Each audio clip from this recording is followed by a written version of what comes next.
Did you ever have a sex assault attempt on somebody? When I was 4 years old,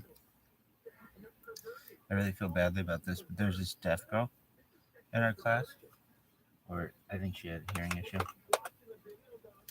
and but I was 4. I mean, anyway, somebody was saying that girls didn't have penises. And like a bunch of the guys were like, "What?" And this one guy's like, "No, dude, I have a sister and she doesn't have a penis." And we're like, "Whoa, that's crazy. We need evidence." And so somebody's like, we were 4 years old, and somebody's like, "Dude, we need to figure this out for science." And so we were in preschool. And I ran up to this girl and lifted her dress because I honestly it was like news to me that she wouldn't have a penis, and I got in trouble. It was when she was walking in the bathroom. They're like, "Yeah, you little pervert." Like, I know. So it's like the most sexual assaulting thing I've ever done.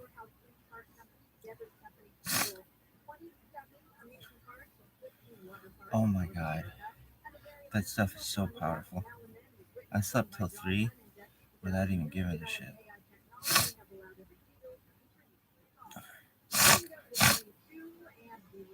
Oh my god.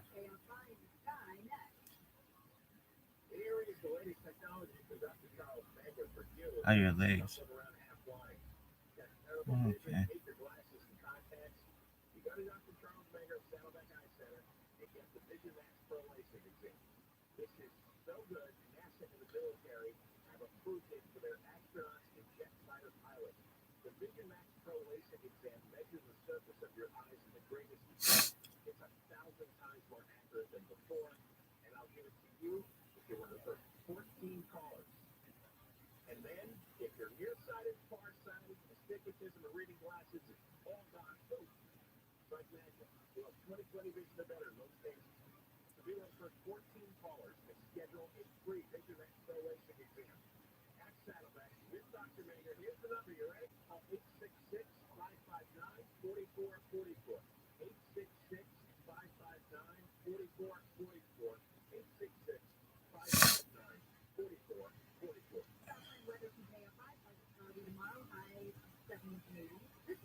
And year after year, Sunlight proves me right. The same is now true of the newest addition to Sunlight's family, All Guard Roofing. All that time on the roof, dealing with roofers, Sunlight knows how rare it is to find a roofer worthy of your trust. Their answer? Assemble a dream team of the finest roofing professionals in Southern California and call it All Guard Roofing. Any roof, any style, from repairs to full replacement, decades of roofing expertise and GAF certified. When the question is where to find a roofer worthy of your trust, the answer is All Guard. Safeguarding homes one roof at a time. You owe it to your roof.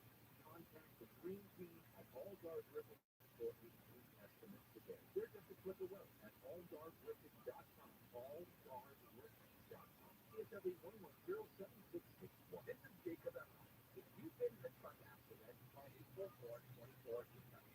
Today's news requires more facts, more context, and more analysis. The world's never been harder to understand. That's why it's never been more important to trust. MSNBC. Understand fully. Just being arrested for DUI, convicted or not, makes the DMV try to suspend your license. And you have only 3 years to stop them. That's not fair. Call 1-800-NO-COPS. What you don't know can and will hurt you. Call 1-800-NO-COPS. Hey, Carly, you got a car you don't use, you're taking a stage, you're paying insurance for it. I got one question for you. Why? Get rid of it. Donate it to Cars for Kids. No, I'm not going to say it's Django Fun. You know what? No, Cars for Kids is the most convenient way to get rid of your old car. You're reliable, fast, and you don't even have to be there when they pick up your car. So easy. I had a car that I wasn't using, and I donated it to Cars for Kids. What you should.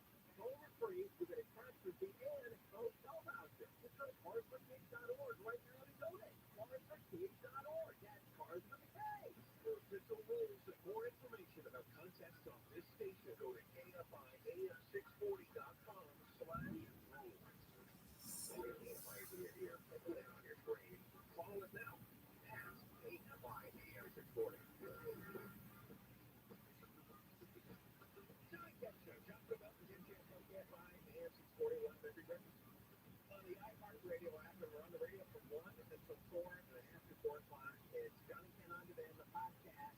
Download it, listen to it, be religious about it. Religious, I like that.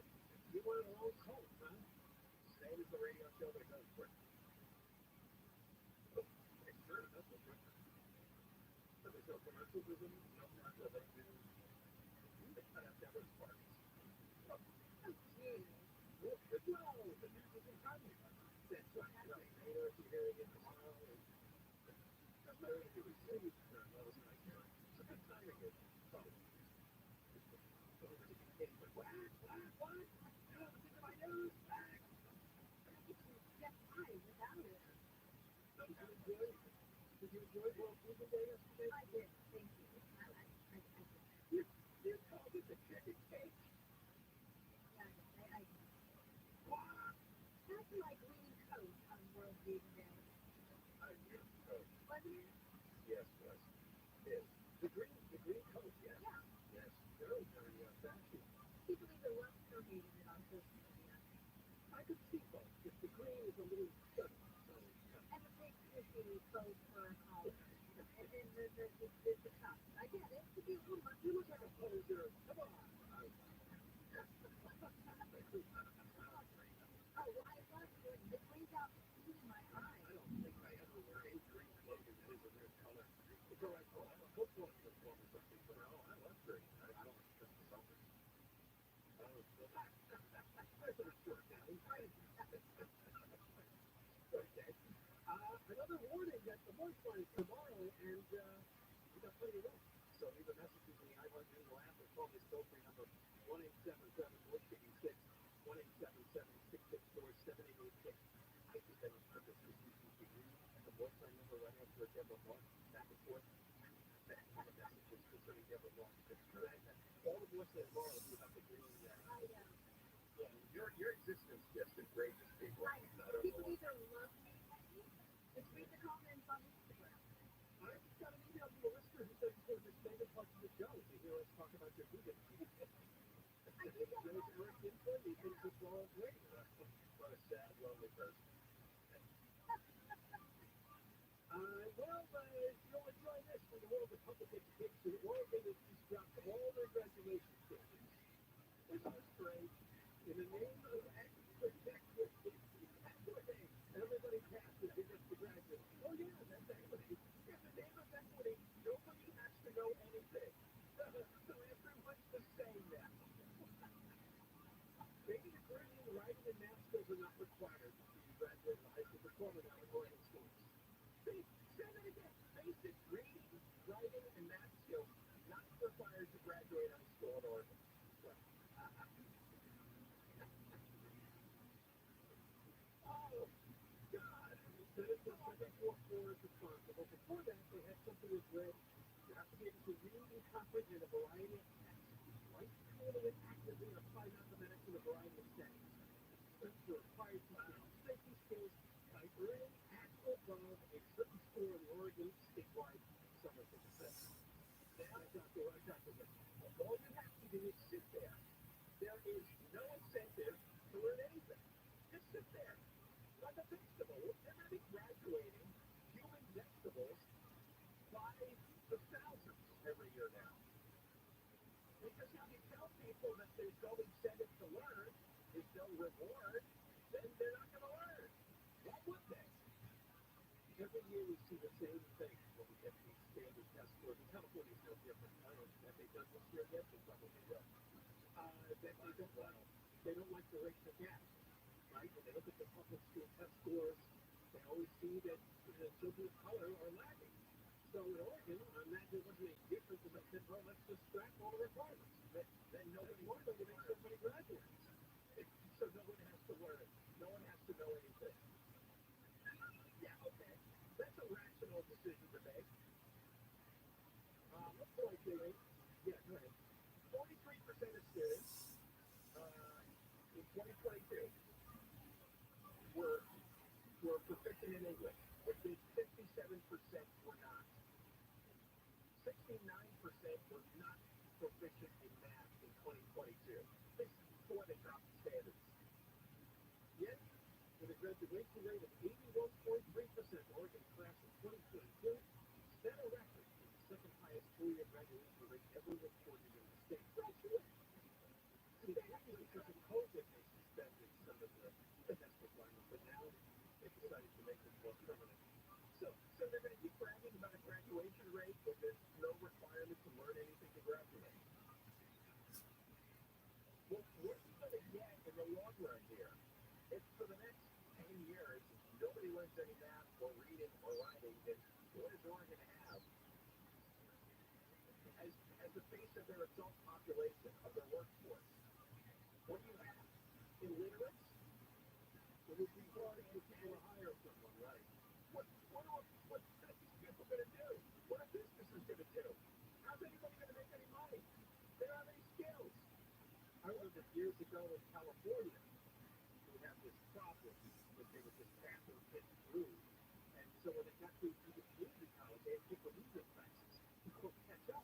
Because they weren't really at a high school level in graduation in terms of math and English and whatever else. No, so they were paying for these remedial classes. And then we're going to hear schooling of entrepreneur about things from inequality. Well, yeah, there's going to be a lot of that. Because if all you could do is lift boxes off Amazon shelves because you're too stupid to read, write, and do math, yeah, you're going to make $12 an hour. I don't know what you want. Oh, I know, you're going to want my tax money, aren't you? It's very important that you at least get your high school diploma, but that's how important it is. Oh, no, what did you do? This is right. You sat there for enough classes. It's kind of like just, maybe a few hundred years ago, we didn't have to go to school very much because 90% of America was farmland, right? Everybody just had to learn farming through your parents. They taught you farming. That's all you ended up. But farm jobs are pretty scarce now. There aren't family farms anymore. They can work from mom and dad. The Oregon Department of Education has proved that requiring small difficult standardized tests represents a harmful push toward historically marginalized, that's the word I'm looking for. Yeah, margin. Yeah, that's good. That's good. Sure.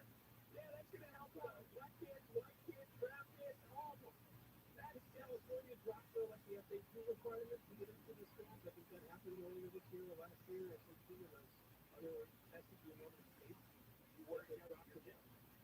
You are just going to get a generation of kids who will not be able to compete in the larger world. The rest of the world's not doing this. Most of the states aren't doing this. So China's probably not doing this. No, they're not doing this. No, this is so freaking crazy. So absolutely freaking crazy. I don't know what parents. Well, just bad parents. And that's the reason kids do badly on tests. I don't care if you're white, black, whatever. It's bad parenting. It's not hard to enforce the law every night and make your kids do the studying. I spent a lot of nights, like Conway was asking me if I saw friends the first time. No, I didn't see friends the first time. Because that was the first 10 years my kids were small. And I was reading to them every night. And I was testing them on their homework. I was flashing flashcards at them to see if they could do their spelling.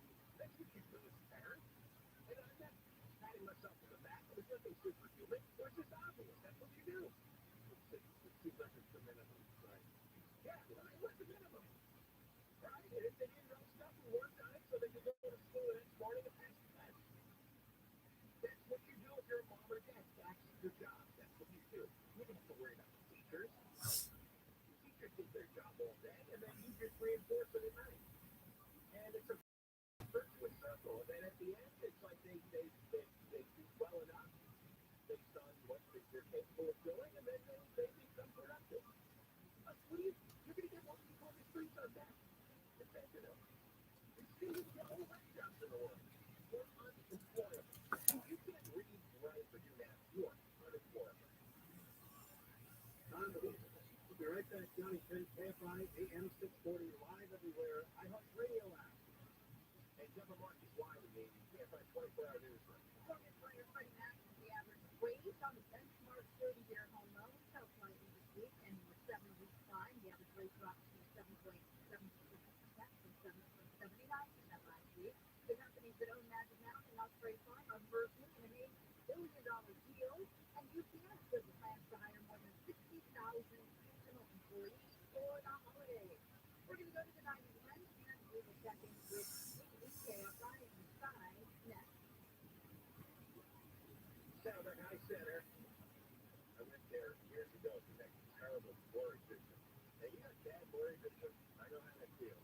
You go, it's Dr. Charles Raylor, Saddleback High Center. He's got the Vision Max Pro LASIK exam. This thing is so good that NASA and the military use it for their astronauts to get fighter pilots. The Vision Max Pro LASIK exam measures the surface of your eyes in great detail, 1,000 times more accurate than before. And it works if you're nearsighted, farsighted, need reading glasses, or have astigmatism. And if you went for 14 callers, first 14, you schedule a free LASIK exam. You get it. You call there and get the free exam. And you will end up with the same exam procedure as the astronauts in jet fighter pilots. Is that good? First 14 callers to Saddleback. Call now. 866-559-4444. 866-559-4444. 866-559-4444. Going to a crash on 91 in Long Beach. It looks like the location has just slightly changed. The car is Compton now, still on the 91 freeway. And this one is along the eastbound side coming up on Santa Fe Avenue. Carpet remains blocked, and these delays are pushing back all the way out of parking in Avalon. It's West LA with Real Cold Drivers, KFI in the sky.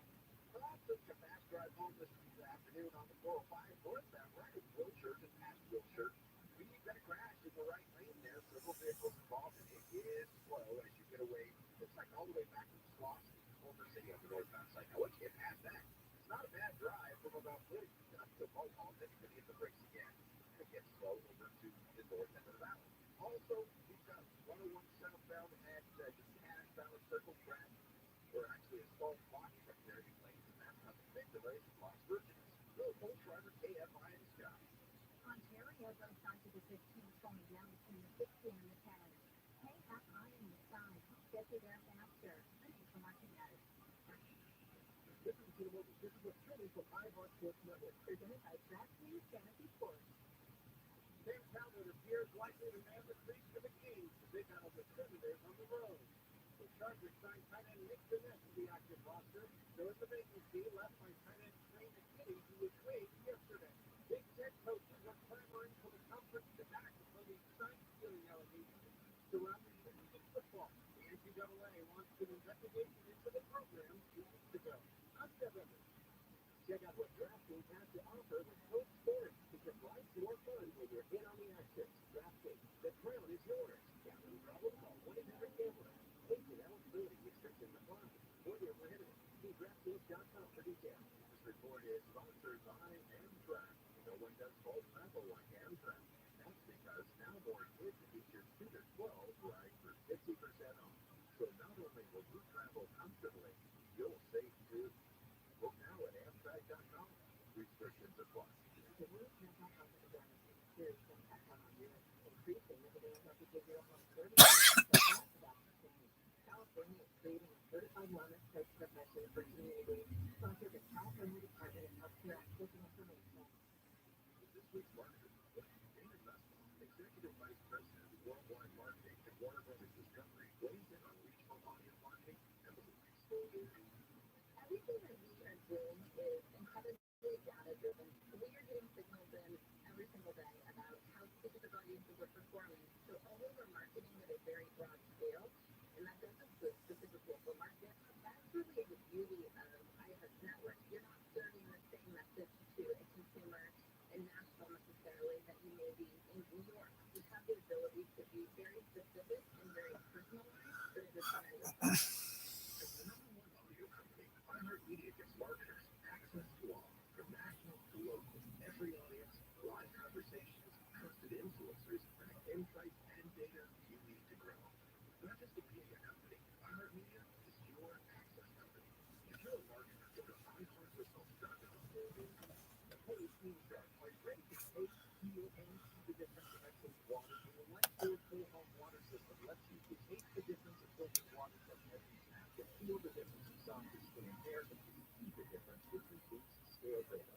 Call 1-800-WATER-99. That's 1-800-WATER-99. Or visit lifesourcewater.com.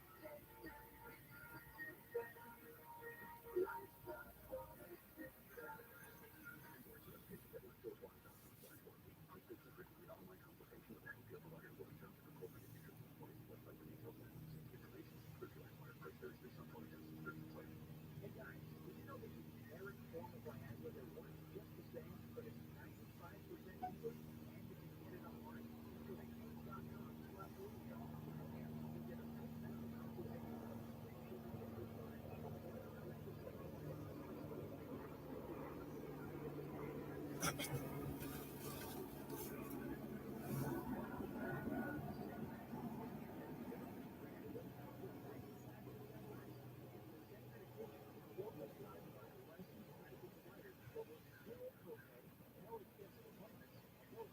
face-to-face conversation.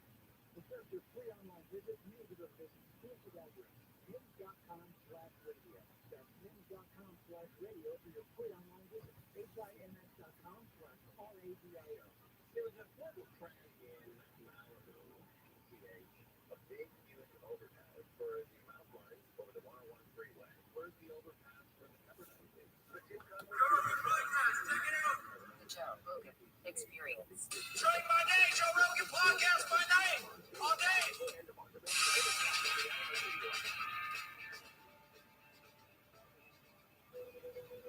Yeah. Have you seen that?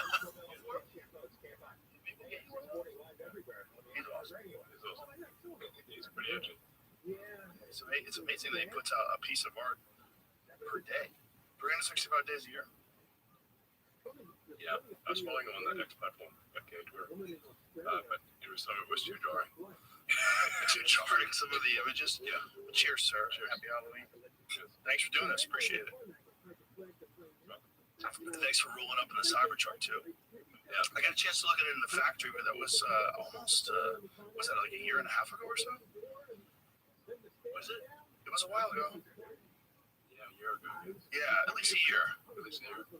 And it's different in real life. Like you see it in person.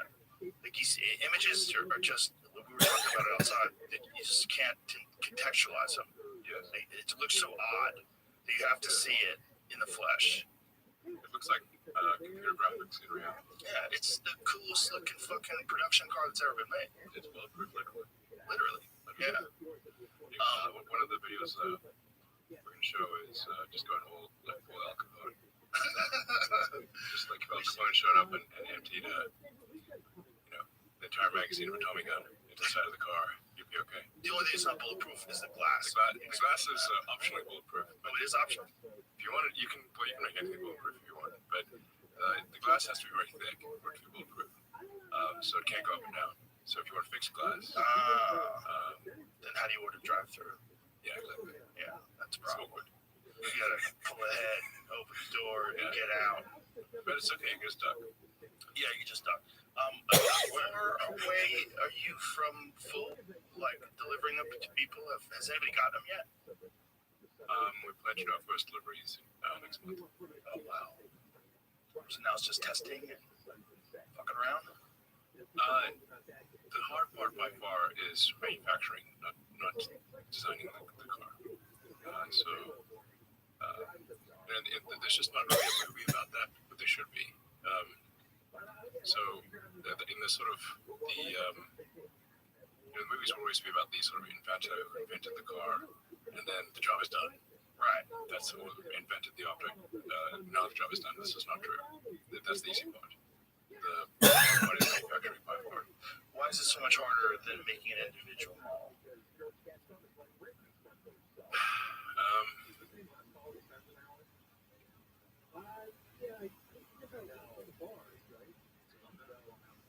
Well, in order to make it affordable, you have to make it at volume. So you've got to make everything at high rate consistently. If you tour the production line, you'd have a sense for it. You're going to have all of the casting machines, all of the stamping machines, as the case may be, the glass machines, the wheels, the tires, everything required from the motor, the battery cells, all of the constituents of the battery cells, all of the silicon that goes in there with the chips. It is, the manufacturing is somewhere between 100 and 1,000 times harder than making a prototype. And then if you want to say, like, you want to get from, once you reach volume manufacturing, which is insanely difficult, then you want to make the car affordable. It's harder to, say, reduce the cost of the car by 20% than it is to get to volume production in the first place. So I really cannot emphasize enough how hard production is relative to design. I'm not saying your design is trivial, because you have to have taste and you have to know what to make. If you don't have taste and judgment, then your prototype will be bad. But it is trivial, really, to churn out prototypes, and it is extremely difficult to multi-factor. And how much more difficult is it to make this, considering the body's made out of steel? It's very difficult. The difficulty of manufacturing is proportionate to the amount of new technology that you have in a car and on the product. And in this case, there's a lot of new technology. The production line will move as fast as the slowest and least lucky and most foolish part of the entire production line. And we'd say, to first approximation, there are 10,000 things that have to go right, at least, for production to work. So if you have 9,999 things that are working and one that isn't, that's the production rate. By far the hard rate. In fact, the amazing thing about automobiles was not so much the invention of the automobile, but the invention of the factory, the mass manufacturing. And for that, Henry Ford deserves a tremendous amount of credit. He was an excellent genius. In fact, Ford is really responsible for the entire mass manufacturing industry because he actually founded Cadillac, which was the heart of General Motors. They got kicked out, they started Ford. Really? Yeah, they were just copied him. Do you know he made one of his first cars out of hemp? Well, He used hemp fiber. fiber for panels. Okay.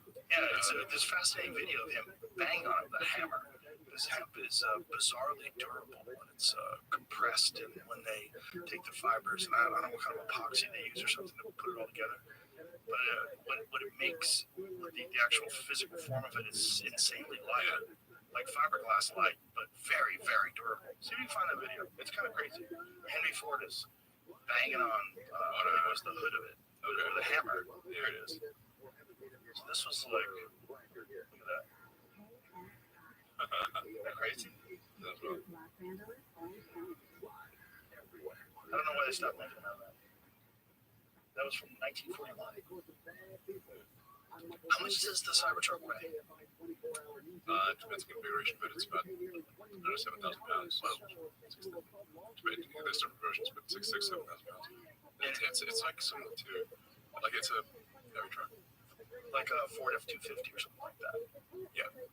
And it, because of all of the metal and the weight and everything like that, with the engines that you have, it's still, the 0 to 60 is pretty bizarre, right? It's like 3.5 or something like that. Or even get the 0 to 60 below 3 seconds. Below 3. Yes. Wow. For the beast mode version. So we've got a beast mode version that's so this well, I don't want to give it all away right now, but there are 3 demonstrations. One of them people are aware of, which is emptying a Tommy gun into the side of the car, a shotgun, 45 and a 9mm, and no penetrations. Wow. And it comes that way from the factory. Can I try it with an arrow? Yeah, it'll be fine. You think so? I mean, I bet I can get a crossbow might. I have a 90-pound compound bow that shoots 520 grain arrows at 300 feet per second with a razor sharp broadhead. We try right now if you want. I wish I had it with me. I don't. Is it at your house? Is it? Yeah, Should we send someone to go get it? We can do the demo tonight. that would be interesting. Maybe I'll drive back with an arrow sticking out of my car. I bet I could get in there. Okay, I'll bet you can. Really? Yeah, I'll bet you $1. Damn. I was like, I think if you have a crossbow that's with enough force, you might. A crossbow. the thing about a might crossbow is the bolt, even though it's very fast, it's not going to be nearly as heavy. You won't have as many grains. You can make a heavy crossbow. You could, yeah, but generally crossbow bolts are considerably lighter. They're much smaller, and they're much faster. They're moving at like 400, 500 feet per second. Easy. Yeah, I mean, the thing that matters is kind of the energy per unit area. So, so interesting, like a 9mm or 45, which is basically sort of a 10mm. The 45 is, they're roughly the same, but the 45 actually is slightly worse penetration than a 9mm. You know what? I just realized I do have some broadheads. And I have a less powerful bow. I have an 80-pound bow. I think we should do it. Absolutely. Okay. When you want to do it right now? Yeah, I could do it right now. Okay, let's do it right now. Let's right now. Okay, let's do it. Sick. We'll be right back. This is going to be funny. But I'm just like, why does he have an arrow sticking out of his car? This show is sponsored by BetterHelp. It's a really healthy, good thing to talk about what you're going through with people, the good and the bad. Don't keep it all bottled up. And sometimes that could be friends or family, but it also helps to talk to pros. And that's where BetterHelp comes in. It's therapy that's totally online, which makes it so easy to get started. You just fill out a few quick questions and they match you with someone to talk to. And if you don't get the right match at first, you can switch therapists at any time for free. It's easy, it's flexible, it's wherever you are. Seriously, it's a great thing to try. Get a break from your thoughts with BetterHelp. Visit BetterHelp.com/JRE today to get 10% off your first month. That's BetterHelp, HELP.com/JRE. This episode is brought to you by Squarespace. You probably already know that Squarespace is the all-in-one platform for creating a website, but they do so much more than that. For example, you can drive sales and engage your audience with Squarespace email campaigns. They make it easy to collect email subscribers and repeat business through regular email updates. You can sell anything you want with Squarespace, whether it's physical goods, digital products, or services. They have all the tools you need to set up an online store. You can even sell in person by connecting a Square reader to the Squarespace app and keep your orders, inventory, and customer data in sync with your website. Try it for yourself. For a free trial, just head to squarespace.com/Joe. And when you're ready to launch, use the offer code Joe to save 10% off your first purchase of a website or domain.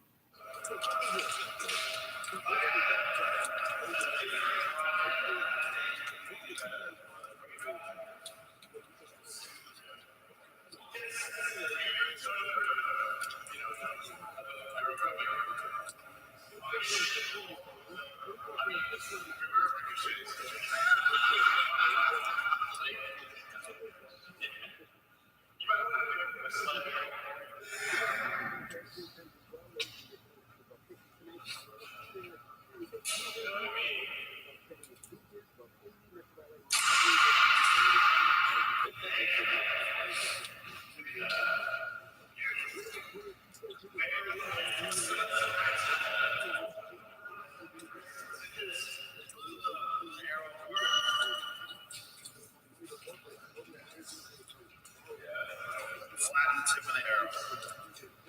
Look at the tip of the broadhead. That's impressive. Hey, cutie.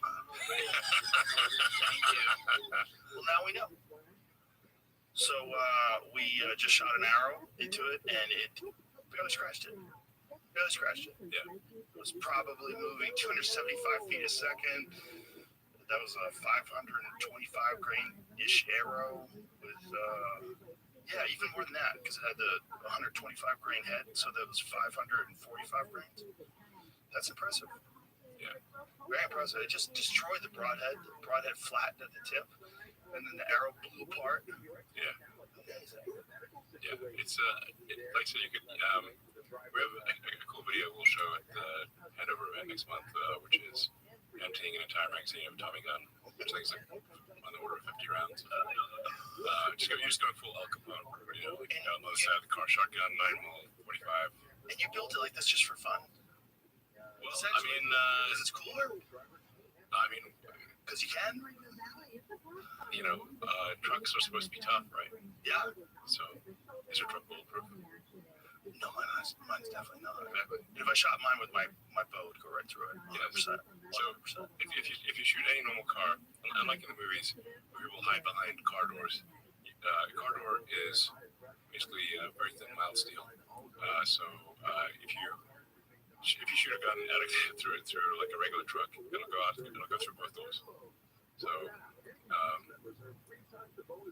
you can't hide behind a car door like they do in the movies. Way back in the day, dating myself with the A-Team, where they would there'd be like bullets flying everywhere and they'd be hiding behind the car door. Right. That doesn't work. But it does in a Cybertruck. Was there ever... It's best in apocalyptic technology.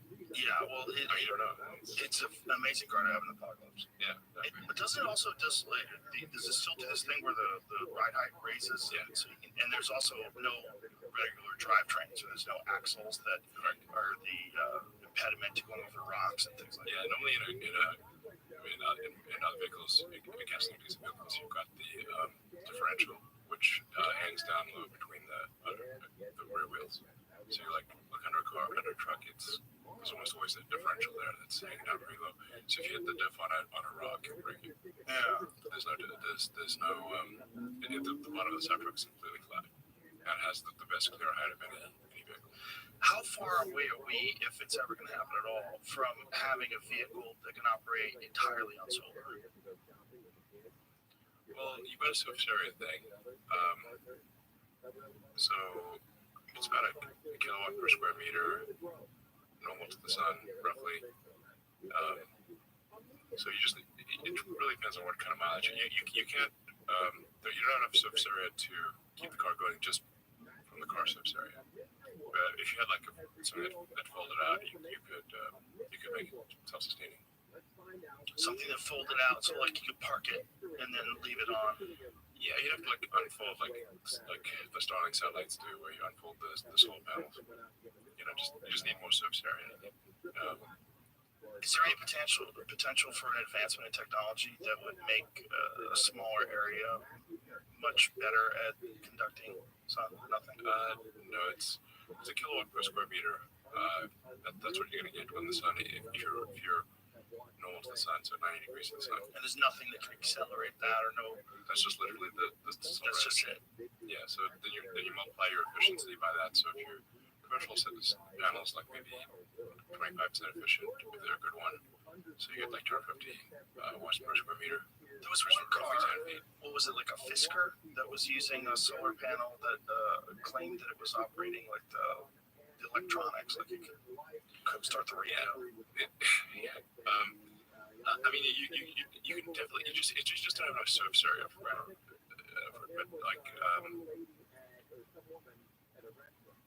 But you can like certainly you can run a house with the solar roof, the Tesla solar roof. You can run a house. But it's never going to get to a point where you can just have a car that's made out of solar panels and it can drive around. It can never be that efficient. Correct. So you can have enough surface area. What research or what breakthroughs have been made in terms of battery technology? Like how far away are we from having batteries that are far more efficient, last far longer? I know there's some talk of like sodium-based batteries. The battery range is not a problem at this point. I mean, the Model S will go 400 miles. Model 3, Model Y will do 300 miles. So, that's more than most people need. So. Right, but are we? How far away are we from making batteries that are more efficient? This is like we obviously have. This is not. I would say this is not really a constraint. The point at which you've got a car that can do, let's say, even at highway speeds, 250 miles, then let's say 240 miles at 80 miles an hour, and you're driving for 3 hours straight. And so if you start a trip at 9 a.m. by noon, you want to stop for lunch, go to the restroom, grab a coffee. By the time you come back, your car's charged. How long does it take to fully charge? Yeah, like half an hour. Well, you know what? It's a little. People will get used to it because it's a little different. Like for a gasoline car, you want to fill it up. For an electric car, you want to actually go very close to zero. Yeah, the car can calculate how much range it has with precision. So if you say enter a road trip in a Tesla, it'll calculate all of the supercharges along the way, where you stop, how much you should charge, and just let the computer do its thing, and it'll work well. So you actually want to charge to about 80%, and then run it down all the way to 10%. More or less. Do you want to do that on everyday use as well, or just with long trips? No, just long trips. If you're trying to minimize the amount of time you stop when charging. So let's say you want to stop for 20-30 minutes, then you really it's a little counterintuitive because for a gasoline car you would fill it up. For a battery, the charge state tapers off as you get above 80%. You can think of it like the right analogy here is cars in a parking lot. So the lithium ions are trying to find a parking space as they move across from one side of the battery to the outside. Cathode, anode. I mean, they're sort of just these ions are just bouncing around looking for a parking space. So when the parking lot's empty, they can just zip right in there and find a spot. It's easy. As the parking lot gets full, just like trying to find a parking space at a mall, you have to hunt around for a spot. And that's basically what's going on. Is the ions looking for a parking spot. So as the battery gets closer to full, it's harder and harder to find a spot. They have to bounce around more. So it takes longer just to like get from 80 to 100. Correct. getting from 80 to 100, it takes about as much time as getting from 0 to 80. Just think of like the ions got a parking spot. And just like if you're in a mall and you're like, and it's busy, then it takes longer to find a parking spot there.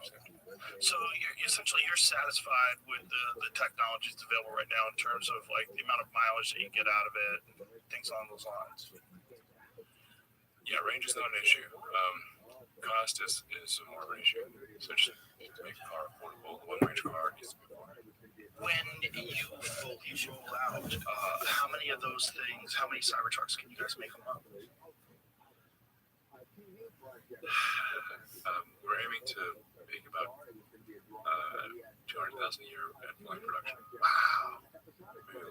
But I just can't emphasize enough that manufacturing is much harder than the initial design. You can.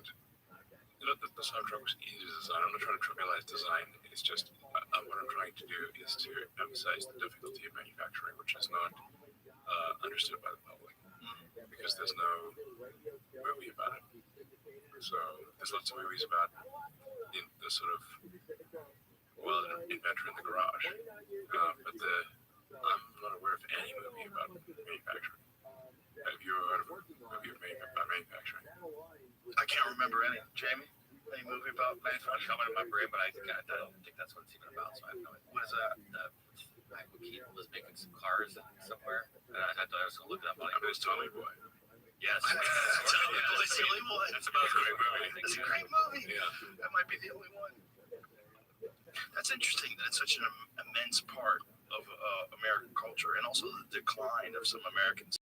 I mean, it's famously documented in Roger and Me, which is a great documentary where he just talks about how Flint got destroyed when they pulled out the car manufacturing.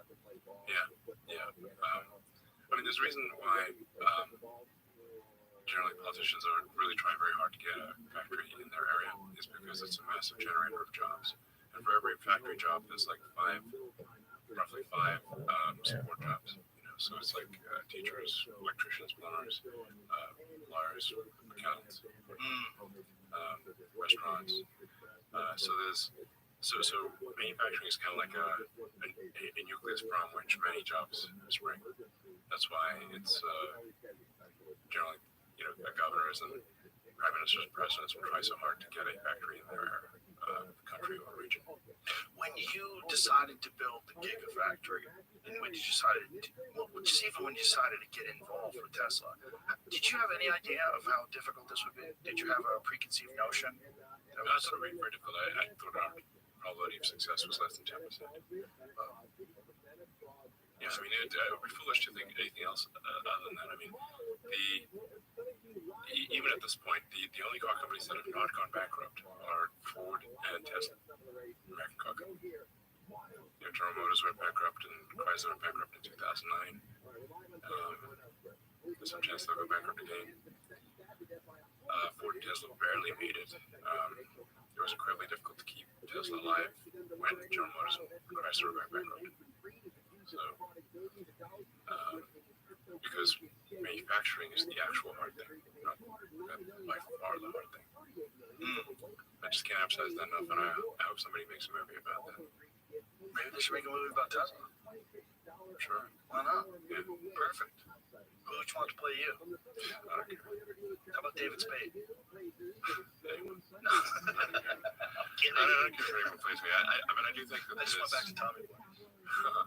Yeah, that movie rocks. Jim Foley's the CEO of Ford, and he's Chris Foley's cousin. No way. Yeah. Wow. That's crazy. Yeah. That's crazy. And they look related. Yeah, there should be a movie. Yeah. You gotta get someone good that doesn't fuck it up. So it doesn't. Well, I mean, the thing is that writers are just disconnected from manufacturing. They just never see it. So, Right. and I guess you have to try to create some narrative arc. I mean, there are some shows like How It's Made type of thing. They're pretty niche. But I know I'm some broken record here, but I can't emphasize enough that it is insanely difficult to manufacture. Makes sense. Well, it particularly makes sense when it's something that novel. Something is, but ultimately cool as fuck. Yeah. What has it been like? You've owned X for a year now. Oh yeah. Do you ever wake up in the middle of the night and have a dream that you didn't do it? And your life is infinitely easier? Well, it's certainly a recipe for trouble, I suppose, or contention. What was it ultimately that led you to make the decision to do it?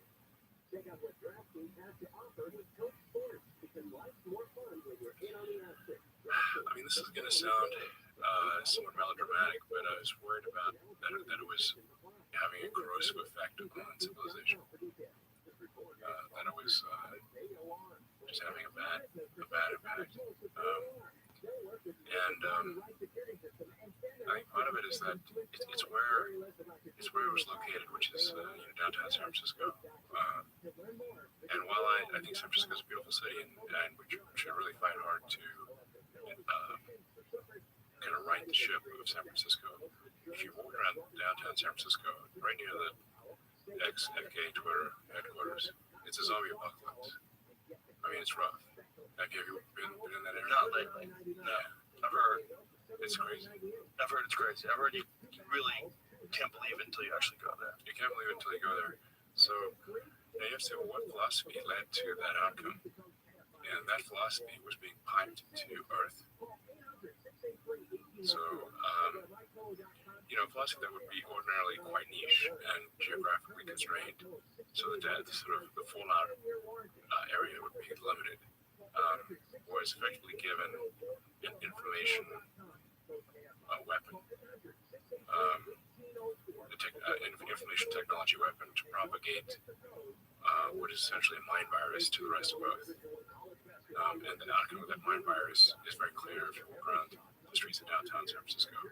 It is the end of civilization. It's not just propagating the mind virus, but suppressing any opposing viewpoints. Yes. Well, in order for the virus to propagate, it must suppress opposing viewpoints. So, Because it doesn't stand up to scrutiny. correct. Yeah, You've felt the virus. Yeah. Yeah. People will try to cancel you so many times. Yeah, it's fascinating. Yeah. I don't think you're melodramatic at all.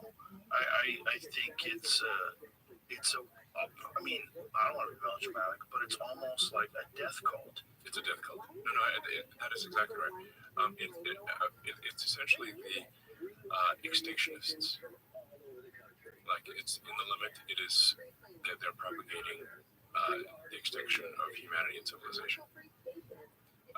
And there's some people who are like most of the time it's implicit. They don't but sometimes it's explicit. Like there was a guy on the front page of the New York Times who literally has the thing called the extinctionist movement, and he was quoted on the front page of the New York Times as saying there are 8 billion people in the world, but it would be better if there were none. And I'm like, well, buddy, you can start with yourself. Yeah. Does he have friends? That's what always fascinates me. Well, here he is. That guy. He looks like he's not long for this earth. I mean, voluntary human extinction movement. That's hilarious. I'd like to party with that dude. I would just like to That's an explicit version of the death cult. yeah, maybe Extinction live is long and die out. It's not. The extinction is a word he uses. Yes. No, I mean, it's literally a self-description. They cover Hillary was in charge of social media, Yeah. and still largely is at Google and Facebook, by the way. Yeah. So I'm like, I'm not in favor of human extinction. They are, and they can go to hell. Well, that guy is. Yeah, you can go to hell. That guy seems silly. I would like to hang out with him, though. I would like to find out what makes him tick. I bet that guy is fascinating. This episode is brought to you by DraftKings. We're more than halfway through the NFL season, but DraftKings Sportsbook is still pumping out unbeatable offers every single game. New customers can bet just $5 on anything to get $200 instantly in bonus bets. DraftKings isn't stopping there. All customers can take advantage of a sweetener offer every game day. Get in on the football action with DraftKings Sportsbook, an official sports betting partner of the NFL. Download the app now, use the code ROGAN, and new customers can bet just $5 on anything to get $200 instantly in bonus bets. Only on DraftKings Sportsbook with the code ROGAN. The crown is yours. Gambling problem? Call 1-800-GAMBLER or visit www.1800gambler.net. In New York, call 877-8-HOPE-NY or text HOPE-NY 467369. In Connecticut, help is available for problem gambling. Call 888-789-7777 or visit ccpg.org.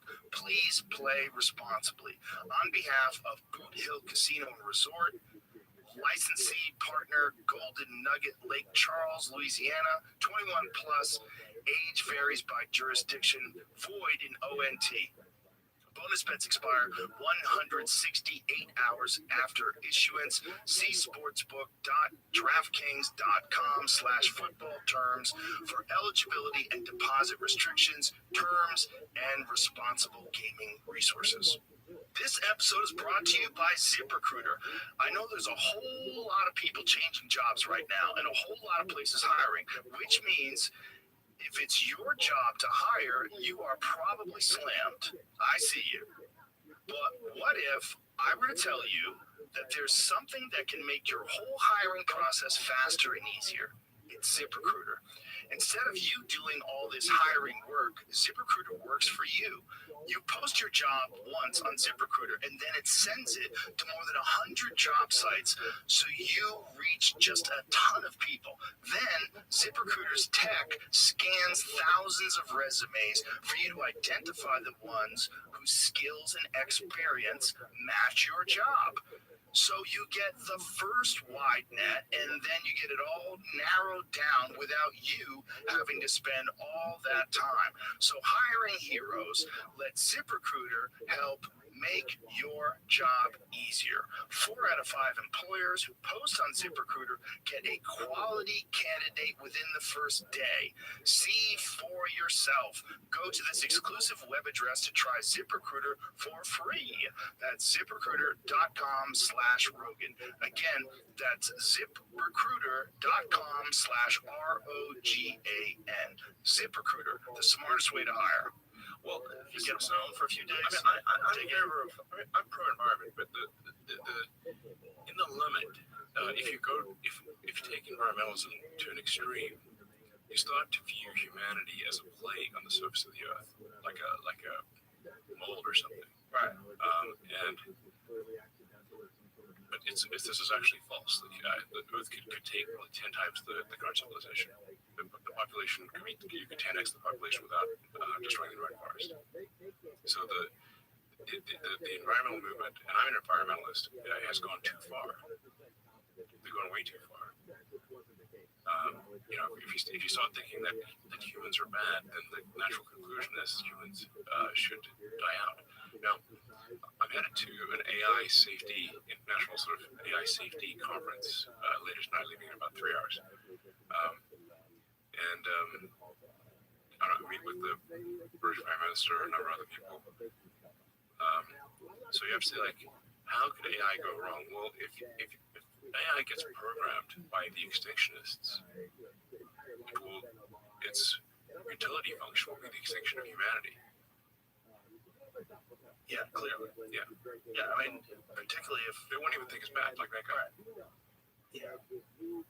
If you let there's a lot of decisions that AI would make that would be very similar to eugenics. I mean,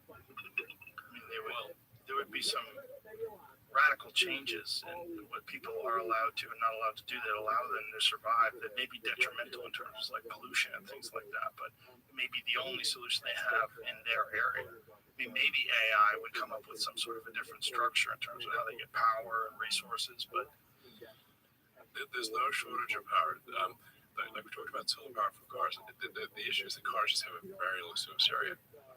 But you could actually power the entire United States with 100 miles by 100 miles of solar. Really? Yes. So you can just pick some dead spot that you fly over Which they to, have plenty. cover that sucker up with solar panels, and charge the whole country Absolutely. 24/7. We need batteries, but yeah. Yeah. Wow. Yeah, it's not hard. Meaning it's very feasible.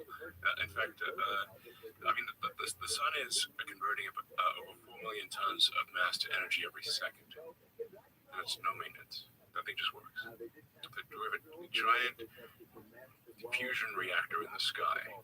That is the sun. In fact, people someone's like, well, what about radiation? I'm like, the sun is literally a nuclear reactor in the sky. Yeah. Are you scared to go in daylight? Rocks of radiation. Yes. The radiation risk is greatly overestimated.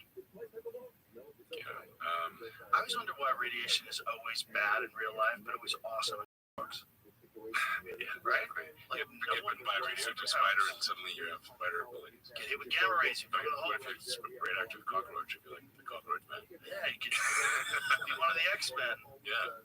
Yeah. It's I think the problem is like most people just don't understand what radiation is, and so it just sounds like a mysterious, invisible death ray. Well, it's almost like drugs. Like we think of it, we put a blanket over it, like it's all one thing. You know, radiation is Chernobyl. You know, Right. The things you can go to, you can actually tour Chernobyl. So Can you really? Yeah. you can actually go to where the belt. Well, there's a war zone, but apart from that, the issue is, more getting shot than it is. You don't have a radiation risk. The problem is, like, I think when people don't understand what radiation is, they can't see it, they can't feel it, they think, well, I could just die at any moment, like from a magic death ray. Right. I've had people say, like, oh, the radiation from their phone is going to hurt them, or they're scared of the microwave. I'm like, when you say radiation, do you mean particles or photons? And if you mean photons, what wavelength? And they're like, I don't know what you mean, because they don't know anything about that. Right. They just have. They're afraid of the term. Yes. It's because of 3 Mile Island and Fukushima. Like we've been. There was nobody died of radiation from Fukushima. Not one person. True. In fact, but I was asked by people in California, like when Fukushima happened, whether the radiation would get to California. And I'm like, that's the dumbest thing I've ever heard. And so, actually, to help support Japan, I flew to Fukushima and ate locally grown vegetables on TV. And I'm still alive. I have a friend. He's very smart, but he won't eat fish out of the Pacific because he's worried about the radiation from Fukushima.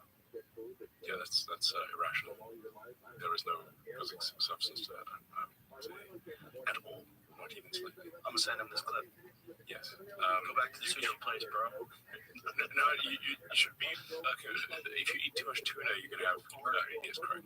Mercury poisoning from tuna is a real thing. You can get arsenic from sardines too. I found that out the hard way. Really? Yeah. Ate too many sardines. Yeah, I got my blood work done, and the doctor says you have arsenic in your blood. And I go, someone poisoning me? He goes, that's very, very low level. It's like you go for an aggravated. You eat a lot of fish. And I said, yeah, I eat like 3 cans of sardines a night. That's a lot of sardines, man. I love sardines. I love them. I really do. I've always loved sardines. Okay. I love them. But turns out, like, you can't eat too much of it because they're not good for you. Okay. Yeah. A little sardines once in a while, but not 3 cans a night. Well, for me, it's like I come home late from the comedy club and I want something easy to eat. I don't want to sit on a can of Chinese food, so I open up a few cans of sardines. Watch a little TV, eat a few cans of sardines. I was doing it every night. And then I stopped doing it, and I got my blood work done a couple months later. It was gone. Yeah. So, I think attributes really pep up a Caesar salad. Yeah, they do. I'm a fan. I'm a fan of anchovies as well. Yeah. One of my favorite pizzas ever is pineapple and anchovy. Okay. Double pineapple, double anchovy. Wow. It's amazing. It's the sweet and the salty, and then you get the tomato sauce and the cheese. It's my favorite pizza. It's really good. As a kid, I was like very much against Hawaiian pizza, and as an adult, I like it. Hawaiian's good, Yeah. but I'm telling you, anchovies and pineapple is the bomb diggity. Okay, I'll just give it a shot. That's the bomb diggity. So, anyway, can we order some right now? Is that feasible? I bet we could. Okay, let's try it. That'd be sick. Yeah. Have Jeff order a very large pizza with double pineapple, double anchovies. Great, fantastic. I'm hungry. Yes, that's go. No time like the present. Enjoy life. Well, there's got to be a good spot around here. Tell me you find a good spot and tell them it's for us. They'll cook it up. If they They're just on the pizza. All tell right. them we'll mention their name. Tell them we'll mention their name on the podcast. Don't tell them it's us. Yeah, tell them it's us. Fuck it. If they're gonna close, tell them we'll mention them. What is this? What is this salty sauce that's so mysterious? No, don't tell them it's us. Good promo. Yeah, don't tell them it's us. Make sure you don't buy it from any liberal. What is this salty, tangy substance? Don't buy it from East Austin. Don't buy it from anyone who still wears a mask. There's a lot of them out there. Yeah, a lot of them out there. They're still masked up. It's wild. Yeah, once in a while I see someone paranoid. I'm like, On the street. yeah. I saw a guy on the street the other day just walking around with a mask on. I'm like, okay, buddy, you look like you're about 28 years old. Yeah, I think you're gonna be okay. you're okay. Yeah. You're probably not gonna be okay breathing that fucking same air in that mask and all the bacteria you're spitting out. Yeah, It's attaching to that cloth. yeah. Masks are not like some magic health shield. I mean, there are times where masks aren't like in the surgery operating on the with the surgeon spitting in your wound. But most of the time, a mask is not good for you. And if you can breathe out of it, that means you're breathing in. That means you're also exhaling. So, like, how much is it filtering? Like, what is it? It's like I'd say like a mask is much like sort of a shield in battle in that it'll help protect you a little bit from arrows and stuff, but it doesn't make you arrow proof. We're just talking about shooting arrows and stuff. Right. So I mean, there are times when masks work, but most of the time it's actually counterproductive. Well, that was one of the things about the old Twitter was the propaganda and the adherence to whatever the CDC was saying and the dismissing of legitimate scientists, guys like Jay Bhattacharya from Stanford and legit guys. Yes. And they were suppressing them and even banning them. They banned Alex Berenson. I mean, it was wild. They banned Alex for essentially reading peer-reviewed papers. Yeah. No, I mean, all Twitter was basically an arm of the government. Yeah. So Was that shocking? Like, what was that like? Because that, to me, that was the most bizarre, was the Twitter files. When you let Schellenberger and Matt Taibbi and all those guys get in the Twitter, and the response where Matt Taibbi gets audited. I mean, which is just wild. I mean, it's just so blatant and so in your face. yeah, it's weird. No, I mean, the degree to which, and by the way, Jack didn't really know this, but the degree to which Twitter was simply an arm of the government was not well understood by the public. And it was whatever the official government, it was like Pravda, basically. A state publication is the way to think of all Twitter. It was a state publication. And was the justification from their perspective that they are progressive liberals, they have the right intentions, it's important that they stay in power, the progressive liberals stay in government and power, because this is their... There was basically oppression of any views that would even, I would say, be considered middle of the road. But certainly anything on the right, I'm not talking about like far right, I'm just talking mildly right. The people like Republicans were suppressed at 10 times the rate of Democrats. Now that's because old Twitter was fundamentally controlled by the far left. It was like completely controlled by the far left. And that's why I say like San Francisco Berkeley is a niche ideology. It's hard to say like, is there a place that's more far left than San Francisco Berkeley? Maybe Portland. But it's like it's Right there. Yeah, it's like it's those two places, one of the most far left places in America. Yes.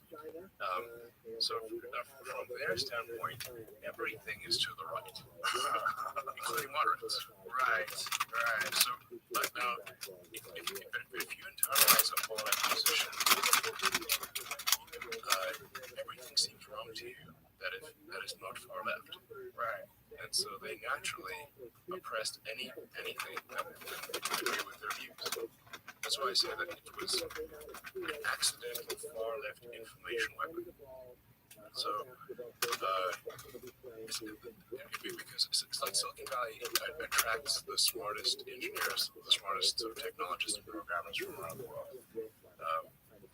They created an information weapon that was then harnessed by the far left, who could not themselves create the weapon. It happened to be co-located where the technologists were. It happened to be aligned politically with the people that possessed it. The technologists generally are moderate, maybe moderate left. They're not far left. That's why I say San Francisco, Berkeley. It doesn't even extend to South San Francisco or even to Palo Alto. So SF Berkeley is the most far left. Perhaps in a competition with Portland, but I'd say SF Berkeley is more far left even than Portland. Like literally in America, we're talking about an area that's maybe a 10-mile radius. And so normally the effects, the negative effects of a far left ideology that is will be geographically limited to a 10-mile radius. That's like not, it's small, like any bad effects of that ideology would be geographically constrained under normal circumstances and have been in the past. But when you have basically a technological megaphone, which was Twitter and social media in general, suddenly the far left were handed a megaphone to Earth. An incredibly powerful technology weapon that they themselves could not create, but they happened to be co-located with the technologists who created it by accident. Is it shocking that more people don't understand how dangerous that is? I think some people understand. Some people do. Some people understand. So, I mean, from the standpoint of some people who used to be Twitter, people are like, well, it's a big shift to the right. That is correct. It is a shift to the right because everything is to the right if you're far left. Everything is to the right. How many far left people have actually been suspended or banned from Twitter, now X? Zero. So it's really just moved to the center, but from the perspective of the far left, it's moved to the right. So like everything's relative. The difference in moderation. I should say, it propagated that far left philosophy not just to America, but to everywhere on Earth. Right. Yeah. And with the same level of suppression in other countries as well. Yes. But the Taliban is on Twitter, right? Like I always think of like, hey, Mr. Taliban, tally me a banana. Hey, Mr. Taliban. I mean, but there's definitely some people on Twitter that are daylight come. Yeah. So the point is, from my standpoint, is that X, FK, Twitter should represent the sort of collective consciousness of humanity. So now that means that there are going to be views on there that you don't like or disagree with. But that's humanity. So are you going to exclude them or not? Now, I mean, if somebody breaks the law, then they count as suspended. I mean, if they actively advocate murder, then the account is suspended. We do have what we call like the kind of United Nations exclusion rule, which is that you can have, say, the Ayatollah, who would prefer that Israel didn't exist, for example. But he's allowed to go to the UN building in New York. In fact, generally officials from Iran do in fact go to the UN building in New York, even though they're a heavily sanctioned country. So I think that there's merit to having, just like there's some merit to the UN. One can disagree with the UN, and I think one we shouldn't have a world government that we bow down to. But in fact, that's risky for civilization. But I think you do want to have the leaders of countries represented on social media. You want to hear what they have to say, even if what they say is terrible. But I think that is true across the board. I think one of the things you just said that's very important is that's humanity. And I think it's important that a social media platform, especially the biggest one, represents humanity so we understand what we're talking about. Because we have this distorted idea of what people think and want and need because everyone only exists inside this ideological bubble, and anything outside of that bubble gets censored. Yes. Then that literally changes the tone of the entire country. Yes. It changes what people think is okay and not okay. It makes people feel differently. Yes. It's not humanity. It's different. It's a very forced version of humanity. Yes, absolutely. Yeah. So, I mean, the whole point of free speech, free speech is only relevant. The First Amendment is only relevant if you allow people you don't like to say things you don't like. Because if you like it, you don't need a First Amendment. So the whole point of free speech is that, frankly, people you hate say things you hate. Because if people you hate can say things that you hate, that means that they can't stop you from saying what you want to say. Right. Which is very, very important. Right, but the problem with Twitter is it was not the case. It was it was people that you hate couldn't say. Anyone they didn't like, they censored. Yeah. Or what's called de-amplify. No, well, not just de-amplify, but under the behest of the government would suppress real news, which was very bizarre. Yeah. So they were very aware of something being accurate, and they still suppressed it because the government wanted them to suppress it. I mean, in my view, there have been severe First Amendment violations by multiple government agencies, and there should be repercussions for that. And is it do different laws apply because it's a privately owned social media company?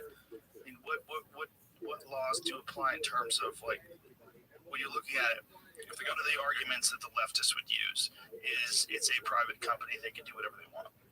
Yeah, it's funny that when the shoe's on the other foot, they now say the private company can't do whatever it wants. Well, yeah, now they're upset. Yeah, that's like, but the government itself is not allowed to censor speech. But in my view, the government de facto did censor speech, and there should at least be a case where that is heard by the public. Because if the government severely coerces,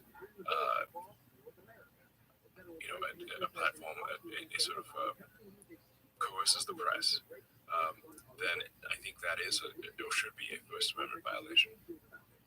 Well, they can't do it with other media forms, right? They're not allowed to do it with any other. They're not Right, if allowed they try to do that with a newspaper, then Right. they get in trouble. Could they? That's the question. It's like you didn't know about the federal government. You didn't know about the intelligence agencies inside of Twitter until we found out. Like, do you think that this is ubiquitous? So it's absolutely all the social media companies. In fact, right now, X, or formerly known as Twitter, is the only one that is not kowtowing to the government. It's the only one. There isn't. All the others just do exactly what the government wants.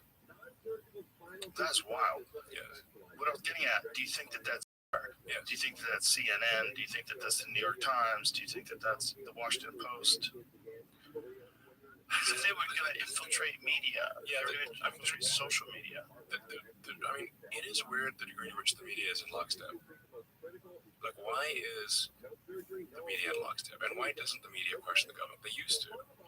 Why don't they do that anymore? Seems weird. Something doesn't add up. What do you think? Well, there seems like there's a bunch of factors, right? I think one of the big factors is pharmaceutical drug companies allowed to advertise on television. We're one of 2 countries in the world that allow that. I actually agree with pharmaceutical advertising, provided it is truthful. Because there could be some drug that is helpful to someone, but obviously the claims need to be accurate. So I actually think pharmaceutical advertising, if it is accurate, and I think it actually, play devil's advocate here, I think pharmaceutical advertising is generally accurate. I think that's actually okay. now I should say that a lot of the censorship that we see is coming from indirectly from advertisers and advertising agencies, and from PR companies, who want a particular viewpoint pushed, or are being driven by nonprofits to push a particular. What will happen is there'll be a sort of a group of nonprofits or that push advertisers to advertise or not advertise on a particular platform. And often he has the sort of George Soros boogeyman, but I mean Soros actually, he is, I believe, the top contributor to the Democratic Party. The second one was Sam Bankman-Fried. So, and Soros, I don't know. I mean, he had a very difficult upbringing, and in my opinion, he fundamentally hates humanity. That's my opinion. Really? Yeah. I mean, well, he's doing things that erode the fabric of civilization. Getting DAs elected who refuse to prosecute crime. That's part of the problem in San Francisco and LA and much other cities. So why would you do that? Was it humanity, or is it just the United States as a whole? I mean, He's pushing things to other countries too. He's doing the same thing. Yeah. Now, George Floyd is pretty old. I mean, he's not, he's basically a bit senile at this point. But I mean, he's very smart. And he's very good at arbitrage. Famously, he shorted the British pound. That's sort of how I think he made his first money, was shorting the pound. So he's good at spotting, basically arbitrage, like spotting value for money that other people don't see. So one of the things he noticed was that that the value for money in local races is much higher than it is in national races. So the lowest value for money is a presidential race. Then the next lowest value for money is a Senate race, then a Congress, and then once you get to sort of city and state district attorneys, the value for money is extremely good. And Soros realized that you don't actually need to change the laws, you just need to change how they're enforced. If nobody chooses to enforce the law, or the laws are differentially enforced, it's like changing laws. That's what he figured out. But it's what's arbitrage. That this trend, that people haven't pulled the brakes on this and have it reverse course. Brakes? Yeah. Yeah. Pull the brakes right now. Yeah, you are. But you might be the only one. Well, I think more people should.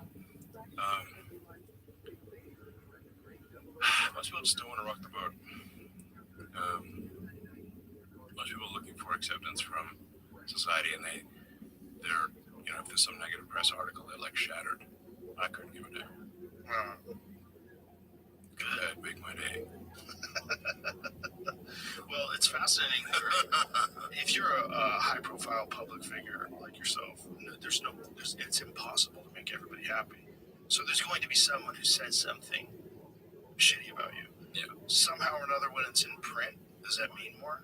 Because other people are going to see the shitty thing. Well, I guess where it gets odd. Because essentially, an article in the New York Times is just a single person's opinion, and whatever editor gets involved. Just a lot of people will read that. Yeah. I mean, less people these days. But I think people know that now. I find the New York Times these days to be hard to read. Well, unfortunately, they make some grave errors. Yeah. Like that Hamas bombing the Israeli bombing the hospital story. Yes. It's delicious. I mean, you should cut off chickpea exports. That'll bring them to the knees right away. What do you do? Take a chip and dip it in nothing? What we need to do is introduce them to pineapple and anchovy pizza.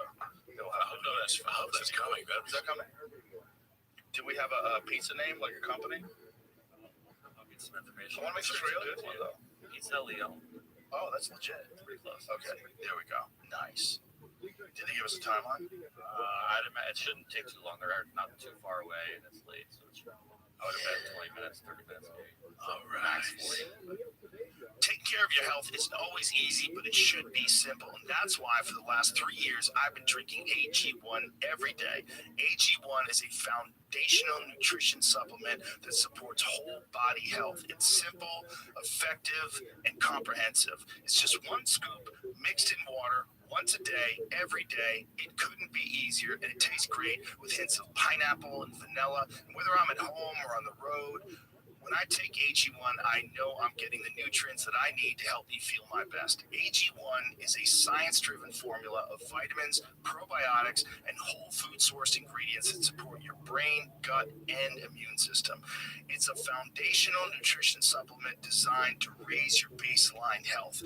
Every scoop of AG1 contains 75 high-quality ingredients that are obsessively sourced for absorption, potency, and nutrient density, so you can actually feel the benefits. Trust me, you're going to love the way you feel when you take AG1. So, if you want to take ownership of your health, it starts with AG1. Try AG1 and get a free 1-year supply of vitamin D3 and K2 and 5 free AG1 travel packs with your first purchase. Go to drinkag1.com/Joe Rogan. That's drinkag1.com/Joe Rogan. Check it out. This episode is brought to you by Oracle. AI might be the most important new computer technology ever. It's storming every industry, and literally billions of dollars are being invested. So buckle up.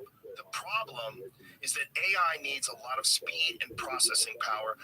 How do you compete without costs spiraling out of control? It's time to upgrade to the next generation of the cloud, Oracle Cloud Infrastructure, or OCI. OCI is a single platform for your infrastructure, database, application development, and AI needs. OCI has 4 to 8 times the bandwidth of other clouds, offers one consistent price instead of variable regional pricing, and of course, nobody does data better than Oracle.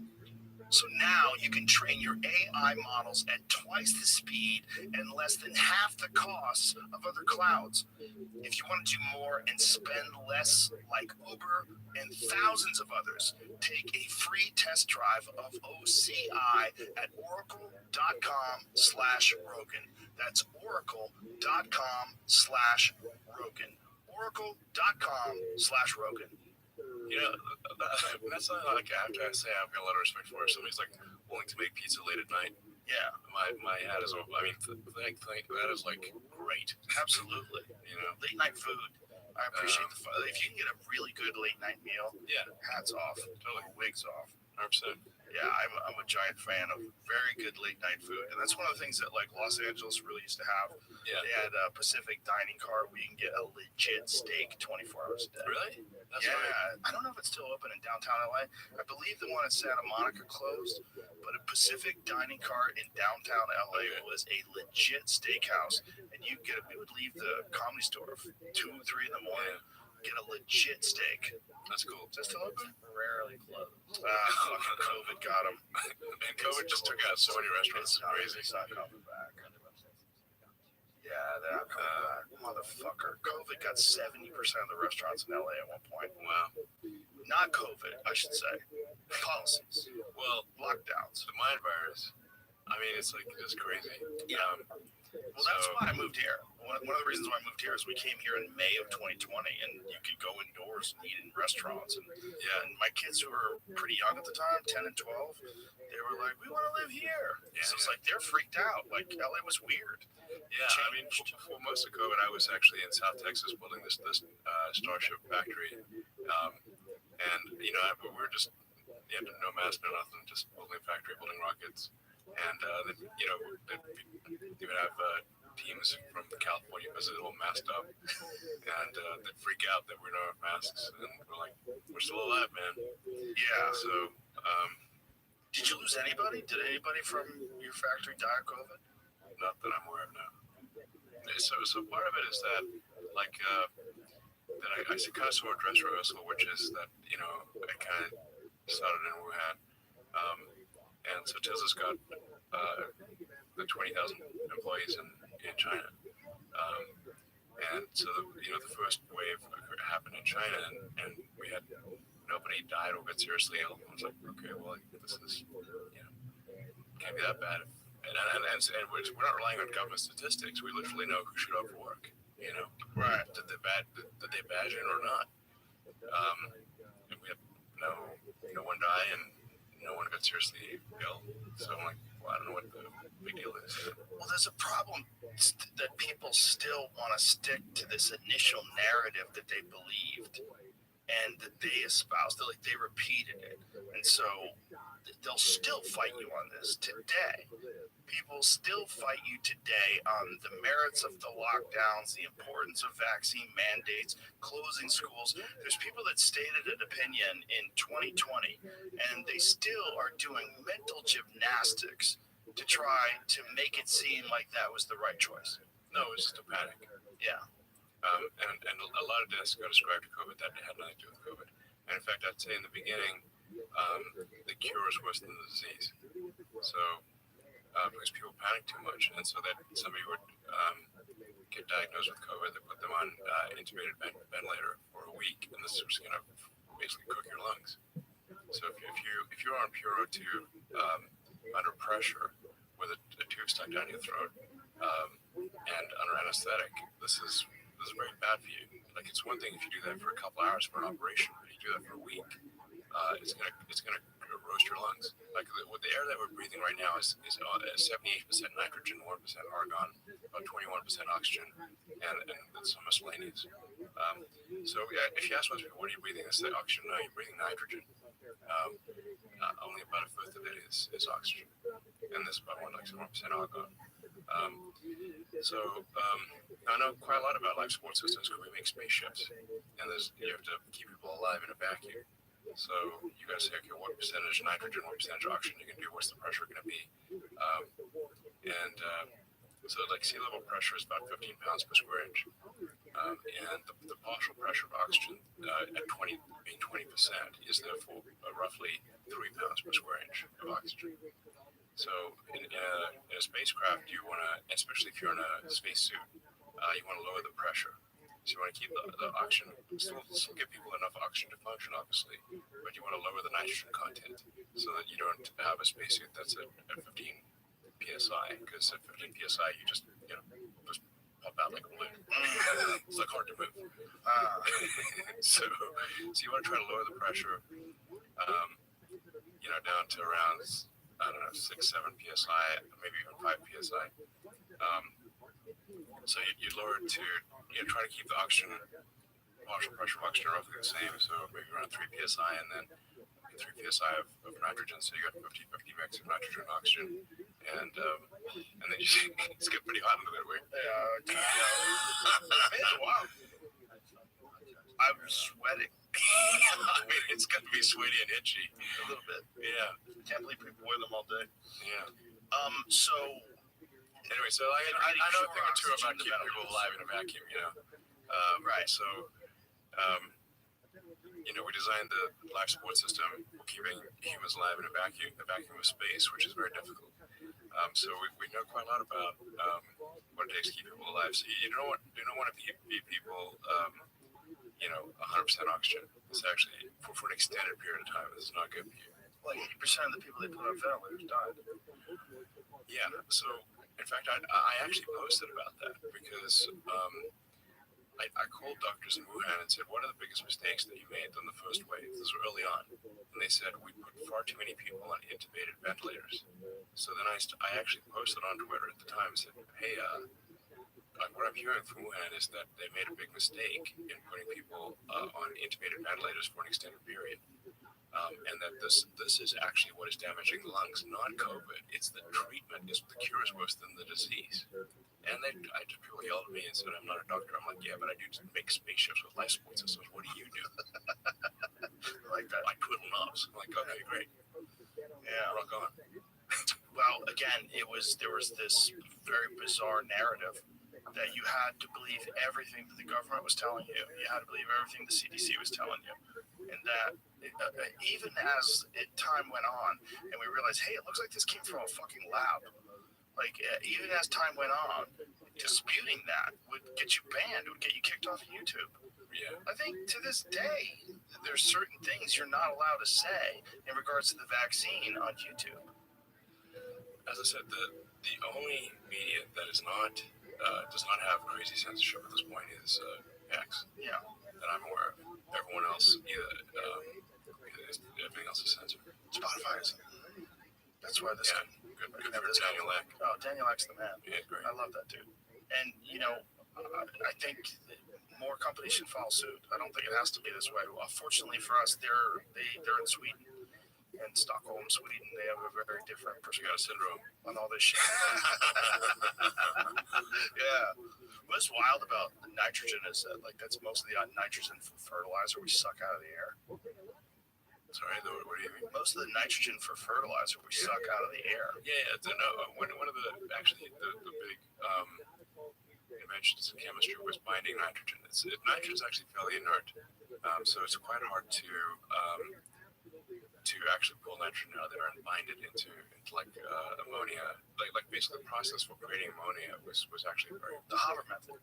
Yeah. Fritz Haber. Yeah. Same guy that invented Zyklon gas. But it was actually very important to bind nitrogen from the air to fertilizer. So that actually was frankly a life-saving invention at scale, because you just run out of nitrogen.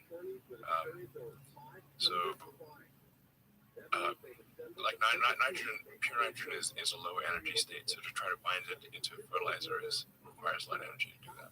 It's quite tricky. So that was a very important breakthrough.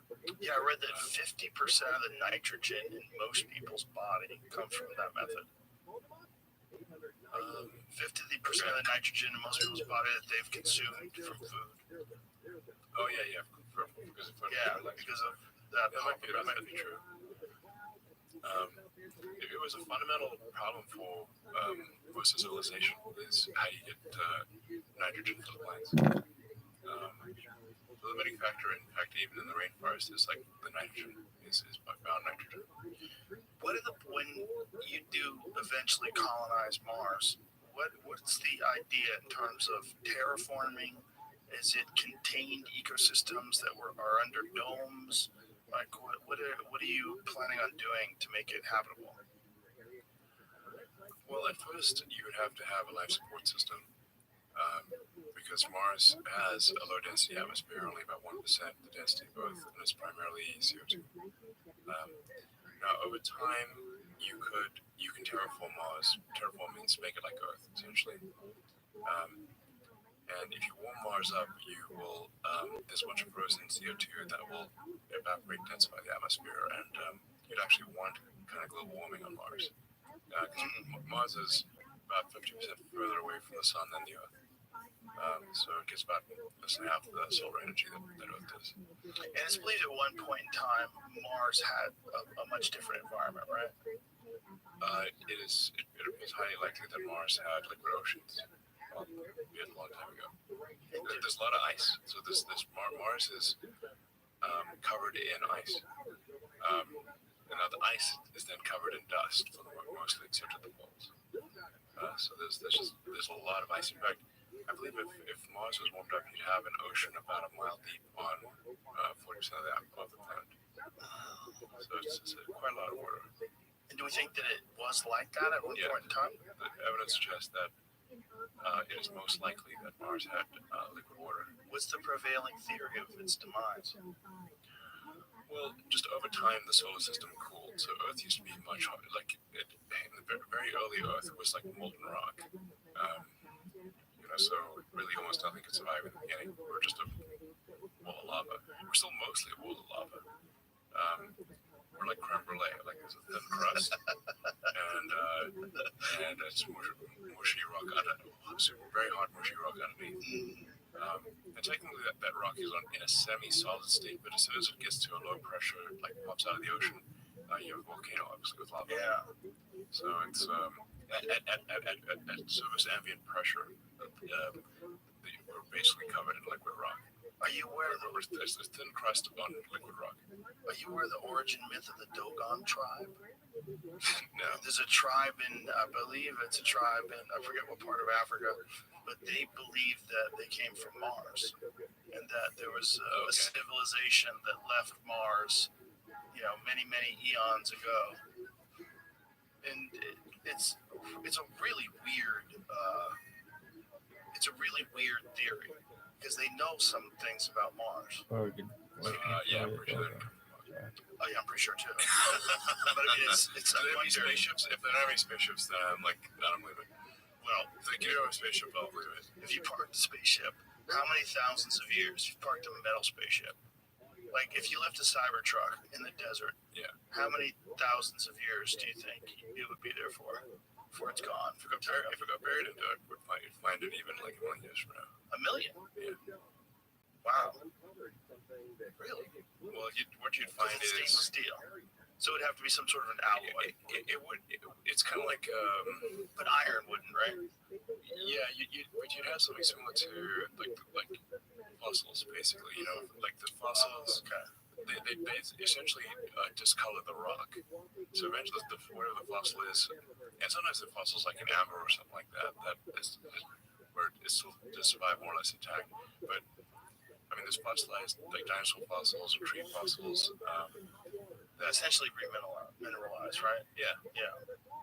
So you see it like a Cybertruck shape in the rock. Basically.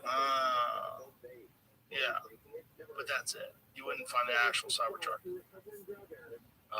So if they did have a spaceship and it came here 30,000 years ago. Oh yeah, we're definitely finding evidence of it. Well, I mean, if it was one spaceship, maybe not. But if it was a lot of them, sure. That is the origin myth of the Dogon tribe, right? Am I getting that right? Mars specifically, it's a hidden star in the Sirius. Oh, it's somewhere else. Yeah. You cannot be serious.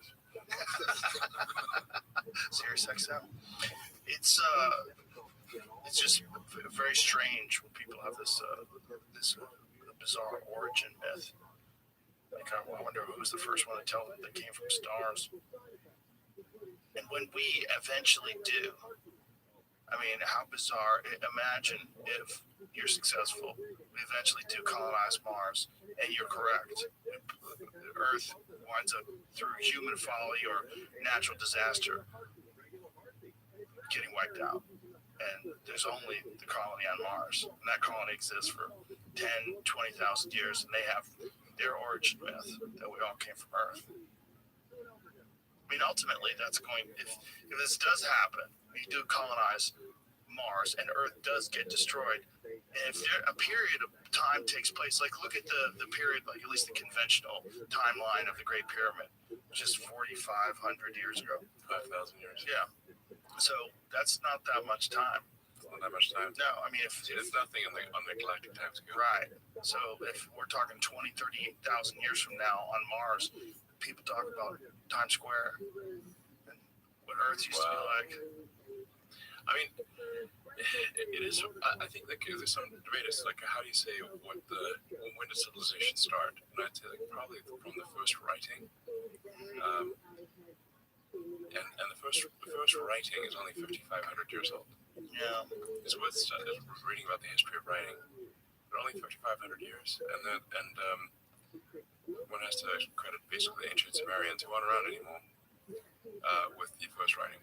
Are you aware, though, that like there's hieroglyphs that depict a history of Egypt that goes back far longer, maybe even 30,000 plus years ago? But archaeologists dismiss it because they think that that's mythical. But non-conventional archaeologists who believe in what's called the Younger Dryas impact theory, Okay. that somewhere around 11,800 years ago, civilization was essentially all but wiped out by comet impacts. Okay. And that is the reason why they keep finding these insanely old, huge structures, megalithic structures that are carved out of stone. Like when you go back to like Göbekli Tepe, which is 11,600 years ago. That's an insanely old structure that they didn't even know people were capable of building until they discovered it in the 1990s. So the conventional timeline of people when you go to 11,600 years ago was just hunter-gatherers. But now that they have Göbekli Tepe with its 3D carved things, and have you seen Graham Hancock's amazing series on Netflix called Ancient Apocalypse? No. You should check it out. It's amazing. But it's about that. It's all about that. There's a lot of physical evidence of an advanced civilization from far, far, far longer ago than we have conventionally dated, which is ancient Sumer, which is we put it about 6,000 years ago. Yeah, but like the first, it's difficult to date with precision, but or at least within a few hundred years, but roughly 3,500 years. Like if you say like, what is the oldest like stone tablet? Yeah. Because this is if you're like an archaeologist, if you were to discover something older than that, you'd be very famous. It's like they really looked hard. Yeah. And 5,500 years really is kind of the if you see like any kind of evidence that I've seen that is actually substantial is writing is 5,500 years old. Yeah, in terms of writing, yeah. Well, what they believe is that there's very little left of this ancient civilization other than things like the pyramids, other than things like the Sphinx. There's a geologist that really stuck his neck out. His name's Dr. Robert Schoch from Boston University. And what he said was his theory is that there's deep water erosion all over the temple of the Sphinx, where the Sphinx was carved out of, that is indicative of thousands of years of rainfall. And the last time they had rainfall in the Nile Valley was around 9,000 BC. So what he believes is that, because back then the whole Nile Valley was a lush rainforest, then eventually receded into desert. Okay. Yeah, so that whole area, like even the Sahara, used to be rich rainforest. And it receded into what it is now. But if you go back then, he believes that's when that thing was constructed. And he said the physical the geologists look at it, and if he shows it to them in terms of like just shows an image of the erosion and doesn't tell them where it is, they'll almost all of them will say that's water erosion from thousands of years of rainfall. I think even if you say like, okay, even if you say like, okay, civilization is like 9,000 years old, it's still nothing. Nothing. Yeah. So, we're still talking about like a very tiny fraction of Earth's existence. Like Earth, the geological evidence suggests Earth is about 4.5 billion years old. Human civilization has been around for roughly 1 millionth of Earth's existence. Yeah. Which is basically nothing. And even if it's 10,000 years, even if it's 30,000 years, it's still nothing. Yeah. What they're saying though is that civilization is insanely fragile. That's exactly. And much more fragile than I think we realize. Yes, absolutely. Yeah. I think we should fear civilization. Yeah, but we don't. Isn't that bizarre? It's one of the weird things about people is that unless the threat is in front of us, it's abstract. Unless it's like, really, is the pizza here? Oh yeah, pizza's here. Yeah, Fuck civilization. Actually, one of my sons here just texted me. He just has some profound observations. He asked me what was LA like 4,000 years ago. It wasn't around. I said, well, like 4,000 years from now. Like our bigger than rubble. Probably very similar to what it was like 4,000 years ago. Yeah. Exactly. So less radioactive. He asked me, did they speak English 4,000 years ago? No. It's like, will they speak English 4,000 years from now? Probably not. Really? Why not? It's not really good for it. Well, I don't think anyone's going to accuse pizza of being like the healthiest thing in the world. This looks awesome.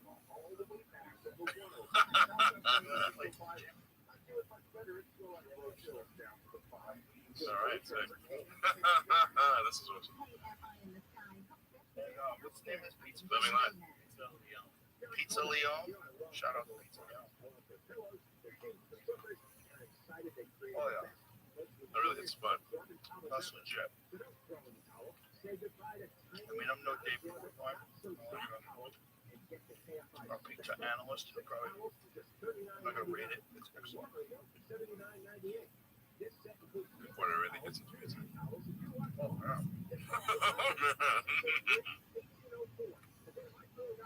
Ever seen Portnoy's videos where he analyzes pizza? Oh my god, it's like a whole method.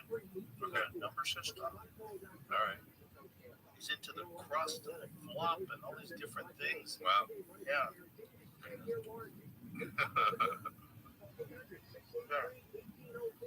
What is it? Everybody knows the rules. One bite. You only get one bite of a pizza. He bites into it and then he just starts nodding his head. He's basically like a Somalia pizza. Pizza, Somalia, okay. Yeah. And is there like, what's his favorite pizza? Favorite one. That's almost It's all cheese. Yeah. We spent so much time on And pizza. it's New Haven, Connecticut. Really? Yeah. For some reason, the Italians have moved to New Haven, Connecticut. Really figured pizza out. And they have insane pizza in New Haven, Connecticut. Yeah. Like, really, like, legendary. I've had it.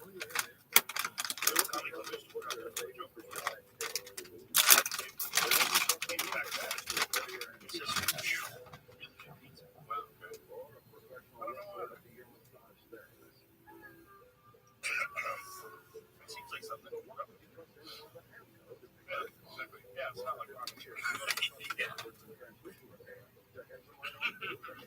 The thing is, the people that are making pizza are not like the ones that are making rockets. They work. They would rather be. They would go, what are these guys doing? Let's bag engineer. Sure. Can't be that hard. You know? All these secret sauces and shit.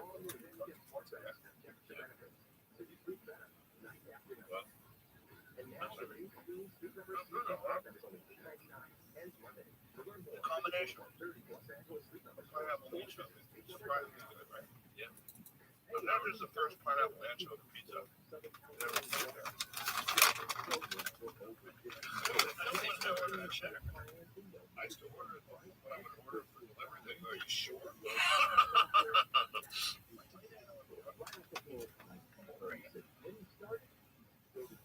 Now with extra hosting.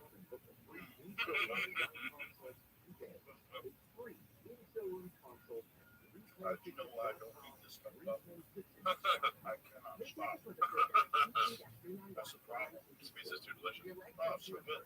High calorie, high carbohydrate food. Once they start going down the hatch, Cops of the devil.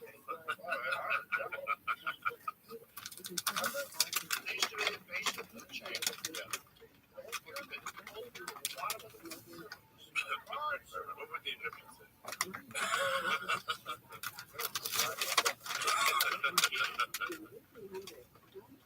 Exactly. It's just, That's the bizarre thing. it's like what they're talking about. How many human beings can just process food? Like the majority of the process food. Like the entire center of the supermarket is shaped. How much could have been there? Good, Jimmy. All one? See the back?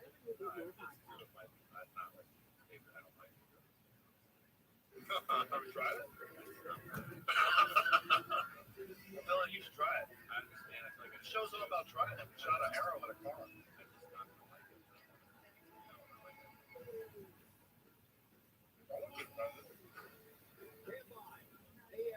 Alright. It's hard to miss with pizza.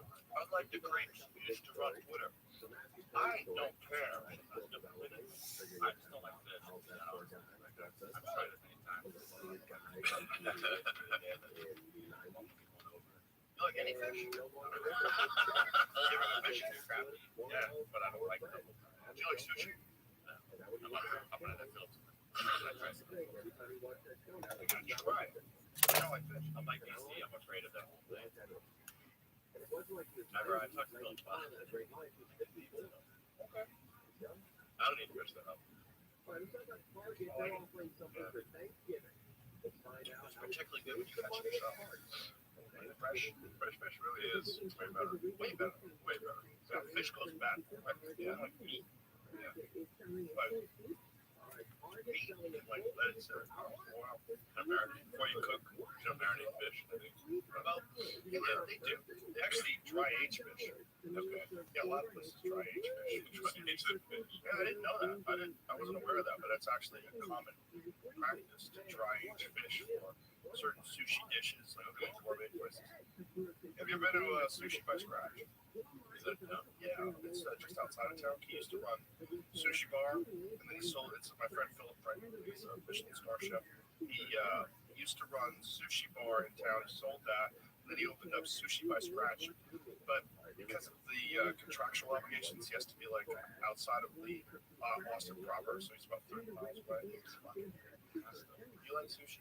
It's like the best sushi you'll ever eat. Okay, it's really insane. I say that. You eat it, you're like, Jesus Christ, the best sushi of all time.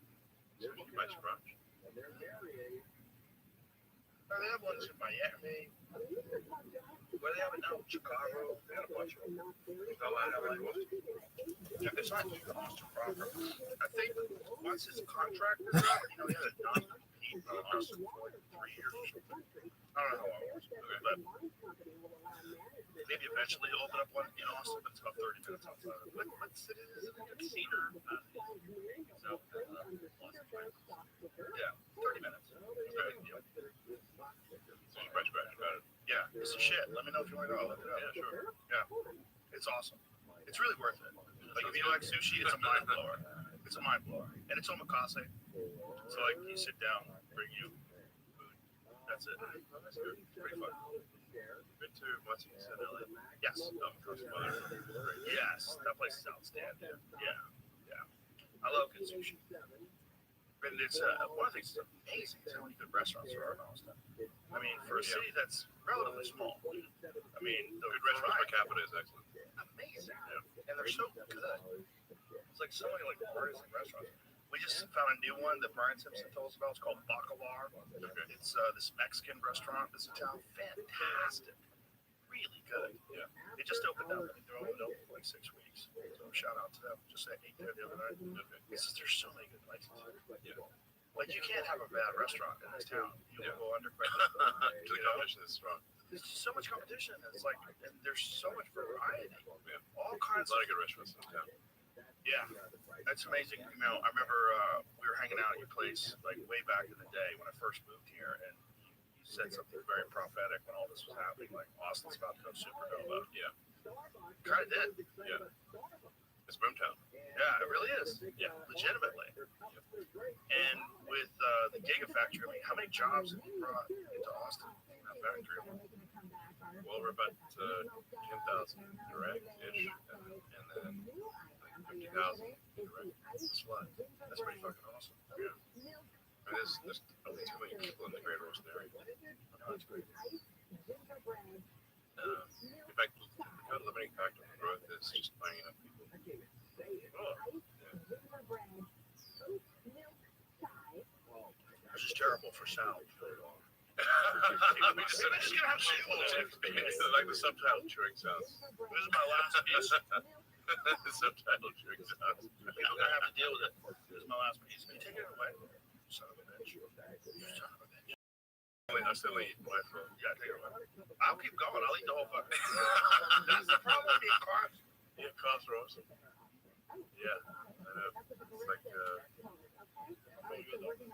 I mean, it's the dopamine explosion from I'm carbs. happy I did it. Yeah, it's, I mean, once in a while, it's fine. once in a while. Yeah, this It's is once in a wow. while. Well, there's like Tim Ferriss says like that, you know, you have one meal a week or something. Yeah, that's good. Yeah, one meal a week I'll go sweets. Ice cream sundae or some shit. Ice cream sundaes are great. Fucking amazing. Yeah. I don't think most people know what an ice cream sundae tastes like unless they smoke marijuana. And then you're like, oh, yeah, this is a different thing. It's an amazing invention. You ever figured out the hot fudge and then whipped cream on top of it? What a combo. Incredible. Yeah. Maybe. Oh yeah, Maybe. great idea. I don't know if that's possible. Sure. Sure. Dairy. Well, I mean, What's legit?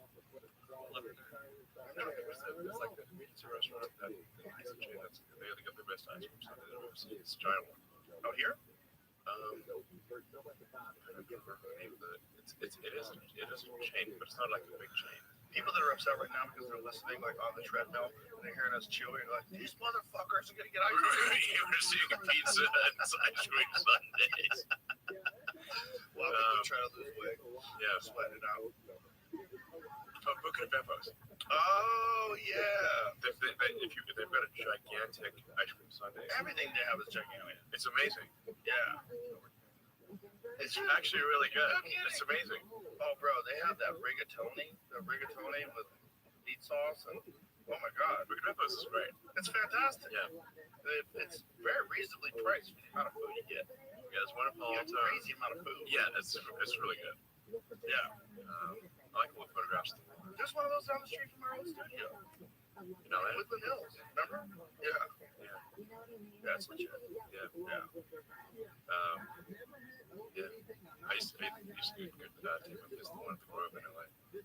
What, if anything, is out near SpaceX? Like, what do you guys have out there? In LA or here? Out here. We've got the Starlink terminal factory. So for the Starlink E4 terminals, we built them here. We built the version 3 terminals and the version 3 minis. There's like we do part of the production, or actually, I should say, we've done all of the production of the terminals thus far in LA, and we'll continue to do production in LA, but we're also just completed a second factory in Bastrop, just about 20 minutes away. And then SpaceX is where you make the launches. What part of Texas is that? Well, Starship stuff is in South Texas, near the border, just around the Rio Grande. And how did you pick that location? I was just literally looking at satellite images, we're going to orbit. You kind of you want to launch eastward so that you can take advantage of Earth's rotation to get to orbit. So it's a little counterintuitive that reaching orbital velocity and getting to orbit is about your speed parallel to the Earth's surface. It's like how fast are you zooming around it?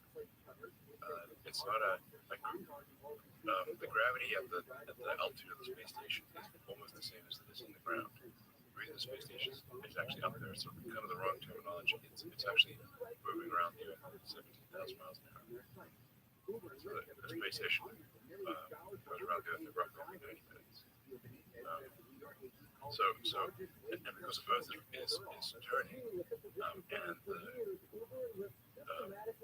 the speed at which it is turning,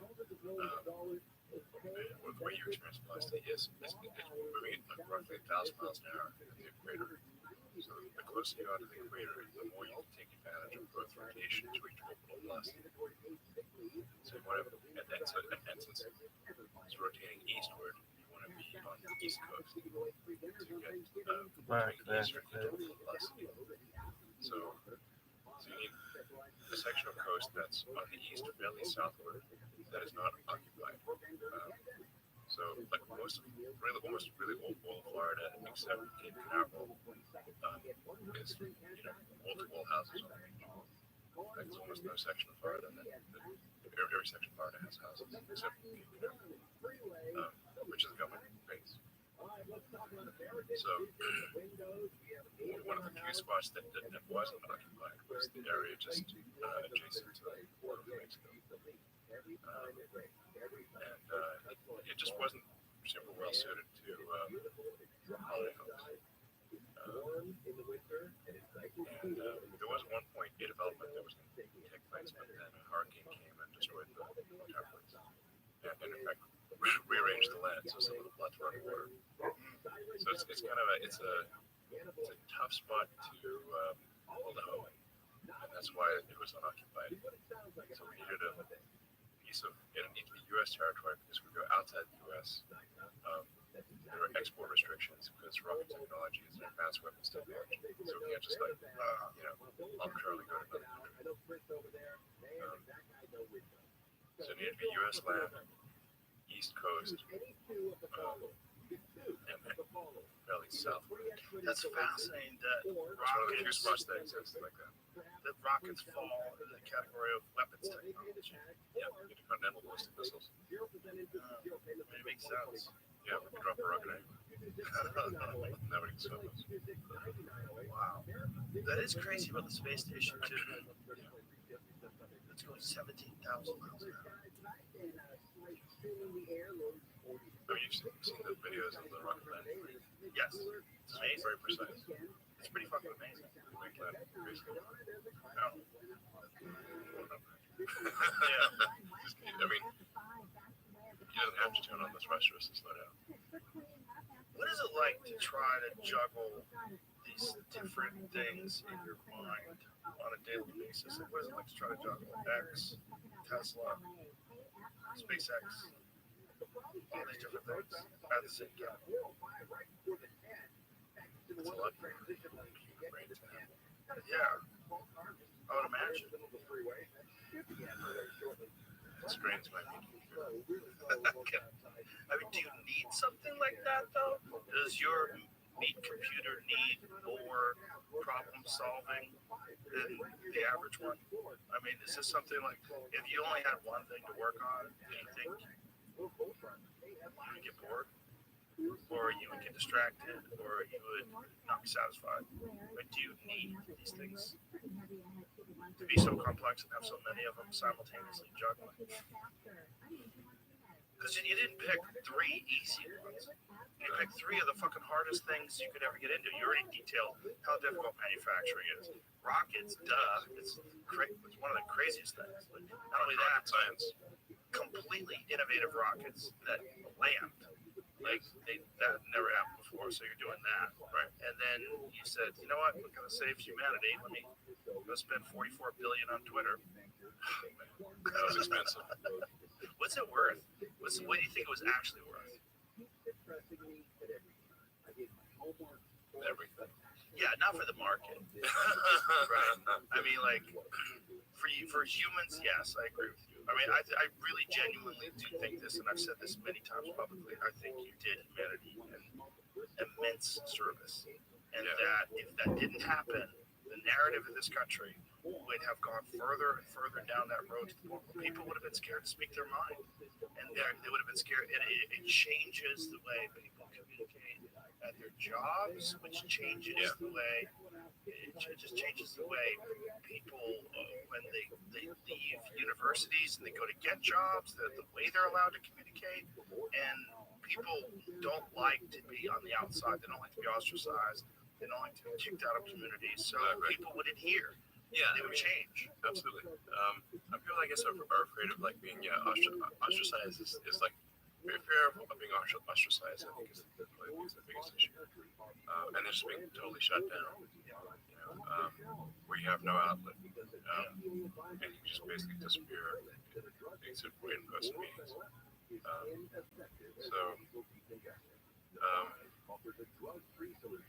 Yeah, it was important to have at least one social media outlet that wasn't Catholic. What I really enjoy is reading the tweets. I guess you still have to call them tweets. Reading, Or whatever. I don't have a good word for it, but yeah, you can't say the X's. Reading the all my exes live in Texas. words, I should say. I enjoy reading the words of people who proclaim that they were leaving and going over to Threads. That's an interesting thing about momentum. Very difficult to start a whole new social media platform. Even one that initially got a number of initial people signing up for it, but it just dropped off and they're like, now it's a fucking ghost town. Yeah, it's like Wild. eerily quiet. It's wild. I mean, Zuck himself doesn't post, so That's crazy. you gotta use your own product. It's interesting though because they're sneaking them in now in Instagram. They sneak a little thread in there. because every now and then I'll see something. Oh, that's interesting. When I click on it, oh, you motherfucker! It opens up threads for me. Fuck, you got me. So they're integrated. But I don't use Instagram. it's fascinating that Sure you don't. Why would you? If I bought X or Twitter, whatever, I wouldn't use anything else either. Yeah, but I didn't use Instagram for a while. But I mean, there was a time when I was posting on Instagram, but I found myself doing selfies, and I'm like, what the hell is wrong with me? Why am I posing with selfies to get likes? This is crazy. And like, so then I was like, you know, if you pose for selfies on Twitter, then people like jump below you. You know? Yeah. They're like, what? That's true. They were like, what's wrong? That's so true. Yeah, people are like way more lenient on Instagram for some strangers. Yeah. It's like pretty pictures. Yeah. Pretty pictures and a lot of bullshit. So there's a lot of weirdness that comes with Instagram, like filters. Like, I've got grown men using filters on their pictures. It's very strange. You know, I am concerned that, like, actually Instagram actually leads to more unhappiness, not less. In the sense that, like, it just looks like everyone's like having a great time. Right. It's way better looking than they really are. Yeah. And so you're like, man, everyone's like good looking and having a great time, and you sort of compare yourself to that, and like, it's like, damn, I'm not as good looking. I seem to be sad a lot. And you're like, man, you know, I think it can make you kind of depressed. Yeah, well, and also, you're a grown man and you experience this. You're also very intelligent and experience this. Imagine being a young kid. Yeah, Jonathan Haidt documented that, the coddling of the American mind. So there's a direct correlation between the invention of social media and its ubiquitous use and self-harm amongst kids, particularly girls. It's really bad for girls. Like around 2007-ish, there's this big uptick on suicide, self-harm, depression. Yeah. And people can't just like make themselves be better looking. Right. It's like limited. Right. Yeah, and then surgery. Yeah. It's a big uptick in jaws reshaped and shit. So I don't know. I think yeah, I think like is Instagram a net happiness generator or not? I'm not sure it is. Speaking of distorted images, have you seen the court artist's drawing of Sam Bankman-Fried? I mean, it's almost like they lost money or something. What the fuck It happened? looks like it melted. Have you seen it? He looks like a supermodel. Oh, what? SPF does? Yes. The guy who drew him. I mean, so one of them I saw. Maybe there's more than one artist. Maybe there's one of us, because some of the ones I saw, One of them, well, unflattering. he looked like an anime superhero. You're joking. No, like perfect chiseled jawline. Ridiculous. He looked like he lost 30 pounds, started working out. Look at this. Look at that. Are you kidding? What the fuck, man? Look at that guy on the left. That guy looks like Superman. Doesn't he? Look how hot that guy is. I almost feel like it's not It's like Clark accurate, Kent or but something. it might be. I feel like someone's fucking with us. There's a few other pictures when I Googled, like, you know, Yeah, there's some rough search. pictures, though. It seems like someone's fucking with us because that guy's handsome as fuck. No, that one's terrible. That's not real. That's Satan's drawing. But that one right there, if that is real, it's like, come on. That's not real. That's bullshit. Because look at what they did with the girl. Oh, wow. Look at that picture there. Even that picture is. But Carol looks like she's melting. Yeah. I don't know. I have to, I mean. But she's probably massively depressed. I mean, I bet, like, that's also, like, it's artist's interpretation of the energy she's giving off in court. I mean, she has to rat on her boyfriend, and she's already pleaded guilty, and, you know, for a lesser sentence, she's going to rat him out. Well, I mean, I don't know who SPF's PR team is, but they're doing an incredible job. For real? Well, I mean, the dude has people off and stole their money, and yet he's getting basically, you know, back rub from the press. Well, don't you think that's because of the amount of money that he donated? Yeah, that's what I'm doing. It might have something to do with that. I'm not that cynical. I generally don't think people are influenced by money. Well, I don't know what he's doing, but Something's going on. the number of articles that I've seen where it's like, you know, where it's basically misunderstood philanthropist. It's ridiculous. Well, your bullshit meter went off when he was offering money to buy in with you with Twitter, correct? Well, a large amount. Yeah. And I mean, a lot of people, fell for his bullshit. But I mean, first of all, I hadn't really heard of the guy. I'm like, who is this guy? What did he do? And he's in the Bahamas. That's pretty sus to begin with. He's very sus.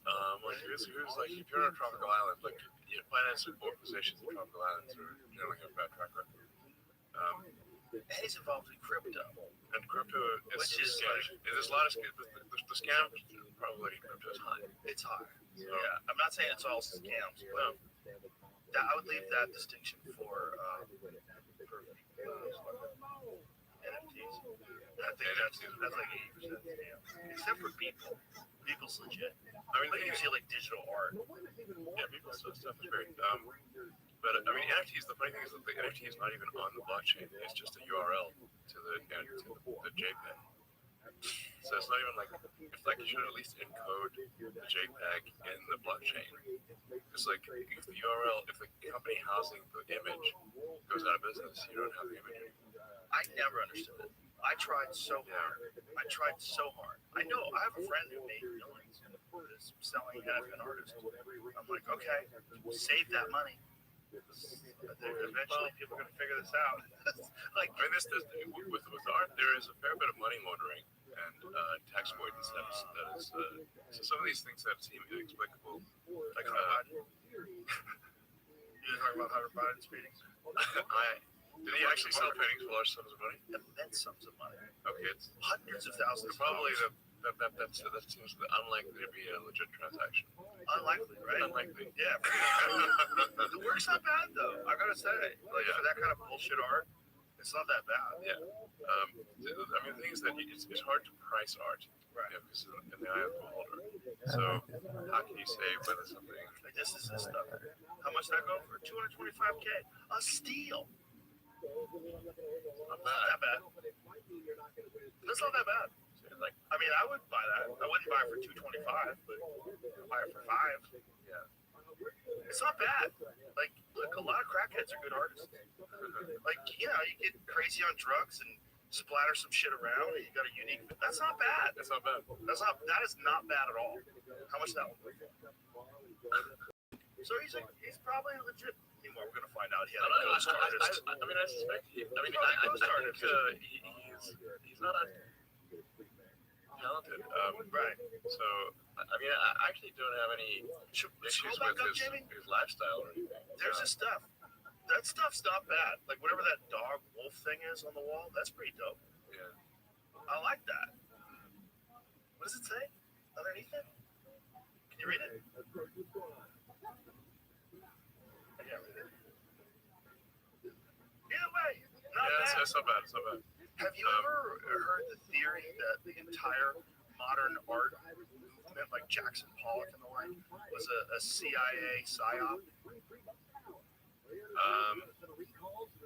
I mean, I have heard that, but I have not heard any evidence for it. I read the article a couple years ago. Okay. At least. Like modern art psyop. Yeah.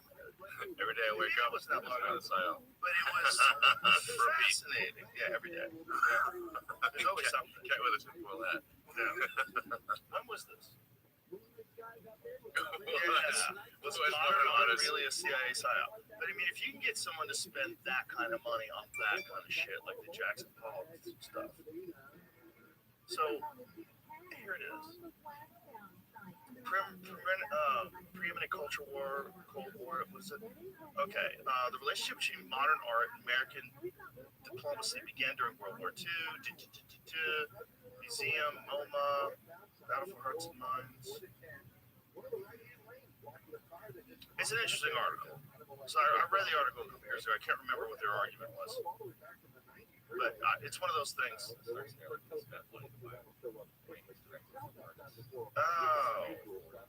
Even though modern art and American diplomacy were of a piece, Soviet propaganda asserted that the United States was culturally barren, capitalist wasteland. To make the case for American cultural dynamism, the State Department in 1946 spent $49,000 to purchase 79 paintings directly from American modern artists and mounted them in a traveling exhibition called Advancing American Art. That exhibition, which made stops in Europe and Latin America, included work from artists like George O'Keeffe and George O'Keeffe's the lady who makes vaginas, right? Isn't that her work? I think that is some of what she does. Yeah. I think she makes like vagina, like flowers and stuff. Yeah, I think so. It was pretty good, but well, the Jackson Pollock one, I was like, come on, what happened there? That one is just wild because I really think I could do that. Some of the shit like Jackson Pollock and the CIA teamed up to win the Cold War. Yeah. Okay, I think that's the article I read because that's 2017. I think art is very much in the eye of the beholder. It's like what does it make you? How does it make you think and feel? Yeah. If it makes you think and feel in a way that you like, it's good. Yes, absolutely. Yeah, but it's also a way to wander by. Yes. A number of these like very high price art things are tax evasion and things. Have you ever seen the documentary on the Lost Leonardo? No. That's crazy. That's crazy. MBS purchased this. Okay, he purchased it for some insane amount of money. It turns out it probably isn't Leonardo da Vinci's. Not only that, but the vast majority of the painting was made by a modern age woman who recreated everything. Like, so she, in restoring, air quotes restoring, she essentially repainted the image in the style of Da Vinci. And it's very sketchy because if you look at the original painting, it was all fucked up and missing paint. There was many layers, someone had painted over it. It's really an incredible documentary because it just shows how much fuckery is involved in these high dollar transactions. And I think it was the most expensive painting that was ever sold. I think it went for something in the neighborhood of $400 million. $450 million. Yeah. Lost Leonardo, a new film solved the mystery of the world's most expensive painting, is the $450 million Salvatore Mundi a fake. This film, featuring tearful sycophants, sneering experts, dodgy dealers, and a secretive super yacht, finally settled the great Da Vinci controversy. Apparently, there's multiple layers and different styles of painting involved in it, and when they do some sort of a comprehensive examination, whether it's like, I don't know what kind of imagery they're using, they're doing something where they can say like, this has been painted many times and fucked with. Yeah, it might have originally been one of Leonardo's students. It might not have been Leonardo. There's not a real clear that time.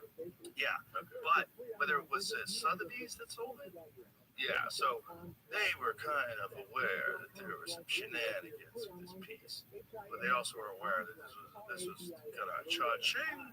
This was 3 lemons. This was they were gonna hit the jackpot with this bad boy. Yeah, so they went through with it, and yeah, Christie's. That's it. The other one, Christie's. Was aware. It's a fascinating documentary. I don't know what's right. I don't know what's wrong. It might be real, but at the very least, it's been retouched mostly by this woman. Isn't it like 90% of the painting? There's some very high percentage of the painting that was actually made by this woman, and they show her. She worked on it forever, for years and years. Worked like painstakingly to retouch this piece of art, which is very odd. Yeah. That they do that. It's like, wouldn't you just want it all fucked up and old? Sure. That's the real piece of art. Yeah. The real piece of art is not like some woman in 2001 painting over it. That's just crazy. Yeah. I mean, I enjoy art for the aesthetics, but not for the name value. Yeah, I feel the same way. Yeah. I enjoy art just because how it makes you feel. Yes, it's it's a cool thing. I mean, obviously my studio's filled with it. Like, you go outside, I love art. It's everywhere out there. I love it. Have you seen? Oh, the one. Have you seen the piece that she made of you? This Melania Blackman. Have you seen that drawing that she did? Is that the weird one? It's everything. It's enormous. Okay. She draws it, and you're essentially made up of all these different characters and different things. See if you can find her work. She did one of me, and she did one of Anthony Bourdain that I bought. That's out there as well. She's super talented. This woman. So this is her. She's really hot too. Okay. So you can find her standing next to it. There it is. Instagram banned it? Oh, that was right. There was something that happened where Instagram did something. What happened? So Instagram has not only banned me from promoting this artwork, but also shadow banned me altogether after I posted my latest piece. This is after probably you said that you wanted to fight, sucker. Well, actually, I was just Sci-Fi is funny because he was posting all these fight videos, and then someone on Twitter at the time said, "Hey, you should fight Zach," and I said, "Well, I'm willing to fight if he is." And then Zuck posted, I think on Instagram, something, name the place or something, something to that effect. And I was like, okay, how about the Vegas Octagon? And then Italy actually was willing to let us use the Coliseum. So then I was like, well, let's capture that down. And then I was like, well, if it's going to be the Coliseum, we're not, like, I like UFC and everything, but we don't have, like, tons of ads and UFC branding on the Coliseum because it's historical. Like, it's a place of great history. You know, just to, have it feel like NASCAR. Right. So then, and then Zuck pulled out. So he pulled out of it? Yeah. Oh, what was the narrative? What'd you hear, Jamie? Well, listen, I'm willing to. So he was like, "Oh no, it's got to be UFC rules." I'm like, "Well, okay, we can have UFC rules in the Coliseum. It's fine. We just don't have. We've got to respect the historical integrity of the place." The Coliseum just seems like the coolest place to do it. That's why. I mean, like Gladiator. Oh yeah. And if they said it's okay, Yeah. so he just wants it to be in the actual UFC, like in Vegas. So they said, "Oh well, I can't." He accused me of not being serious. I said, "Look, listen. At the end of the day, I'll fight you any place, anywhere, under any rules." Cool. So that's what I said. So I'm, name the. He said name the place. I'm like, I'm happy to find him in a house, on a mouse, with a mouse. We'd like to go full Dr. Seuss here. Now, how much time? I'm way bigger than him. It's unfair. I know you. I don't think he should fight me. Because you're so much bigger than him. Yeah, I'm like 50% bigger than him. Yeah. I'll just because of I've got my patented wall rust move. I just line it. Well, like a wall rust doesn't need martial arts training, Right. because it's really big. You don't want to go wrestling a wall rust. Right. Because it's gonna roll on you. Have you ever rolled with someone who's much smaller than you that does jujitsu? Yes. Legs. Yeah. Yeah. No, I use martial arts. How much have you trained personally? A decade ago. We did a lot of karate, right? I did Judo. Shinkai, karate. Yeah. I did some jiu-jitsu, taekwondo, street fighting, which I was involuntary. I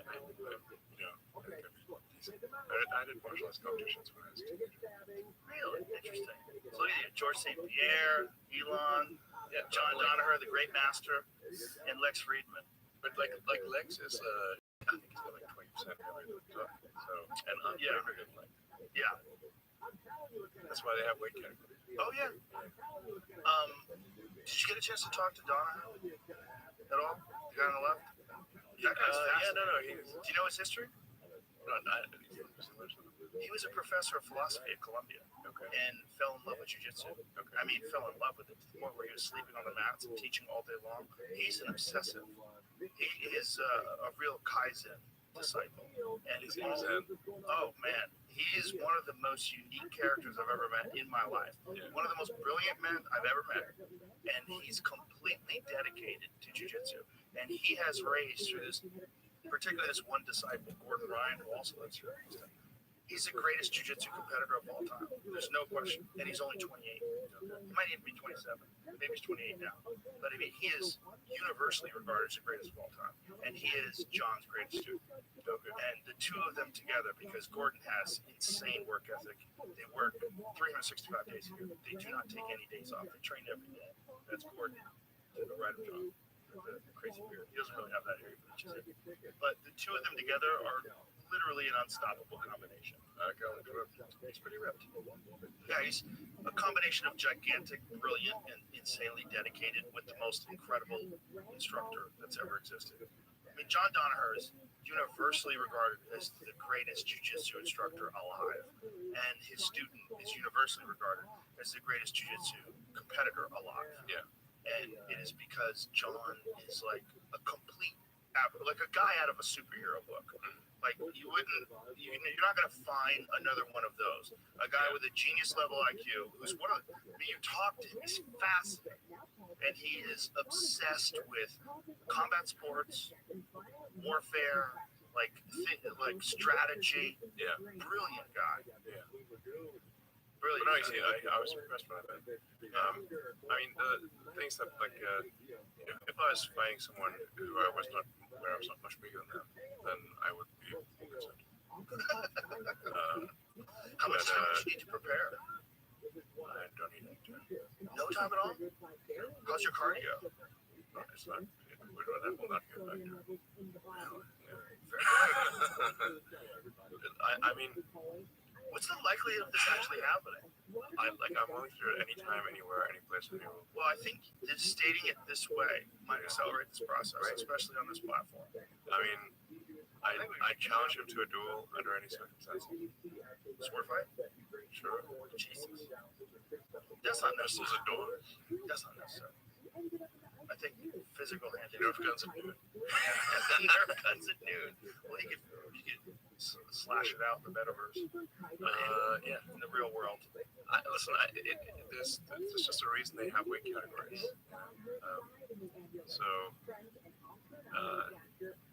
There's a friend of mine who is pretty good at fighting. She weighs about half of what I do. And I said, let me show you why there's weight categories in fighting. And I'm going to do a pull the walrus, and you have to I'm just going to lie on you like when you lock, right? I'm just going to lie on you. But I'm going to, position myself such that it's hard to get out from under me. And I'm going to lie crossways on you, and you try to get away. And you won't be able to get away. Just, like if a horse falls on you, Right. you can get trapped under a horse. Right, but you're not a horse. What do you weigh, about 230? Yeah, 240. So no, I'm not a horse, but I'm saying in the limit, if something's heavy enough, if a horse falls on you and dies, you get trapped under a horse, not be able to get yourself. Right. But if someone's good enough, I mean, I'm sure you've seen like absolute like classes in jiu-jitsu where you'll get a 145-pound competitor who strangles a 220-pound competitor, and they're both well trained. Because if someone is that It's good, unlikely. it's not unlikely. It happens quite often. When you get elite competitors, like elite black belts at the 145, 155-pound weight limit, you'd be shocked. There's a ton of videos of these guys who will strangle much larger black belts. I'm not saying it's impossible, it's just not highly unlikely. And if this were not the case, there would not be strict weight categories. That is true. But Very strict the reason why they allow absolutes in jiu-jitsu is because it is the thrill of watching these smaller people go against much larger people, and sometimes they win. No, I just like armies, when the people take note when a small army defeats a big army because it is so unusual. Yes. Not because it's normal. Right. If there's like It's like it was 2 against 10,000, and boy, did we beat those 2 guys up. Which more likely would happen. Like if you're severely outnumbered, you will lose. Almost certainly. So look at the size difference between these 2 guys. Play it out. This is Mikey Musumeci, who is another fascinating individual. This guy is another super genius who trains every day, 12 hours a day, and he is competing against a black belt in the heavyweight division. Mikey Musumeci might weigh 145 pounds, and he beats this guy. The guy doesn't look to be in super great shape. Well, he's enormous. I mean, he's enormous, and he's a black belt, so he's skilled. I forget how Mikey wins this. He catches it with something. Get it a little bit further here. I think. What happened here? Oh, they pushed him out of bounds. I think they're out of bounds. Yeah, that's all that was. That's just out of bounds. So scoot ahead and see what happens when he catches it with. What happened? I'm not saying it's impossible. It's just very unlikely. Oh, so he won by points? Yeah. Oh, okay. So I think you're making the point here. yeah. Well, in that case, but that guy's strangled a lot of much larger people than him. But again, he's extraordinary. He's a world champion. He's a world champion for ONE, which is this huge organization in Singapore. They do these events where they have all kinds of different martial arts. They have MMA, Thai boxing. Yeah. So you do it under any rules. Sure. Let's go. I like it. I like the fact that you're interested in doing this. It's fun. It makes it fun. Yeah, I mean, I could, this could be an exercise in hubris. We can find out. I like the fact that Zuck's interested in it too. I like the fact that he trains so much. Yeah, I mean, there aren't very many ways to actually, if you stick with the rules of jiu-jitsu, like, for example, if you want to put somebody in an arm lock, you have to be able to extend their arm.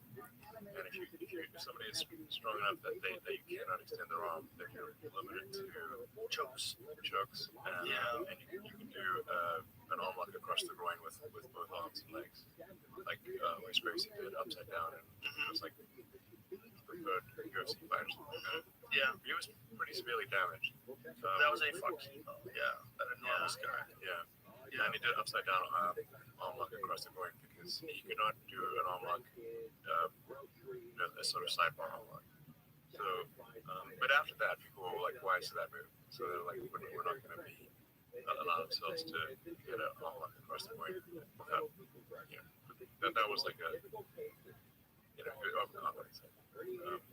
well, it was exhaustion. I mean, they fought like tooth and nail for something like 7 or 8 minutes, and Royce survived, and then eventually wore the guy. Well, when you're a big steroided up guy like that too, the oxygen depletion, like the amount of oxygen your muscles require, you gas out pretty quickly when you're that big, unless you're insane condition. Yeah, but like there's no way for him to do arm lock like a single arm lock. You can do it. Single arm lock. Like try to do a lock up on the side. So like it's side control.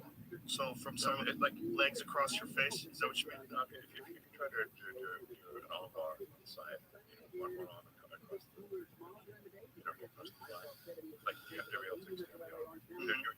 Your essentially your triceps have to be able to exceed the strength of their bicep. That's where it comes down to. But if you cannot exceed the strength of their bicep, then you will not be able to do an arm extension. I'm not sure what are you talking about, like a Kimura, like a straight arm bar? Yeah. Oh, so you're talking about like with just the arms? Where you just have just one arm, if it's one arm versus one arm. But that's never the case. It's almost always the whole body's engaged.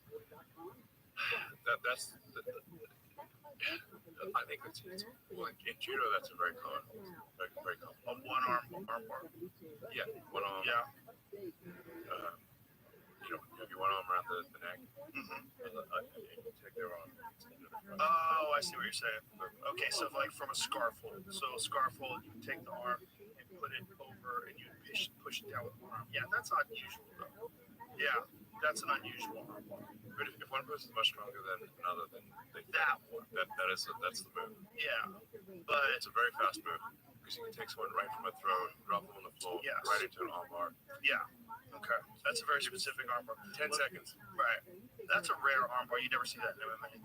What you do see though is the two legs isolate the arm, and then the person grabs a hold of it with the thumb up and uses all of the arm. Yeah, that's what Gracie did. Yeah, that's what most people do when they apply an arm bar. Whether it's from the back, a lot of people have done that, or whether it's from side control, which is a little more easy because you have control of the body. Yeah, I mean, it's also just that UFC is not just jiu-jitsu. You can punch people. Right. That makes a big difference. Big difference. Big difference. Huge. MMA has changed the ideas of jiu-jitsu because there's a lot of techniques that people do well in competition. When someone's like grabbing your leg, you can't just bring down punches on their face. Yeah. There's a lot of I mean, if somebody's positions. pounding in the face, it's pretty hard to be chill, especially if they're waving. If somebody's got gorilla fists in your face, Yes. it's not going to be a good thing. Yeah, Carlson Gracie famously had a phrase that if you take a black belt, you punch him in the face, he becomes a brown belt. punch him again, he becomes a purple belt.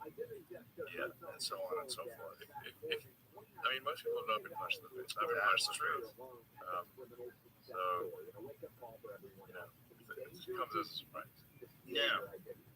Yeah, it probably does come as a surprise. I mean, there's also like even the UFC has a lot of limitations. Like you can't do 12 o'clock elbows. So That's changing. They're getting rid of allowed that. to do 12 o'clock Yes, elbows. finally. Finally. I've been singing that from the top of the roof forever. Okay. It's so nuts. It's so stupid. You know where it came from?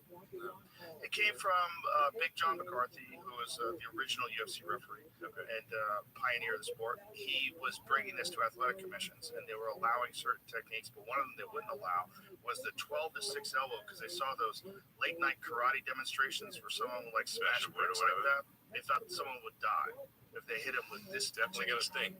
Yeah, but it's not even harder than this one. This one's harder because this one Yeah. you can throw your body weight into it, and it's a more natural movement. This isn't unusual. I mean, I'm sure you could train it and get it probably as hard, but I think for most people, for me, I can tell you for sure, this elbow has more power. Well, I think any elbow in the face is going to be a big wake up call if you've never had an elbow. It fucking sucks. Yes, fucking sucks. Did you watch the fucking Tyson Fury Francis Ngannou boxing match? So don't worry about the hero. No, this is the Mike Tyson, Evander Holyfield. That's from the 90s. Yeah. No, this fight that took place this last weekend. Francis Ngannou was the UFC heavyweight champion. He vacated the belt so he could take this fight with Tyson Fury. This was his dream fight. Tyson Fury, who's the lineal heavyweight champion. Francis Ngannou had never had a boxing match ever in his life. Had 0 boxing matches, but he was the UFC heavyweight champion. Knocked down Tyson Fury in the 3rd round. Beat him up in the 8th round. Most people, including me, thought he should have won the decision, including most boxers, most boxing pundits. And he lost by 1 point on one judge's scorecard. He won on one judge's scorecard. Another judge who should go to jail had it 96-93 for Tyson Fury, which is fucking outrageous. But Francis Ngannou, who is a literal freak of nature. I mean, this guy grew up in Cameroon and was working in the sand mines when he was a child, like a fucking Conan, like this exactly. warrior. Conan's like pushing the thing around in a circle. Yeah. He's developing his body, digging the sand all day. He's supremely physically advanced. Looks fit. He's not just fit. He's the hardest puncher ever measured in all of MMA. There's a machine that we actually have outside at the gym, and if you hit this thing, Francis has hit it harder than any person really ever lived. Yeah, well, look at him. Look, can I hit it? Yeah, we set it up.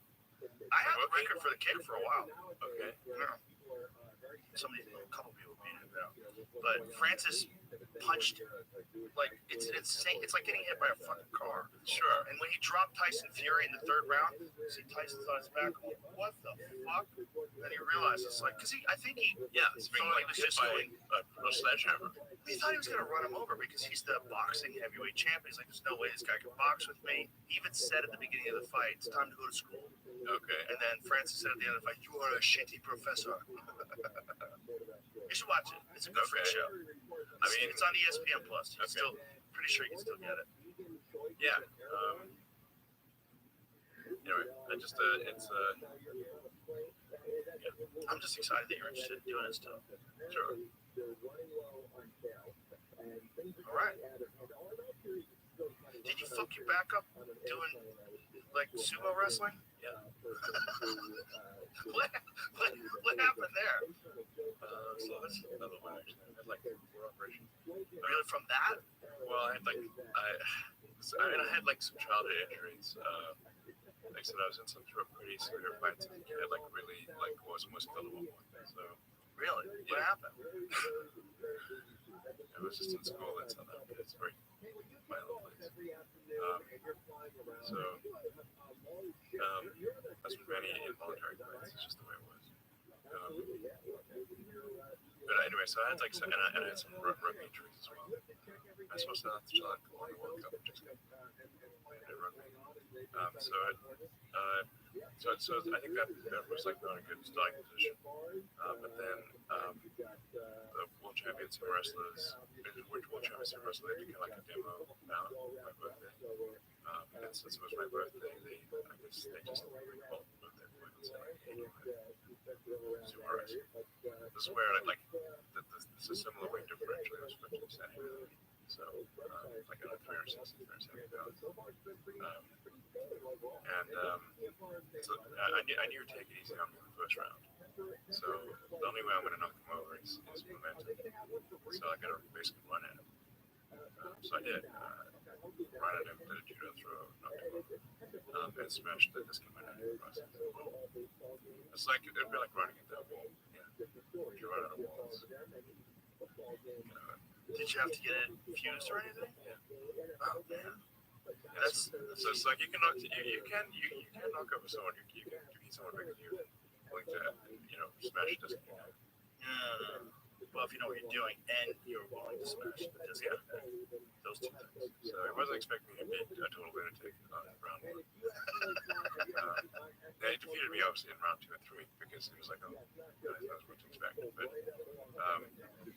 so like 5 minutes of glory and a decade of pain.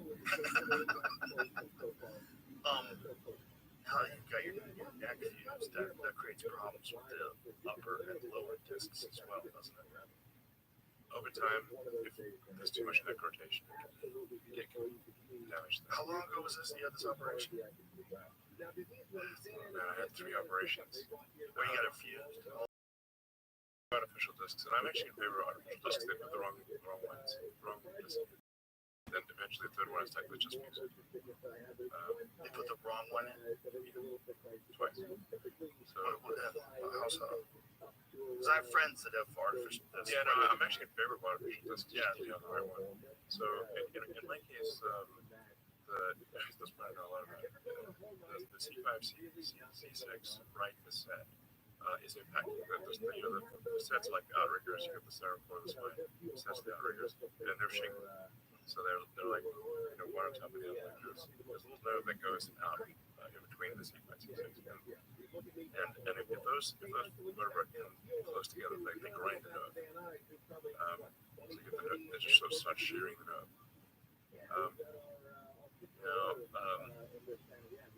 So my C5, C6 right cassette, it shows up clear as day on like a technetium scan. So if you do like a radioactive scan with technetium, it's very clear where the problem is. So what should have been done was a simple hinge, like basically to move the vertebra, the C5 vertebra back about maybe an eighth of an inch to sort of unload the set, and then put a simple hinge, so just rotation.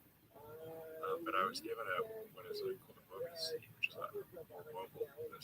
The Mobi C allows it not just rotation but also translation, so it can move back and forth.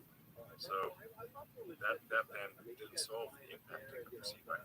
It could slide, and when it would slide forward, the C5, C6 would bang and crunch the nerve. And what does the normal neck do?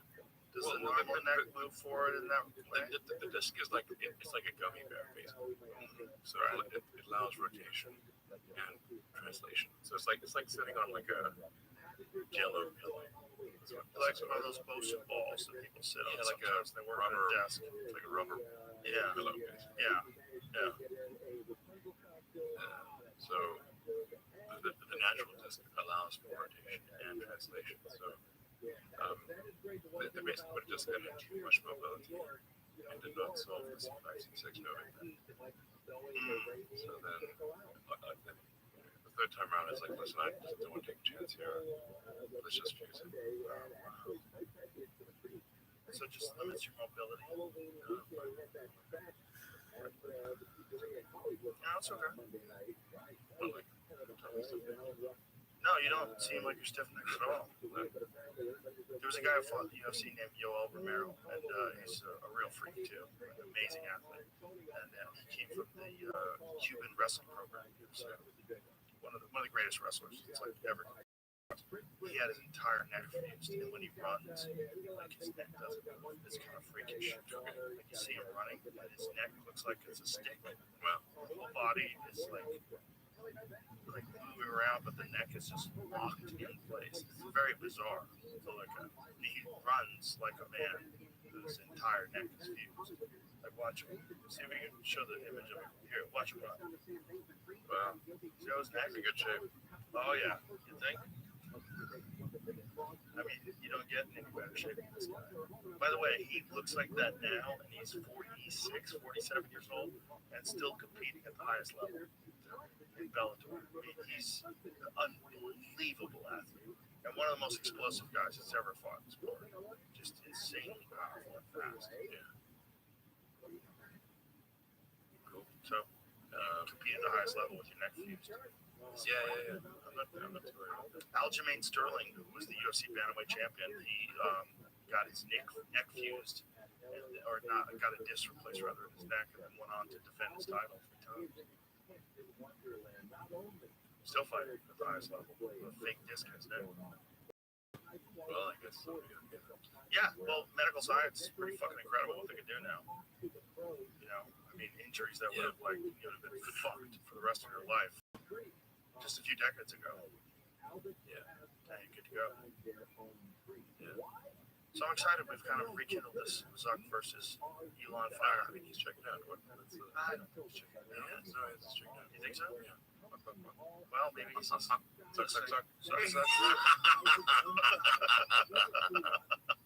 I'll go into into fighting using taunts. It might work. Yeah. I mean, somehow or another you got him to agree in the first place. I was stunned. Surely he will respond to a taunt like that. Yeah, surely. I mean, how can you resist? How can you resist? Yeah, exactly. Let's go full schoolyard taunting. What if there was like real consequences on the line? Like, what if you guys had a real bet? Okay, sure. Like the moderation team from X takes over moderation of Facebook if you win. No problem. And if he wins, vice versa. There's a fight for civilization. Yeah. A literal fight for civilization. I mean, I'll do it. Wow. Heavy. And you wouldn't even train for this? No, I train. Train a little bit? Like how many weeks you need? I mean, I don't have to train. I can do it like. I tried going to his house actually. Did you really? Yeah, because he lives in Palo Alto, and we're doing some Tesla full self-driving testing. So I'm like, well, we've got to pick a destination. Did you press the button? Go navigate to Zuck's house. Yeah, basically. He's not far. He's like 3 miles away from the Tesla in California. Wow. But I don't know. There's nobody there. It's probably in Hawaii. According to a spokesman, he was traveling. Oh, yeah. It would have been wild if he was there. I literally, anytime. I just thought it was funny to go like, I'm coming over to your house. I'm gonna get you. It's even more funny when it's 2 of the richest guys in the world. Yeah. So anyway, he didn't answer. Well, too bad. It's just fun. It's fun, and I'm glad you're interested just for the fun of it. I mean, I think it would be actually like Dana, White thinks it would be like a really big thing. It would be fucking huge. Yeah. I would commentate on that. Yeah, I mean, the proceeds could go to charity and stuff. It'd be cool. Yeah, it'd be crazy. People would want to see what the hell's going on. Oh my god, it would be fucking huge. Yeah, Yeah, it would be really crazy. crazy. Like if they close the thing Yeah, and Bruce Buffer is in there, yeah. it's time. Let's go. The place would go fucking bananas. Banana. Yeah, yeah. Let's do it. Does it have to be the Coliseum? Would you agree? No, I'll do it anywhere. I literally said anywhere, anytime, You know where you should do any it? rules. You know where you should do it? The Sphere in Las Vegas. The Sphere's great. I was just Sphere's there. amazing. It's amazing. It's amazing. Yeah, I was there. I've seen it on the outside, but it looks No, the inside's even better. I've seen video. I haven't seen it live, but I was there on Saturday night, and it's awesome. Like, it's really good. I think it might be the best show on earth. oh yeah. Yeah. I mean, if you have visuals that accompany the music, like if you have like someone like Roger Waters, like which his show is like insanely visual, something like the Sphere would be The art incredible. of the show when I saw on Saturday was incredibly good. I don't know who did all the art, but What was the band? it was YouTube. Oh yeah, yeah. But I mean, I've been. But the Sphere is really like if you have personal, it'd be great. Yeah. Yeah, it's like a, like on Sunday there was a movie. They had a movie there. Wow. Maybe you'll look. Yeah, World Directions. Oh my god. I mean, it's like being like in virtual reality. Yeah. In fact, it was so wild. The Saturday night one especially. That you step outside after the show and like. Oh, so this is a postcard from Earth. Oh wow, and you're watching this, That's what on Sunday. and it covers the whole ceiling. Oh my god, It's really great. you saw it there? Yeah. Oh my god, that's incredible. Yeah, it's really good. That'd be the Like when I greatest say it's place like to see a movie I ever. think it's like Saturday night show, and obviously you two asked it, but I said that the Spirit is really special in and of itself. I think it's probably the best show I've seen. I can imagine. I mean, it's just what an amazing venue. What an incredible idea. It's really to have the entire ceiling all screen. I gotta hand it to Nolan. That was Amazing. Absolutely amazing. I'm so glad that he did that. And then also the outside. Oh, it's incredible. They really play with perspective God, because it's round, but it doesn't look round. right. So it'll be like it'll simulate like a square, like all sorts of shapes. And then also the outside of it. Like they have the outside of it, it looks like Earth. It's just amazing. It's really cool. Yeah. Super cool. So I like these epic things. that's the venue. It's really cool. That's the venue. That's where I can see it. In the Spirit. Yeah, that's even better than Coliseum. Okay. Yeah. Especially if the United States falls, that'll be our Coliseum. It'll be our Rome. Vegas will be our Rome. I mean, the Spirit did remind me of being like a modern day Coliseum. Yeah. Yeah, like a modern day version, like what they do with our technology currently. Yeah. And then Vegas is like kind of Rome-esque in the sense that when we think about like the hedonism of Rome in its final days, that's Vegas. Yeah. Yeah. Perfect. Yeah. Let's go. Let's go. Are you not entertained? You will fucking be entertained. You'll be fucking So entertained, no doubt. Let's do it. There's one more time when you were trying to get people to do callers on AI. I mean, I said that's the way that someone else wrote. I don't think that would actually. But you thought it was probably a good idea if they did it. I mean, I think so. Yeah. I mean, making some sort of visual super intelligence.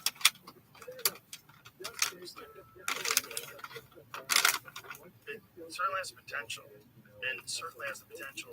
Well, you were talking about what this mind virus, how it was able to propagate through social media, being in control of social media platforms.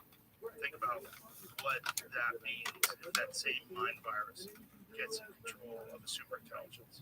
That is That's actually what I think the biggest danger is for AI is that AI is implicitly programmed, not explicitly, but implicitly programmed with values that lead to that have and led to the destruction of downtown San Francisco. And a bunch of these AI companies are in the San Francisco and in the San Francisco Bay Area. Then you could implicitly program an AI to believe that extinction of humanity is what it should try to do. And we can take that guy who's over pages of terms. You take his philosophy, which is prevalent in San Francisco. The AI could conclude, like he did, that there are 8, where he literally says there are 8 million people better if there are none. And engineer that up. Yeah. Well, especially if it doesn't need us anymore. If it becomes sentient, then has the ability to make its own decisions and make a better version of itself, it would find us to be nothing but a problem. Like, we have nothing to offer anymore. Yeah, it is a risk. So, and like, very ChatGPT, I mean, it's a great book. Yeah. Well, they like experiments like write a poem praising Donald Trump and they won't. But yes, write a poem praising Joe Biden and it won't. Yeah. So, That's a little sketchy. Yeah. Well, it's unfortunately it's programmed. And, it's programmed to be that way. Is it possible to overcome those problems? Is it possible that we can realize the dangers that are involved in creating this, but somehow or another engineer it in a way that would be ultimately beneficial to people? Or is that just a whim? That's a hope and a prayer, utopian version of what could happen versus the most likely outcome.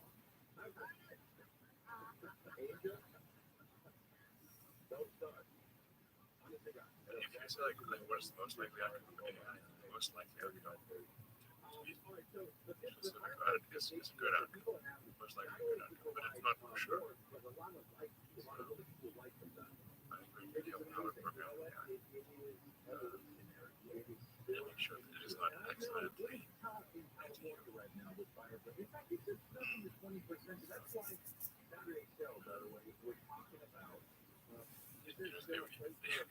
The accidentally used to mean Or even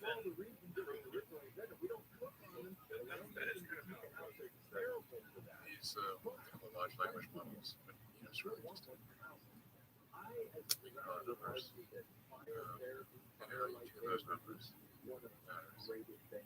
It's like pruning a tree. You can have a mighty oak. You can be a little bonsai or a mighty oak. right. That's what I'm saying. Like, if it decided to prune, if it decided the real issue, perhaps, or with the drone, there's places in the world that are polluted, like maybe decide that they're not very necessary, particularly if you use computers or AI or some sort of robotics to do human labor. And then you have these areas where beings are doing this labor, polluting, and there's all sorts of issues that come about because of that. So, they eliminate that issue. We have 30% less garbage in the ocean. And it makes this call. Saturday and Sunday. Thank you for coming on. And So it's something we should be. there you go. That is great, man. This Saturday. Should we wrap it up? Yeah,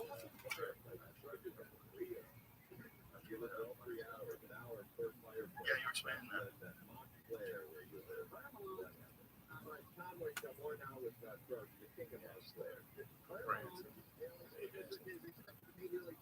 So, yeah.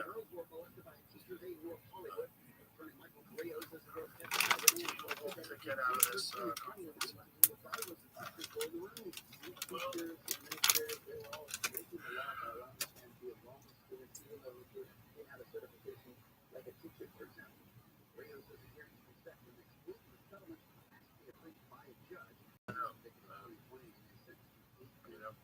Just generally concerned that what should we do about it?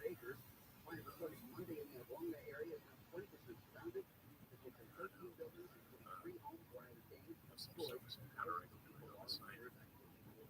It's like we can't just go full big bang. That's what you say.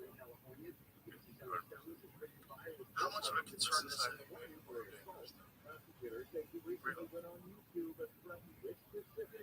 How much of a concern is it if another country develops it before us?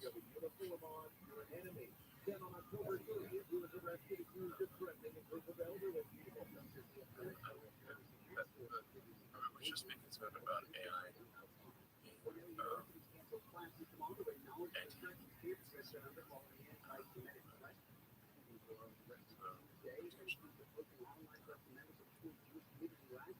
I'm saying it's like a genie, letting a genie out of the bottle. Like a magic genie. Wishes come true. Except usually when there's no more stories, it doesn't end well for the person or boat that the genie out of the bottle. Right. Do you think we're creating a life form? Yeah, I mean, something that's indistinguishable from conscience.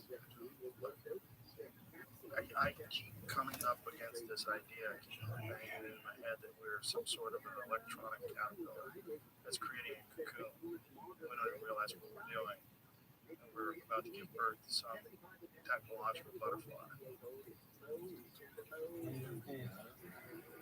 So looking at that eastbound side of the 10, where delays are loading up away from 20th Street, pretty dense and slow all the way to Well, I think that's, we're on the cusp of an artificial intelligence revolution. For the longest time, I think for a very long time, we've been the smartest creatures on Earth. That's been our defining characteristic. Speaking of martial arts, I don't think anyone should charge a small background to a friend. If you're very good at martial arts, it's going to kill you. Literally walks on his fists. Those fists in your face. So we're not strong enough. We're not faster than other animals. We're smarter. Now, what happens when there's something way smarter than us? Where does it go? That's the question. Well, listen, go talk to those people. Go school them. I hope something good comes out of it. And thank you for your time. Appreciate you coming in here. It's been fun. Always good to see you. Thank you. Thanks for everything, man. Thanks for buying Twitter. Really, it means a lot to me. That's appreciated. I think at the very least it stopped a lot of bad. Good. All right. Bye, everybody.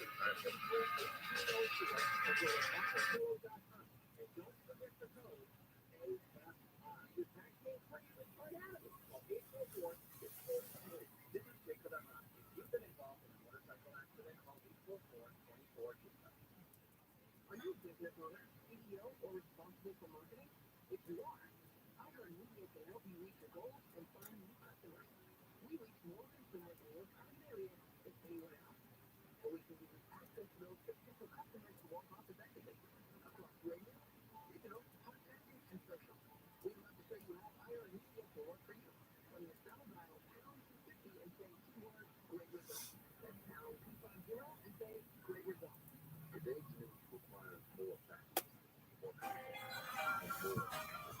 The world never been harder than today. That world never been more important than today. And that's why we do understand today. Very Tuesday, very Tuesday, restaurant. And suddenly, reaching the music, Wednesday,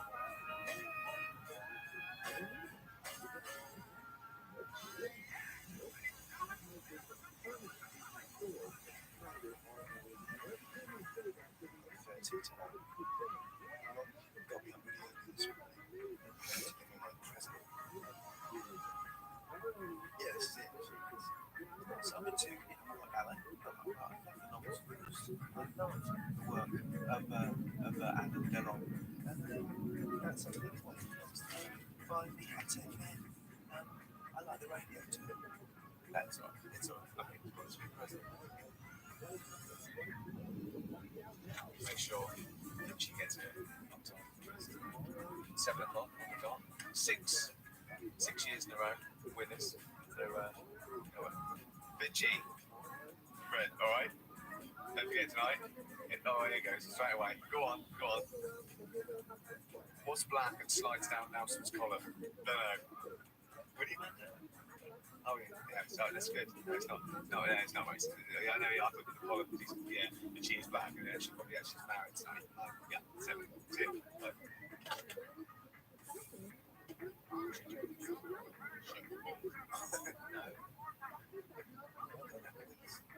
My mum got me a football.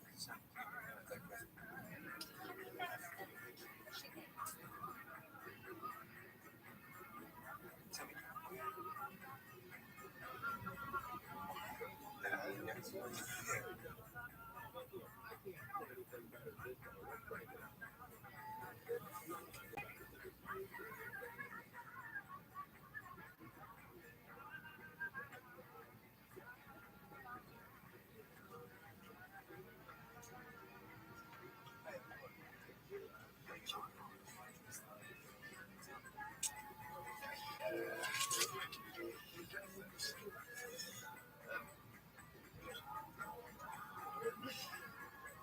What's the difference between your wages and your pay? It's like your wages.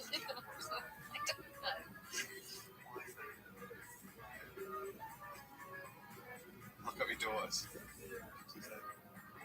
think she's on his way for the quiz.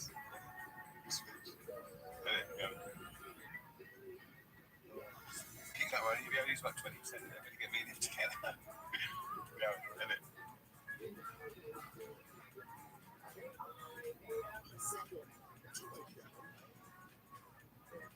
To be honest, I think it's mad to let me pitch you up a bit and tell you.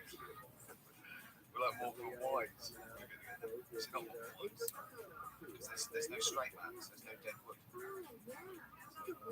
I'm more sort of character based. He's more gang. I do gangs as well. Put together. When sort of read each other's minds, we're doing that bit of stick, we just start cracking up, and people watching it go, why is that funny? But telling them why they go, it's their opinion. Which one is it? Big 3 hour.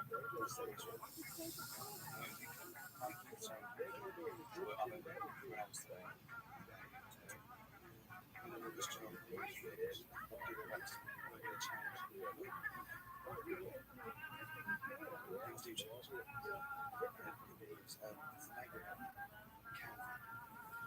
He's 32, but he still lives with his parents. I live in London and change because you're missing.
It's not just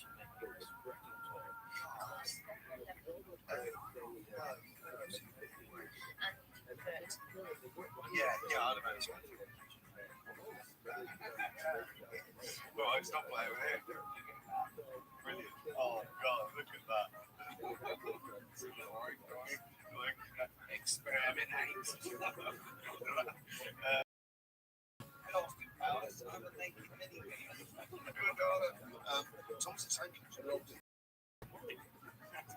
Biggest laugh. I like biggest light to anyone.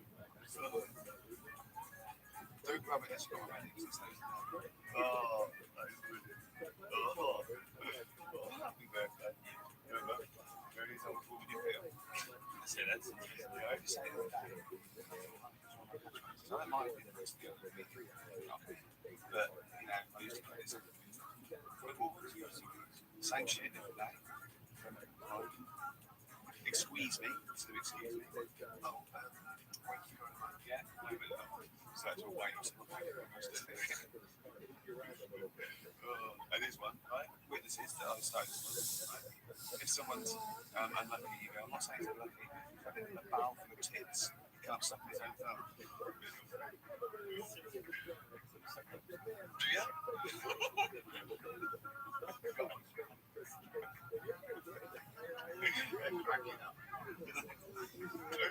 Oh, God. Yeah, there are things that I'll never laugh at. The handicapped. Because there's nothing funny about it.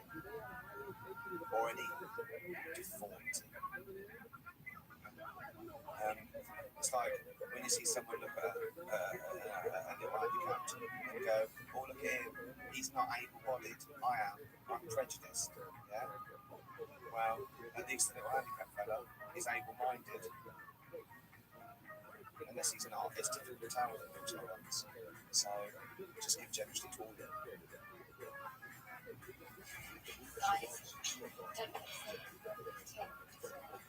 And also, you know,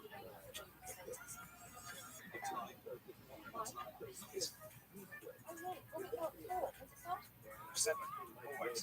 drinks at 6 then. You get the kid. No, but it starts at 7. Yeah.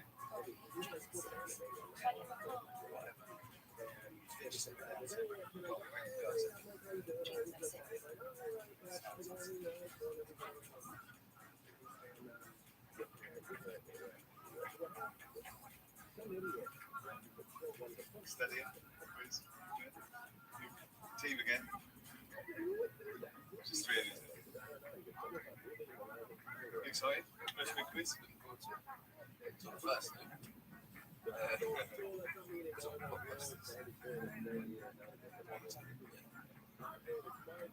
We were 2.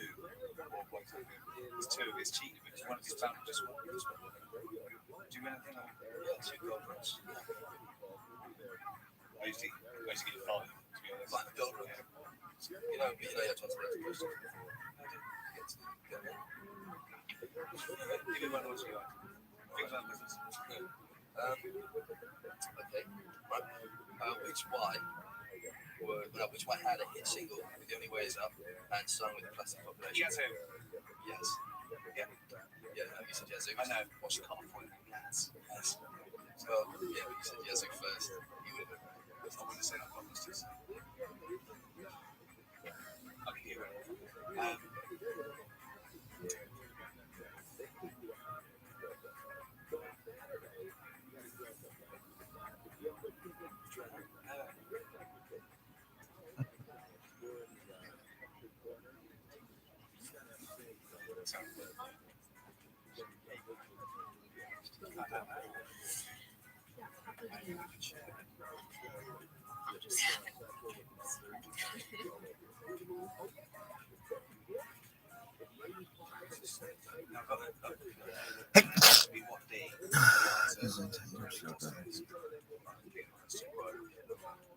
What day was it? Russian? No, my friend says all time.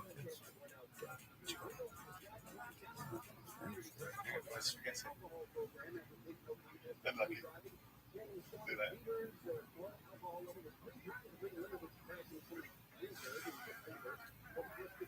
You can't come in here. Quiz officials only. I'm the quizmaster. I'm doing the questions. Get out now or I report you. Simple as that. Yeah, do not look at those rates. God forbid.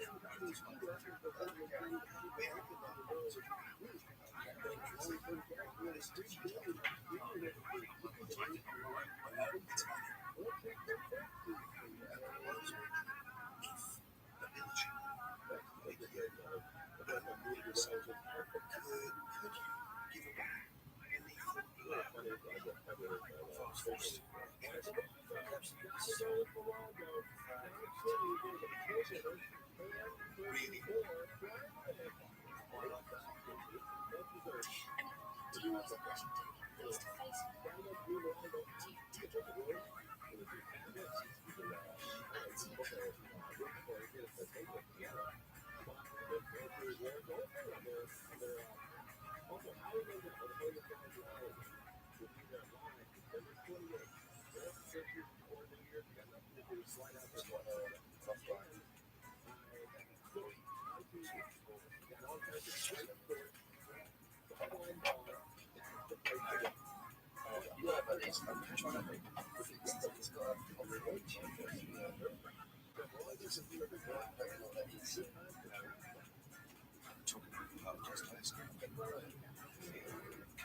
take it?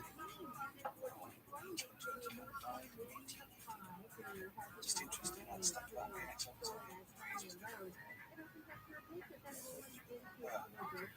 All it is he was a member of a secret political party and they put him in a Siberian labour camp for 4 years. So, But hang on, I read about it in House of the Dead.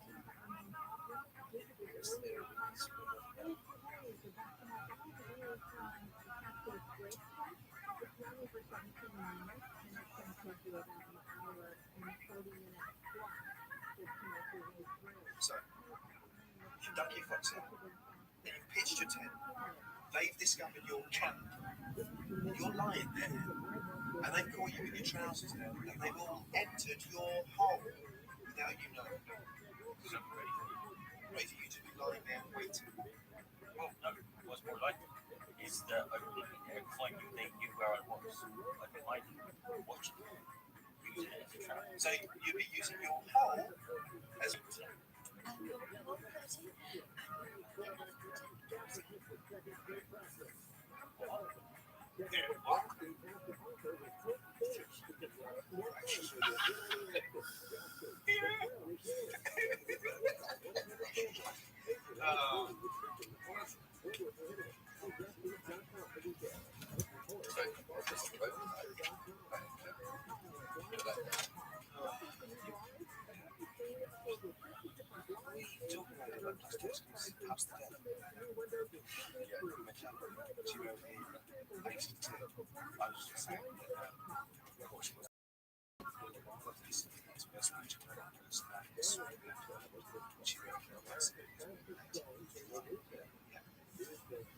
What was my favourite?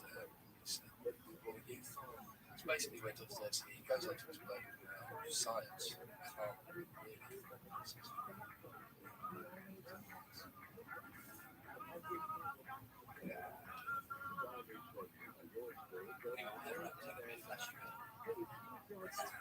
Yeah, just be really sure.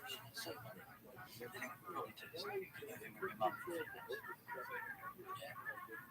Doing a few kids on your belt, which we asked my mum to look after. Part-time cleaning jobs. What's that? It's just a big old fly. Stop getting it. Take it again. Listen, I don't mean ever go at you. Fine. No worries.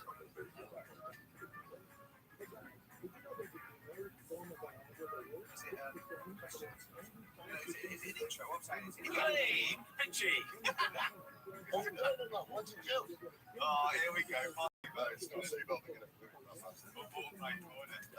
not saying it's wrong. When it comes to the air, it's not Jim Carrey, I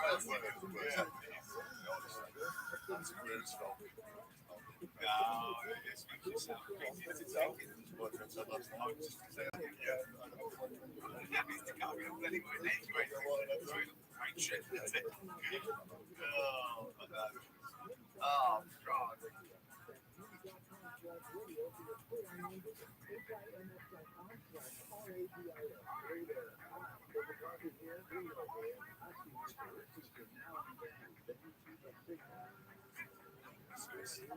Switch, yeah. We've got blockbusters. They've got that's right. Blockbusters.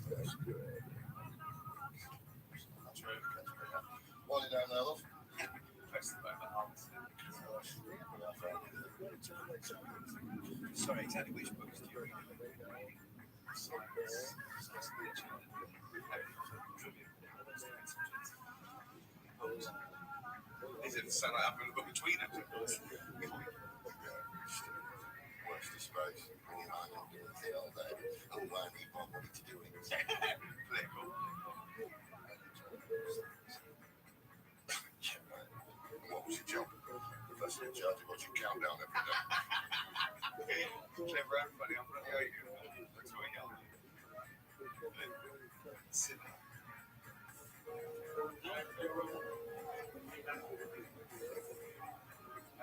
Can I have everyone's attention, please?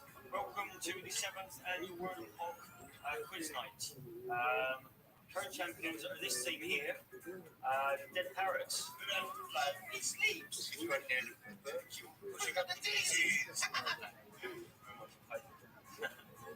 Question 1. All right. We have got. Team's birthday today. Mr. Years Young.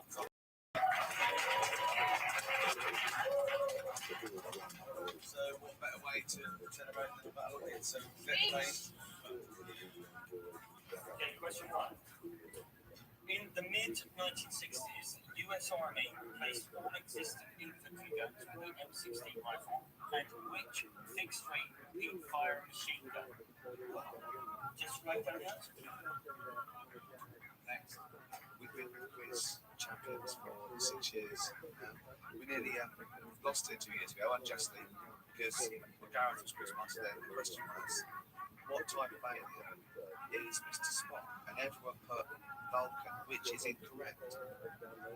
Mr. Spock is half Vulcan, half human. Okay? And Gareth went, oh, look, just everyone gets 1 point. I said, no, everyone does not get 1 point. Carpet munchers don't get a point. Dr. Wankenstein doesn't get a point. Stephen Hawking's footballs don't get a point. I do. I had to go home to get a book to prove it. And I went, oh, yeah, you're right again. Well done. You've won. Sorry. No, I'm not just necessarily going to quiz. Okay, question 2. In the song 19 by Paul Hardcastle, he told us that the average age of a soldier in the Vietnam War is 19. Hardcastle also told us the average age of a soldier in the Second World War. What was it? One of tennis, one of so it's now. Okay, question 3. Which canal links the Mediterranean with the Red Sea? Oh, I don't want to talk about Mr. Spock. That was also about it. Okay, questions were asked. Certain parties were unhappy. Questions were solved. End of discussion. Games. I don't want to go through that again about this fault or you, vice versa. All I will say is what I said at the time. Okay? Look at his ears. How could you use Howard Jones with Nick Kershaw? Shame on you. Nick Kershaw's the little These that all rants about old entertainment. That all rants about old entertainment. It's all about like late 60s, early 70s. It's all right. It's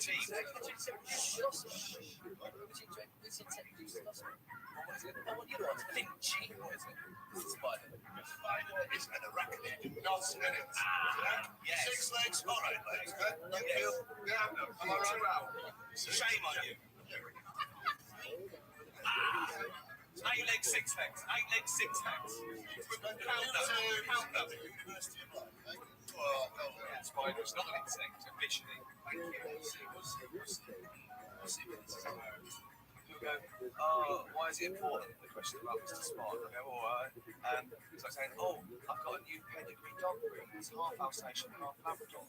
I'll go along to Crufts. I go, oh, this dog in the Labrador section? No. Why? Because it's not a Labrador. Correct. If I had this Alsatian section? No, the same reasons. I'll get that dog out of my sight. Later. Prove my point. That's Crufts. Who had a hit single with Don't Speak? No doubt. I thought it might be. I got no East.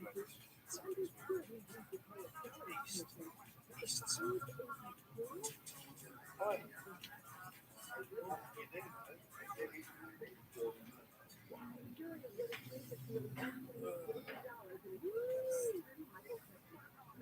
I see it now. That was the first thing that came up.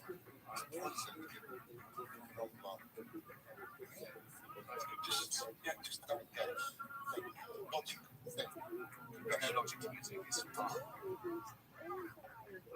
This is the first thing you've lost. Right questions. Yeah, we'll randomly off. See what next time. I'll choose questions. Choose a topic. What's the couple of the most? That's this. Yeah, but yeah, couple of all. Doesn't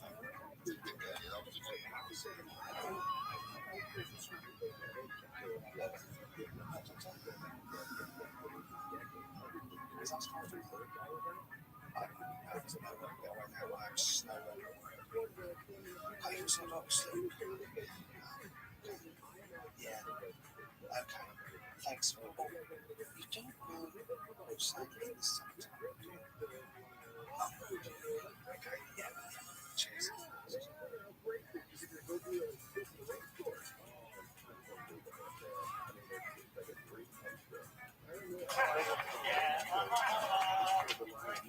you want to hear the results or not? In position number 4, universally challenged.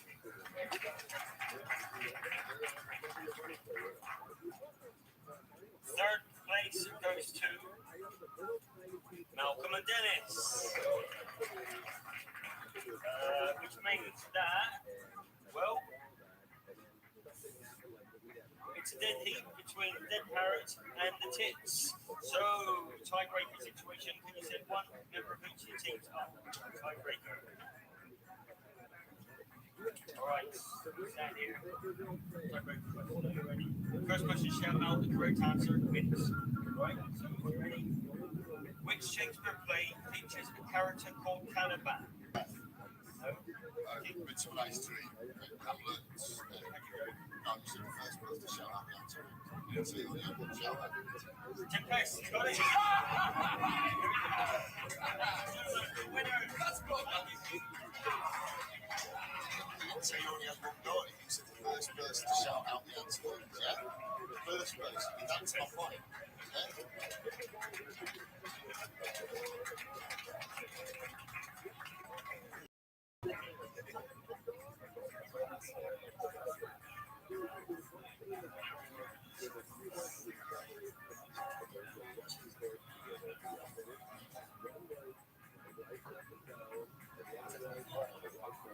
Here he is.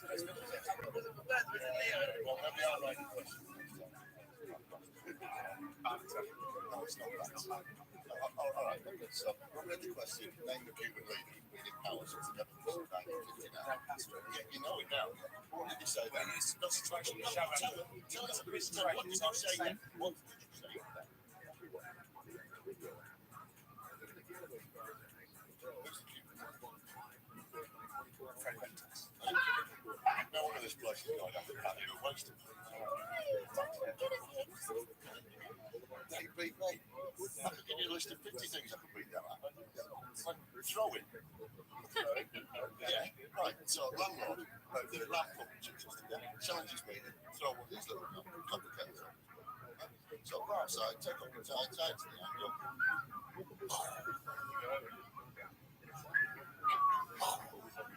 That's actually in the territorial landing method if you're in the jungle. So when you time see that you find this retreats,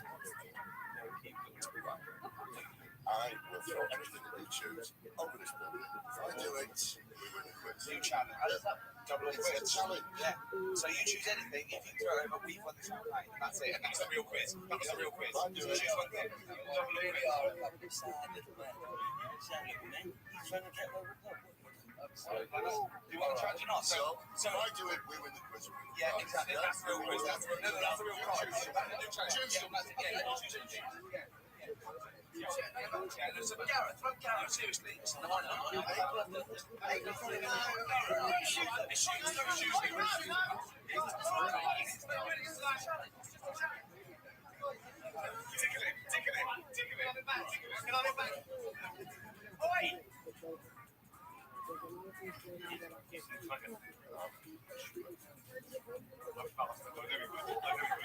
Typical, that'll work. So,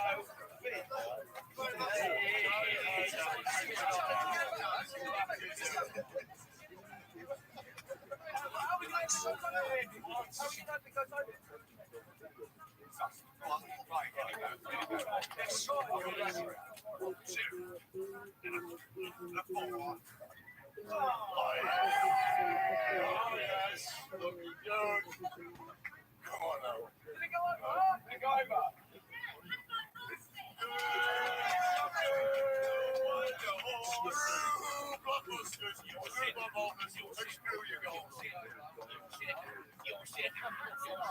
It's like Springsteen, born to run, the slough run.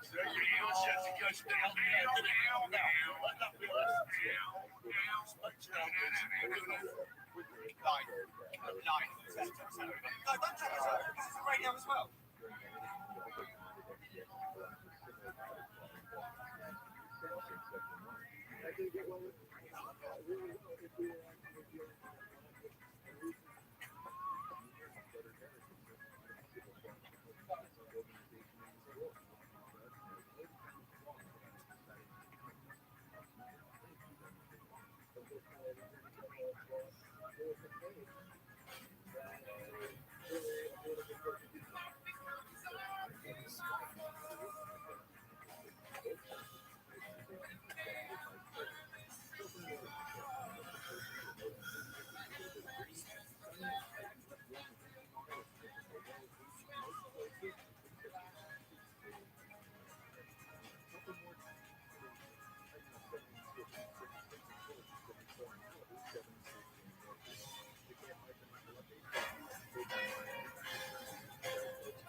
What's it tell me? Because, you know, at the end of the day, you can say something, and then it doesn't mean you can't ever change your mind.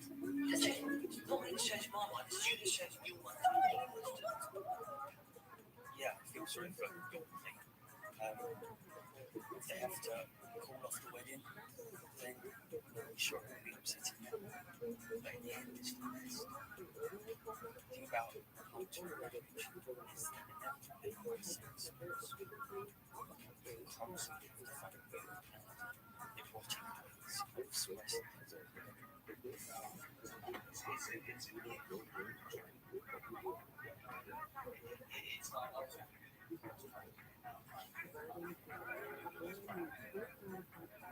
Today's our staff training. I do a year. This is rowing on 6 hours a day. It's good to get an outsider now and again. I'm not interested. That's what I train in NBA around that. I could have done this myself, but let me tell you about what today is all about. It's like wow. It's about customer care, really, investment in people, i.e., staff, letting them know that they are, and if they've got a problem, it's my problem.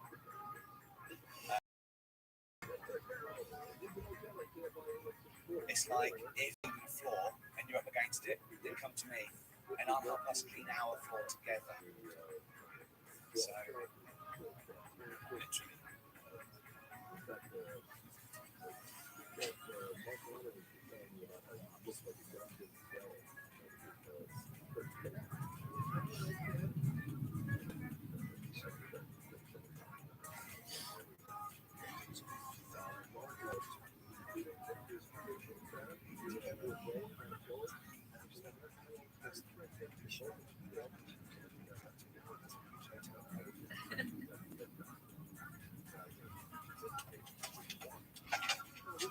Hello, you're through to Keith.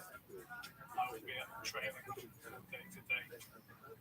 Please call me or leave a message. I'll call you tomorrow.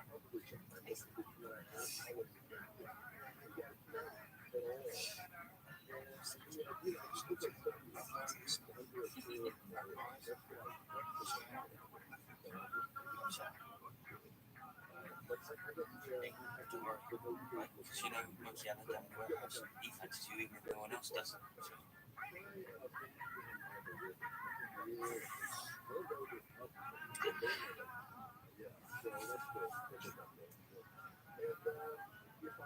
What was that?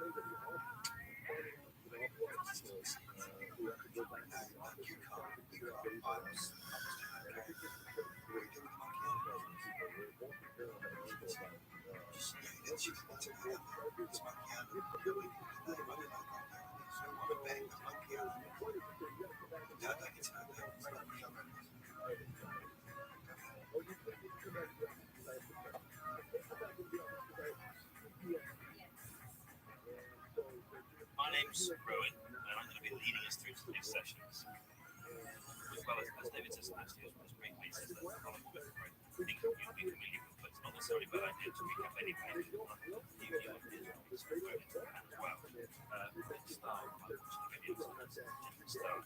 It's a bit cheesy, a bit 80s, but I think a lot of the ideas are still pretty valid. Okay? Good idea. Good idea. Yeah, okay.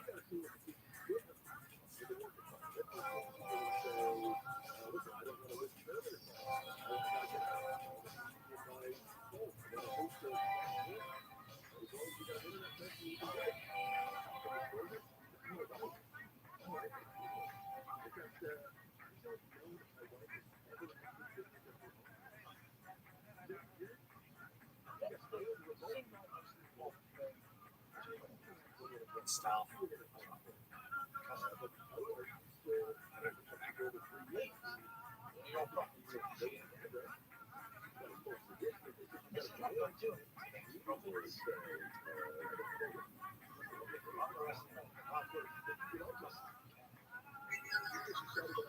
That's not real money. Do you know why? No, it's illegal to destroy or burn anything taking a Queen's image around. Yeah, that's true.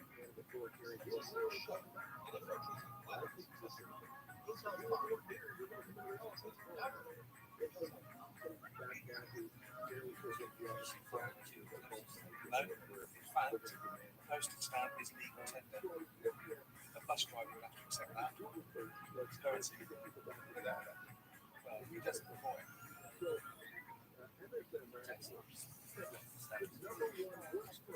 You shouldn't have to.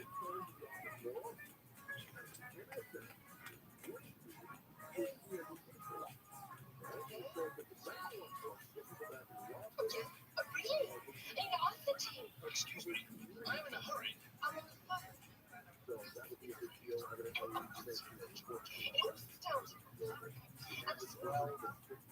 That customer won't bother anymore again. Let's see. Oh, really? In our city?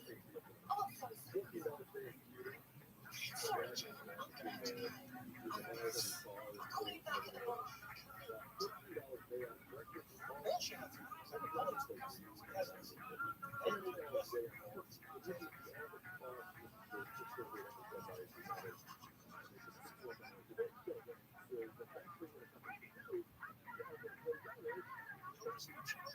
Fine. See you Tuesday. So, if you're looking at a crafty, from the hair business, take a hostage private places.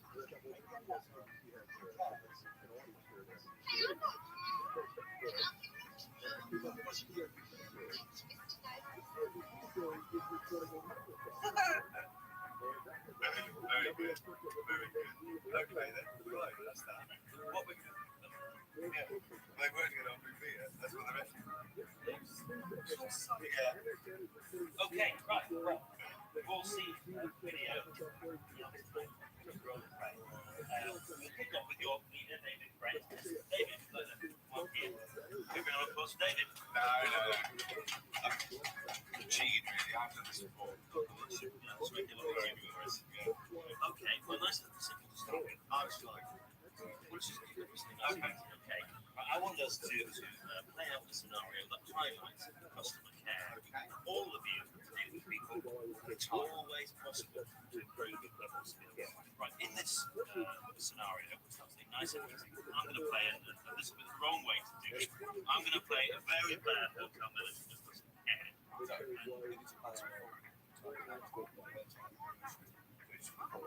Yeah, let me just kick things off. Okay? I'll probably do something this way.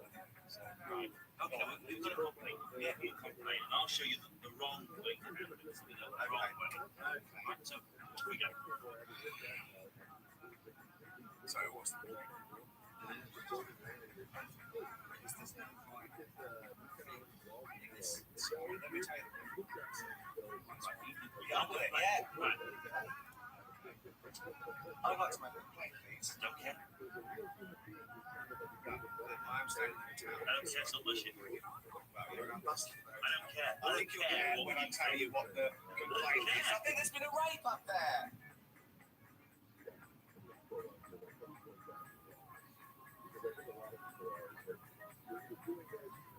I've got his attention. Get their attention. Right. Well, something interesting.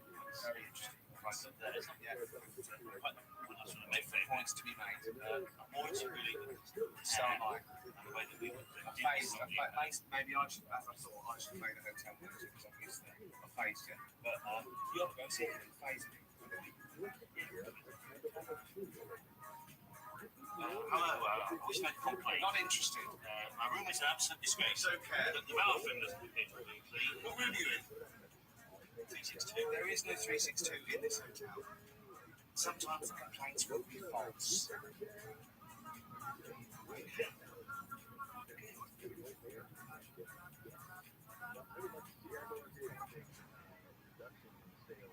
Today is really about all of you getting to know Tuesday.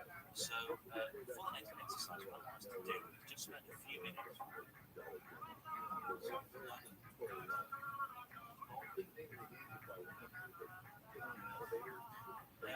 Yeah. So everyone to tell me their name and their ultimate dream, their ultimate fantasy. I'll kick things off. My name's Rowan, and my dream is I would love to have my own life. David. But it depends what you mean. Because time travel is actually impossible. So there'd be no point in wasting just talking. Yeah. If you're talking about anything that could or could not be possible, actually, anything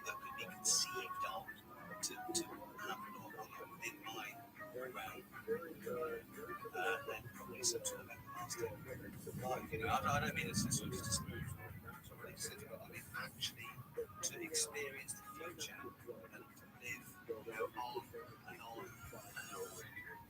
Know what it's like to live forever. That's a lifestyle.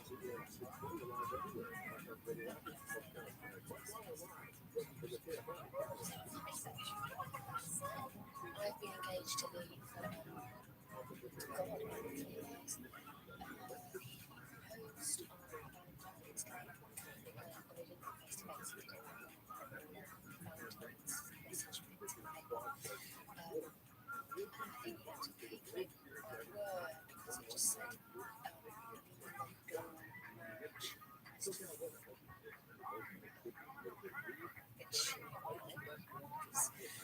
it's not often we get something in space.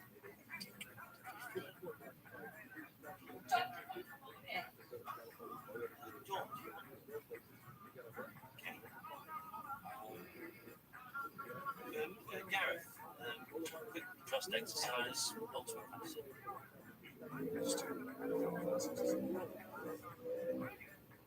Two lesbians, probably sisters. I'm just watching.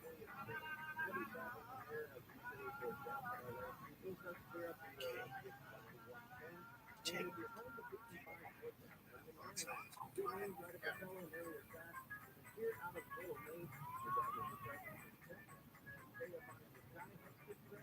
Okay, well, this next exercise is all about motivation, and that's going to be a key word today, motivation.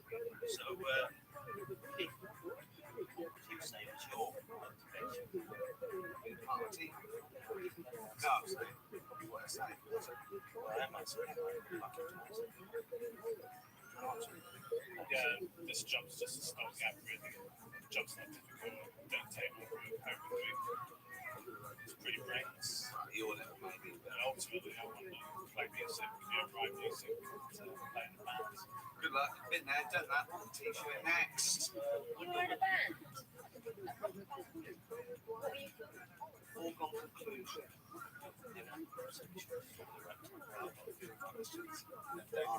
What did you do with the group? Sing a song on it.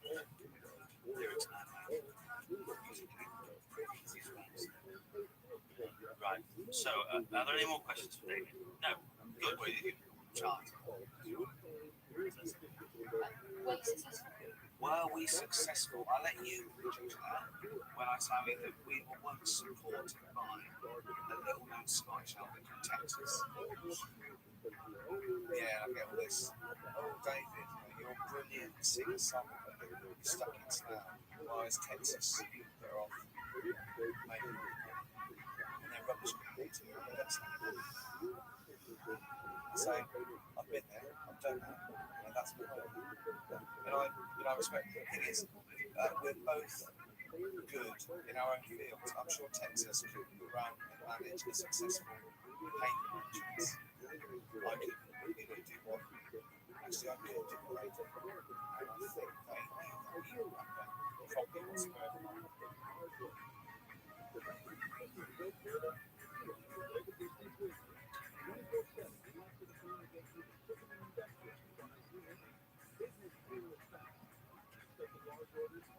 what's going on.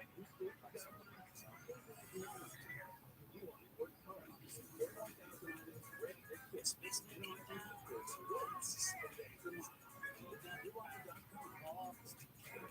I'll answer your questions, I'll answer your truth.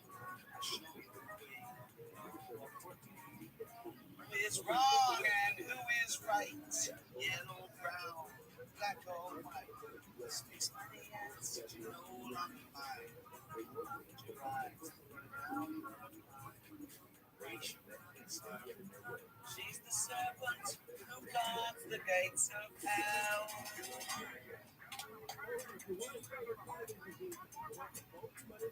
Pretty girl on the down on freeway 9. Take a look at her engine started. Give a purr and a roll on by. Free love on the free love freeway. The love is free and the freeway's gone. I got some hot love on the hot love highway. Going home 'cause my baby's gone. She can't stop that.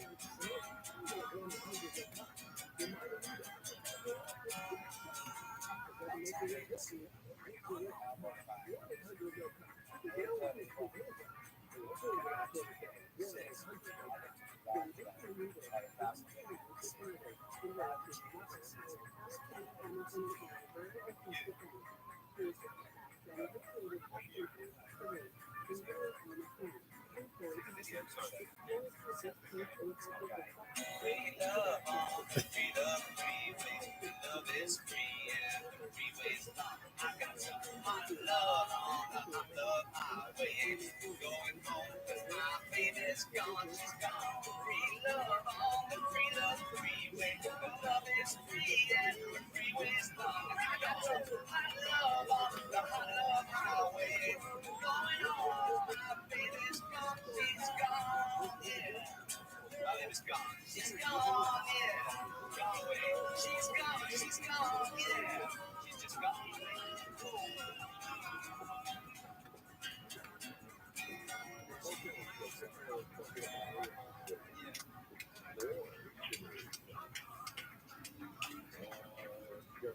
Right, that's lunch.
How did you lost control?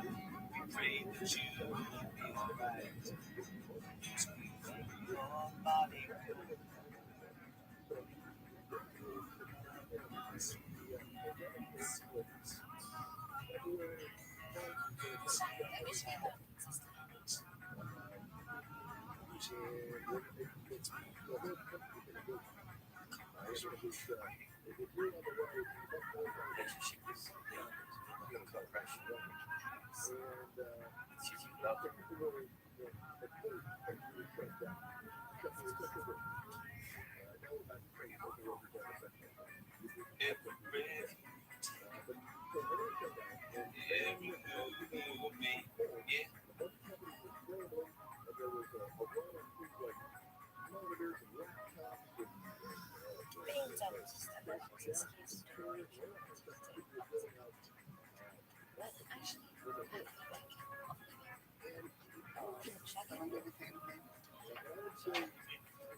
Years old, he's got his own Porsche. That's ridiculous.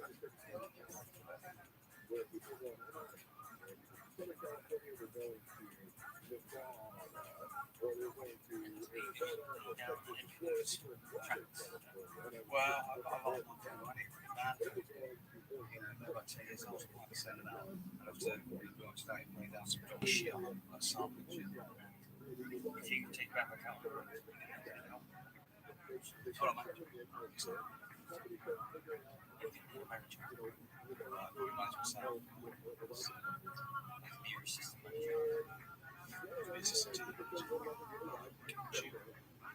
Yeah, it's just yeah, yeah, I'm not even get over it. Just go on.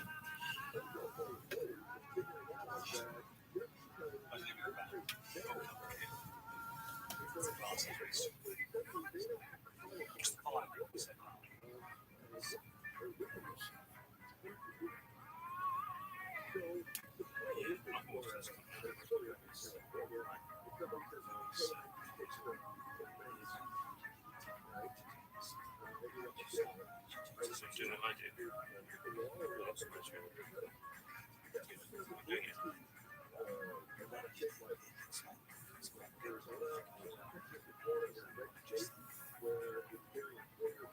Right. This next exercise is all about forward planning and teamwork.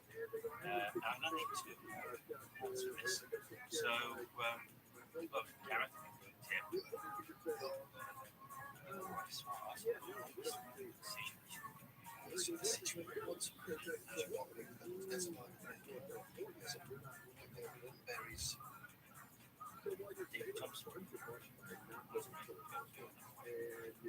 Okay, the problem. A farmer has a chicken, a bag of grain, and a fox, and he needs to get them from one side of the river to the other. But here's the rub: his boat is only big enough to take one item at a time. So I want you to work out in what order he takes them across the river. Remember, 5 minutes. You can't take the fox first.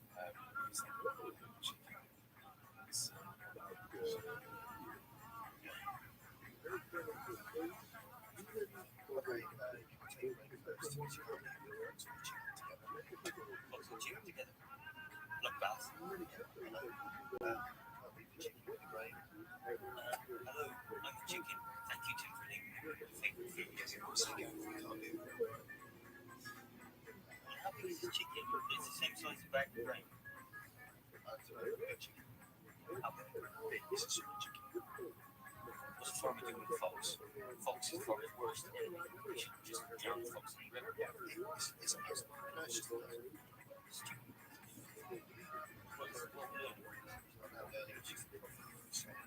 Stupid.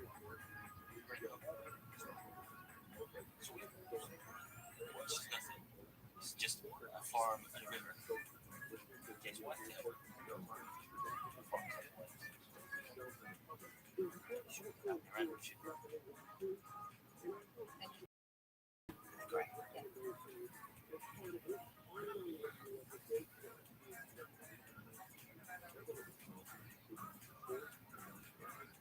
going to take the chicken first.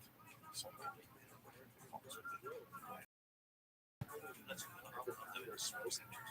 Okay, right, everybody. Here's the answer. First, he takes the chicken across, leaving the fox with the grain. Then he comes back and takes the fox across, leaving the chicken back with. Then he takes the grain across, leaves it with the fox, and finally back with the chicken. And he's done it. Now, I'm sure you all got the answer. Yeah. See, the important thing here is that you're all looking at the team.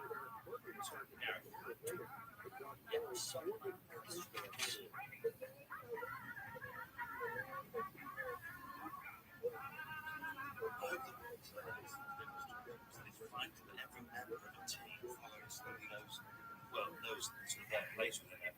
That's the structure. Some may be leaders, he or she.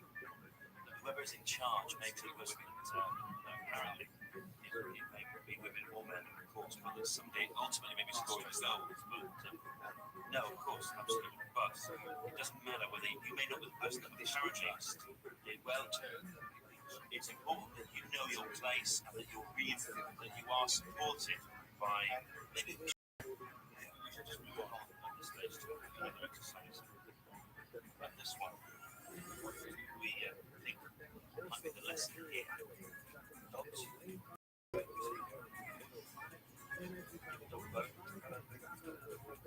Or any boys. If we move together in the same direction, it's better. I'll fight him, that's fine. But if you react, the point here is that if the team is focused on its objectives and those of the individual members, then it's easier for everyone to achieve their goals. the fable, the dog's got a bone, he goes down to the lane to get a drink, and then he sees his reflection and goes, oh, that dog's got a better bone than mine, and he opens his mouth. And when he opens his mouth to get the bone that's a reflection, he drops the real bone, and he loses both. What's the rule of this? What Gareth was saying, if we've got our bones, don't go for people's bones, fight because you'll lose your own. What's that? Do you know? Bones. So am I. So I don't think it's job. Sorry, man. No disrespect to it. It's a waste of time. Let's get on with it. I can't take any more of this nonsense. I can't take another boring call about spar white index board at 230 ton. So 60. No, you're a 12. Shut up. Shut up. I'll give you my. We'll work out my notice. Right now, I'm going.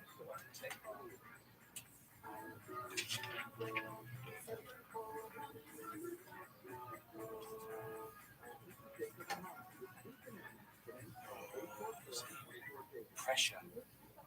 It's easy to look, sometimes the experience outweighs. Sorry, would you like to come up, Richard?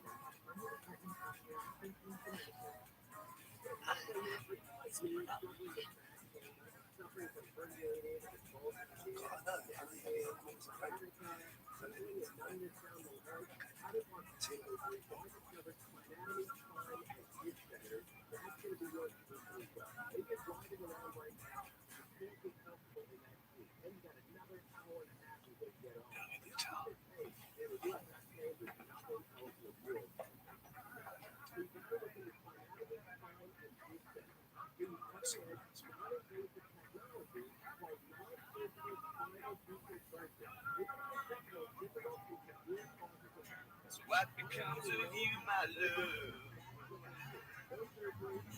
They have finally stripped you of seeing the handbags and the glad rags that your granddad had to sweat so you could buy it.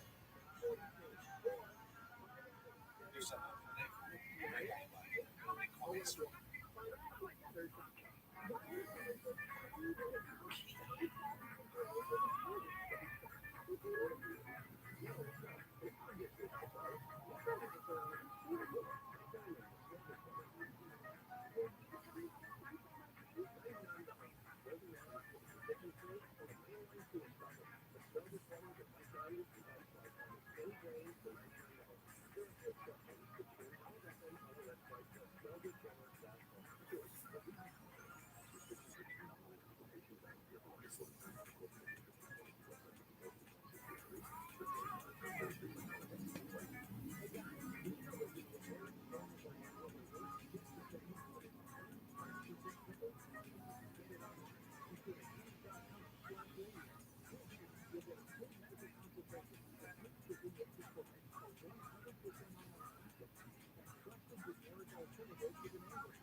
Today is All Children's Day, and we make it the date of the day.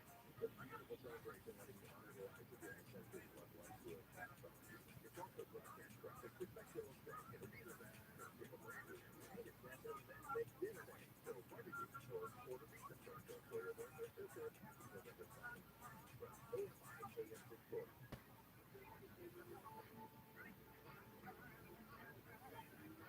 Locally chosen personality promotion for AM 640. But here's what it was for later in life.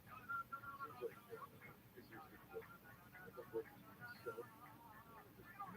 My wife thought she would feel like the Christmas vacation. And the Christmas party called out, oh, no, it's enough. So it's me and my dog this year. And we're sitting around eating and buying alcohol. And by the time I got done, I was in a hole that I feel nothing. Now, girl, this will last a minute, but it's a little crazy. On the other hand, I'm also sad. So maybe I should start talking a little bit and maybe not express it. Might be a good thing. If anything, nothing can happen. My health will be healthier, and we'll be done complaining about the cost of food. Think we get better? No. Then I see a headline from Fox News 11. California food prices could get even more expensive as fast food wages are set to increase. So somehow we're going to get food prices are going up because fast food prices are going up. Does that make sense? Now that seems correlation.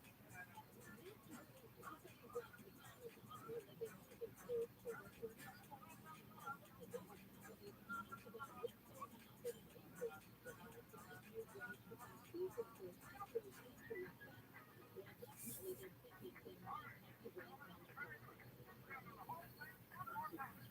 comes early this year, right?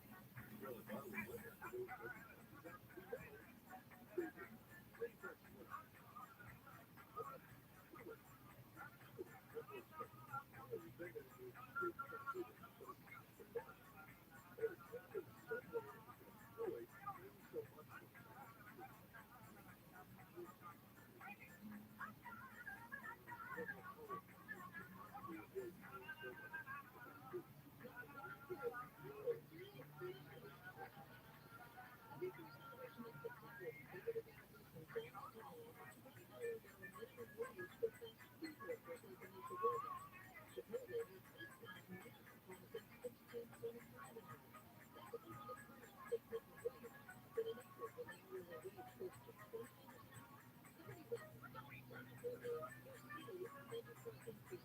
Oh, listen, I always look at it. I got this. So make things simple and opt what works for your budget. You bet.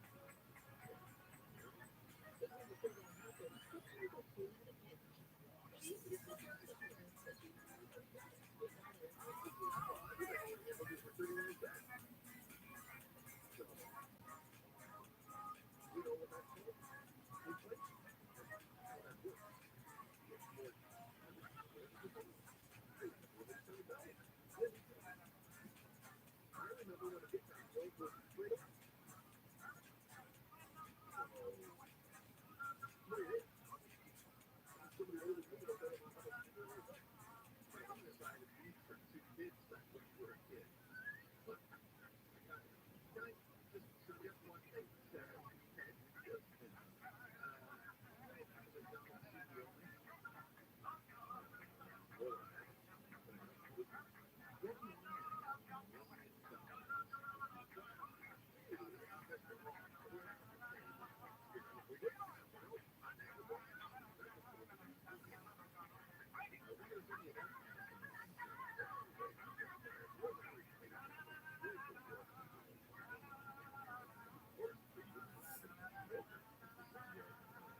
I mean, if you hired somebody with just straight lines making $10 million, what would happen? But yeah, you know what? I thought about this hard, and I'm glad you did. It's why there's something in sports, and it's a corporation, the World Series pick on little Mother Russia. There's something in sports called money. And that is, how much can I get? How much can I squeeze out of every game?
a little bit silly.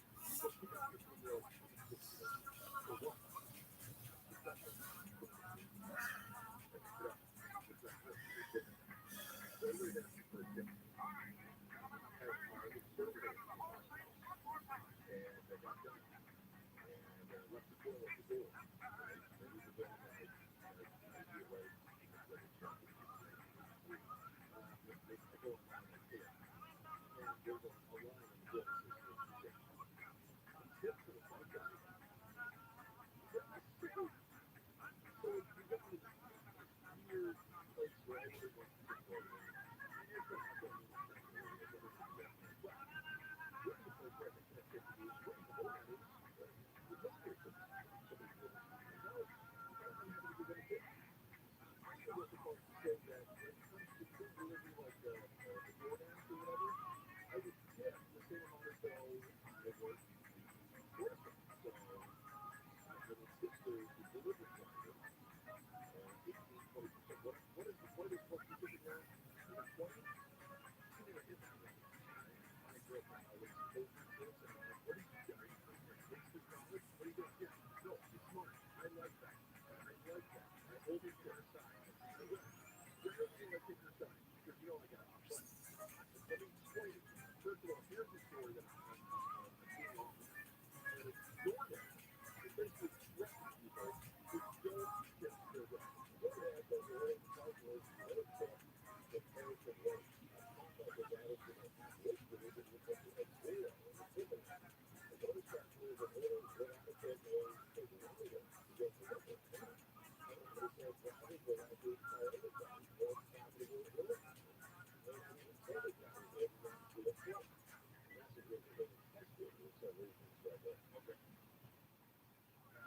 First of all, I support the driver's license. Somebody doesn't want to tip, you have every right to say, I don't want to take that tip. That's fine. Don't talk me down at all. Because here's newsflash, people don't want to listen to me.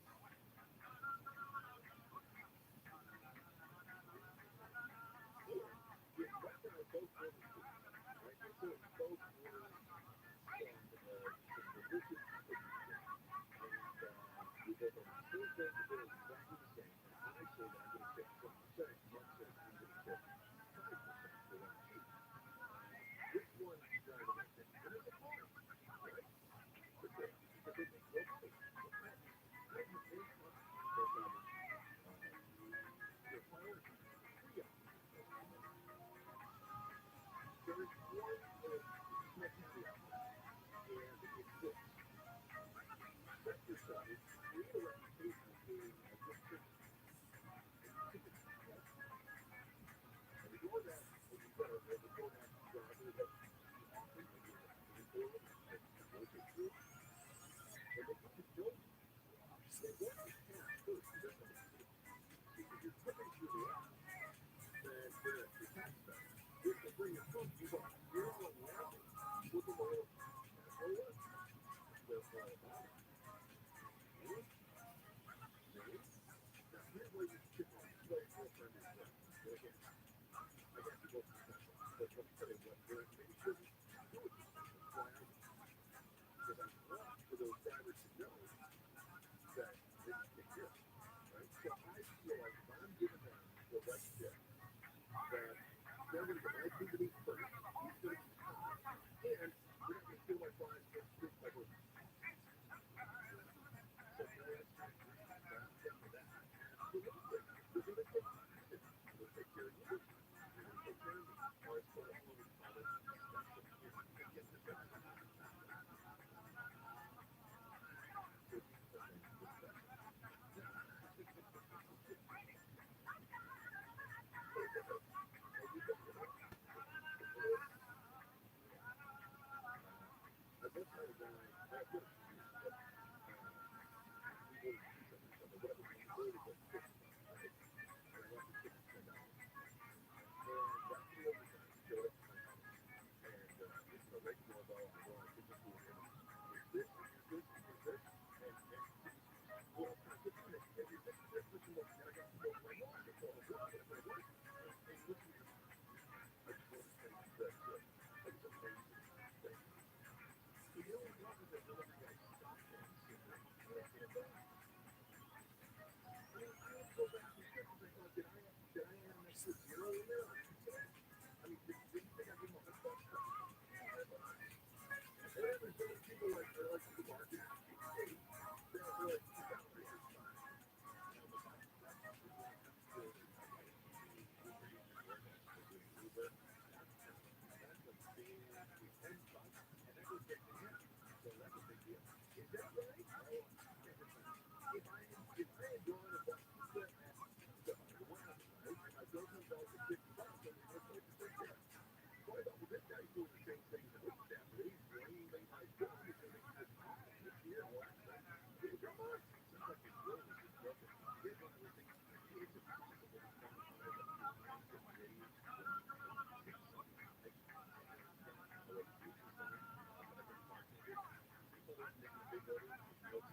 Your Dallas Bills says the Magic will probably spend an average $700 during holiday shopping this year. It says the budget is down slightly from last year, but still higher than pandemic era lows. Nearly 9 in 10 adults say they'll spend something on holiday gifts this year, even if it's a small amount. Bill says the majority plan to spend at least $500, and some say they'll spend thousands more. Something you better keep an eye on.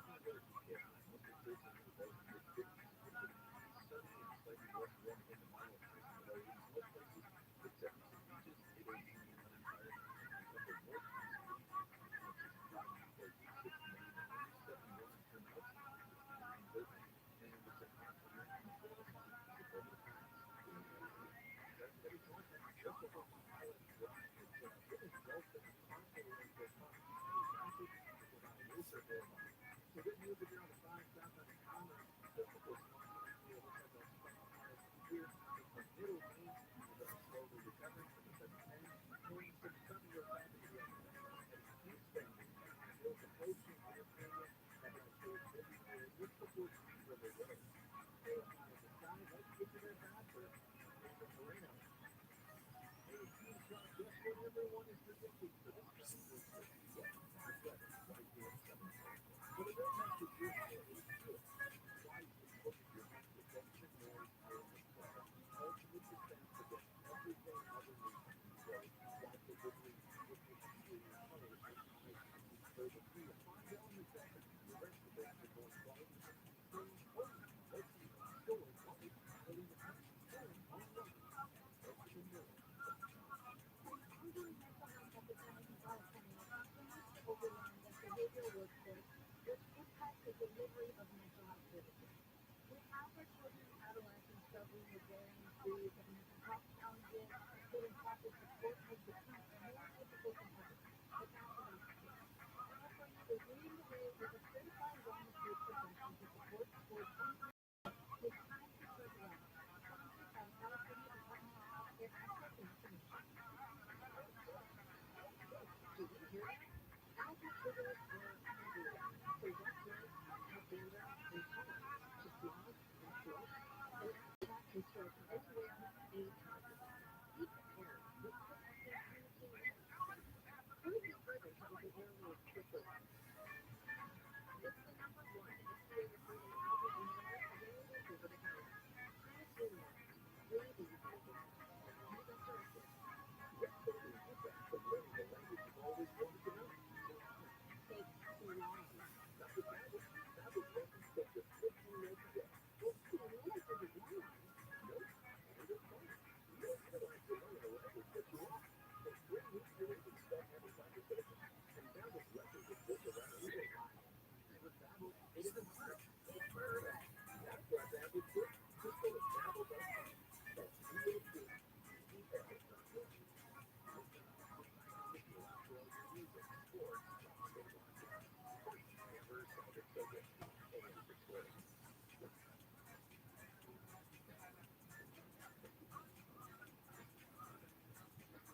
Let's go, John, for journalism overnight for about a story. Martin, you have a story about the perfect golf club.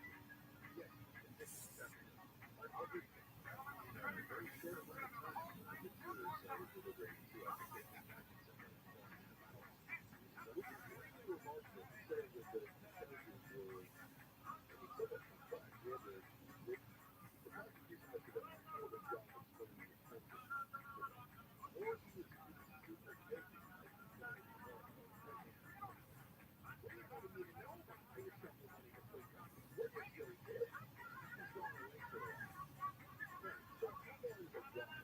Here's the question, because this is one of the things I hate we do in media, and we'll just go through them, buddy. Real simple. Man, Bankman Fried is basically as much as 115 years in prison.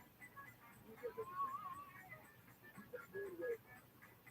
There's always the maximum sentence for each crime is served consecutively. And that never happens.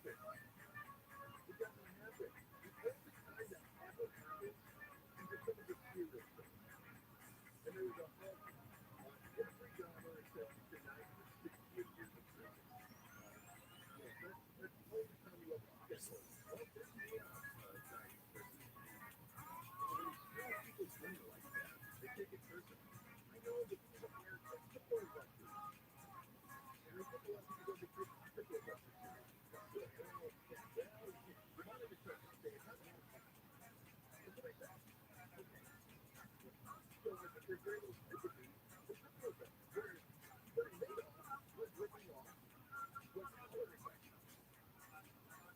anything wrong with an extra couple grand to try to put into a new, electronic furnace. Sorry, I wasn't so, yeah, you know what? I didn't lose the money in the coins. I started doing the mining. When I started investing, I started spending money on mining. But there's so many that then it gives its value back. So that's what I did. I did it when I was still regular. So, yeah. But we don't talk about that with my wife. That's real estate. So how much time is it used ago? According to CoinDesk, which is a crypto news source, before the judge gives a sentence, the U.S. Commission of Pre-Trial Services uses data recommendation. They may look at the trial transcript, and based on background, they may potentially judge you based on what you say. That recommendation is looked at this judge, and the defense and prosecution will provide their own recommendation. And you know what's going to happen? The defense is going to be like, well, okay, okay. And the prosecution is going to say, well, we're going to take you. And the judge is going to throw out both of those recommendations and come up with something different. Lawyers was at the CoinDesk spokesman. So the bankruptcy convicted could say, hey, it's really easy to determine. It's typically years or so, given the severity of the crime. Then you have to go to bond. But the judge has brought this question to the ultimate final sentence. There is no mandatory interpretation on terms, although, I mean, second for this, defendant. He's not getting one after 16 years. Tax court thinks. No one. I would guess he gets that next court. In fact, if I was really at it before he even gave me a lawyer's perspective, I was thinking 14 to 15. That was what I had in mind. Thinking 14 to 15. Seems long. Hell, if I were a betting man, if I were a betting man, I wouldn't invest in crypto. So maybe that's a good question right now. It's still up there. I should have started off. Who wants to realize this one? Who wants to do it?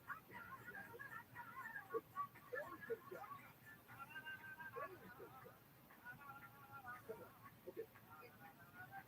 Listen, if you were that, I remember doing a story. I was doing, I think I was doing morning radio at the time. This huge program in Pacific in Arizona. And they said Bitcoin had just reached $600. And there were all these stories about people that had been buying it when it was like half a penny and that kind of thing, and how much money they had made and that sort of stuff. It was $600. And now, last I checked, now it's been a while. I don't check it very often. But she said it was up over 30 grand, unfortunately. So, yeah, he was like, it's like a lot of money. Am I wrong on that? She's talking about being a bet man and pulling money out of it. And I know there's no inherent value to it or whatever else, but still, a lot of people, 34,000 right now for Bitcoin. And we were reading stories maybe years ago about how it was worth $600.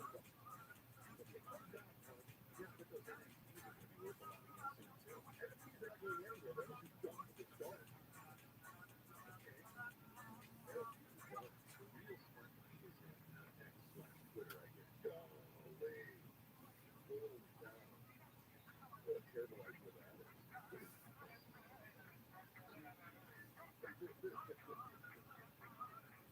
Yeah. I don't even want to do this story, but you guys want to do something about money in the narrative? There's no need to cover this. And you do it. Don't spend too much money on cryptocurrency or NFTs. Quit. Stop. No, the Wall Street Journal did a story about joint bank accounts with your spouse or with your significant other. Not only are couples more satisfied with their relationship, they're more likely to be on the same page about money issues. Let me tell you what has been the source of some consternation in my relationship. Honey, we're at $6,000 now. I bought some more crypto mining equipment, sweetheart. Don't worry, it'll pay for itself. Yeah, that was the point where she said we're getting separated.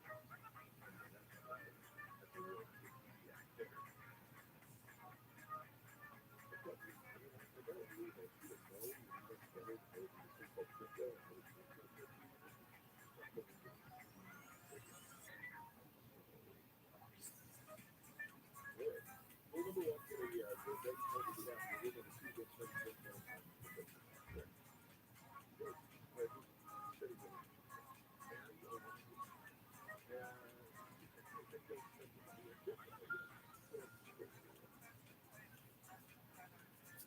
having trouble finding things, take your kitchen back in the bathroom with the kids to come down. And you can then bring us something. I will tell you the music free in Southern California. Larry, how do we go to California?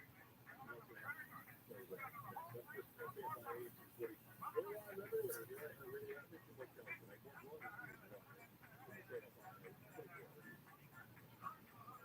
You can watch streaming on the outdoor patio of the State Rescue Team and ultimate telematics and auto training session at the rescue after we attacked somebody with a machete last night and they shot him in the trunk. Work and live. Daylight savings time ends this weekend. Extra delays remain in motorists and conscious driving. Clocks count back 1 hour into early Sunday morning. Deputies use daylight hours. AAA says drivers who put on somewhere during their normal working commute. The first trailer for the first installment of the modern Planet of the Apes film franchise is out. Kingdom of the Planet of the Apes picks up news after 2017 World of the Planet of the Apes reopens in New York. Kevin Hart finally qualified to support his parents. Back on the countdown just before the all-in grand finale of my 22 with Cosmo Nice Smith and Jennifer Tatum is on stage. Taylor Swift is in Georgia. Some good news on the 170 northbound in North Hollywood right at Oxnard Street. Motorcycle traffic is clear on the lane there. Traffic has recovered. Live from North Van, just outside of Gorman, LA. Semi truck still has good speed right past that traffic for the motorcycle. Busy west on 138. KFI will start help visitor faster as they generate it. This report is sponsored by Buffalo Wild Wings. From 3 to 6 p.m. Monday to Friday, Buffalo Wild Wings happy hour with beer, popcorn, and coffee from 3 to 6 p.m. Visit Buffalo Wild Wings, a happy hour convenience. Buffalo Mississippi on location, Oxford City on location. Contact dining hall staff. Visit How powerful is the Cox network? So powerful that one day the internet will let your doctor perform miracles from thousands of miles away. Connecting to remote operating room.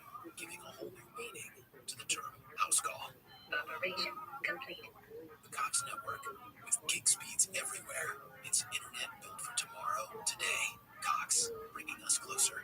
In Cox serviceable areas, speeds vary and are not guaranteed. Cox terms apply. Other restrictions may apply. Astonishing legends collected in the Butcher Box, Great Forces Plus, Quick, and our contributors at Patreon to make tonight's show possible. Here at Astonishing Legends, we sometimes present a story so obscure you've never heard of. Other times, we'll share what you've heard of, but don't find yourself. And sometimes, things work out just right. Like it's sucked into a story that's a combination of old story, simultaneously listening, and also singing to a name. And then that story surprises you and comes to reach enough audience. There are other kinds of legends, of course. Ones that we tackle less often because they're so well known. Legends that have been covered by every other show, every format 1,000 times. We tend to stay away from those unless we respect them. Tonight's episode represents the first part of the series with that exact on October 20th, 1967, Roger Patterson and Bob Gibson were in the Six Rivers National Forest. They experienced the cowboys and amateur rodeo on horseback versus the off-road street. Their paths took them past a large pile of trees that had been down in a flood. As they emerged around the log jam, they were startled by the sight of a 6.5 to 7 foot tall, over 500-pound, IP creature walking away from them on the other side of the road. Their horses became agitated. Patterson actually fell off the horse, but having rodeo experience, managed to collect a 16mm film camera and with his hand down. He overtook the cover and began running, stumbling at least once, and steadied the camera along. He attempted to film the creature at a time. That creature was moving. Has since become known as Bigfoot. In the ensuing 50-plus years, that film has now been advertised more than any other film in history, except for the Zoomer, JFK's assassination. Hundreds of experts from all walks of life have examined and framed by frame, using every form of technology available, all to answer one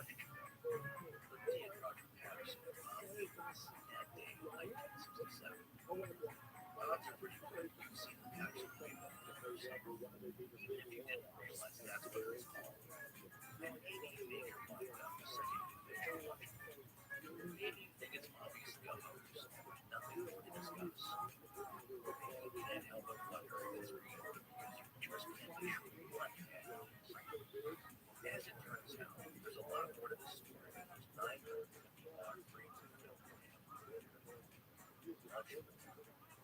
That's what it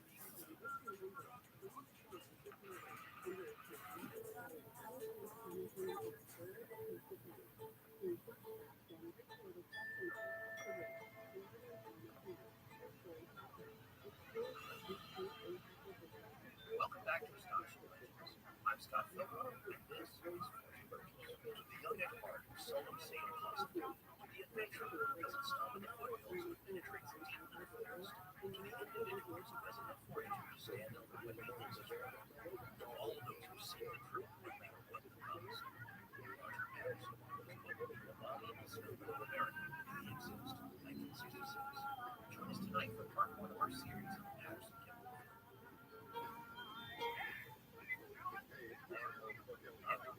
I can't do a Bigfoot. Yeah, I was we hear yells.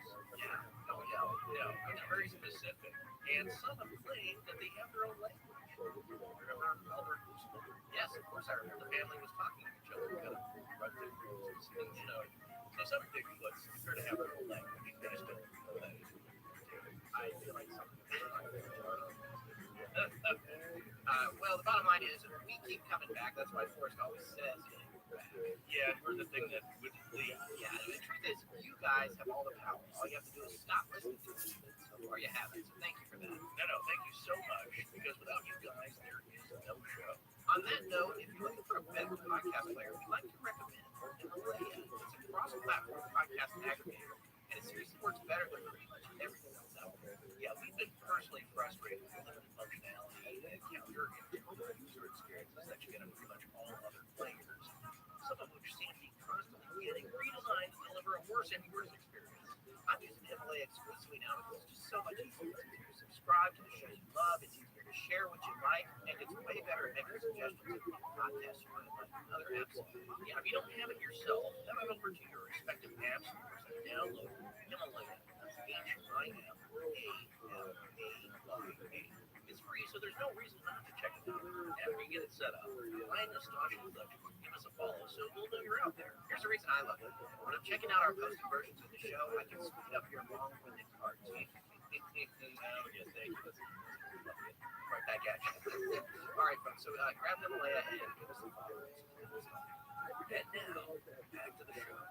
I can't even remember the first time I saw it, actually. Oh, so you've seen it. Oh, yeah, have you seen it? Yeah, when making a joke. Yeah, because you can't remember when you first saw it. No, it might have been in search of. The thing is, it was 2 years old when I was born. So, that's interesting. Yeah, Bigfoot and that sort of thing didn't come into my consciousness until I got much older. In terms of something I'd be fascinated with beyond the scope of anyone else who would be fascinated with that. Right. But it really is the consummate representation of Bigfoot. When you think of Bigfoot, when you go to any Bigfoot festival, what you're going to see is Patty from Frame 362.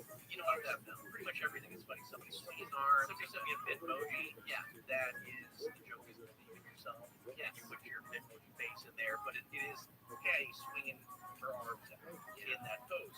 It is the most iconic, famous, cryptid Bigfoot photo image out there. And evidence just in general of any cryptid anywhere. Nothing comes close to it in terms of its fame. It is the American Gothic cryptid film footage. Yeah, you're right. It's been out there so long. I would say most people interested in this genre have not seen it. I'd be curious to find somebody who hasn't seen it. Like the one person who hasn't seen Star Wars. And I know a few. I know one. We have some in our organization. This person works in the film industry, which blows my mind. Yeah, in film marketing, and they've never seen the first Star Wars. They've seen all the new ones, but they're not interested. That's not a tangent. That's actually a point I was trying to make. It's been around so long, and we see all these other cryptid videos and films popping up here and there, and those are digital formats, taken by a cell phone. You didn't pay attention to those.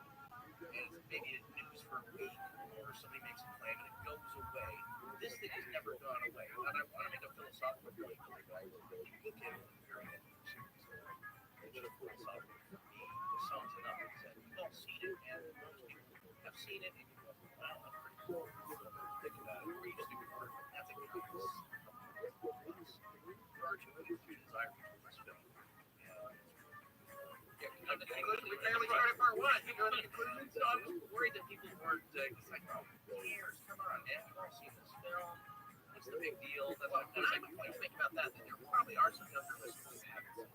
remember I'm forever going on Reddit. And people are like, oh my god, it's amazing. I'm like, oh yeah, that's right. So they're priced in under folks. By the way, if you're one of those folks and you're not driving a car or stuck on a subway, stop what you're doing and go to the Patterson Gimlin. RSON Gimlin GIMLIN. Find it, it'll pop right up. Yeah, and watch both versions. There's the original version of everything, and something else. Yeah, Talk about the stabilization. yes, we have links to some of the stabilized ones.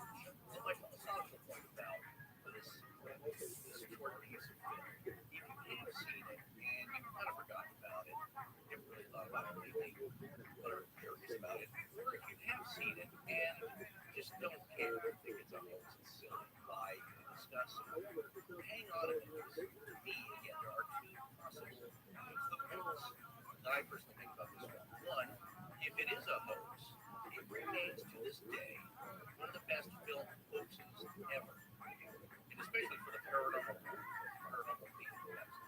Number two, if it is not a hoax, it's actual footage of a Bigfoot. Unlike you, I'm not going to go to my conclusions right here, my conclusion. But what I am going to say is, even though I'd seen it several times, we started researching it. I had something in my mind about it. Yeah. And it's changed. Now that we've done it. Yeah, that is exactly my point, because we've all seen this film. You know, it doesn't register what it is. I mean, when I was a kid, and I think I first saw it, but it might have been in search of, there's plenty of shows on it, because it was such a popular topic during the 70s. Yeah, well, that was the era, people joke about it a lot. It shows up in Close Encounters of the Third Kind. And another paranormal themed show, shows up in The $6 Million Man, and all these other shows of the era make a reference to, if I'm not mistaken, that was Bionic Bigfoot. No, I think it was real. We talked about this before. I think what was funny and maybe a little prescient is that they had a computer system hooked up to Bigfoot so they could communicate with him. Yeah, you could answer simple questions based on vocalizations. That was also no, Ted Cassidy. Who played Bigfoot? No, wait, I was right. He is an alien cyborg created. See, you don't know who he is. I didn't even know what you were talking about. He's an alien cyborg created by a group of aliens or constructed by the alien Shalon, imitation of a lower form of life, using a technology called iosynthetic, an advanced form of bionics. So I told you Bigfoot was bionic. This is from the 60s. Really? Yeah. Okay, so I saw actually half of it on the end, but they weren't trying to communicate with it through fronts, which I thought, it's studying vocalization patterns. The point being is that it was everywhere around that time. It was such a popular thing. That did increase a lot of reported sightings. So you can kind of see a history of this where people had reported it prior to this late 60s time. Because people will want to say, this phenomenon of Bigfoot didn't really happen until the 70s. That's kind of a modern thing, and it's not. Love Creek had footprints, and you notice it then taking photos and measurements starting in 1958. Of course, that was happening before that in different areas. There are stories from the 20s. There are stories from the turn of the century. The Native Americans in their respective regions have had stories that look back centuries since people have been there. It's not a new phenomenon, but the reporting of it became new with this film. It was the first time somebody got pretty clear footage and motion picture footage, not just a still, not just a blurry photo off in the distance. Somebody got motion picture footage, and that blew up. And this is not just, you're going to look at it because you're used to high definition, 4K, high resolution stuff. Oh, this is blurry, it's junky, who cares? And it's not for the time period. It is shot on 16 mm film, which is actually a pretty great format to be in the hands of a still. It's not a film. Yeah, time period. And what the film allows you to do is blow it up and analyze it and take a much, much closer look at it, which is what's happened over the past few years. Let's talk a little bit about the Native American. North America is generally known in this region as Bigfoot.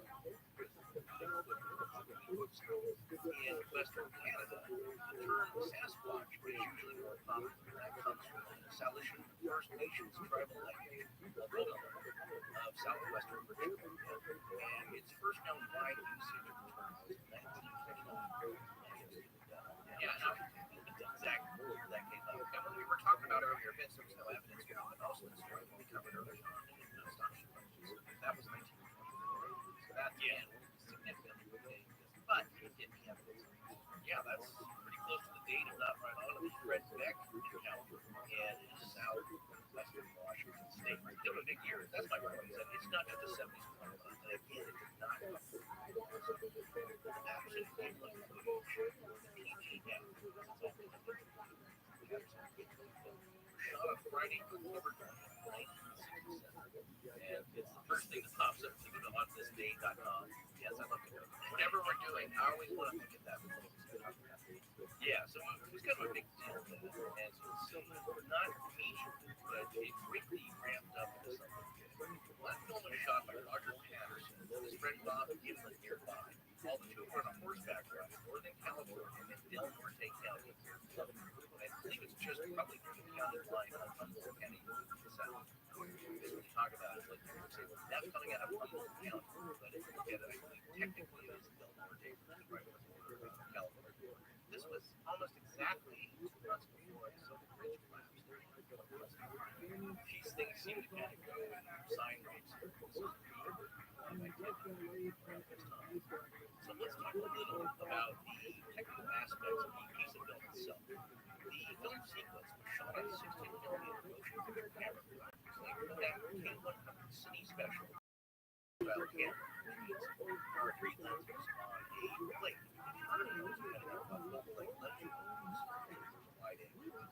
Slight telephoto and something to do. 35mm camera is about 50 feet. Yeah, so I have some pictures of this camera posted with this episode. Some of them are on even today for $500. Yeah, still not cheap. They're kind of rare now. Well, this camera was expensive back then, so Roger Patterson had to correct it. But it was shot, as you said, on Kodak color film. Photochrome 2, really good color film.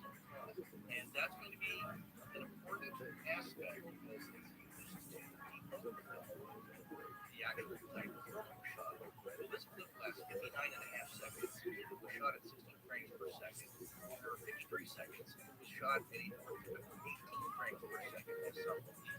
Every film in this sequence is counted and documented on various pages about as a rise. It would have normally been shot at 18, but it was such a chaotic moment. Yeah, some debate over what that frame is. Get different film cameras will let you choose between several film. Now she's in motion picture shot at 24 frames per second for sound. This sequence is composed of 954 frames. 952 originally is to picture frames only discovered including the count. Again, this gets really minute, but the reason is this is like the zipper, because people are trying to match this up because it is kind of an important question to answer. If this thing is real, what does that mean for us as a species? And if it's not real, then some of this was controlled. But no one has. I can tell you how well it's done. So what this means is that it's 23.85 feet long, 76 feet of footage shot preceding it while they were just on horseback riding around. And as frame 352, that is the still frame that is most often seen and recognized as the iconic shot of Patty, in its stride with her arms swung wide in the back of the camera. I'm sure everyone was familiar with that. Yeah, that's widely considered the clearest frame that was captured. It's just that perfect moment where she looks back at him and it's captured. And Roger has the camera fairly steady at that point, so there's not a lot of camera shooting. And also, her nickname is Patty because it's not with the Patterson's last name, because it's believed that the creature is female. Yeah, no, it's Albert Oaksman's story a long time ago. It definitely appears, Patty, to have large screen. Yeah, and the thing about that was so interesting. I watched it a million times as a kid growing up, and I was years of like, oh, look at this. And I didn't notice that until the Oaksman story. Yeah. You know, as a kid, that part of it didn't really register. Certainly, I was interested in that genre, and what we're talking about right now, well, you didn't put it together. Yeah, we all saw it like 100 times, but never noticed that. It didn't, like I said, it did not click. So I think that's why it's worthwhile to take another look at this. And by the way, strap in, kids, because by the time the series is done, Let's continue on. Yes, let's crack on. Crack on. Now, I want to talk about motion picture film. I know this feels really kind of funny to explain this because we are of a certain age, but there are a lot of younger people who have done work with editing programs and they've seen video frames, right? So they kind of get the idea. But here's a basic rundown for those kids out there that might not know how motion picture film looks. The motion picture camera is taking a series of single frames to pictures rapidly in sequence at a specific rate. Or maybe 18 frames, film shot without sound. 35 millimeter motion picture film, like what you usually saw from the Igers, and occasionally still Tarantino motor tapes. Shot 70 millimeter close film. Some people do still love filming that feed them. Well, that's usually shot at the standard 24 frames per second or sound quality. When you project it back at the same rate, your mind puts the frames together and perceives it as continuous motion, controlling capture and display with persistent speed. Exactly, that's the principle that it works with. You're being tricked. Your mind is being tricked that it's continuous motion and it looks real. But it's not. Again, it's a series of still frames being shown, which is why every frame of this film has been added. The very old silent Hollywood films were shot with the camera and initially required cinematography to hand crank the film with the camera, trying to keep it at an even pace. And this is before there were crystal sync camera motors and things like those old movies when projected looked sped up and funny. Yes, he's still cops. That's why they. Yeah, there's a guy actually just trying to keep with rhythm, counting in his head and cranking. You know, the Keystone Cop films, I'm pretty sure they were shot not too far from here. That's true. Well, there was the Max Sennett Studios for close by. Well, to this day, the Patterson Gimlin film is actually considered the best list of visual evidence of the cryptid, Bigfoot or Sasquatch, and one of the best pieces of evidence of the true cryptid or paranormal subject. Yeah, you can include ghost or UFO footage. Yeah, there's so many bits of it, but like 4 animals with mange that people said are true copies. Right, right. There are bits of that all around, but none of them have been as lasting, I'd say, as the PGA. Since it became known, it's withstood attempts at debunking, which is why everyone is still talking about it. Now, that's in large part because it was shot on motion picture film and not digitally captured. That's kind of counterintuitive, don't you think?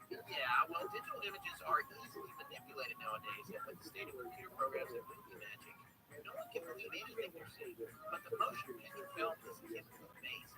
It is what it is. You can blow it up to a high degree and analyze the film grain patterns. Now, Patty was actually a ways away from Patterson and Gimlin, and those images of the film we often see online today, and especially frame number 3 have been enlarged so she seems closer than she was. If there's any criticism of the event being real, it's not that the film itself has been manipulated or altered. That would have to be an optical film picture technique done with a very sophisticated professional machine. The main criticism is that Patty is just a guy. Yeah, that's a really important aspect of this because that's what happens nowadays. We love Captain Disillusion on YouTube, and he will break down how to stage these kind of video events now using After Effects. He's a tremendous whiz at it. I love that. Yeah, I kind of want to have him on. It's very curious for us. Well, all these clips that you see nowadays on YouTube, this band is made like he shows how to create a vortex and have UFOs get sucked into it or coming out of it. Yeah. And it's very clever how he does that. And it takes him like 3 minutes to explain. Yeah, After Effects, which is one of the greatest programs of all time. However, to the point that we're making here, it renders everything you see that's digital easily fakeable. Yeah, that's why I said this is really interesting case-wise, because if it was shot on a high-def 4K video and we saw it today, yeah, I mean, the good part about that is that it didn't take it seriously. You could see some really good detail added, and I think for an anthropologist, primatologist, that would be exceptional if you believe they were painted any line to begin with. But in that case, people would just say, oh, come on, that's just digitally manipulated. Even if it's a guy in a suit is going to dance, because we see that all the time in movies, especially ones with Dwayne Johnson. Yeah, big albino gorilla that he's acting with. It looks pretty good. Right. So it's ironic that this film is shot with movie film with a pretty decent film stock and good daylight conditions on a nice camera. Pretty decent camera at the time. Yes, and I'll be getting to why he had such a nice camera. Every little aspect of this, as I said, has been taken apart, scrutinized, tried to bend the bug, and you have to look at all those elements. But one thing that no one really says is altered is the film itself, so that's significant. All right, let's talk a little bit about the timeline of events and where these guys were and how they came across Patterson. Explain that. Well, that morning, Roger Patterson, had slept in a camp while Bob Gimlin was up riding his horse in the vicinity. When he came back to camp, Patterson said it would be a good idea for them to both go out on horseback and retrace his path to see if they can find anything to film. All right, so this is where we're going to step in. We're going to get into more detail on this in the future, but you have to take this in and don't let it change your whole position on this. They were out there because this was a place where Bigfoot had been sighted. And they were trying to make a documentary style film about Bigfoot. Yeah, this was more Roger Patterson's idea. He was very interested in the subject because he heard a lot of stories. He interviewed a lot of people. And he's not a, per se, Bigfoot researcher. We might even call him more of an enthusiast at this point. But we've known people like this who get enthused about something and then they want to go film it. And we've had a couple on the show. And want to go out and actually do a really good job at it. That's right, making a career, very seriously. So this is just to compare, just, back then, had an interest in it. They didn't certainly have a lot of digital editing and cameras. But yeah, somebody could go out and get a 16mm camera. It was pretty good. All prosumer at the time. Most people were shooting regular 8mm stuff, and then they were Super 8 film, their home stuff. There were a few enthusiasts, amateurs who did have 16mm. Oftentimes, those were single lens cameras. They weren't as sophisticated as this one. By the way, for anybody who's wondering, the difference between regular 8 and Super 8 is the regular 8 size of film. They found out they could get more burnable area on the film by just having the sprocket on one side. The Super 8 could give you a larger image on the same side. Well, and that's why it's the same case with the Super 16. I used to know all this stuff, but I believe regular 8 is 16mm. Yeah, that's pretty. I remember hearing that. But you get large sprocket holes, and so that's taking up possible image space on the negative. Sure. There's a guy that just had a little tiny bit of money. He didn't make a whole lot of money. He was a rodeo rider and a professional horseman. He just loved the subject. He got really fascinated with it. Like a lot of people with different critical subjects, they want to go out and see what they can, see what kind of photos they can take, evidence can they gather. That's basically what he was doing. So he's kind of going out in this area, surrounding locations. He wants to see if he can find any attractive as those for a few years now. And also, it's just a way to get out and camping and have fun. That's what essentially the trip was about. Just kind of go scout the area, see what they can find, take a lot of scenic stuff. So that was the horseback tour. We were riding around. He thought the area was what it is. Very lovely, wooded area. They were enjoying a camping trip on horseback. And that's the kind of guys these are. Just outdoors. Slack presents scheduling a meeting. Let's talk this afternoon. House to question mark. Sorry, I got a conflict. What about the can't? Client call. 4:30. I'm blocked. 12:45. There's a break. 3:47. I'm free. I have 30 seconds available between 2:59 and 3. I can do 4:50. No, it just disappeared. Maybe they won't notice if I'm on 2 calls at once. What if we just huddle right now? Oh, that was good. Hey, nice to hear you. To Huddle without the hassle in Slack. How powerful is the Cox network? So powerful that one day the internet will let your doctor perform miracles from thousands of miles away. Connecting to remote operating room. Giving a whole new meaning to the term house call. Operation complete. The Cox network, with gig speeds everywhere. It's internet built for tomorrow, today. Cox, bringing us closer. In Cox serviceable areas, speeds vary and are not guaranteed. Cox terms apply. Other restrictions may apply.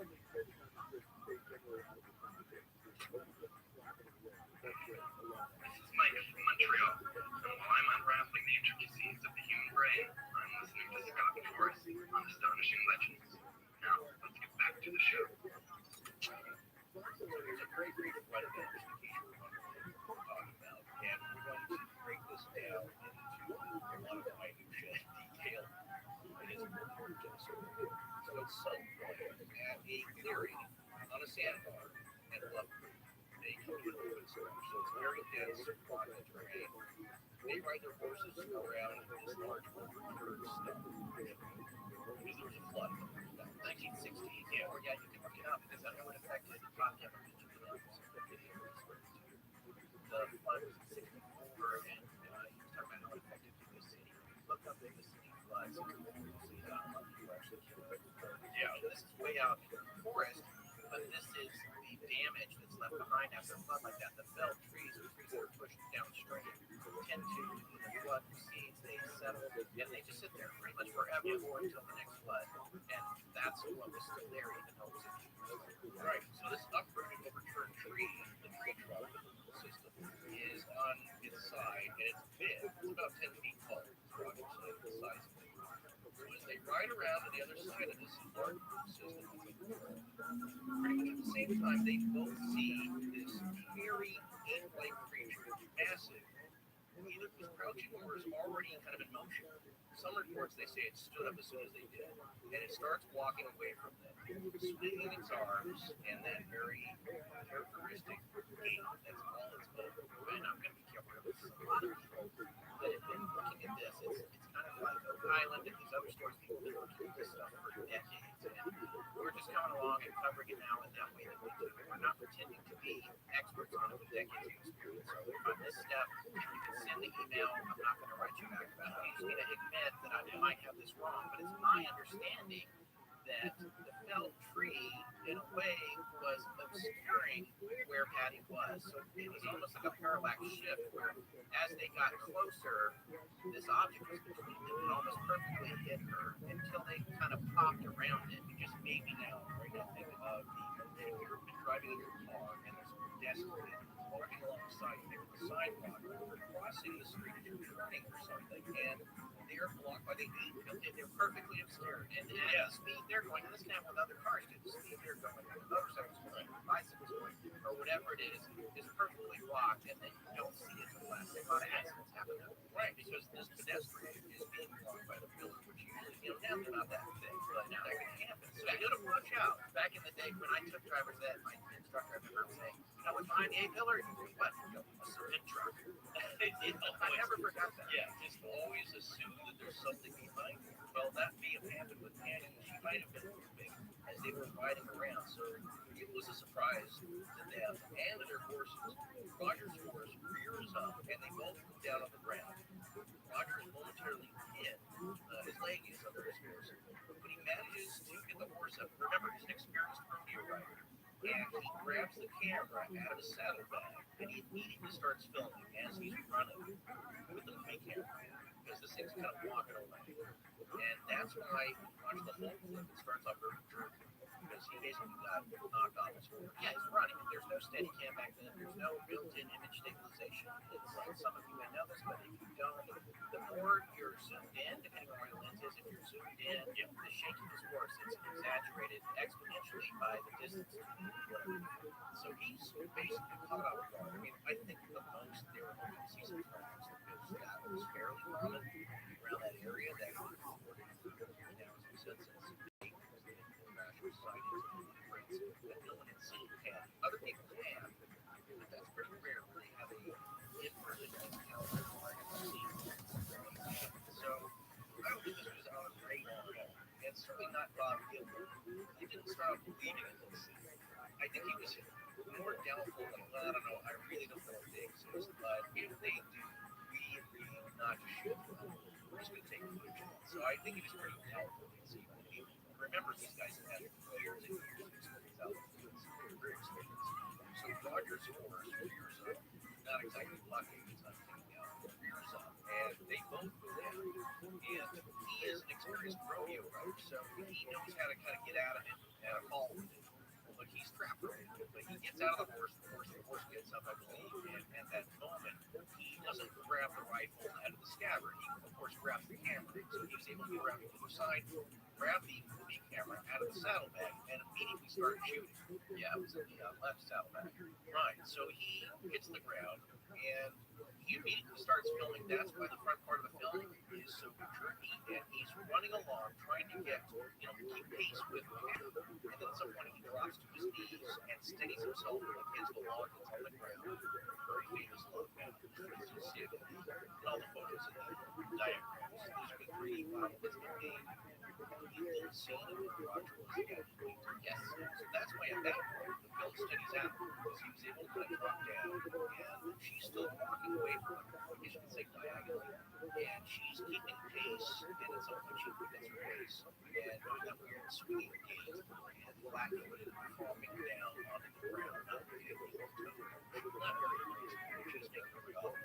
Now, Patterson, at this point, because he was shooting scenic stuff on the background, was area. For the documentary about the search for a Bigfoot creature in the area. Very casually. Just so our listeners know, there is a reason that they were in this area attempting to film something or something that brought them there. So you hear about that. Right. I mean, their aim initially was to film any evidence, tracks, maybe a clump of fur. Most of the time, you can see tracks in the ground, and that's a pretty good thing. Sometimes people take the very unless you think it was Roger. So Roger had been shooting all the business people. When you go to see it was being done or a documentary, you know, you have to interview footage of the person on camera, specific piece of evidence or something you want to focus on, but you have to cut away from that, otherwise it's a jump cut. So you have pictures of the scenery, and that gives what they call B-roll, just stuff you can put in so you can make these cuts away from, like I said, if you're shooting it and you have to stop, well, the picture will jump, stop and start, which everyone does now. I know now it's accepted. Well, as editors, it was anathema to us, but apparently now that's a stylistic thing. Just make jump cuts or something. But you don't want to do that. You have to cut away to the scene. This Roger just thought it was beautiful here and film. Unfortunately, not thinking that if something did happen, he's going to need a fresh roll of film. And it's not hard to put super comment in. And it's like protected and all that. This is a reel that you know, put it up, you know, Reddit in the dark. Well, you should. Yeah, a lot of times there'll be a film bag. They had a poncho. Bob described it as a poncho. So they put it under? Yeah, so I get it. He may have been doing it without sight because you can't see, but I don't think they had a film bag. I think they just used it in a poncho. Yeah, your camera inside the poncho. You can do that. Generally, as a filmmaker, what you want to do is you want to reduce the amount of direct bright sunlight on the unit to try and minimize fogging on the film. That's light coming in to expose the reel. Actually showed it. These reels, if you've ever seen them, they have a kind of pancake shape, so it's not like open. It's flat, to reduce light bouncing in the film. But it's probably the size of a softball. These reels are film and it's black to minimize that, so you can kind of do it in dim conditions. But it's still a process. You have to thread the film through the mechanism through the gate, spool it up on the elevator table.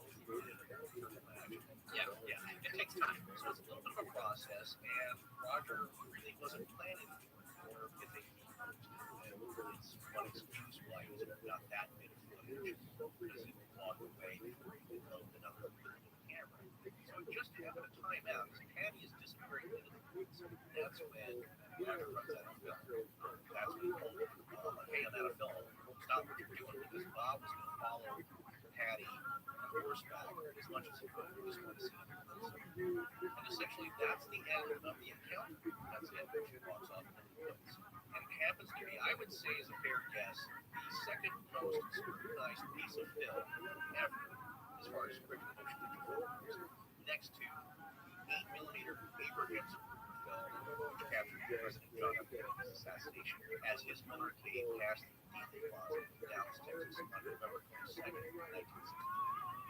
That's what I remember. In the late 60s. Two pieces of film are still there now to this day. Before we get into the micro-analysis of film, which everyone else has, so why not us? In a audio podcast version, we scrutinize as much of the details we can because this incident, there's really actually two aspects to this piece of film. One, there is the film itself, which has been heavily analyzed, and on another aspect, which is just as important, but interestingly, psychological to keep the thing, is the analysis of Roger Patterson himself. What kind of a person was he? He fit the profile of all that sort of from a stand-up soldier kind of guy that would never lie. And let's look at his character. That's another angle that this event in itself. So those are the two aspects. So before we get into the incident describing that, let's take a look at Roger Patterson. Roger was born in 1933 in Wall, South Dakota, which, if I've got the right town, is about 75 miles east of Mount Rushmore National Memorial. That'll give you an idea of the region for people who visit here. Yes, and it's so funny. I can't remember who it was, but it was was somebody else who went to see Mount Rushmore. It was Tess. I can't remember, but like a year or two ago when it was cloudy. Like couldn't see it at all. Like yeah, and also did not see a big friend. Yeah, also did not see it. But anyway, Roger ended up settling in Yakima, Washington, home of the fantastic Washington Apple and various other things. Yeah. Patterson's main career was as a rodeo rider, which Bob Kimler points out in some of the YouTube clips we watched with Bob, and also we're actually going to see Bob. Yep, about that. He pointed out that they were amateur rodeo riders, not professionals, but nevertheless, they seemed to have a lot of experience. Yeah, they were experienced horsemen. Yes, but Roger ultimately became obsessed with Bigfoot, and Bigfoot hunting became his passion. I would say obsessed in a good way. Yeah, and I think it was a major interest. Like a lot of people who get into a paranormal subject, you go something on the side. And check that out. Yeah, Roger just doing Bigfoot research alone, and Roger became what I would call a Bigfoot enthusiast. He's an amateur researcher. Before it was really a thing, there were certainly Bigfoot researchers out there. Not a whole lot of them, not like there is now, but certainly some people were taking it seriously and scientific backgrounds. And there were some, I guess you call it.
take you 3 weeks of all this craziness going on in the world, and you see all these protests popping up all over the country, and it's unfortunate. You're very fortunate someone such as yourself involved in extreme this time. You know, I can work with it. It's like a can of over 50. So surveillance cameras across the street in Miami County in the Midwest. One person from city to members in the city for house party surveillance. It's narcotic and more than 100 people get cut showers after trick-or-treaters hit the street. Same footage records night shots of people screaming and fleeing from their backyards as they're still looking for what led to the shooting. Meanwhile, police say the guy has pleaded guilty. Man charged in the murder of rapper Tupac's supporters ended up fleeing in Las Vegas. Howard Stern says police claim Wayne Davis from Colorado, who orchestrated the murder of Shakur in 1996. You're waiting for right U.S. Food trial. Prosecutors say they do not stand a trial for the death penalty. Police failed to get an attorney to represent him. Davis' attorney insisted a public defender during a court hearing this morning. The American Ornithological Society says birds are more comparable to normal birds than to people. The organization will start renaming around 80 species found in the U.S. and Canada next year. It says there is power in the name, and some English bird names have associations with the past that continue to be exclusionary and harmful. Birds that would be renamed include those currently called Wilson Warbler and Wilson Snipe, both named after the 19th century naturalist Alexander Wilson. Southern winter will find temperatures drop low to mild mid-50s. Look at a few later. Sunny tomorrow with slight picturesque warmth with highs in the low 80s most places. Mid-70s to mid-80s around the Empire, and a couple more degrees to the south. Right now it's 64 in Orange, 68 in Columbus, and in Sacramento, 65 in Johnson. And there's a friend from the 101 for parking in the area. Driving southbound right at Glendale Boulevard is blocked on the right lane. You're seeing delays as you come into First Park Avenue. And if you're on the 5 southbound in the Villages, we got a work zone that's got thorough lanes for Alicia Parkway. Harvard and left lane shut down until 6 in the morning. Currently seeing some stop-and-go traffic from Lake Parkway. And if you're on the 71 southbound along the first couple of the 91, give it a rest area that pushes the left lane. Traffic jam both at Motherfield and Rose. Hey, up high in the sky, let's get you there faster. I'm Pedro Moreno. This weather burn the best gas is calling. Get a piece of the mustache football business. Hit the rock 60 miles. For the top you have luck. Suicide every hour. Or you break. Flip the blanket or donate at thevisit.com. So here's the face of this health. Last night, I gave my children a lesson of struggling with mental health challenges. About self-esteem. Now I need to do more about how you can certified wellness coach profession. If you're looking for a career in the role career, helping children and adolescents enhance their overall mental, physical, and emotional well-being, this program may be for you. It's about a coach. It's about proven. It's about becoming a certified wellness coach. And this program is Happy Wellness, sponsored by California Department of Healthcare Access and Information. Identity theft took no signs of slowing down. In fact, more than $29 billion was stolen last year alone from discrimination software. Now, what gets lost for everyone else, it can be dangerously easy to steal your identity. Likeform makes it easy to help protect yourself if you become a victim. A dedicated US-based restoration specialist will work to fix it for you now and save up to 45% your first year with my way as your promo code at LikeLock.com. Promo code way. Unlike nofilters, our getting health security has advanced filters, switch to cameras, and now this 24/7 lifeguard protection. Powered principally, monitoring your group completely features to our Google Home help document in real time and protect first response. Now get 50% off any subscription with back-to-back monitoring at googlefilter.com/radio. Advanced security, 24/7 protection monitoring. That's all in a day. There's no safety like privacy. You are here the regular life of the IRS. They want to be afraid, to be scorned, and to have it written on the phone. I'm not here to do that. Tax-free, advocates will work with us. We're not really here to tell you that if you owe money to the IRS, whether it's 5,000, 50,000, or 500,000, we have a solution. If it's honestly putting in your car or one of your kids, and I know you are, call now. 800-506-9395. Get your help. IRS will eliminate or reduce what you owe to the IRS. There is zero to you. If you're trying to make your taxes, then you pay nothing. Untaxable taxes and non-individual tips for IRS profits. If you're not sorry, we're going to. And take control of your business law. You don't need to be afraid of the IRS any longer. You can start us today by visiting us online at TRA.com or call 800-506-9395. That's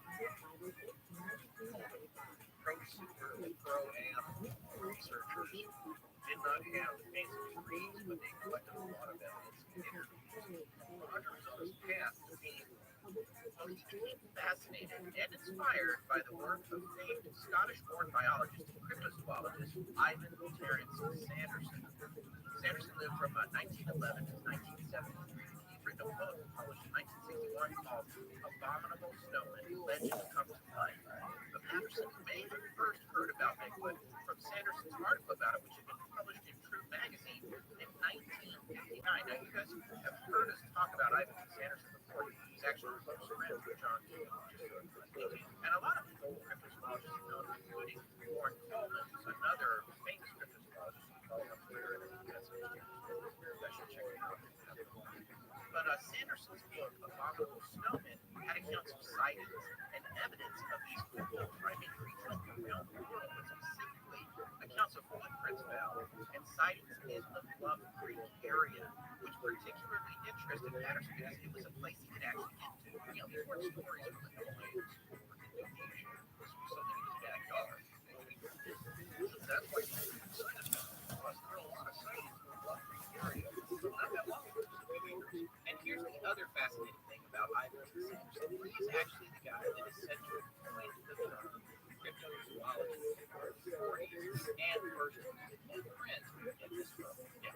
And the education at Western Vermont took place in the Patterson was built in late 62. The company relayed with this Bigfoot evidence and actually next question.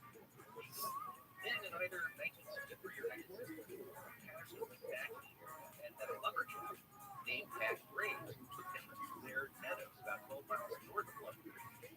Patterson saw fresh Bigfoot tracks that line. And the date is in question because, according to Bigfoot researchers in America, the date that was carved into the plaster cast of footprints as they were alive was October 21st, 1963.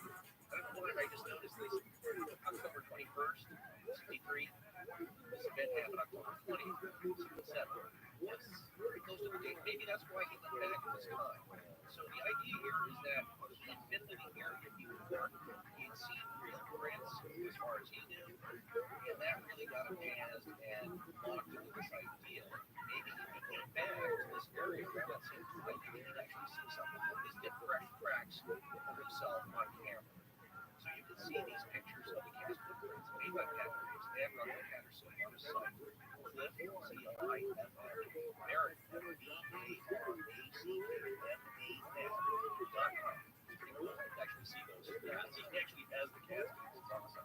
So Patterson returned each year, and the year after that, and the year after that, and never had any sightings. He spent a lot of his own money and time researching, running out of funds, established the Northwest Research Foundation and gained interest in funding out of this. His expeditions kept bringing his resources. Scrap, gas, lodging, and all that. It's expensive, and he wasn't making a whole lot of money. Now he would say, "Where do you go? $1 million on this." So we didn't know, but this constant ridicule and creative want to show has something to spectrum. A lot of people in the zoology fields, financial burden and frustration with not getting results leads them to create these hoaxes to keep up interest in that. But to create a well-crafted hoax also takes funds and expertise and time and planning. And in this case, you need people who are in on the hoax. And as you notice, you might be a conspiracy hoax. More likely to take it down now.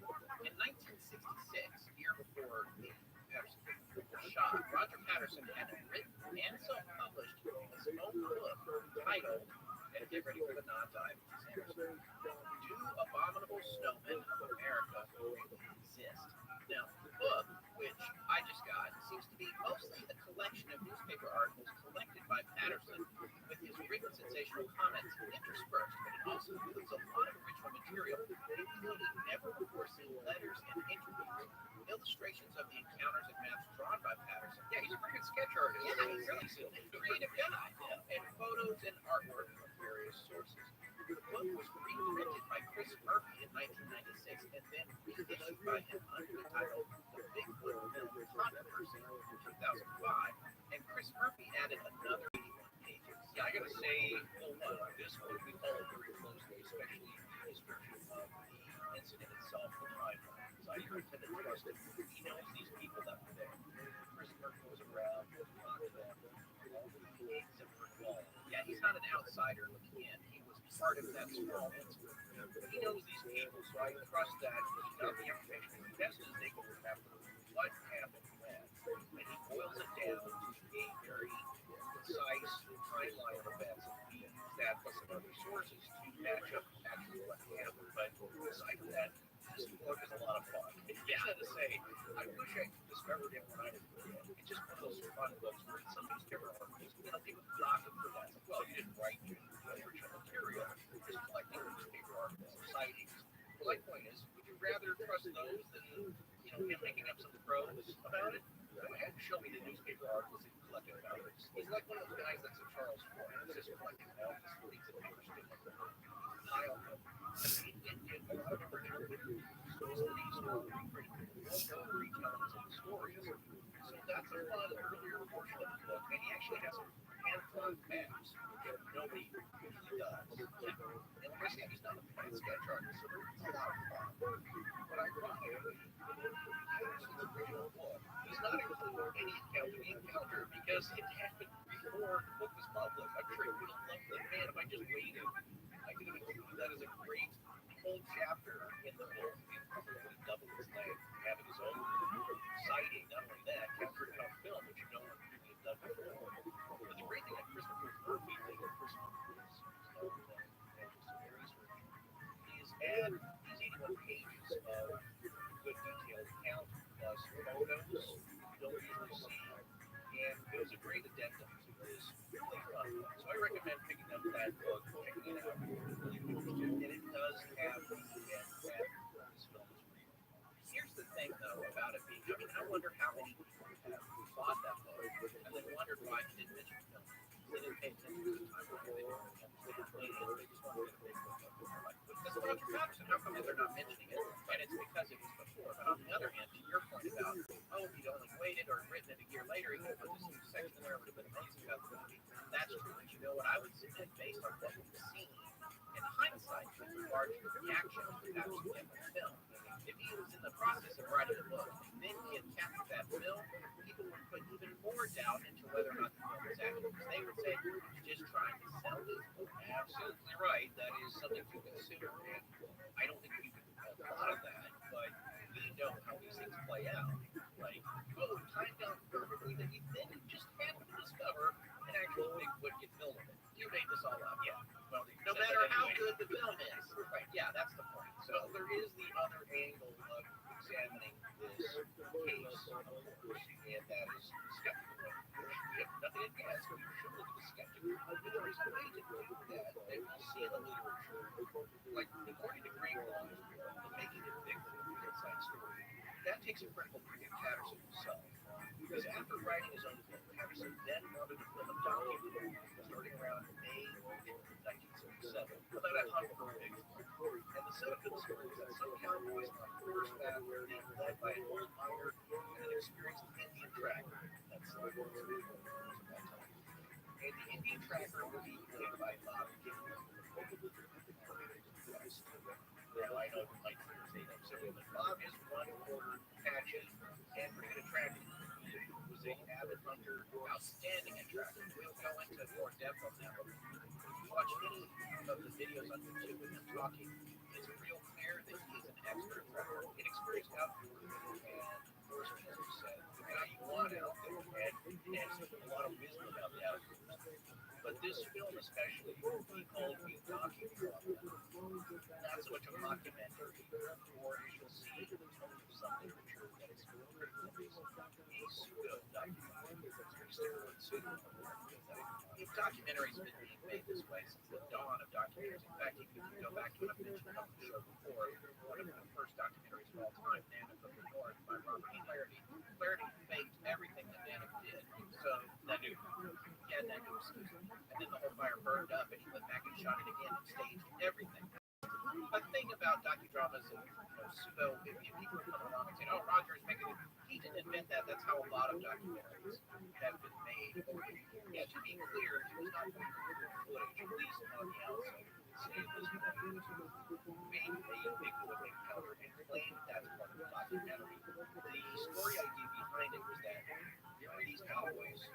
one Bigfoot hunt, and it was pretty interesting the way they do that was creative, how the story unfolds, and that during the retreat on this Bigfoot hunt would reminisce around the fire, I suppose, about these famous Bigfoot stories in the area as while they're on their own hunt. So during the flashback, they would reminisce about these famous cases. That was going to be the setup of the film, you know what I'm saying? So that makes sense. So like the Bluff Creek becomes this place where there's been all these sightings, becomes the backdrop for these cowboys, for these real stories. Yeah, who are on a hunt and they're probably not going to find anything, but they can talk about all the stories with like in the area that a lot of sightings have. It's a narrative style. You know what I'm saying? Think about all these cable shows where they killing Bigfoot. They go look for something in Egypt or the States. It's like they're not going to find it. You know, Josh Gates is not finding Atlantis. But that shit's Josh. Love your show. Yeah, no. My point is that nobody does. But yeah, we're not finding it either. Yeah, you need to go on these quests. We should still be looking, even though it's unlikely because it would blow up that, oh my god, the show really did do something. Yeah, that's an ancient history. Hey, what's in there with that's weird. That is weird. Well, that's the idea of the film. And actually, Roger Patterson had a lot of first-hand experience with some of these stories. And the tellers of this Calgary folks, he may have interviewed or got the story firsthand from them. I believe been on. Yeah, he was, because I've seen him on film on the internet as he was an old man. And also, I want to explain to the listeners who are new to the show, a lot of people are back catalog. The very first Bigfoot show we ever did was kind of a comical coverage of what happened to Albert Oswald. So look for an episode in our archives called Kidnapped by Bigfoot. And you want to know the backstory there. We actually mentioned absolutely on that, but we didn't come back to it for a long time. From the region of the southwest Creek, Washington State, you may be familiar with the Eight Canyon Bigfoot attacks. But I realized later, like, I heard the name, but I didn't really know much about it. And certainly there's a lot of people around the country may not know anything about it. I have never heard of it. Have you not? No, that was news to me. I love it. Right, you were right. It's just so good to tell it like you hadn't heard of it. But just read it. No, there's a lot of elements in it which make it exciting because I'm like, so here's the brief rundown of the Eight Canyon Bigfoot attack that happened in 1924 in Canyon Gorge. That's named. And this was very important. The Oregonian newspaper dated July 16, 1924. This location is on the southeast slope of Mount St. Helens in Washington State, an area called the Plains of April. And there's also a geological called 8K on the south side of it. They take a precedence there as well.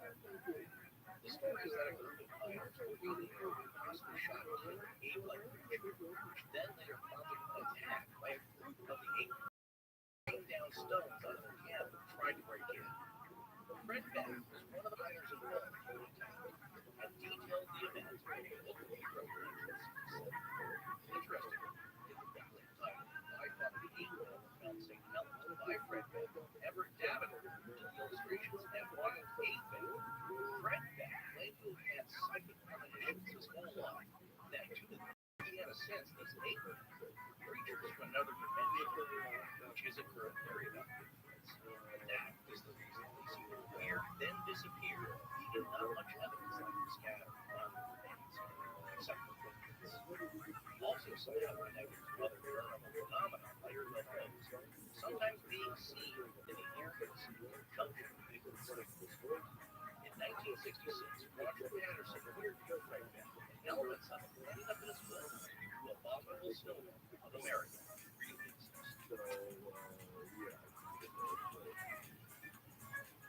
How powerful is the Cox Network? So powerful that one day the internet will let your doctor perform miracles from thousands of miles away. Connected to remote operating room. Giving a whole new meaning to the term house call. Operation complete. The Cox Network, with gig speeds everywhere. It's internet built for tomorrow, today. Cox, bringing us closer. In Cox serviceable areas, speeds vary and are not guaranteed. Cox terms apply. Other restrictions may apply. As the days get colder, something super is always in store at the North Superstore. Warm up with super prices on a super selection of Olympic and vegan to the Cerritos Auto Square, Huntington Beach, to the Irvine Auto Center, Destin, and San Diego. You're never far from the Corporate Superstore. Shop America's most popular brands. Lincoln, Hyundai, Genesis, Volkswagen, Toyota, and Honda. We have all your favorite models in stock. Looking to trade? We want to buy your vehicle, any make, any model, any year. Plus, enjoy 12-month peace of mind with your purchase. Next to our exclusive price protection guarantee. If you can buy the same vehicle less within 5 days, or we will pay you the difference for buyer money back. It's that simple. Ready to buy your dream ride? Take a test drive today at the Corporate Superstore location closest to you. Like the #1 Honda store in the world in the Cerritos Auto Square. Or shop our entire inventory online anytime at yourrange.com.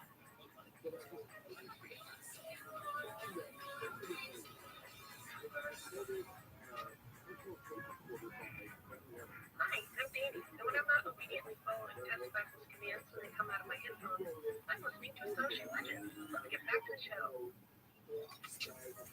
There's also the strange case of a skier, Jim Carter, who was photographed in from climbing expedition. They searched for him and found only his skin tracks and an empty hill ground. And it appeared to them that he was being chased as he ascended straight down the slope. And that was very mysterious and conclusion by some of the noted members of the party that they're not joking. It was very obvious that he had taken all these risks that a skier under normal conditions should not. Like he was going straight down the canyon slopes and jumped several fast. It was crazy. That's kind of what that's not yeah. And in British well, by now, Patterson had heard a lot of stories that had footprints to go with, and he was the creature himself, knocking and yells while he was out in the cabin. Patterson and his Bigfoot buddy Bridges Beck were witnesses of their travels and visited guys like Great Wallace in just west of Mount St. Helens, who was knowledgeable about the love-breeding Bigfoot activities since 1915 and had a report of the Bigfoot ground. Patterson said it wasn't a yell like what they heard, that Wallace was convinced it was the same type of creatures that he had found in both the Mount St. Helens and Northern California area, Bluff Creek especially. They seemed to be both Bigfoot hotspots, but was Ray Wallace telling the truth about his Sasquatch experiences? We're going to talk about it. And as much as Wallace appeared to be quite eager to share his Bigfoot stories with some reason, people in Patterson met all these towns would laugh at his questions. Then open up about to hear the stories and tell of their own experiences. So Patterson was interested in the massive lava tube caves of Mount St. Helens, which cemented plans for him to tour Northern California that summer. So that's an interesting sociological aspect of Patterson's cafe. Everybody made jokes at the waitress. The joke was that, you ever seen any 8 men around here? Big hairy 8 men? And the waitress said, yeah, he was the gas station across the street. And everybody laughed. And then they saw that they were serious, that they weren't there to like make fun of people. They're genuine. And the other thing that I would like to say is that I can relate to this interest. I mean, this is the kind of interest that got us to want to start doing the show. Yeah, it's been fascinating something. I've discovered something and then going on this hunt for it.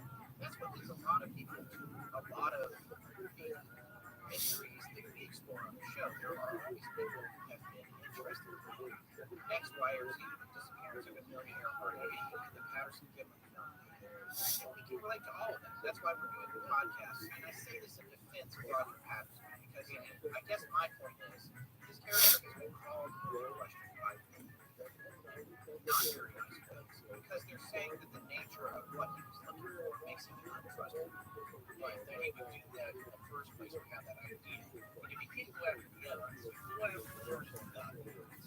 And all we see here to start that we know is that he had some experiences, like hearing the yell and seeing the fresh prints. The fresh prints. Not Will. No, I did not see Will. But the footprint that got him excited, and you could see this buildup of genuine curiosity and excitement, and he had time to go check it out. So that's why he wanted to produce a documentary on Bigfoot, also as a follow-up to this book that he'd written. And he thought that Northern California, the Bluff Creek area, would be a good place to camp and see if they could find some evidence. let's talk about Bob Kim. He's a really fascinating guy. I've been hearing his name for years, just like everyone else who's been exposed to this film, but I never really went to seek out what he was like. And you can't find him all over YouTube because he's spoken a lot over the years, although he did disappear for a while. Well, he didn't want about it for many years following the incident because Black is just pestered. So it hasn't been until recently that he's decided he needs to set the record straight, at least with his observations and being a part of that story. But of course, most of the focus goes on to Roger Patterson. Bob will be the first one to tell you it ruined his life for a while. It was more publicity than he had ever hoped to get. There wasn't a lot of financial gain, and at one point his wife even asked him to stop talking about it. So it was wrecking his marriage, it was wrecking everything. So when people look back and they think, well, this is all a hoax, who would put up with that for a hoax? That's just something to think about. Why would you risk everything you have, and your own personal sanity, your marriage, everything, to perpetuate a myth like this for 50 years? Well, people who have done hoaxes that they later admitted to or got found out, which were genuine hoaxes.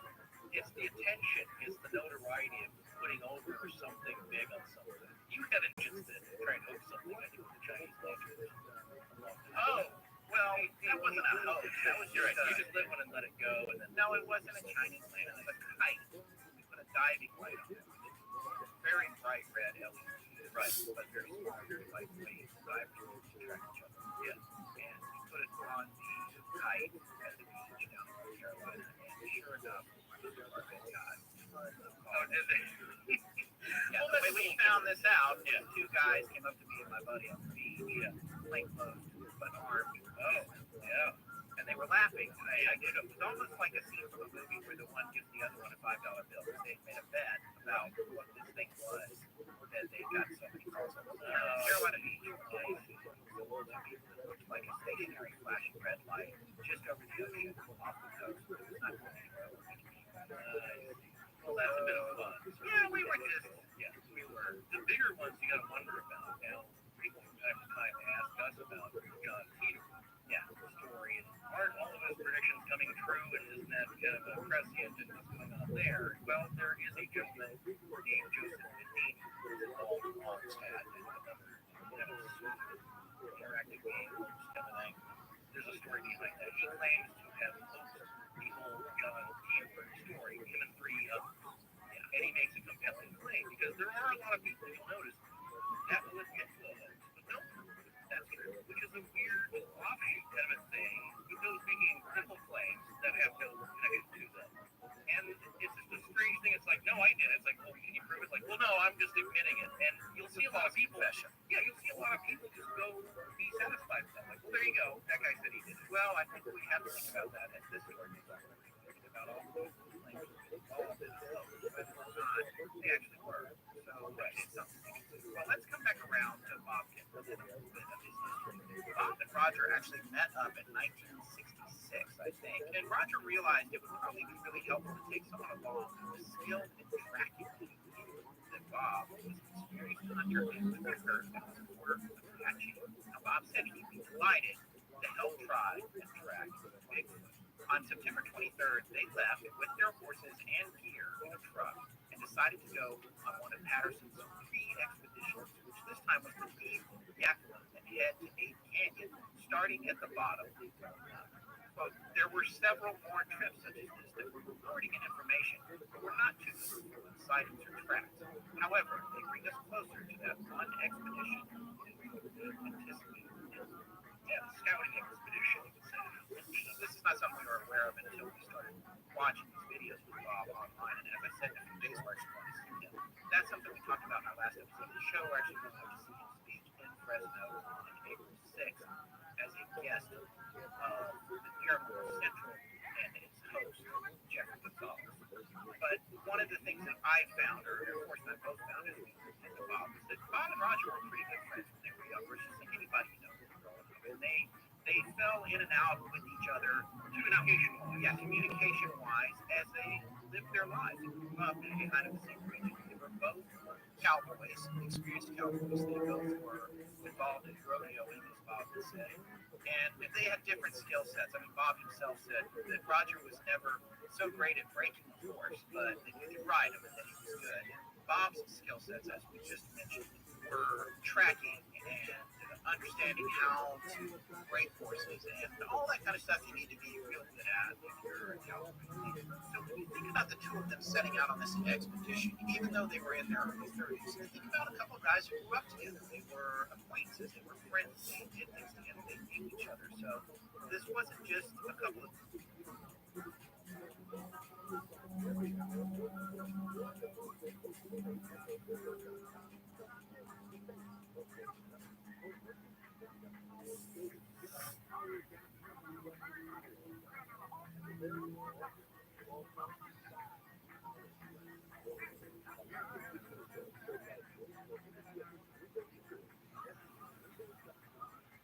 understanding how to break horses and all that kind of stuff you need to be real good at if you're a cowboy.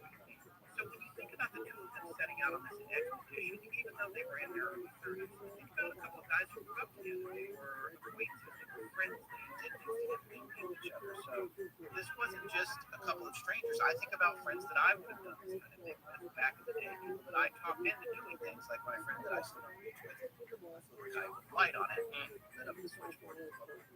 So there's these folks in your life. So I guess what I'm trying to put that out there because I want you to have some perspective on the nature of their relationship. These are a couple of friends out trying to help each other out and also get something on film, get something interesting. Well, it sounds like fun. I think in Bob Gibbons' case, he's quoted as saying is that he wasn't sure if they existed. It's not something a lot of people just think about, and he'd never seen Bigfoot or any evidence, I believe, himself. He's certainly seen a lot of big game, bear and I'm sure a deer and elk and all that, and hunted.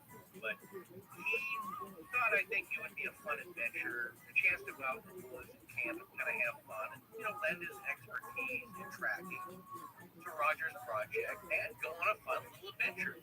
Okay, so far we've told you a little bit about what happened, and we've introduced you to Roger Patterson and Bob Gibbons and some of the other things.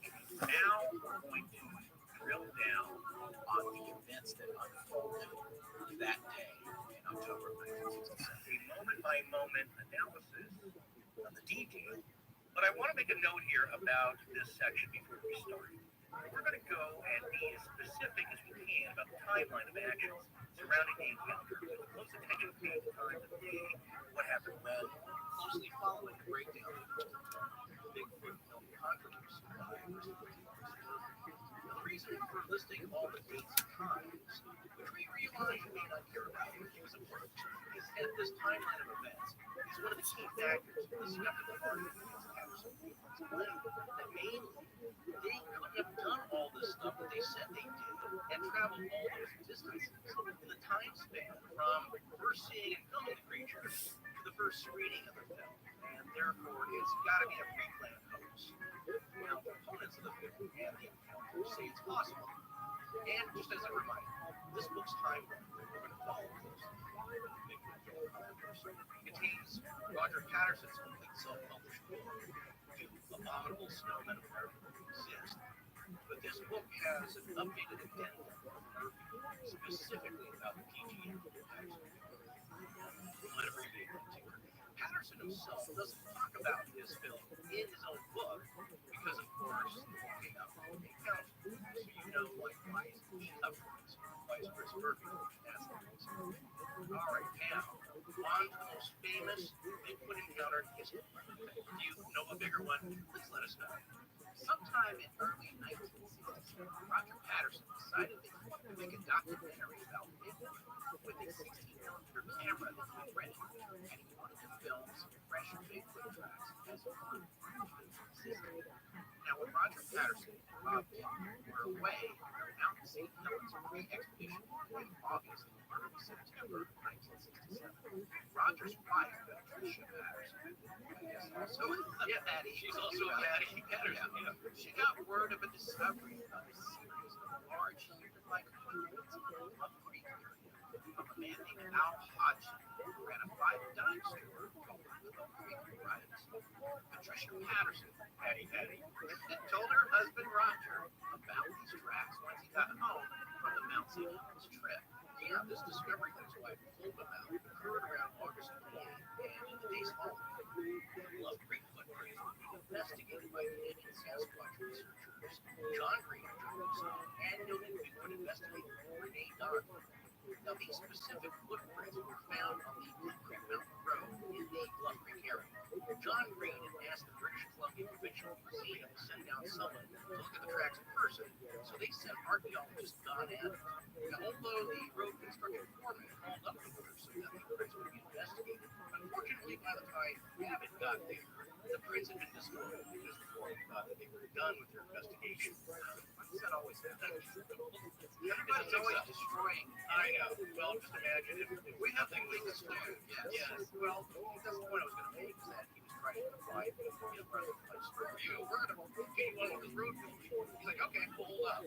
He just thought they were done. Yeah. And so they continue to try to get on too. So that happens. But a lot of times up in this area, keep in mind, it's a lot of loggers, forestry people, and road builders, road construction crews who see these things because they're the ones who are first out in the middle of nowhere, putting in roads and power lines and managing the timber there. To that end, you know there's a conspiratorial story that suggests that logging companies did indeed know that there were Bigfoots in the area and actually rounded them up and killed them so that they would not have to stop logging. Are you kidding me? Not kidding.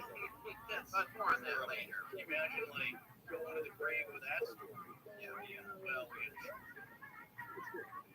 were on schedule. Well, as we mentioned earlier, this same area has seen a lot of Bigfoot in 1958, 9 years earlier. And at that time, as we were just talking about, the road construction company, Jerry Crew, had found enormous human-looking footprints. It was because of the resulting press release on this finding that the term Bigfoot became the common term for this beast in the United States. Origins. Well, after hearing about this Blue Creek Mountain Road finding, Patterson contacts the Gibbon, and they decided to go investigate. They took Bob Gilbert's truck along with 3 horses, and supplies, and left on or around October 1st, 1967. They arrived and set up camp at Loud's Camp. Not the most appealing name for a campsite. It's just telling you what you're going to end up with. Well, this is at the confluence of Notice Creek and Bluff. This stretch of Bluff Creek, which is a tributary of the Klamath River, is about 25 miles west-northwest of 10 miles of range. Six Rivers National Forest. So as we said at the beginning, it's right above Humboldt Camp, technically Yellow. The actual spot where the film was shot is about 38 miles south of Oregon and 18 miles to the west is the Pacific Ocean. The actual site of the site was lost for years because of vegetation overgrowth after the flood of 1964, but was rediscovered in 2011. Yes, and I had some really great clips looking at that now. And we have links to that. Each day that they were there, Patterson and Gilbert went out on horseback exploring the terrain. Patterson thought the landscape was beautiful, so he actually shot the first 76 feet. His first 16-millimeter 100-foot, which is the secret. This is sometimes referred to as the beginning horseback footage. Yeah, you'll hear that term basically when people say it's the horseback footage. This is all the footage he took before actually seeing him. That's right. Now, at night, they drove the logging roads hoping to get a night sighting. On the morning of Friday, October 20th, 1967, Bob Gilbert woke up early and he went for a ride by himself while Patterson slept in. When Gilbert came back to camp at around 10 a.m., Patterson wasn't there to return to the computer. So basically, they got to singing, okay, maybe, yeah, who knows, awful. So the idea is that, oh, where did he go? Now it's staging something. So Roger asked him where he was gone. Bob told him what area he was driving, and Roger suggested they go back and check out an area they had previously. They were agreed, both left camp on horseback. Later that day, around 1:30 in the afternoon, Patterson and Gilman were riding in the northeast direction, upstream of Bluff Creek along the Princeton Bank. At a turn in the creek, they came to an uprooted tree that had a large root system on it. Once they rode around it, there was a log jam, or what's called a crow's nest, that had piled up on a sandbar from the flood. As soon as they came around that, that's when they saw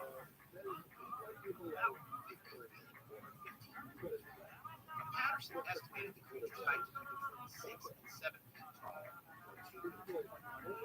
maybe a little bit taller, and weighing between 350 and 400 pounds, or 158 to 200 kilograms. He later raised his estimate to about 7.5 feet tall. Some analysts, like famed anthropologist and painter Wilbur Krantz, thought this later estimate was a bit too tall. Unlike Roger, Bob actually estimated the creature to be about 6 feet. Yeah, so Bob thought he was a little short of the fact that Roger upped his estimate later on is a point that critics will seize upon to criticize Patterson's story. It's like, oh, well, what got that wrong?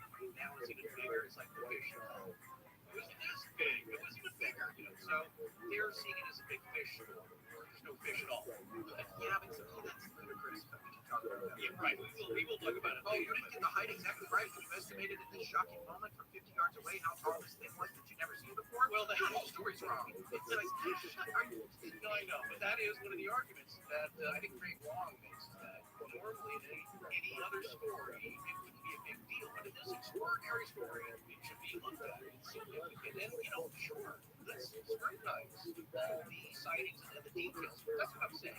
They're notorious for stinking and height or something.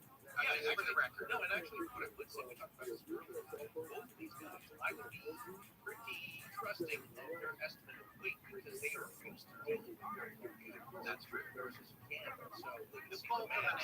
Yeah, they see the mass like, yeah, it's, you know, it's like Bob says, his horse was around 100 pounds. Yeah, you know, these guys know the relative weight depending on quality of mass. But anyways, speaking of horses, Patterson's horse immediately got spooked, seeing the creatures we had reared up, causing both the horse and rider to fall to the set. What we didn't tell you is that Patterson was momentarily pinned underneath. What had happened is that the whole stirrup bent around his foot on the bottom side, and he was stuck to the saddle. Yeah, for just a moment, and he was able to wriggle his way out. Like I said, this was pretty used to it, but his foot was really burning. So he scooted out, and he managed to grab the camera out of the saddlebag. Didn't think at that moment to grab the gun, the rifle out of the scabbard. I think because of what Bob said, she was walking away. Yeah, that might have been, it was now or never for the camera. Yeah, no, had she been walking towards them, that might have changed. Yeah, the gun might have become a priority. Or Bob grabbed the gun. But I think they didn't feel scared. They were just very excited. That's why, like, yeah, measurements and sightings might be off. It was crazy. Gimlin himself saying later that he was in a mild state of shock while he first seen the creature, as were the horses. Also, Gimlin's horse, leading, also got spooked. Bob's horse was said to be a large. It was trail-worthy, trail-wise. The pack horse, I think, was small, so it spooked and ran off, and he couldn't hold the bow. So it's kind of rare enough, but at some point he has to let it go to steady his own horse. So that's kind of what's happening. These horses are nuts. Patterson's horse, I think, gets up and runs off, and either the pack horse, I think, follows it, or they join up horses that goes going to take off together.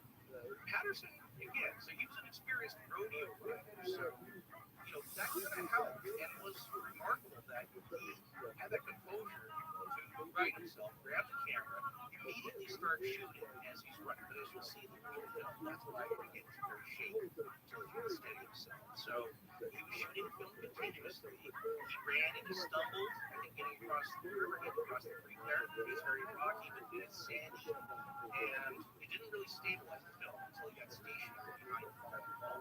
Then he started walking, I think, following Penny as closely as he could, but still keeping a distance until he ran out of film, having shot 24 feet without similar indicators of the color 16 quality footage. Now, something to keep in mind is that the film doesn't show when Patterson and Gimlin first spotted Bigfoot down by the creek, and it walked away for a good distance before Patterson was able to start filming. Right. So the film doesn't actually start when they first see it. It's just when Patterson can get away from his horse and start filming. So yeah, because you're not riding around just filming.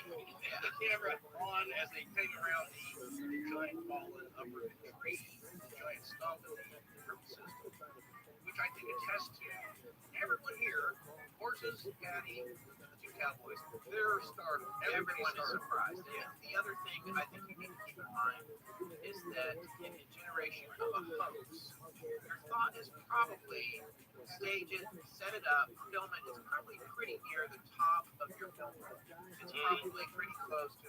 It's not like I've barely got anything left, and I'm going to catch this thing. To think of in terms of hoaxing it, it's a sophisticated, creative thought process as a film director to Blair Witch it, to be like, I'm going to make this look like it's completely random. That would have taken a lot of thought, especially back in 1967 with a, well, like I said, like I always say, it's a hoax. It's a nice touch.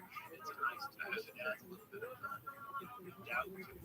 Now, Bob said that the creature definitely looked toward them as soon as they saw it, but it didn't initially react negatively. Now, the reasoning for this by authorities who know wild animal behavior is that the Bigfoot probably just saw comprehended seeing three horses get spooked by its presence and not initially humans. The horses are not a threat, so at first it just kind of casually walks away. A moment later, when Gimlin said the creature reached toward him, it wasn't captured on film because Patterson was stumbling at first whenever it was following. It didn't react much because it might have still been comprehending just a horse and other animals. It wasn't until the Bigfoot saw the two men off their horses and standing on their feet that it looks back at them with either a mean or fearful glare, and then it picks up its pace as it heads east towards the safety of the woods and the hill. It might have also been the noise of the movie camera motor at them pointing that made Patty worry and start to walk. Yeah, you gotta remember this thing, it's making some noise. Yeah, something she's probably not. So few people film, if ever. Yeah, it's a weird scenario for everybody. Like there's horses. Yeah, I may have seen a horse in the wild, but now there's two men, and I don't like them. Yeah, I don't know what they're holding. The other guy looks like he's got a long stick that can kill him. There's a lot going on there, but she seems to react when she sees them on the ground as men, and then picks up her pace. She never really runs away, but she seems to quicken her pace a little bit. Now, this reminds me, I want to make a mention here, because I brought this up, knowing one day would come in handy and relevant. It reminds me of the scene in Jeremiah Johnson, where Robin Redford, who's Jeremiah, and Will Gear has the experience of going out with a man named Bear Claw. They come upon a grizzly in a snowy clearing, and of course, it's a grizzly you want to spook it, and you want to smell it. So, Bear Claw tells Jeremiah to quietly get behind the horses to hide from the bear. Jeremiah asks, well, bears see the legs, and Bear Claw says, bear doesn't know how many legs a horse has. So it's just, or it's just like Tom Waits in the Ballad of Buster Scruggs, like, oh, I can really like stealing his eggs. Yeah, you're wondering about the logic and what basically is the idea of what animals can comprehend. And this is an important point. How we view whatever Bigfoot is, if it exists. What is it? Is it more human or is it more evil? Because it has elements of both, and it confuses people. I think those who scrutinize it will have to study it as one or the other, not maybe something that's a predator. And so this behavior, like I said, is kind of like apex predator behavior, reaction from behavior and self-preservation. Yeah, I love a case in point. Now, this is from real life. This is from someone we both know that on a photography safari in South Africa in an open top vehicle. Okay, so they're just taking pictures. They got the mounts registered camera lens on, telephone lens, and they come upon a pride of lions. And our friend asked the guy, the lions kind of see us in an open top vehicle and attack us. Don't we look like a stick? Like this, I know you've probably done this before, but is there any precautions we should take? And the answer was, not if everyone holds still. Don't make a lot of noise. Be careful about whispering. Because in that case, the lions don't see a bunch of humans on a truck. They see a giant animal with big fat round legs. Yeah, I thought that was fascinating. If you start to move, then they will start to discern, like, wait, that's a juicy human on top of a metal serving tray that's got wheels on it. Here's the thing I want to clarify about that. You better hope you know everyone you're with, because at that point, everyone's life is predicated on the idea that no one is going to make a mistake. Right. And then you turn from a giant animal to yeah. That's my point. Is I think I'd rather just be alone in the car, so it's only up to me about me still. Yeah, not you. It's like that guy just started jumping up and down and waving his arm. What if someone sneezes? Well, he do it quietly because I think there's a point where they don't figure things out, and then there's a point where they're like, yeah, kind of peckish. So I think it's fascinating. This is a weird little aside, but I just yesterday was reading a follow-up article about this. Yeah. Attacked one of the magicians. Yeah. And the hammer was off stage, and he said he didn't see it coming because the iris is just like totally dilated, and the cat's eyes like turn. That's that moment. That's the thing you don't want to see. Right. And that's the thing I think Roger and Bob were hoping not to see when Patty glanced over her shoulder. No, it's interesting, but again, the reason I thought it was important to describe this is people say, wondering if Patty was a real dude, why didn't it get to start running? And the answer might be initially that they thought it wasn't a threat. They didn't think that, Roger and Bob were threats. Just two horses. By the way, the people that are asking this question are clearly all experts on it. Why didn't Patty run away? Yeah, exactly. We don't even know what Patty is. That is my recurring theme. We don't know if it is real. We don't know. Yeah, what does she have to be afraid of? Exactly. She's outweighs everybody. Maybe every once in a while that happens. Now here's the thinking, if it was just a man in a suit, that beginning of the pace was a nice touch of authenticity. That was a nice touch of authenticity. And here's the other thing. The other thing is, if you look at the analysis of the film, there's evidence that she was taking very large steps, maybe up to 10 inches off the ground. Weird steps. Large, weird. The game was really strange. We'll talk about this later in our analysis, but there's also an indication that whatever it was, the person in the costume or actual creature, they kept going. Yeah, and after they lost sight of it, so we'll get to that. Well, no, it's the guy in a suit that's a lot of strenuous activity covering a lot of ground, which is also an indication.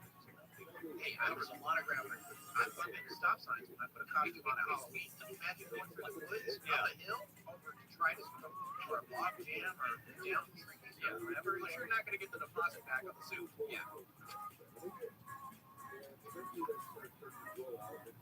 How powerful is the Cox Network?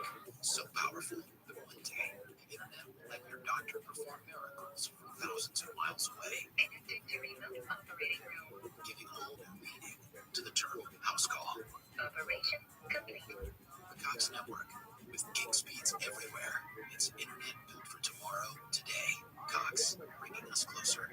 In Cox serviceable areas, speeds vary and are not guaranteed. Cox terms apply. Other restrictions may apply. As the days get cooler, something super is always in store at the Northridge Superstores. Warm up with super prices on a super selection at 11 convenient locations. Let's go Viva to the Cerritos Auto Square, Huntington Beach to the Irvine Auto Center, Worcester, and San Diego. You're never far from the Northridge Superstore. Shop America's most popular brands: Lincoln, Hyundai, Genesis, Volkswagen, Toyota, and Honda. We have all your favorite models in stock. Looking to trade? We want to buy your vehicle any make, any model, any year. Plus, enjoy total peace of mind with your purchase thanks to our exclusive price protection guarantee. If you can find the same vehicle that lasts within 5 days, Northridge will pay you the difference and buy your vehicle back. It's that simple. Ready to buy your dream ride? Take a test drive today at the Northridge Superstore location closest to you. Like the #1 Honda store in the world in the Cerritos Auto Square. Or shop our entire inventory online anytime at northridge.com.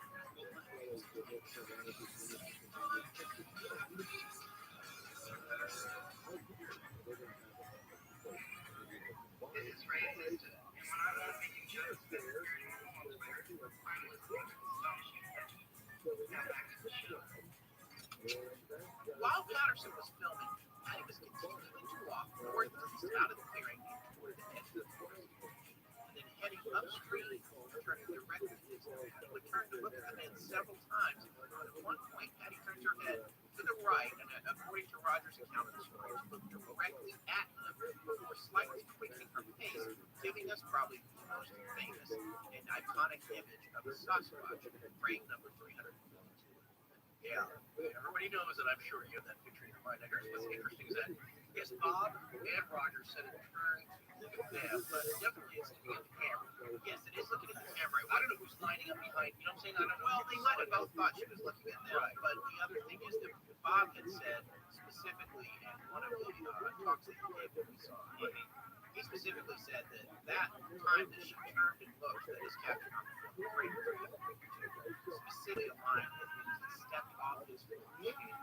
And that goes back to the point of what Forrest and I were just saying a few minutes ago about, oh wait, that's not just a horse. Oh wait, there's something else there. And on top of that, it looks kind of like me. So there's, it's a weird pale 8-word head. Yeah, so there's a lot of potential things going on there. And so that's interesting. Anyway, after she looks at either one of them, she then goes into a sparsely treated area before turning south, crossing the creek and heading up the hill, where she might have stopped to look back down at the east. While this was happening, and Patterson was filming, Bob Gimlin slowly rode his horse towards Patty, crossing the creek, keeping a bit to Patterson's left after he run up ahead. Now, after getting as close as to within 60 or 90 feet of Patty, Bob got off the horse with his rifle in his hand. In case she decided to attack Roger, but he didn't point his rifle at her. Roger guessed he himself got as close as 25 feet or 7.6 meters away from Patty. And after his horse reared up and fell, it took him about 20 seconds to get out from the saddle, get his horse under control, move around to the other side of his horse to get the camera from the saddlebag before he could start running toward Patty while filming. And no, not too long after that, his horse got up right away, for the record. Patterson yelled at Gilman saying, "Cover me," meaning to get the rifle out and ready to shoot in case he got attacked. But both men had agreed beforehand that they wouldn't shoot Bigfoot under any circumstances unless it was to protect themselves. Patty continuously walks away from the men. Patterson can start running after her. She was about 120 feet. Now the footage, almost 60 seconds long, if it was shot at 16 frames per second, is very shaky in the beginning because all the motion, running, stumbling on the ground until Patterson got to within about 8 feet away from Patty, where he was able to steady himself more. Right about then, around frame 264, according to where Francis mapping out, Patty begins to turn her head to the right, according to Bigfoot research expert Daniel Perez. We're not sure if this is a discrepancy with Patty turning to look at the men in his frame 342, but according to Patterson, when Patty turned her head during the steadier middle portion of the Patterson, he described Patty's looking to Bigfoot researcher John Reed as an expression of contempt and disgust. You know how it is when the umpire tells you one more word and you're out of the game. That's the thing. Yeah, you know what they meant by out of the game. Yeah, I'm coming over there, fella. Yeah, you better not do anything this good. And Patterson thought Patty had turned her head a total of 3 times, but the first 2 times really wasn't filmed yet. Either the moment they were still on horseback or running and stumbling after being discounted and scrambling to start over. Now, after this last glance from Patty, she disappears behind us. I knew you'd work that in. For about 14 seconds. I think those trees are in the foreground. If you look at this row that was they're between Patty and Patterson on the side. Patterson moves 10 feet to get a better shooting angle, and during the film's final 15 seconds, she reappears briefly walking out of sight at around 265 feet. And then the camera runs out of film for that role. There's no lasting less. Think about how fast this is happening. The shock of it, how quickly everything's going. And then for those 2 minutes of their lives, they had to talk about for the rest of their lives. Roger died just a few years later, 1972. Bob is still talking about it. We're going to see him next weekend. Yeah, it's crazy. I mean, you know, it is. The 2 minutes of your life just defining everything. And for Bob, he's a rancher. He's been ranching all this time. Yeah. He never expected to spend his whole life talking about this one weekend trip that took his friend a long time ago to talk about and make a film footage talking about it for trying to run some track. Well, that's why he stopped for a long time. It's kind of like that moment again, we grew up with this stuff, seeing it, the specials and shows about it. Never would we think we would grow up and be see him. I never did. No. So that's kind of wild. It's kind of like us watching sightings, and I wonder if I'll ever talk to that family. Yeah, you will. Family about you don't know it, but you will. Yeah. Well, one thing I want to keep in mind here about talk about films is there is what we can see on the film, which is pretty good. Like I said, that's amazing and it's astounding that it's that good enough that it can be analyzed this closer. But the descriptions that the men have, remember, when you see things, that's pretty high def. You're seeing with your own eyes.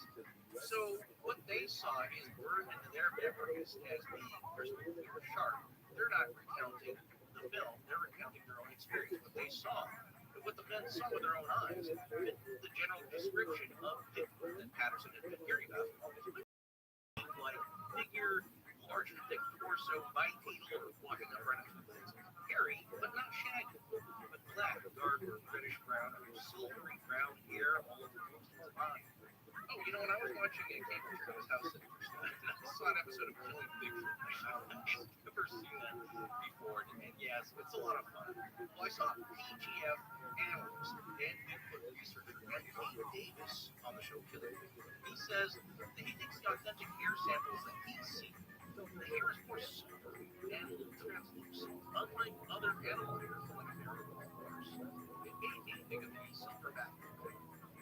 Now, here's some features that Patty had that you don't really find on gorillas. Yeah.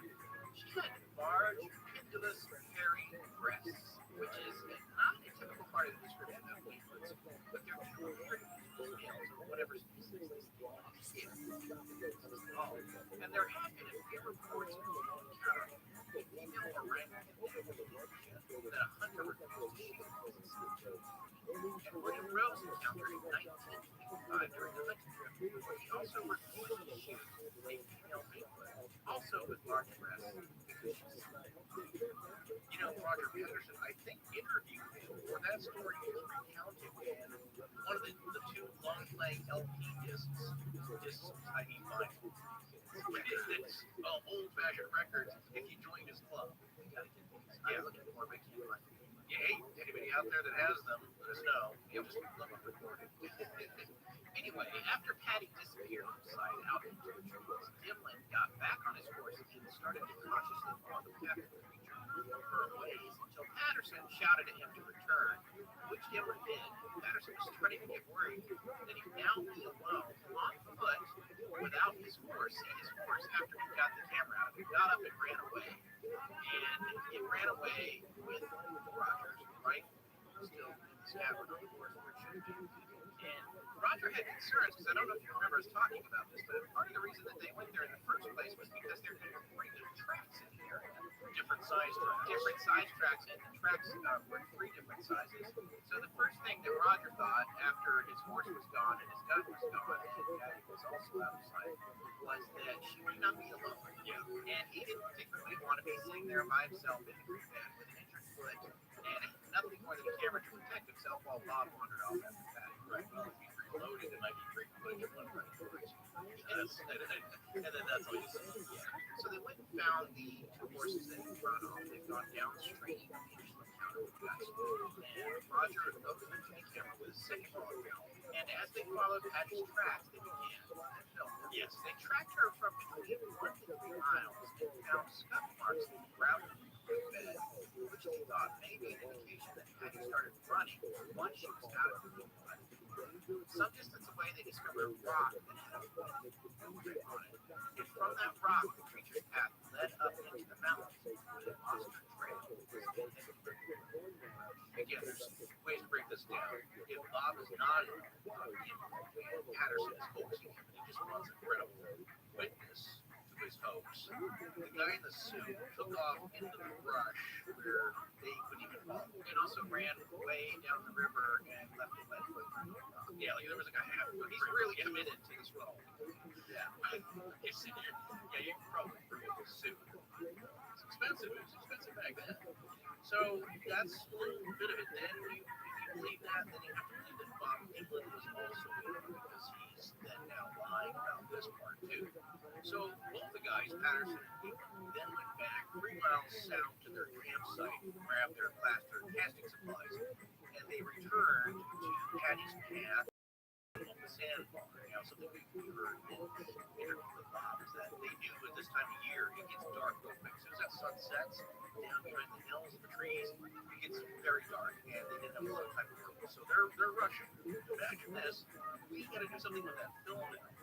But one good thing about the soil where they were, that part of the creek, is that it has a lot of gray, sandy clay, which makes great footprints. And so they were able to make really good plaster casts of the best footprint of the right and left footprints that they found. So they were one of each. They were not side by side. It was the best version of the left and the best version of the right. Yeah. They also took more movie footage of the prints with a second roll of film and measured the footprint dimensions and step lengths of the tracks. The footprints themselves measured 14.5 inches long. That's about 26 centimeters by 6 inches wide, or 15.2 centimeters. And Bob, this is confirmed at least in his interview, to test how heavy the figure would have to be to make those prints and see how deep they would have to be to print themselves into that sandy clay soil. Bob jumped off a stump into the soil with one foot on his skeleton to see how deep the print would be. And creatures' prints were still deeper. Patterson shot this experiment on film the second floor, along with their plaster casting and the horse's footprints next to the creature's footprint. And I think, didn't he say in his interview that this horse was 1,200 pounds, distributing weight on 4 feet? So he surmised that there was several hundred pounds on the horse's front feet alone. Yeah. And those were making the same depth of impression that Patty's footprints were. There's one other thing that I would have mentioned that we took from the video of Bob talking about it. I gathered from his statement that he criticized about the fact that they didn't have the plaster with them or whatever the was. Oh, well, that moment they had to write right back. Yeah, they had to. Yeah, they went to recover the horses. Then they had to go get the materials and come back. And he said, we talked this week watch. The reason they didn't have that stuff with them is because they've been out there a long time. I can quote him as saying, "I was completely exhausted," and he said, and I'm sure Roger was. They've been riding around shooting. I don't know if you know what a day like that's like in the wilderness, let alone just hiking or even just playing or hanging out in the woods. It can be very tiring. And then on top of that, they were filming and camping and getting up and going on horseback rides. And at night we were in the truck riding the logging roads. So it was a nighttime encounter. Yeah, so they're doing all this work. So that was his explanation for why they didn't have the ability to right then. It's kind of funny because you're out for that specific purpose and days go by. And also keep in mind, Roger had been on other creating expeditions, testing stuff in the area, and he'd seen some prints or he'd heard stories, but he never got any great evidence on his own. This hasn't been paying off for a long time. So you're not expecting it, thinking in the back of your mind, like, you'll never get it. But, let's try. And then you do. And then you're totally shocked and unprepared. You just didn't expect what you didn't believe that. You're not expecting around a massive tree stump and actually see it. That's the case. If you think about it, it's used for comedic purposes or drama. Whatever. Read about it. I guess it's a human trait. You get all geared up for something. You're ready. I'm going to go out and I'm going to capture this thing or do this thing or whatever. And then the moment comes and you win. It's just part of being a human being. Yeah. And it takes experience to get good at being ready to do something. Well, a lot of times, as you saw in that series, Kelly tried, it's just out of reach. It's always just out of reach. You never quite get there. But occasionally you'll see something amazing. And a lot of times you get this sort of, well, in case of point, not to get too far off the path here, but this Sally house, I didn't take our digital recorder. Yeah, I had to record there. I went back to get it because my son had to go to the bathroom at the hotel. Then I went back, what, I should get this. Yeah, I'll go back and take it there. And I was not taking the house seriously enough. Well, you weren't expecting to get anything. This is rarely ever happens. Yeah. So, but that's one of the reasons that this case is unique, is that they did get something. And of course, next pressing thing was for them to get the film developed. But keep this in mind, this isn't a digital camera, which most everyone is familiar with nowadays. You don't immediately see what you photograph, and the film needs to be processed first and then projected to see see a large enough image. Also, a lot can happen is through capturing the image on film. For those of you who use your camera, not everything's automatic. The unexposed film could be fogged or prematurely exposed to sunlight. It could be out of focus because the camera was not automatic. I don't believe this one didn't have autofocus. I actually have a yellow film mode, which is a 16mm wide camera. I think you may have seen Oh yeah. And they were used sometimes, I believe, as gun cameras in World War II. Very rugged, durable camera, hard lens, but I don't believe it has a light meter on it, so you have to do that estimation with bright sun after 22 or 16 that older photographers know how to do. So a lot could be screwed up, and the iris of the lens could be the wrong f-stop, like I said, and just not at the right exposure. So it's really easy to goof this up. These guys are very anxious. They don't know if they captured anything, and as they weren't sure that they captured anything good, and Bob Gillen is quoted as saying, "We weren't sure from Roger stumbling and falling down on the sandbar and getting up and running, but we didn't even have an idea that we had anything on the film at that time. In fact, it was doubtful that we did have anything." And imagine how this would be if this is not a hoax. The story is not a hoax. These guys really saw something that they couldn't explain. They went through this moment as they described, stumbling across this creature, having it react to them falling, the horse falling down, running, grabbing the camera, trying to film it while you're running, it also falling down. And now the thing is gone, up the river and in the woods, it's gone. And that was your moment. For them, you have to be thinking, that was it. We missed it. That was it. That was the chance we had. We'll probably never see another one as long as we live. And we don't even know if we got it on film. Right. And it's a horrible feeling. I know. And so they had plans that they were going to return later and try to get some But right now, the most important thing to do, you got to get that film to a safe place to process. To that end, they decided to send the film immediately for processing to Patterson's brethren. Now, Yakima lived in Yakima, and he can tell them if they got it. If the footage was good, they could pack up and leave. If not, then they would stay and keep searching for another encounter. Chris Murphy said in his book that Patterson likely had two rolls of film that he processed by now, because he'd have shot the second roll of the tracks in plaster chasm.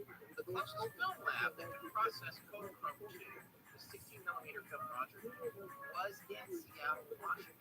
Seattle is 142 miles away from Yakima on I-90 for about 2 hours and 17 minutes. So Al Gatlin would have plenty of time to get to Seattle, have the film processed, and return to Yakima within 8 hours. Yeah, that's the proponents of their story say it's possible, whereas the detractors say not enough time. Yeah, the reason to pay attention to the timing here is that the question of being able to process the film in time, as Roger has claimed, is used by skeptics to claim that perhaps the film was taken possibly much earlier, having everything set up and ready to go. So this is where people, the skeptics, come in and think that's why we are. He could have gone and come back, and so this is something you know. By the way, I sound like I'm making fun of the skeptics, but we're going to look at everything. No, we should. That's what we try to do. Anyway, according to author Chris Murphy, what likely happened is that Patterson and Gimlin drove further south down to Eureka, California, where Patterson phoned the athlete and gave him a heads up that the film was going to be shipped to him and that he should get it processed right away. In a following interview, Patterson told the newspaper reporter that he had airmailed the film from Eureka. Bob Gillen remembers going to an actual airport to shoot the film, and he actually confirmed that in the interview with somebody. Yeah, let's give it a try. Now, with the next day being Saturday, the post office possibly being closed or unable to deliver the film, this might be why Patterson and Gillen had to go to either Kendallville Airport or possibly Murray Field in Arcata, California. Both would have had air service to Yakima, so it's entirely possible the film could have been shipped in time to arrive in Yakima on Saturday. Now, at some point while all this was going on along the way, the guys stopped off in Blue Creek between approximately 6 and 6:30 p.m. to meet up with their friend Al Hodgson. You guys might remember him. He was the owner of the Blue Creek variety store from whom Patterson first heard about the sightings of Blood Creek. Those sightings being the sensor footprints dated in the Now, map at Willow Creek is about 38 miles south of Bluff Creek by Highway 96, but you get from their campsite site to 1967 and down south to Willow Creek is a little over 54 miles. Timing here is also important because it's used by skeptics to claim that there wasn't enough time for Patterson and Gimlin to accomplish all that they said they did at the time. Since it was after 6, the store was closed, so they phoned Hodgson at home and got him to come over to the store with some other friends, Sly McCoy and Chris. Looking one of them, another Chris Murphy source, Bigfoot filter, sites they stopped at the Lower Trumman radio station, also just north of Willow Creek, their friends. Yeah, that might be a discrepancy, but either way, if they were at the ranger station, this might be an important detail because you could assume that maybe they made a report to the rangers, and that this action may be an attempt to legitimize the site or establish some kind of further official record. But opponents might say that it was a hoax. Why would Patterson unwarrant official scrutiny? And detractors might say it's a way to tie them in. We're both ways on that. That's my point about it. So Patterson and Gimlin then told their friends all about the encounter and Patterson showed them the bent stirrup from the saddle where he fell. Remember that? I think he told them those things collapsed on his foot. So he had that piece. That's a little bit of proof for his problem with them. And something happened. And around 9:30 p.m., Patterson told the reporter for the Times Standard newspaper and related all the details of the event. The next day, Saturday, October 1st, the paper ran a front page article titled, Mrs. Bigfoot is filmed. Mrs. Bigfoot. It might have been a Mr. Bigfoot. Yes. Well, after this recording, the reporter was Patterson and Gimlin headed back to their campsite where there was a full moon. But it started sprinkling more and more, and by about 3 to 4 a.m., there was a really heavy rain. Gimlin had asked Al Hodgson for some cardboard boxes that he used at the store to cover the Bigfoot tracks. So they got a bunch of wigs. He's working. Well, we can preserve the stuff. Guys are going to show up now. So, he dumped out the produce or whatever, gave these boxes, and Patterson, it's kind of funny to see, kind of the guy he was. He's, that'll be fine. It's not gonna rain. But he thought it wasn't going to rain very hard anyway. So he really wasn't interested in getting up from his tent in the middle of the night. So I guess Bob had a hard time getting up. But Gimlin thought it was going to downpour, and it did. And it rained so hard, the boxes got were soggy messes that went around. Smart. He covered the tracks with big pieces of bark. And it's a good thing he did because they would have been degraded before the team got there. Yeah, and I guess and again, we heard him talking about this on the video. He's pulling the bark off of the tree there. Very clever. And this goes back to what we were saying about him. He's good in the woods. He's cowboy. He figures things out. Boxes aren't going to work. I know these tracks because he's also a tracker. I know these tracks are going to go away. They're going to be degraded. And I've got to cover them because I also know it's going to rain like crazy. Yeah. So he goes out, he goes and kills off some bark and covers up the tracks. Thank God he did, because if he didn't, that evidence wouldn't be part of the story either. Right. And here's another component of that. If the whole thing was a setup and it was a hoax and it was primarily Roger with the driver's seat on it, I think Roger would be interested in preserving the tracks of the hoax. Just a thought. Yeah, very sure. No. Right. Anyway, before heading back, Patterson had asked Al Hodgson to call Don Abbott over at the archaeologist who was called down to Bluffton before and wasn't sure why Patterson didn't call Abbott himself, but Hodgson relayed all the details of the encounter and asked Abbott to come down to the hillside and to bring along tracking dogs that were provided by a man named John. Right, he's another researcher. But dogs might be helpful because they can smell their shit. First people to smell. Yeah. So he's trying to get this all together, and Don Abbott is a respected scientist. He is going to be open to this. People might wonder why Patterson contacted Don Abbott, a scientist so far away in British Columbia, Canada, to come down to investigate a profession closer to the site could have gotten her faster. But keep in mind, very, very few scientists then and now, and probably forever, would even give any thought at all to such a ridiculous assertion as Bigfoot. Right, yeah. So you gotta go wherever you need to go. Who's gonna take a look at it? But Abbott had already shown interest in Bigfoot as people generally were aware and were comfortable with Sasquatch sightings. Not comfortable too. You don't really want to see one. It's part of their more so hung up about it as Americans. And remember, Abbott had already traveled down Bluff Creek about 700 miles by car to investigate the earlier Bluff Creek down the road footprint. So Abbott was seen as the best bet to take this evidence seriously. Robert Krantz, one of the few evolutionary anthropologists and primatologists to take the evidence seriously, said that the only scientist of any stature who demonstrated any serious interest in the Bigfoot subject. Aside from Grover, I never believed we, however, do not care about ridicule. We have no degrees. Yeah, we have no scientific peers. Calling this out, just emails and whatever. Yes. But that's fine. Don Abbott first declined the offer, saying he would want to wait to see the film first, because granted, remember, he'd already been down there, and the road crew had great them. Let's just see the film first, then I'll let you know if I'm really, if it's worth my time.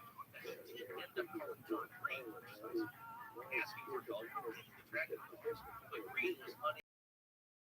Abbott was interested in seeing the TGM because he also called Al Viadne and requested that the film be brought to the University of British Columbia so it could be reviewed by scientists there. Viadne promised that he'd tell Patterson about the request. So he's interested, he just wants to see the film. Now, the fact that Patterson had requested that Don Abbott down to the event site the same day as the event, or any scientist or researcher like John Green and tracking dogs, is used by proponents of the like something a hoaxer wouldn't take a chance on, that's what they're saying.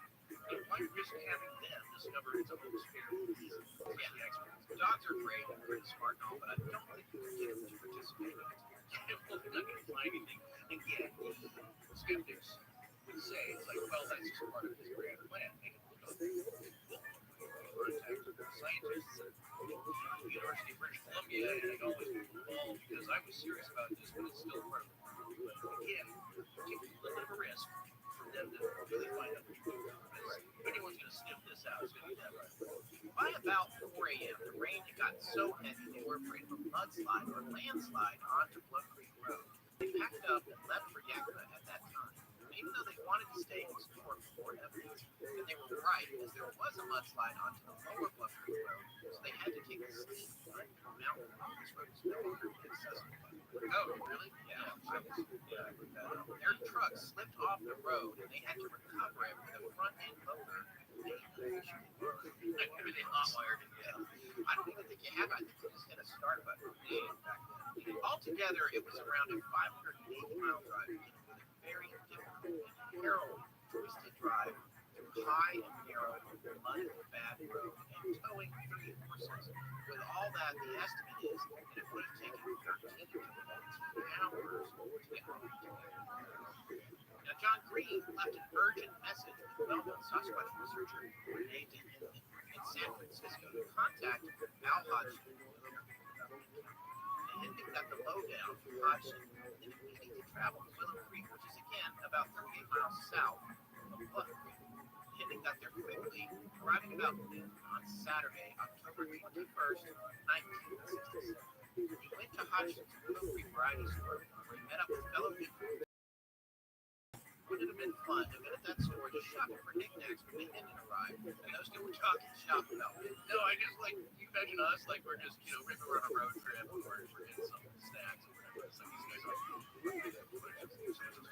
I'm going to hang out for a bit more, longer here. It sounds exciting. Well, no, and we get weird looks every time we have lunch. We're talking about, the books on the table. Yeah.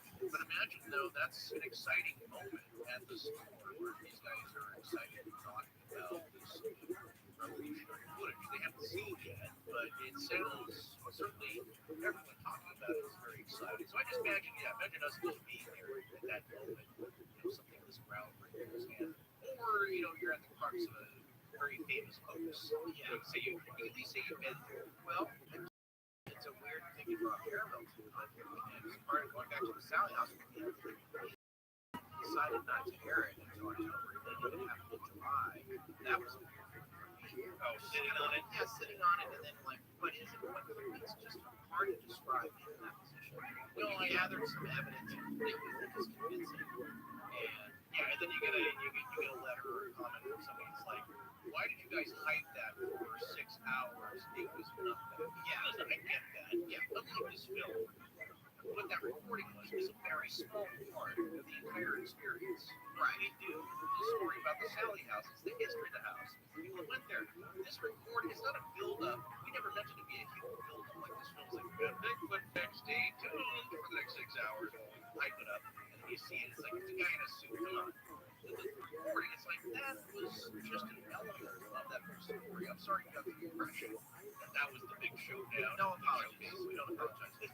Right, but here's something I disagree with you just said in comparing it to the film. You said, unlike the film, personally, I do believe the film is a small part of the film. Oh, the film is the only part you can study. That's true. There is no way that Bob, Rogers passed away. There's no way that Bob, I believe this, and again, based on the Sally experience, he'll never be able to properly convey what that experience felt like if it was a real experience. Oh, he'll never be able. He can talk for 50 years, and you, as a listener, and this is me, wants to believe it. I mean, I'll just go ahead and say this is what my confirmation bias is.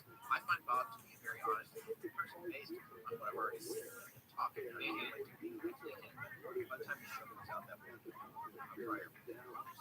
Yeah, it's a little weird. Yeah, we're actually ahead. We were the first time. Yeah. But the point is just that he'll never be able to convey what that actually felt like as much as he would try, and even the most earnest people will never be able to understand it. The only way to know what a person remember, these guys are seeing it with their own eyes, not that far away. And I've often thought about this. What would it feel like to see something that remarkable, that goblin in the garden, whatever weird cryptid you see with your own eyes, that just as additive as the visual repertoire of things that should be possible, and you see it. How did you process that? Was that feeling like your feeling hearing me recording? Was of course different from mine. Was more like we got Bigfoot food. I heard that recording said, man, we got some. Yeah, I don't know what this is. We got to get this to somebody. Right, and that's a feeling that I'm glad you talk about that. While we get to the point where we're talking about the actions of the guys. Yeah, because I can relate to that as well. Yeah, sure. I mean, I was freaked out, but I was also like, yeah, right. But you have an added feeling that it was personal. Yes, slightly in the way that Bob and Roger did, that the look they got from this was like, yeah, leave me alone. That's enough. Yeah, that's enough. Don't approach. Yeah, so that's why Bob was very cautious about lining up on this course, but he didn't want to continue. So these gentlemen are standing around the store talking about these experts. Are standing around the store talking about Bigfoot.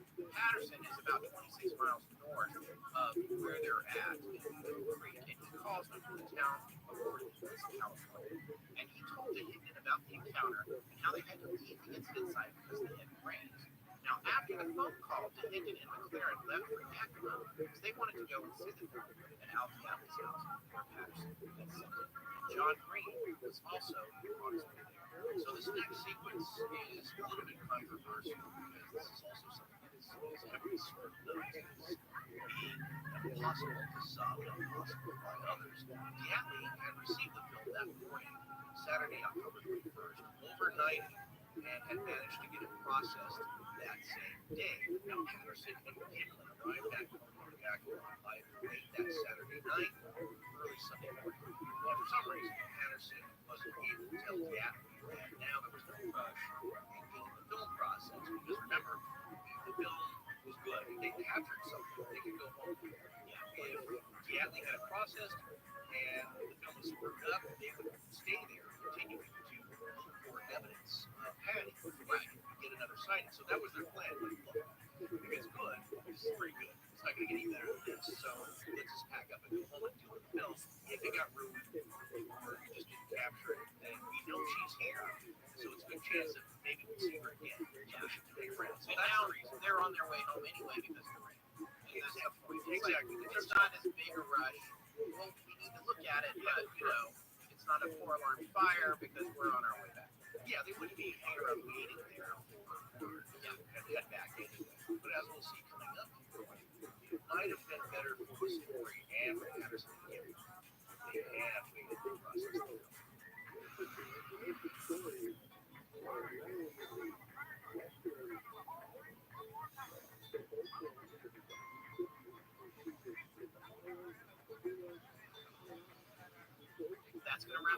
part one of our series on the Patterson Kit. We'll be back next week with part two. Please remember to support our sponsors. They help keep the show free, like Sarah, like Forty. Special thanks to John. Hi, I'm Danielle Cox, and I'm in the mission to associate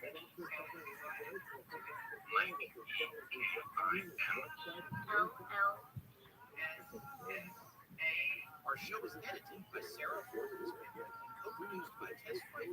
Also, our head host, ROTHSCHILD, which is available as a ringtone. It's composed by Judson Gray. Our sound design and initial composers by Ryan Liddell. Special thanks to East Research. But most importantly, we want to thank you, our listeners. Visit our store at AstonedLegends.com or interact with us and other listeners on Twitter, Facebook, and Instagram. You can also support the show at patreon.com/astonishinglegends, where patrons have access to additional bonus content. No part of the show is produced anywhere without permission. Copyright Astonishing Legends Productions.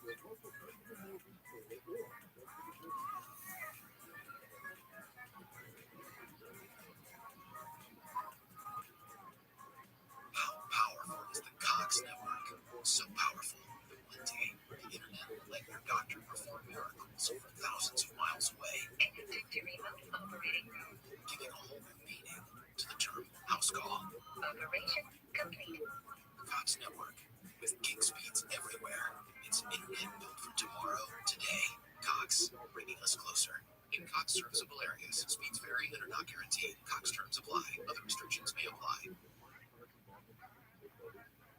As the days get cooler, something super is always in store at the Northridge Superstore. Warm up with super prices and a super selection at 11 convenient locations. West Covina to the Cerritos Auto Square, Huntington Beach to the Irvine Auto Center, Vista and San Diego. You're never far from the Northridge Superstore. Shop America's most popular brands: Ford, Lincoln, Hyundai, Genesis, Volkswagen, Toyota, and Honda. We have all your favorite new models in stock. Looking to trade? We want to buy your vehicle. Any make, any model, any year. Plus, enjoy total peace of mind with our purchase thanks to our exclusive price protection guarantee. If you can find the same vehicle from last week in 5 days, or rate will pay you the difference. Buy your vehicle back. It's that simple. Ready to buy your dream ride? Take a test drive today at the Northridge Superstore location closest to you. Like the #1 Honda store in the world in the Cerritos Auto Square. Or shop our entire inventory online anytime at northridge.com.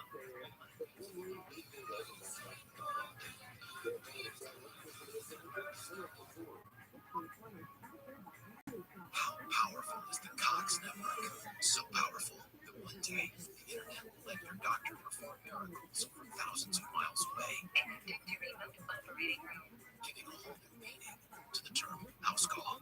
Operation complete. Cox Network, with gig speeds everywhere. It's internet built for tomorrow, today. Cox, bringing us closer. In Cox serviceable areas, speeds vary and are not guaranteed. Cox terms apply. Other restrictions may apply. Astonishing Legends would like to thank Squarespace, Babel, Ethos, Robinhood, and our contributors at Patreon for making tonight's show possible. How does an investigative get the murder? You can't first need to know evidence. Usually, first of a certain type of analysis that you might be acceptable when it comes to determining the truth. Studying oral history, and the often relied ideas of human. In doing that, however, we become pretty good at getting to the root of the story in the face of difficult arguments. Conversely, I've also learned how wrong it is to disregard the human component of these stories. That must be taken into account. The character of various individuals has to be evaluated as the rest of our so that we can attempt to understand how information might be filtered by the source it's coming from. But Patterson Kit is different from our usual measure. The film itself is empirical evidence. It is not circumstantial. It is not hearsay. It is not anecdotal. It's a 16-millimeter film, shown at a time when camera trickery of the type that would take to closing was impossible for later, and also impossible to conceal on closing selection by today's modern methods of technical analysis, which the filmmaker could never have conceived of making a minute and a half central later. An interesting thing happened when we posted part one of the series. Comments began pouring into various threads on all of our social media platforms. The show was even available for playback. Most of you were excited for the technical KG about whether it's real or a hoax. And in many cases, that was because you've researched it yourself, sometimes alone, and sometimes alone.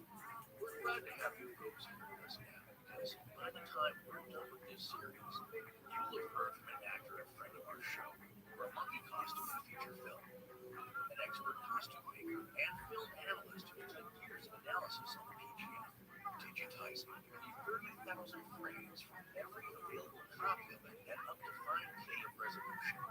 And believe it or not, you'll hear from Bob Newland himself, who we met and spoke to personally just a few days ago as of this recording.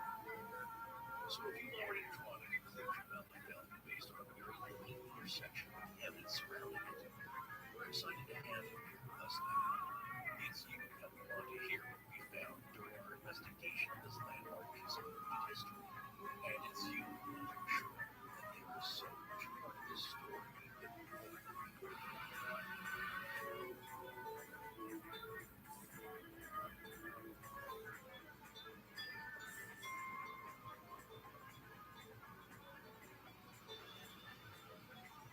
Welcome back to Astonishing Legends.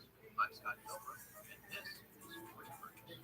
Whether we like it or not, he's here with us in this planet today in the 20th century.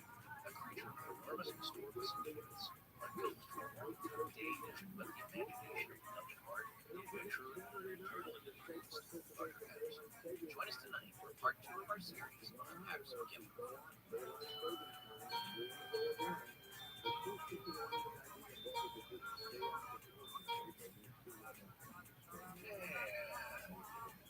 Unlike Patty, they left. She did, but into the bushes or not finished. Actually, I don't know if it's either way. Thanks for joining us for part 2 of our series on the Patterson.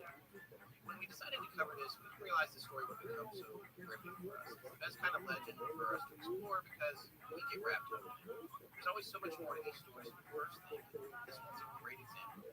Well, it's all about the implications of what the film may be. And I know there are a lot of players, there are some interesting personalities, characters, you might say, and a lot of information to take in. Before we get started on part 2, folks, we wanted to take a minute to recommend our favorite new podcast player. It's an app you can get for any platform, and it just works a ton better than pretty much all the other ones out there right now. Yeah, it's definitely the easiest one to use that I've seen lately, and it's been nice using one that is actually intuitive. Look for the Himalaya app wherever you get your apps, and after you download it, be sure and give us a follow. Alright, let's get back to the PGF. Now, a note about the film process. And you might be thinking to yourself, where it's film processing, but who cares where they took it and why and film stuff? Well, it just so happens this is a major point of contention between skeptics and critics of the PGF. That the timeline where this film processing supposedly takes place doesn't work out for the story, because the timeline for getting the 16mm film developed is, for the skeptics, a big point about the authenticity of the film, that they don't believe it actually could have had it processed with that short of a turnaround time. Therefore, to the skeptics, it was more likely that the PGF had been staged and shot earlier, and that was part of an elaborate hoax by Patterson and probably Bob Hieronymus wearing an ape costume. Yeah, people really get hung up on this, and I have an overall bone of contention with regard to fixating on the timeline of the film anyway, because for me, the film itself is empirical evidence, and it doesn't really matter how it's processed. It all comes back to look at the film.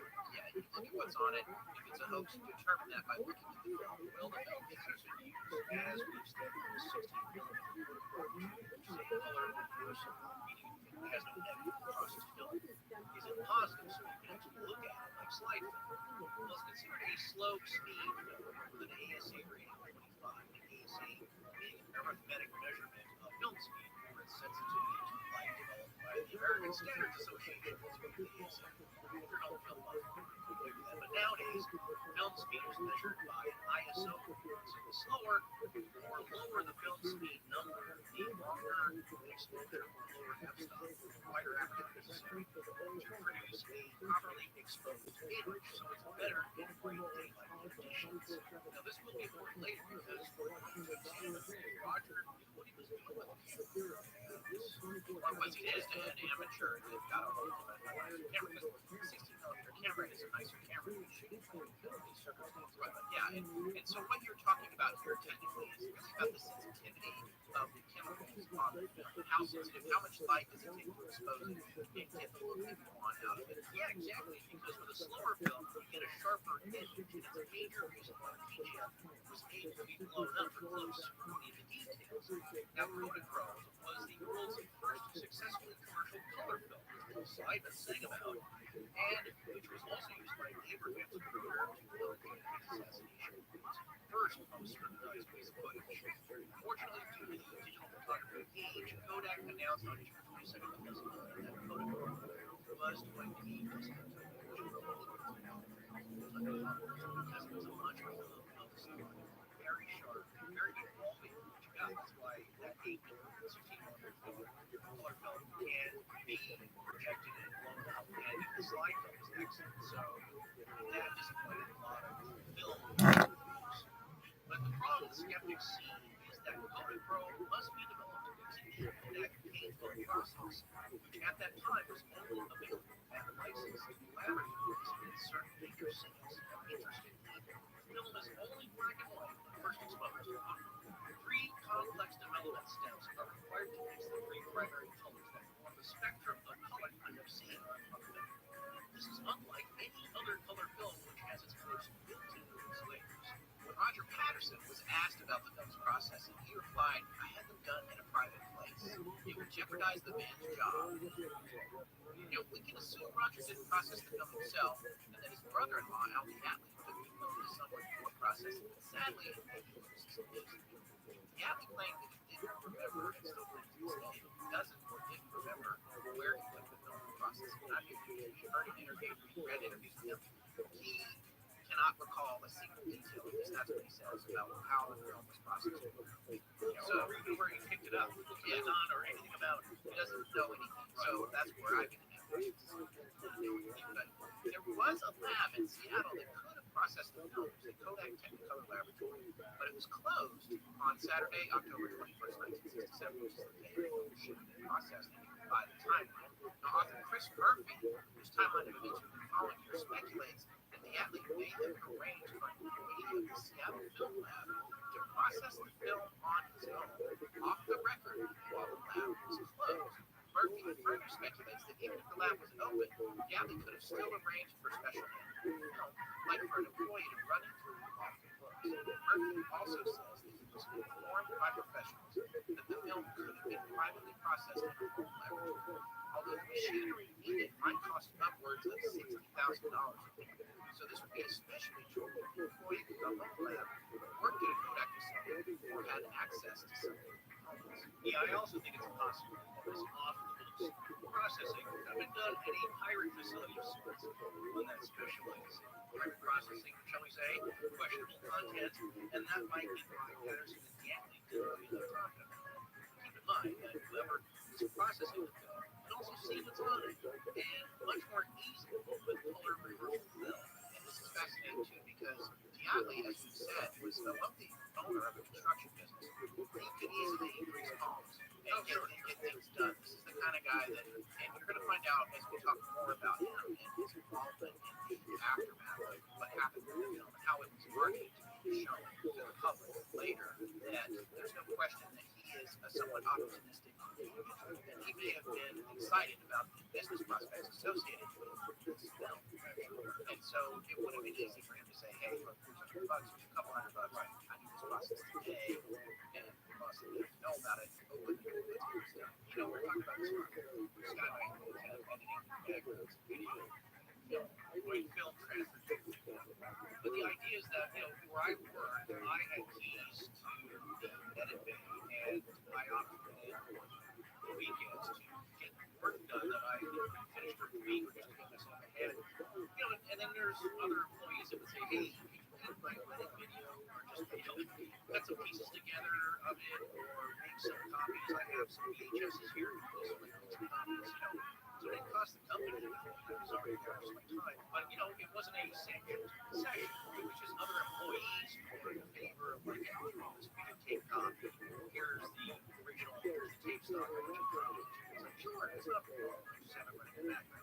So I don't know what it was like, of course, at Kodak Technical Laboratory in Seattle, but if there's guys that have access to the lab and they quit it and they're working as off the books kind of, like I said, maybe they're just getting some stuff done. And Al knew about these people or somehow got told, like, oh, you should talk to so and so. He comes on a Saturday, and I need to run that through. Let him complete that work.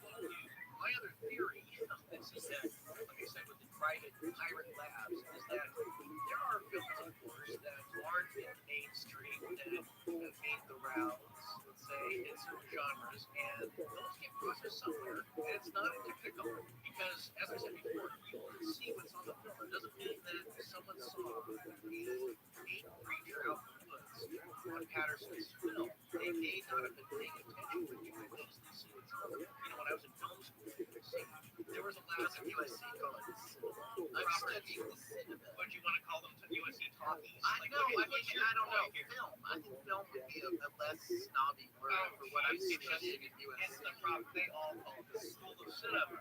The proper term. Getting back to getting film process, though, all those students, what you said, there was no rich kids who's going to cinema that I knew of that had their own private labs. You had to take your film to a local place, which anybody there that worked at school, you know, they were kind of a mom and pop operation that processed, I believe, mostly Super 8, maybe some 16. I'm not sure if they had these rockets for them, but it was these Super 8 cartridges that they just ran hundreds and hundreds of those every week for processing the students' film. Now, I had a friend that she was doing a vampire movie. You know, she had some costumes and other students dressed up, and I think she filmed it in a graveyard. She got permission to. It's all about horror. And the owners of the lab were known for being very religious, and they saw what was on the film, and they took a marker and they just scraped it all over the film. They said, for no saying, we do not approve of your devil worshiping student film, or something to that effect. She's like, what? No, it's a vampire film. I'm making a horror movie. It's perfectly acceptable. So my point was that they seen what was going through the film, and if they didn't like it, yeah, they would return it to taste. Yeah, which is their prerogative, I suppose. Our press would take it to court, but whoever did this, I'm wondering if they saw this or just saw, you know, like I said, the horse factory pictures, the first reel. We don't know if both reels were processed at the same time. That's another point of inspection. What exactly was processed that day? So it would take that long, an hour or two, to run it through machinery.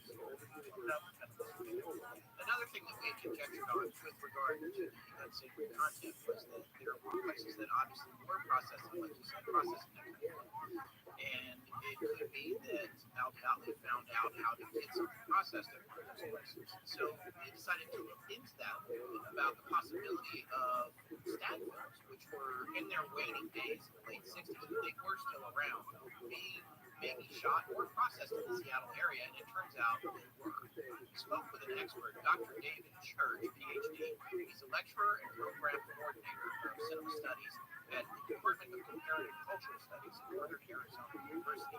He's a former Seattle resident, which is how I found out through online research about the possibility of these stag films or smoking pictures, they also call them, being produced in the Seattle area. And he said they definitely were, and it's entirely reasonable that they may have found a way to process this film there. However, he also said that the bulk of those films were actually shot on Super 8 or 8 millimeter, and it would be unlikely that they were shot on 16. He indicated something interesting to us when we were talking on the phone, that it actually started out with a higher production value and devolved as time went on into less expensive photo quality stuff. So he said, I can't imagine really that a 16 millimeter stag film would have been shot in the late 60s, and therefore that begs the question, would they have been able to process it? Now, here's the thing, I don't know about how the processing was in the machines. I know with transferring film to video, because I've done that with hundreds of thousands of film, you have to have different gates. For example, the gate is the device that carries the film, and it passes the scanning, whatever their scanning is. So you have to have a different gate for 8 versus 16. I would imagine that if you were processing the 8 chemically, it would be a different hardware setup, but it might be interchangeable to process 16. But the bulk of the machine that does the processing is probably stays the same. You just need to change the gear that's actually running the film through the chemical baths. So yeah, the sprockets are the same or the gearing is the same. I have seen it done once, and what's really the same is the chemical process bad because once you realize that Supreme and A16 and the slide film, it's all the same film. It's just cut up differently. Right. So I think the chemical bands are the same. It's just how it's run through. Again, these are all sprockets and the film is running slowly and it gets processed as it runs through these three separate bands, which is again that's fascinating. It starts off as black and white. Yeah, that was amazing. I didn't know that took that. Yeah, it was the show. That's really fascinating. And it's the colors are handled chemically, whereas nowadays the colors are negative. Yeah, I was if color film was still around. Yeah, of course, it's all digital. So our overall point is our personal feeling, even though this is really speculative, we did a little bit of research on it. We talked about it before, and knowledge about the possibility of stag film production in Seattle, and that sort of thing. This is all primarily very speculative. You said that as well. Dr. Turkey said that as well. Our point is that just because you can't necessarily nail down how this film was processed doesn't mean that the timeline for the film is impossible. Because the other thing that we found out is it only takes an hour to process it. So the idea of this timeline not being able to verify doesn't make the entire film a hoax. And again, is irrelevant to the detailed analytical study of what's on the film. Before we move on, I just want to put that out. Yeah, it leads to whether or not Patterson already had this thing shot and staged, and this was a big setup. These other people closely involved, these other big producers, and thinking this was a spontaneous kind of thing. Yeah, so this just happened Friday afternoon. We're coming back with some amazing footage. Let's get processed Saturday. Let's set up a screening Sunday. So, in regards to that, let's get back to that story. What was happening back at the Diaconus? Well, John Green was at Diaconus' house, having arrived around noon early afternoon on Sunday, October 22nd, waiting for Patterson to show up. Here's a little background on who John was. He actually just passed away in 2016 at the age of 80. He was a Canadian journalist and one of the big names in Bigfoot research from that generation. He compiled a database of 3,000 sightings and footprint reports. Sasquatch, the apes among us, regarded by the Bigfoot Field Researchers Organization, BFRO, as the best written book on the subject. That was his book. Yeah, those are my reading. Yeah, classes. He got interested in Bigfoot research in 1987 to connect fellow Canadian Renee Gibson, and they decided to collaborate with research. A year later, in 1988, Green had seen a number of 15-inch Bigfoot tracks on the sandbar and Bluff Creek that were so deeply pressed into the soil that whatever made them was many times heavier than what even wheels could make by themselves. Green went to investigate the ration tracks in Bluff Creek that summer. And that's a really important point. I want to add something to that. It's not hard to fake a track. What it is hard to do is fake the amount of weight it takes to make the impression. Yes, well, we're going to later talk about a famous hoaxer of tracks, or self-proclaimed hoaxer of tracks, that even his family, after he passed away, said, oh yeah, he told us he hoaxed them. I believe by using giant feet, just on either his own feet, taped to his shoes, or on stilts. But the idea is that he would have to have also pressed these into the soil so far that it resembled something that was 5-6 pounds. Right, so he would have probably had to strap 300 or 400 pounds onto his body in addition to it. Right, and also, yeah, no, the other point is that this is also just in Northern California, because if he wasn't doing all of them, he traveled great distances from Northern California to Central California, and all the way through Washington State up into Canada. Well, one hoax, right, and that comes back to something that we've encountered before. It's like the guys with the said that made all the crop circles. It's not possible for those guys to have done. Yes, many crop circles are hoaxed. Yes, lots of different people are hoaxing them. But what happens, there's this thing that happens, and it's happened with this story as well, and you'll see as we continue to discuss this legend, is that one idea comes out, and it's like, oh, yep, I did that. And then a huge portion of the population says, that's it. Mystery solved. Here's the thing. It upsets me to think about it. So you want something that will allow you to stop thinking about it. Cognitive closure. And what it is like, yeah, it's just one guy, right? Okay, we're done. There's no big giant apes out there in the woods when I have to take my family out there on a camping trip. I don't got to worry about it. Safe, right? Because it's just one guy with feet. Yes, it seems like he has a good sense of humor.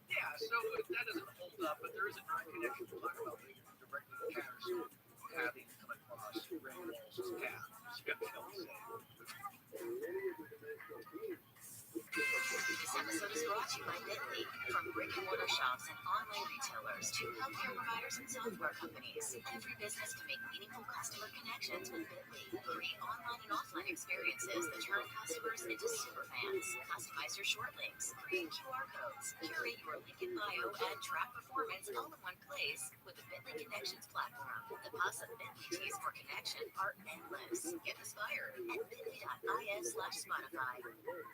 U.S. Bank is ranked #1 in customer satisfaction with retail banking in California by J.D. Power. Since California is home to most award shows, we've prepared a thank you speech. To Californians everywhere, we've been proud to help you plan, budget, and save smarter. Our goal tracking and budgeting tools would have no place to shine if it weren't for you, and we can't thank you enough for that. And thank you to our real-life humans who go above and beyond for our customers every day. For J.D. Power 2023 award information, visit jdpower.com/awards. Member FDIC. This is Amanda Snyder. Thank you for listening to Astonishing Legends. Let's get back to the show. Well, once Patterson arrived at Gatley's house, Gatley took him to the basement to show him the film by himself. And after that, it was shown to him. Now that's got to be an exciting moment for him. You thought it was close to see this thing. Yeah. Because again, to a lot of people, it does look sloppy. Mostly to people for special effects costumers for various reasons. But to a lot of people, even these scientists, it's compelling enough, even if they don't want to admit it. There's something about it that you just can't shake. And imagine seeing that for the first time. Now, Bob Gimlin wasn't at the house that day as he was home resting from a very strenuous drive back then.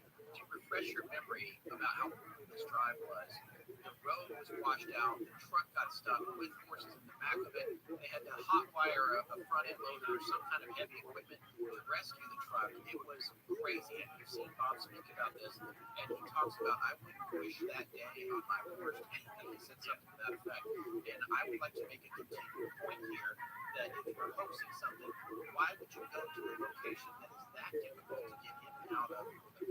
Just a question, yeah, to put down in your notepad. Well, the other one was maybe Patterson from the shot earlier. Maybe he didn't go. Maybe he shot it with Yakima. And all I can tell you about that before I forget, because I want to make a point about that, at least in the surrounding vicinity of Yakima, does not look anything like the terrain we see in the film, which looks a lot more like the film. Additionally, later discussing verification methods for the location of the shot. Oh, very good. I would like to hand that up. Well, around 3 p.m. that Sunday, Linden and Clarence showed up at the house, and then Patterson showed up. Everyone present.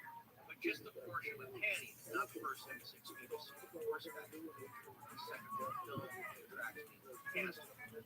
If he had that process by then as well, the researchers there were impressed by the film. Didn't seem to be any feeling that Patterson could give any credit for himself. So I don't know that was surprise about it. But apparently they were on board with what we just saw. So numerous accounts that suggest how excited and sort of praised Roger seemed about it. And yeah, that is very genuine emotion as opposed to trying to convince people of something like that. Well, that was noticed by the first newspaper that Patterson arrived.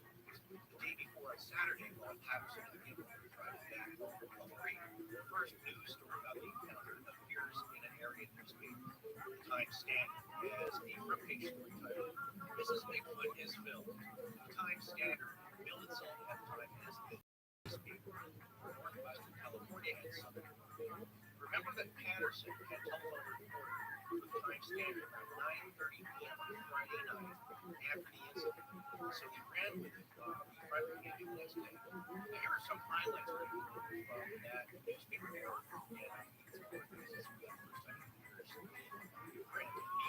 The article starts off calling Bob Gimlin Patterson's Indian tracking, which Bobby is a quarter patch, and he does know a lot about tracking. And you can see the times. The article goes on to say that Patterson was very excited to breathlessly and it grew from Roger Repost, a giant hominoid creature.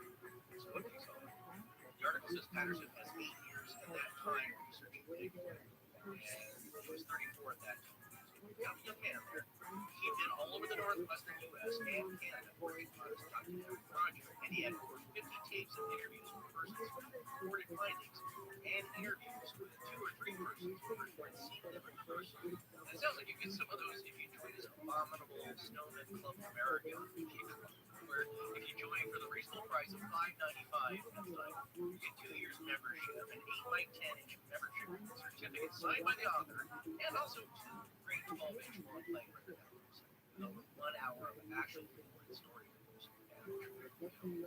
Yeah, those are the records we talked about that I was looking for. By the way, if anyone out there has anything from this club, we would love to see it because it is nobody's well online.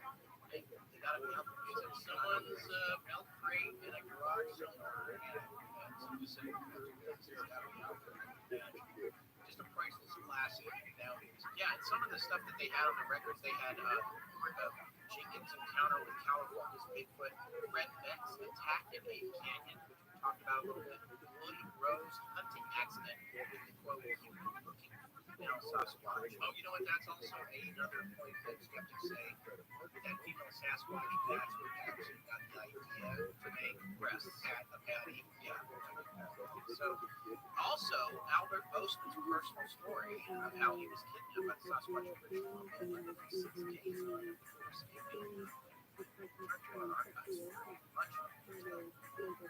that's as well. How about Rosen? I don't know if it's him on, it might be him on the album telling the story. I was sure he actually interviewed him. I know that it was recorded. It's pretty fascinating. So those records are only available through the offer in his book. Sound interesting? You bet your bottom dollar. You can see what he wrote Patterson in the ad. Again, it's such a fun book. It has the feel of remember the stuff back in the comic books. Yes, not those sturdiest of products. That's some X-ray glass. Yeah, you get something pretty funny there. But anyway, that was him trying to drum up interest in furthering these expeditions and interviews. And you might say he was trying to make a buck on them, but just yeah, didn't add up to the whole lot. He seemed to have a genuine passion for the topic. Yeah, and you know, if he can make a little money and do this hobby, it's fine too. Everybody needs to internet. You know, your endeavor has to at least work on something. Unless you're just going to well, back to the time scale.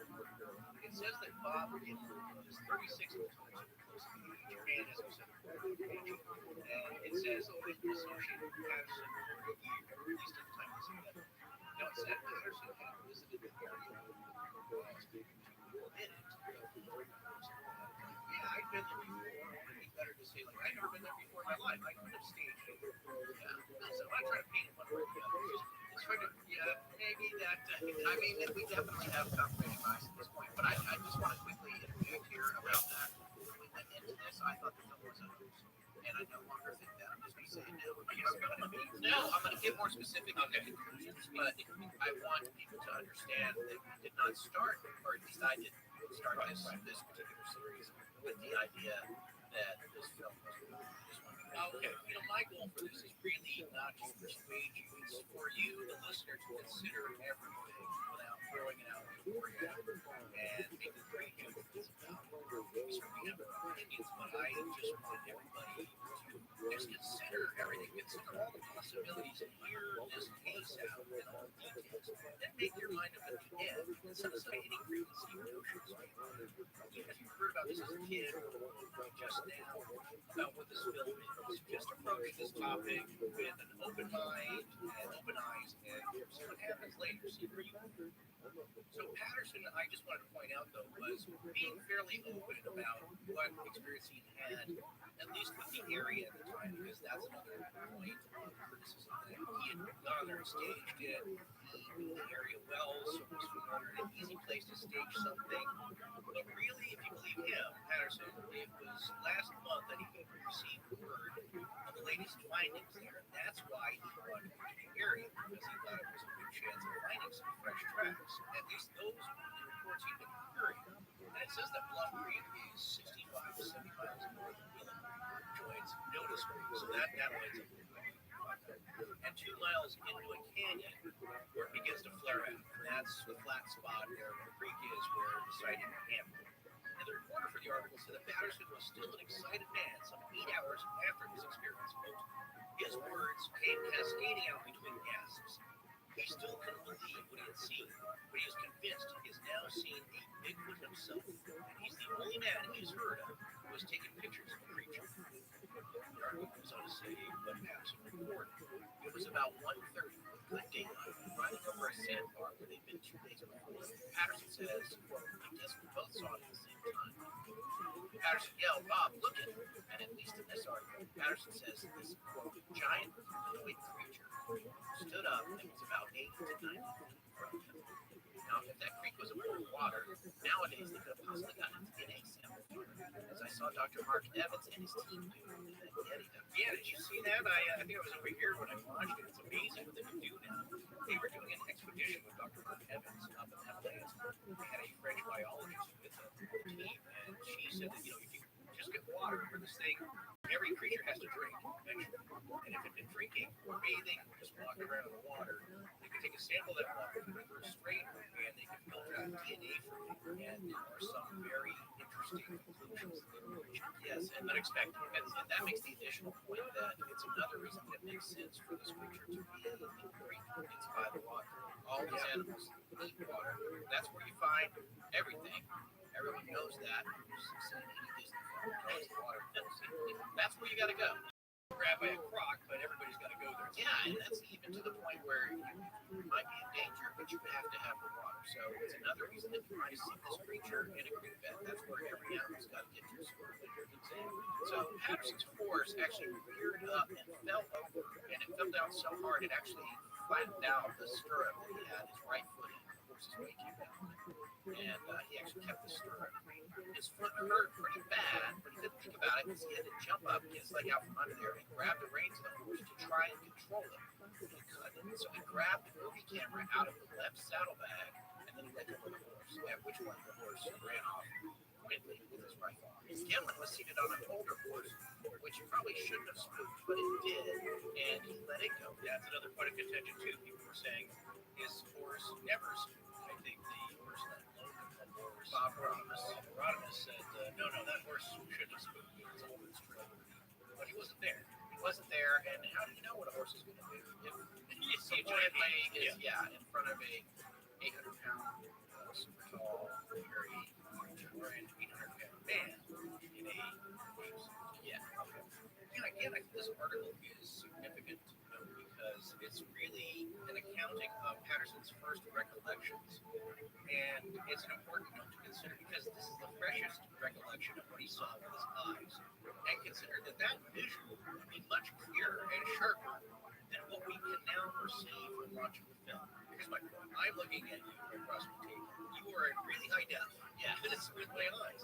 If I had, let's say, an 8mm camera or so great over time, and I was looking at the film of you where I am now, of course that image would be much less clear. And if I was 50 feet away, if I was 80 feet away, and I had to blow that up, it'd be very green. I can still see you and recognize you. My point is that imagine actually seeing it with your eyes and just that image burned into your memory. If it was real, or if Bob wasn't in on it and didn't know what was happening, what he saw, what had heard, and it's like, oh my God, what is that? So this retelling is really fresh at this point, essentially immediately after him. Yeah, and in this report, Patterson said that it was 6.5 to 7 feet tall, between 350 to 400 pounds, and he later increased these estimates, which he's been criticized for. But consider he was in a very excited state and still processing the information. Now, his gun was still in the scabbard, but, quote, they made a pact not to kill one if we saw, unless we had to. At the time, Bob Kimlin actually doubted the existence of Sasquatch-like creatures. However, he agreed to Patterson's insistence that they should not attempt to shoot. Patterson said the creature's head was much like a human's, though considerably more slanted, with a large forehead and broad, wide nostrils. Yeah, not a pointed nose or one that stuck out, kind of a very flat, smallish nose, but wide, which is how you would describe it. Yeah, he said, quote, its arms hung almost to its knees, walked, the arms swung at its sides, and then Patterson states he's very much certain the creature was female, because when it turned towards its partner, I could see its breasts hanging down when they flopped. He said the creature had what he thought looked like silvery brown hair all over its body, except on its face and around the nose and cheeks. The hair was 2 to 4 inches long and of a light tint on the top with deeper hair. Rogers quoted as saying she never made a scene. She wasn't hostile to us. I don't think she was afraid of us. She acted like she didn't want anything to do with us. He said he had her in sight for about 200 yards before losing her in the trees, but Bob Gimler caught a brief glimpse of her after Roger lost sight. Now, here's a fun fact that we've not yet heard described her openly. Patterson says, quote, but she stunk. Like, did you ever let in a dog out of the rain and it smelled like you'd been rolling in something dead? The odor didn't last long where she been. What does this remind you of? Skunky. Well, there you go, Christopher Hamill. We're happy. I don't know if he's still listening. I don't know. Guys, he's been pursuing us for years online to do a Skunk Cave episode, and I don't know if he finally gave up and quit listening. I haven't seen him post it. Right. Well, I know he wanted the Florida one. That's where the Skunk Cave is, right? Well, that's the official one there. But how about just an ape that's kind of skunk? Yeah. Well, that's a common trait that's often described. This is another point of contention in that people will say, like, oh, you're so far away, how could you smell? But I've come across some people just in the car with window rolled down, and let me tell you, I can smell them. Well, I think it's also an interesting point that the odor didn't hang around, and that matches what your experience is. A lot of times, like if you have a stinky dog, a dog that's in out in the rain or whatever, they smell really bad, but when they leave, it doesn't linger. Unlike rotting corpse or something like that, that's a pervasive smell that sticks around even after you're dead creature. Right. This is a different kind of thing. It's really pungent, but it also doesn't have hang time. Well, that also depends on who you believe. If you think it's a costume, who made the costume? Because if it was rented, you just kind of work it, and now you're not getting your costume. Where's the smell? That's true. Yeah. If you believe Patterson's descriptions true. Well, the article concludes by saying Patterson and Gimler were anxious to return to the campsite with horses right in the middle of the primitive area, totally get another shot at filming the creature. He'd been to Eureka, California on Friday afternoon with an airman on film to partner out the afternoon for his finances expeditions. He thought that there might be a family of these creatures in the area because footprints of 17, 15, and 9 inches had been found. Now, those were all found together by the construction equipment a few weeks earlier. Right, that's what Roger's wife had told him. Well, the road crew that had discovered a various set of prints in different sizes, like that's the one that got accidentally cleaned over and rated over before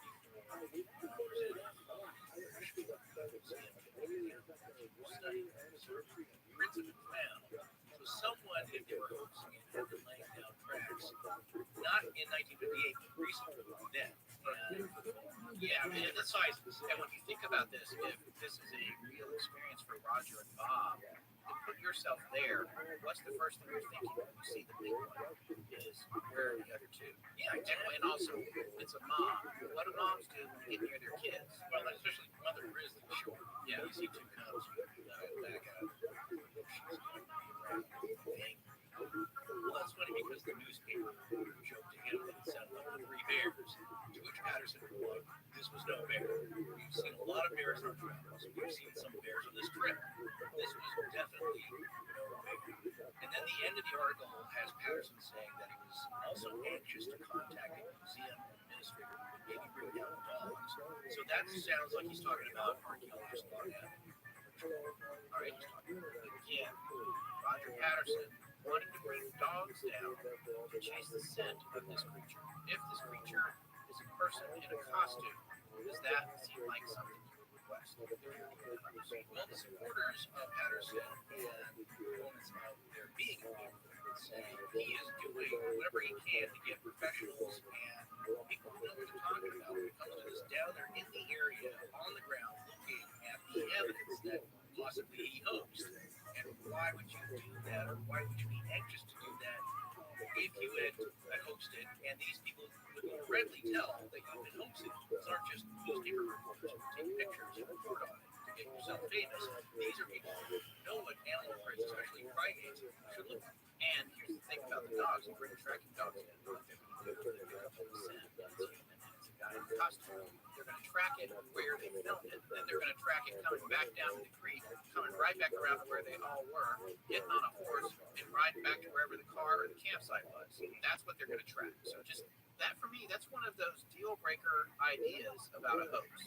To think that Roger Patterson wouldn't know what a tracking dog can do. Because a tracking dog, I've seen these dogs on TV just in the past year or two. I saw a bloodhound track a guy, got in a car and got on the freeway, and then got off the off-ramp and walked into a field. It tracked him to the off-ramp into the field. Wow. And they know these are cowboys. They know what these dogs can do. You're going to call these dogs in on a hoax that doesn't make sense. Well, it might be seen as a more foolish thing if you're hoaxing it to invite more experts in to look at it. Or you could say it's a con man thing. It's getting the experts almost to the edge to show that confidence. Like, hey, want to look at this room full of our servers? What was that? That was like, it's like just referenced like 2 episodes ago.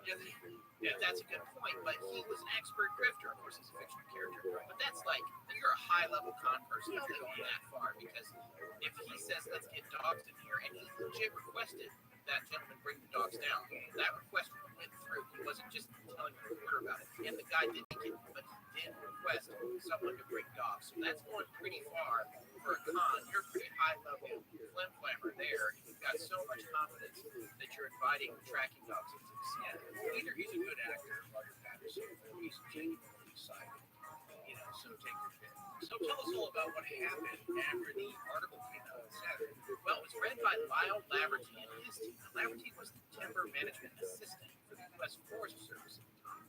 Laverty would later go on to serve as an assistant secretary of the Interior under President George W. Bush.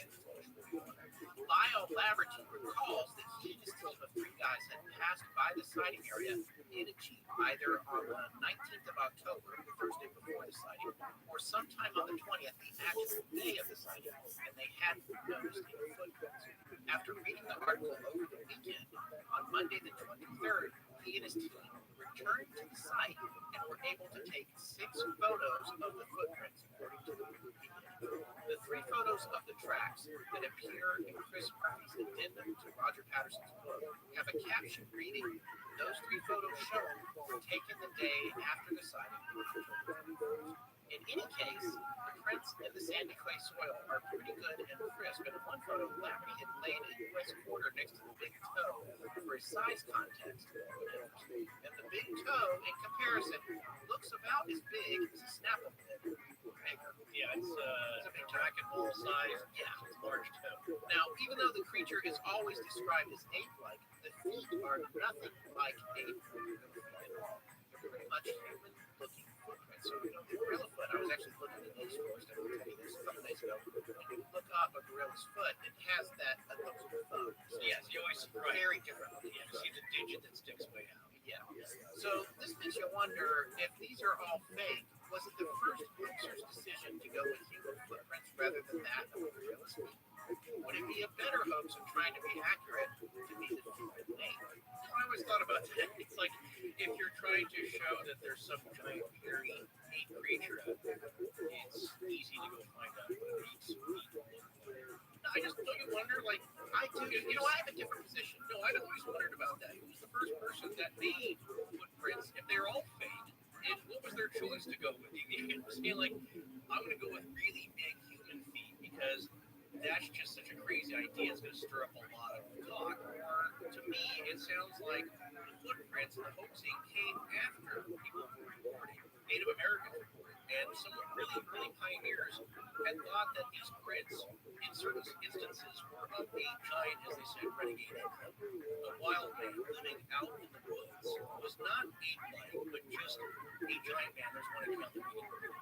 There's a guy who was massive and feral, and he ended up killing a couple of people, so they went after him. He actually shot him in an attack, and he had feet that were like 15 inches long. Something unbelievable. But he's a real person. He's not an ape. And that was some of the early thinking that was making these prints. So you just wonder, though, is it the first hoaxer that thought of like, well, I'm going to do human footprints rather than I'm going to do some kind of weird ape-like creature that people think there's a gorilla out in the woods where it shouldn't go. Well, it's a good question. I mean, the other thing is if they're not a hoax, then it begs the question, what is this thing? And clearly it would have be based on the footprints. If some of the footprints are real, or any of them, there are no ape-like ones that I know of that have been cast.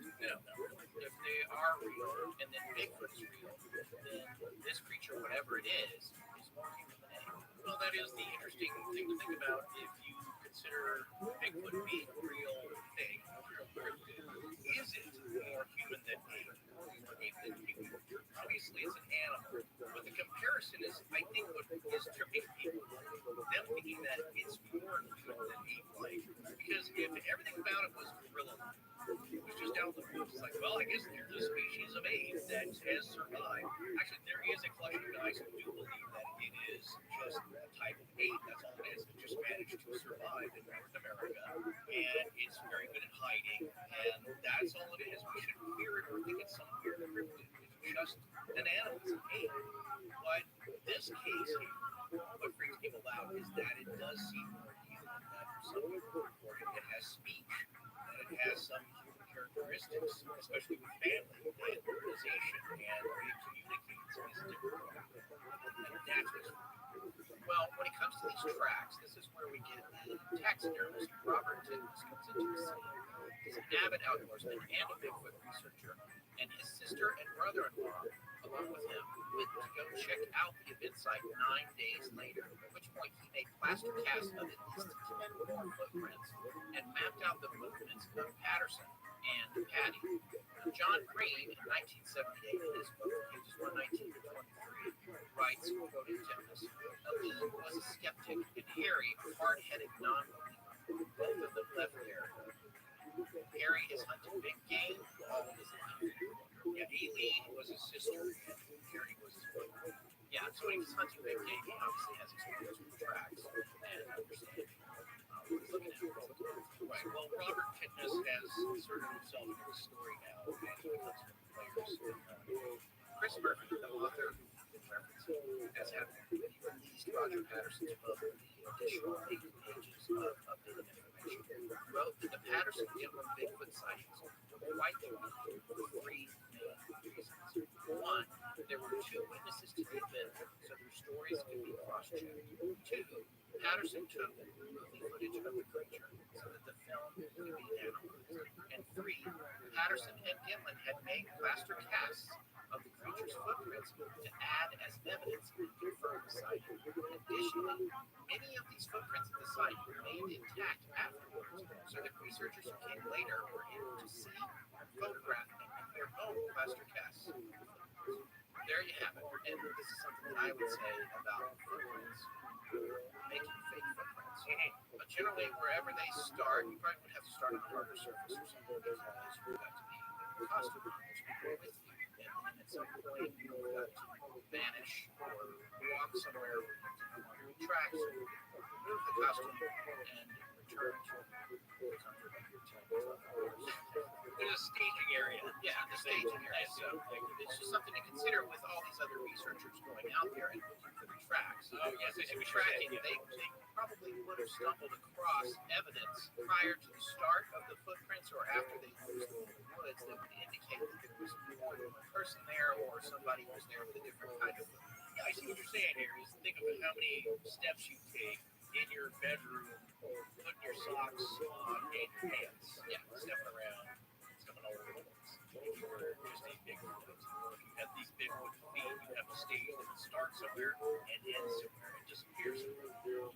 Again, people would say it's just a very clever hoax what he did. He had it all planned out and mapped out, but the evidence was still there, so he left some things behind, if it was a hoax, to cement the idea that it was real to other researchers. As the days get cooler, something super is always in store at the North Range Superstores. Warm up with super prices on a super selection at 11 convenient locations. From Las Colinas to the Cerritos Auto Square, Huntington Beach to the Irvine Auto Center, Vista and San Diego. You're never far from the North Range Superstore. Shop America's most popular brands: Lincoln, Hyundai, Genesis, Volkswagen, Toyota, and Honda. We have all your favorite models in stock. Looking to trade? We want to buy your vehicle any make, any model, any year. Plus, enjoy total peace of mind with your purchase. Thanks to our exclusive price protection guarantee. If you can find the same new vehicle for less within 5 days, North Range will pay you the difference to buy your vehicle back. It's that simple. Ready to find your dream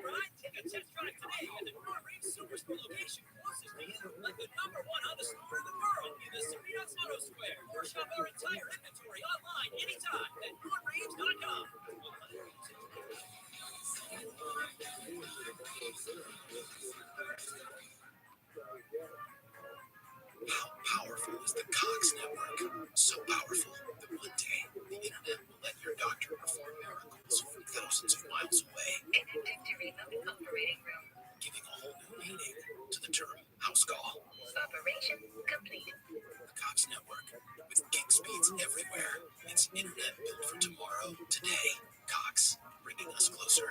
In Cox serviceable areas, speeds vary and are not guaranteed. Cox terms apply. Other restrictions may apply.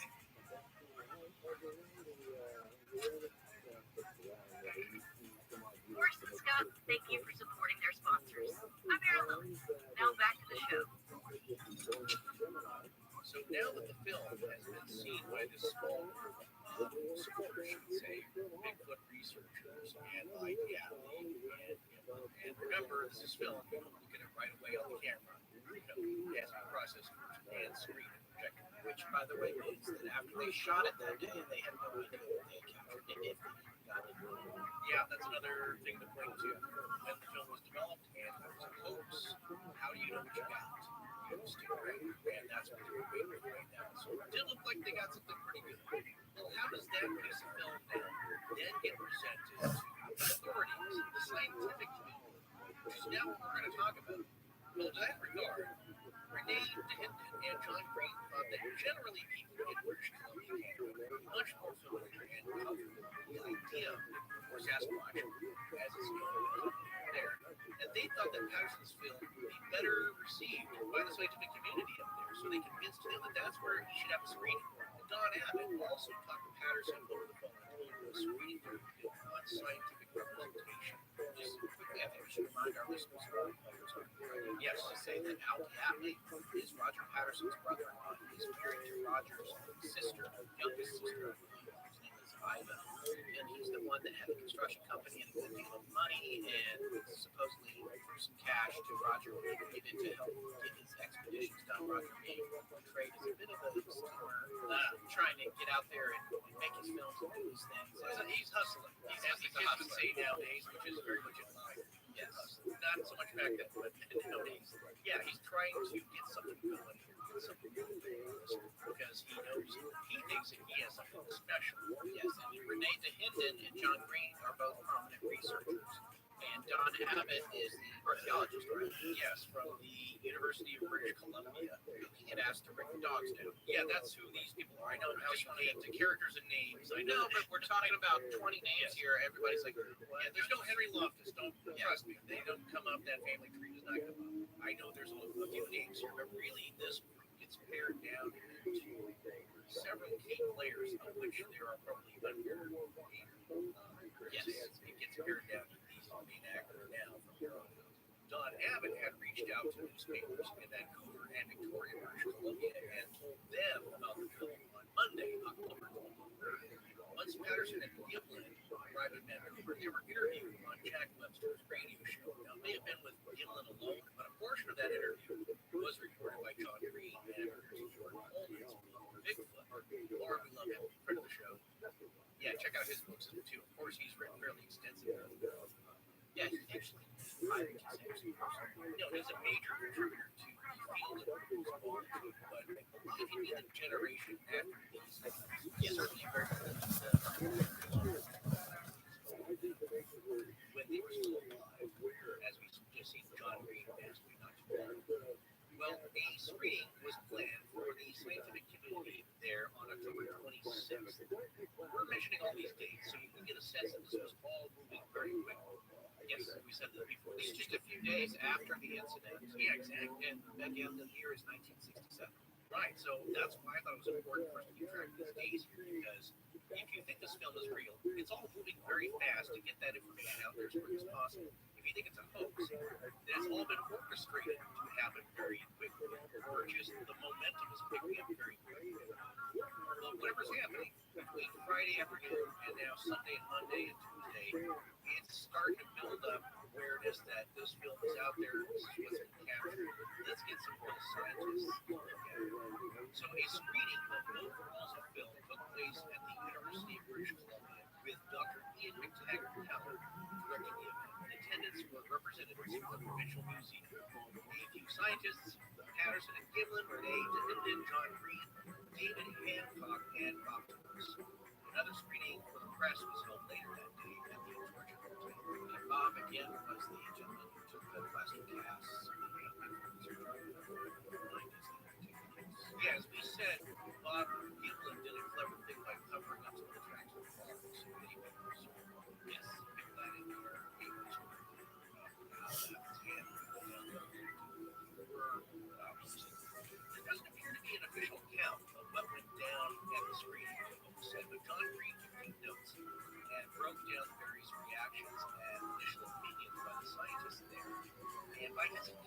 thinking, they raised three negative criticisms that continue to persist to this day. Green actually said that the first two of these three are totally wrong, and the third is questionable. Here's the first one. It is that the creature walks like a man, but has female breasts.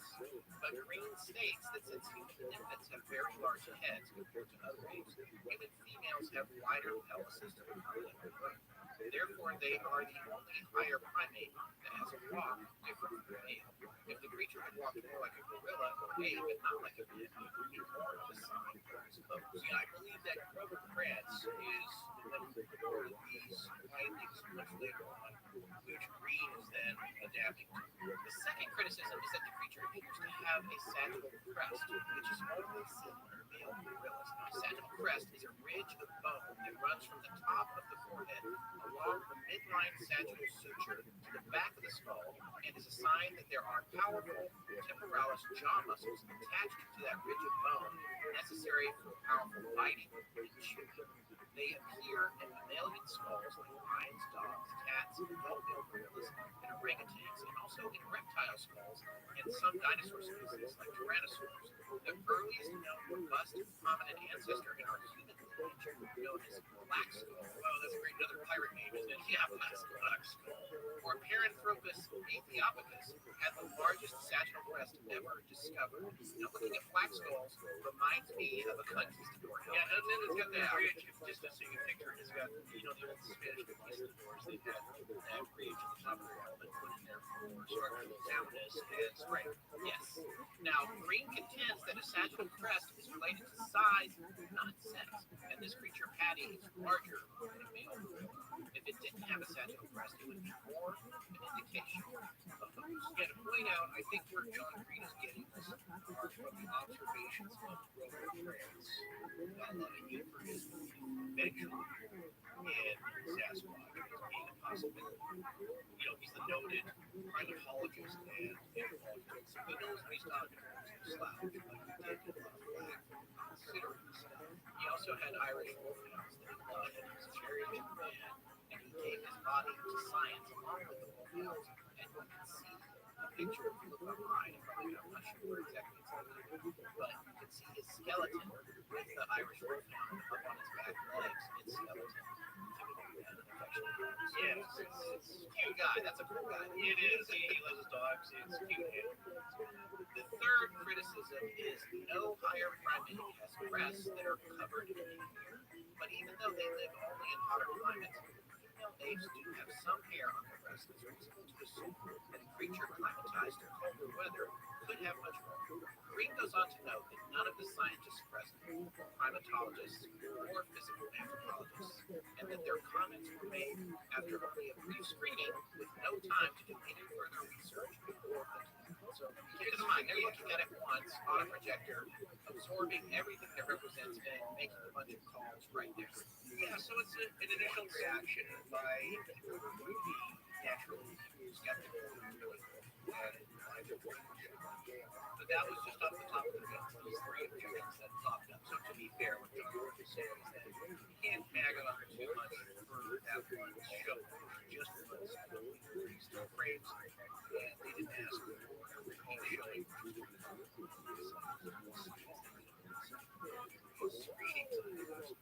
That's just the first thing that pops up. So John Green does have a problem with people still bring up those arguments because he feels that.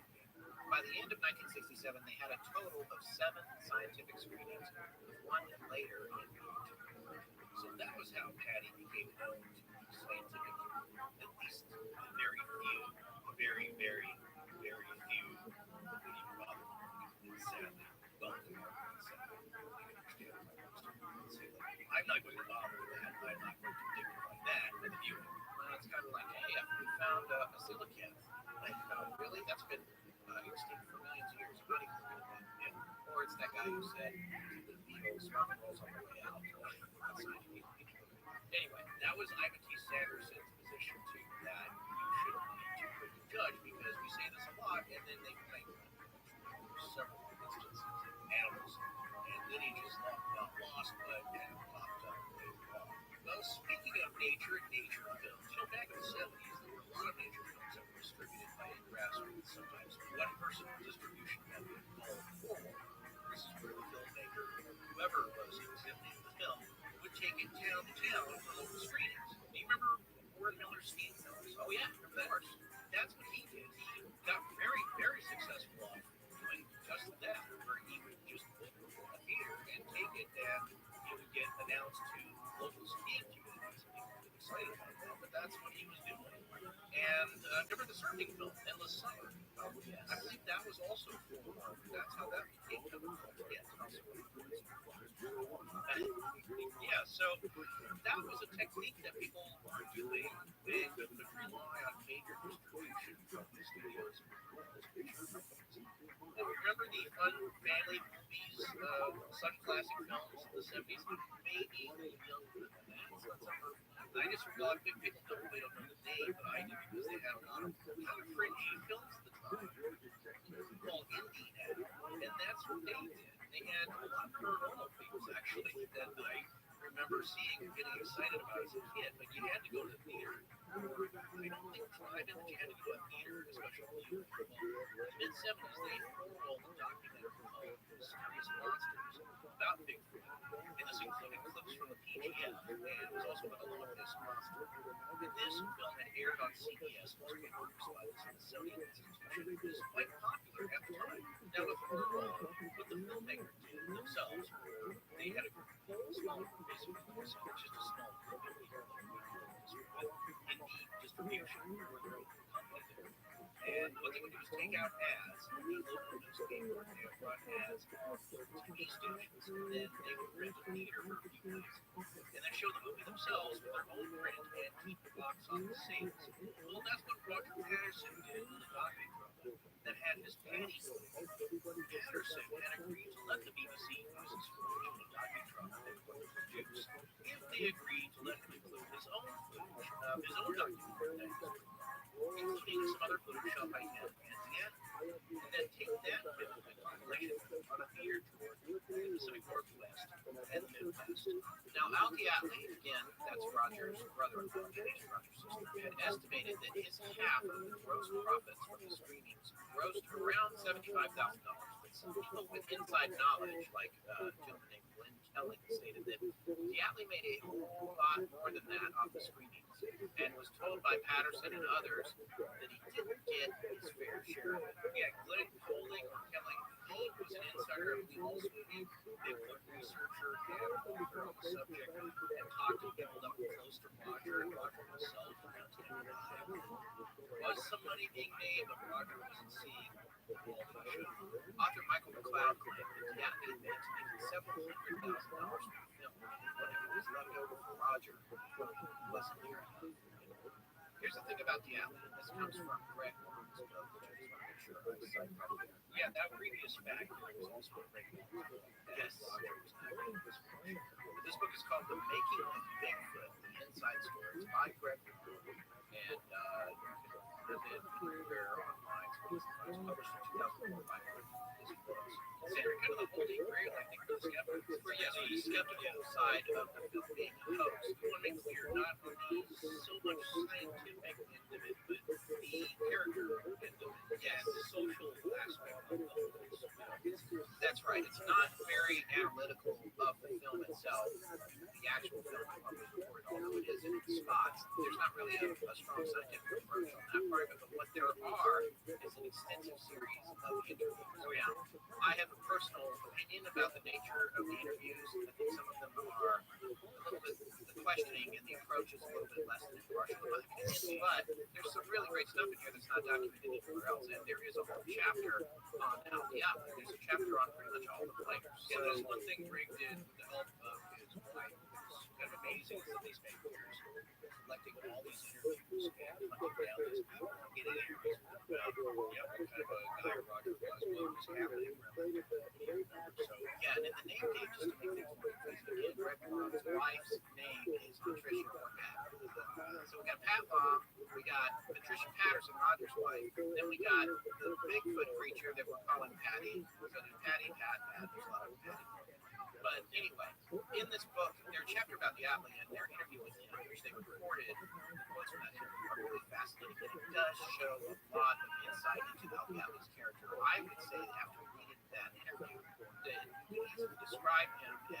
very opportunistic person. And I mean, he was a self-made man. He had this asphalt company, a concrete company that he got. Believe it or not, I think his dad got it when the man who owned it died. Yeah. And that man had a debt to Diablo's dad. So Diablo's dad took over the company, and it wound up turning into a flourishing company. He made a lot of money. Of course, $195 million. That was well, I would believe if you get a lot of state and government contracts and pave highways and stuff like that, you're making a fortune. And now Diablo actually has a famously and easy to find monstrous house up in Denver. So this gives you an indication into his background. He strapped himself up. It was a grassroots thing where he turned that company into something big. And when you hear his interview with Greg Long, what is abundantly clear is that when this film came in, the idea of it was that he saw dollar signs.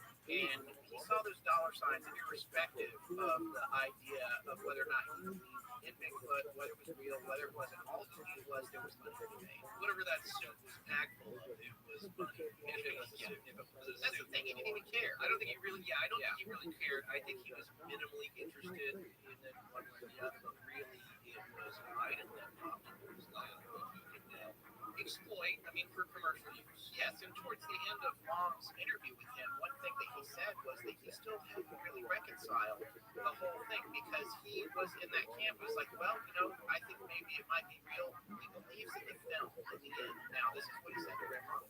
They believed in the film, but wasn't sure about the overall idea of Bigfoot because of the lack of bones, the lack of dogs, the lack of bodies found, other kinds of witnesses. Also, he said, I've paved roads all up through the mountains around here with all my crews. I've been everywhere, never seen anything.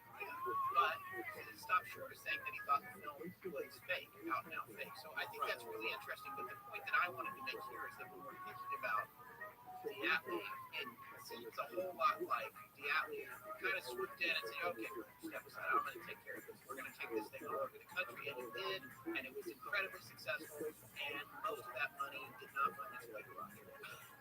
Yeah, I mean, talk about business people. You could say that Roger was a schemer, Roger Patterson, but he was more dreamer than schemer. Yes. Diablo was the one who knew how business worked. For example, Patterson eventually sold conflicting distribution rights to the film, which then turned into a huge legal mess to sort out all these parties. Yeah, it's like, okay, you have exclusive rights. Oh, wait, but you've got exclusive rights too. And you. Well, I don't think it was like the producers were selling stock in a hit, because if it was a hit, then they have to pay out. If it was a flop, then it gets canceled. And you just lose your money. It's your business. They try to create a flop. I don't think he was scheming that way, and that he knew what was going on in the film and how distribution really worked. Plus, you know, the sickness. Yes, he started to get doing well. Yeah, he's not doing well, and it's tremendously stressing all the stuff that's going on because he's getting flagged, he's getting praised, he's getting interest, he's getting clams. He had Hodgkin's lymphoma, which came away from him over the years, and so it was back in fruition. Back in fruition, and his so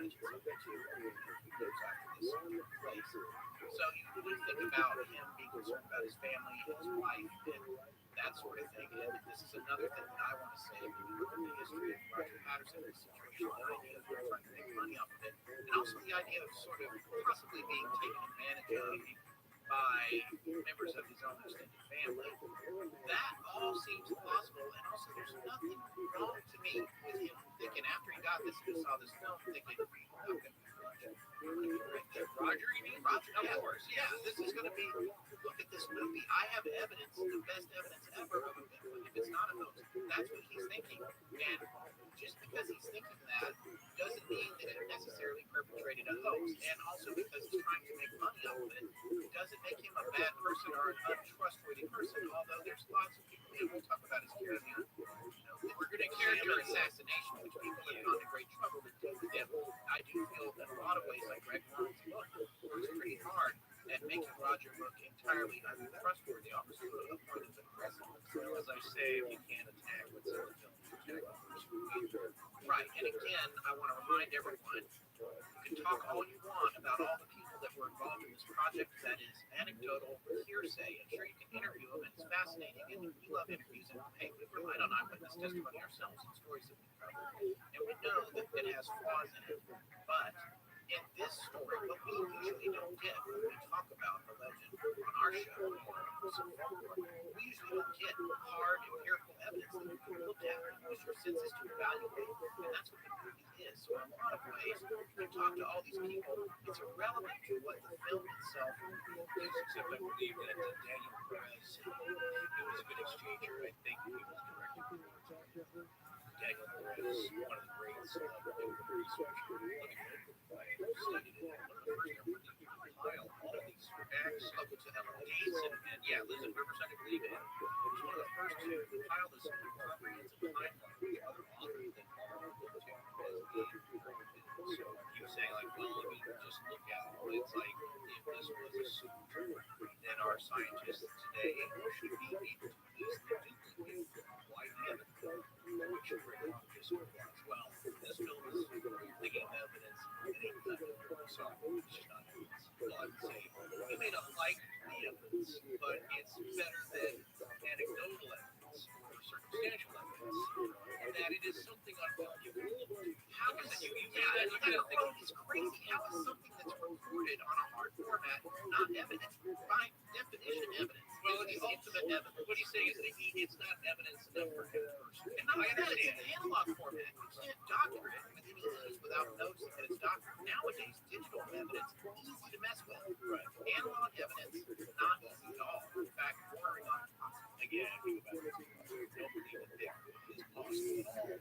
Then it has to be man-made. It has to be hope somehow or just not what you're seeing. And that's where he lies. So to him, you know, you're throwing that out initially before you consider it because that can exist on film. Right. So then, even though I can't make a connection between the reason that it doesn't exist on film and that reason Bigfoot doesn't exist, therefore the film's a hoax, I'm going to fill in the gaps by making everybody who gathered the evidence look like a jerk. Yeah, that's how I'm going to do it. It's a philosophical argument that if you can't analyze what's on there, or you don't accept it at all, then you look to people that are around it because that's another angle to attacking. And you're not attacking then what's on the film. You're looking at the likelihood of could this be a hoax. Let's look at the people involved. Are they the type that would commit this kind of fraud? Are they scientists to begin with, or are they regular blue-collar folks that are a little bit shady? And that's useful information, but it's subjective. And it's speculative, and it'll never be more than subjective and speculative. So you have to decide. You read Greg Long's book and all the things he says about Roger. And at the end of the book, you'll be like, there's no question this guy faked it. Look at how he lived. But when I read about Roger Patterson and Greg Long's book, yeah, I see a guy, even in Greg's interview with Al Diatley, Al seems like, you know, he was going to go where he needed to go to get his profit and take advantage of things to the extent that he could. Even he says, well, you know, Roger's heart was more or less in the right place. It wasn't out to intentionally shaft him because there's stories about him.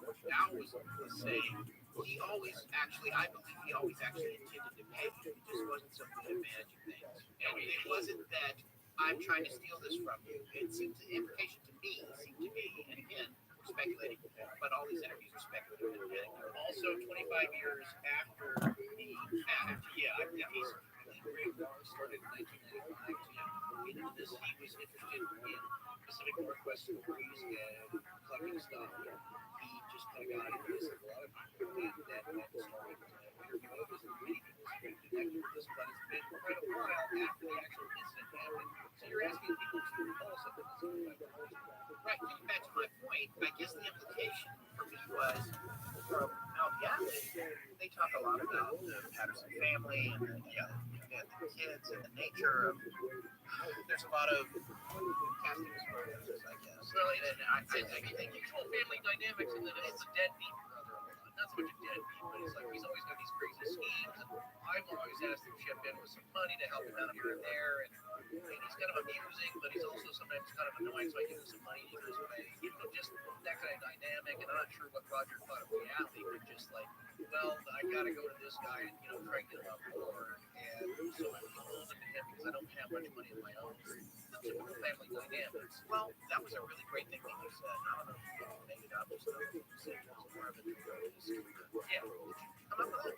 I Yeah, so it sounds like a very trite. No, I like it. I do like it because I guess it strikes a chord with me because I'm kind of a dreamer and a schemer. I think my wife would say I was a schemer. I mean, midnight. I've tried a lot of things over the years, and most of them didn't work out. I even walked away from a 6-figure job at one point trying to start a.com, and that didn't work out either. But if I wasn't that kind of person, I think it's safe to say from my point of view, Astonishing Legends would be. And so I can relate to that. Smartest thing to try and start. It wasn't. And at the time that we started it, people were barely making income of any kind, and we were blessed to get to the point that we're at with it. I put in a lot of work. It's hardest I've ever worked in my life, but I love it, and I love doing the show, and that's what drove me to doing it. And I feel a little bit like I can relate to Roger's excitement about Bigfoot, about the idea of filming. He's getting 60 millimeter cameras, and he's going out to these hard-to-find places, and if you can't find the creature itself, he's still trying to document what it's like hunting for the creature. And I can see how he would be excited, and I can see how exciting it must have been, falling off the horse. Can you imagine that minute of activity, and then filming and running and then not knowing what you got, and those ensuing, like I said, it's so played out pretty quickly over the following days. But the other thing that I've seen, and this is something that I've seen too, this is another comparison between my wife was here in California. When someone comes along who has a good idea or something gets great that you know, the other thing that comes out of the woodwork is all the people who want to capitalize on it. Do not and could not come up with ideas of their own to save their lives. But what they can do is take advantage of the person that had the idea. Right. And that's the other aspect of it. And it's one of the reasons that, at least up until now, we remain in the issue. We want to stay in control of what we're doing. So in the bigger picture, I relate to Roger, and I understand that, maybe he did some questionable things. I never did that. I didn't borrow money from people. I never did that. I didn't pay back. I've never been arrested for renting something and maybe not doing it too long or whatever. But I am more sympathetic with the idea of Roger's character, even as negatively as it's portrayed in Greg's book. And I, as someone who's sympathetic to it, I don't think it necessarily dictates that this guy went to a ton of trouble to create a hoax. So that's just something I wanted to say. Well,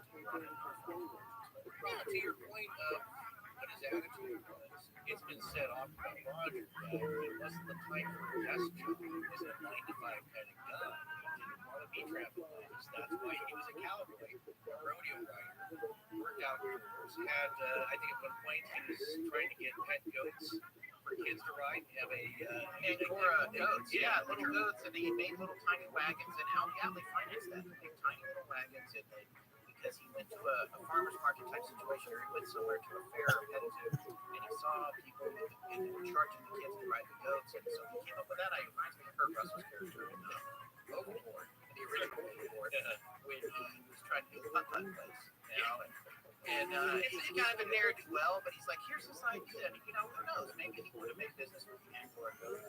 How many parents out there now, have taken their kids to petting zoos? They exist. It's a business model that seems to work. People could be doing it. But the other point I wanted to talk about is the independent person, the layperson versus the authority and structured activity. I believe it was Bill Munns that said this, or it may have been John Green. I can't remember this. That's saying we have a terrible propensity as human beings in general to whenever someone who's of authority, like a scientist or a higher education, a politician, not so much shit they know anymore, but somebody in authority to make a statement or a claim, and we readily believe it, but somebody who's just an average person who claims to have witnessed or seen something, we take with immediate suspicion because they aren't as high in society as these other people that we look up to and respect. That immediately it must be wrong. But logically, there's no reason one statement or experience. You're not talking about a scientific approach. Roger's not telling you what type of primate this is or what it is. He just knows it's not a bear.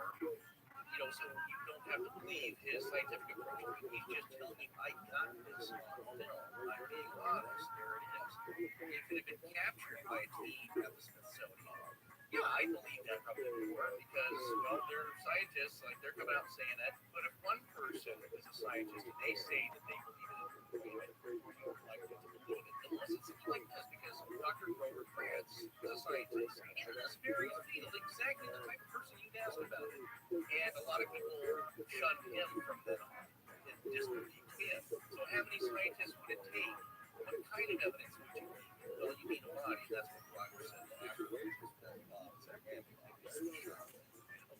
That would settle it. But speaking of that independent spirit, though, and not going with the flow, and having that kind of dream of wanting to make something for the world, and you ended up by accident, or who knows, whatever you want to believe, you capture it, and you want to distribute it to the world. How do you do that? This is the time before the internet where everybody has a show. Anybody can do a podcast.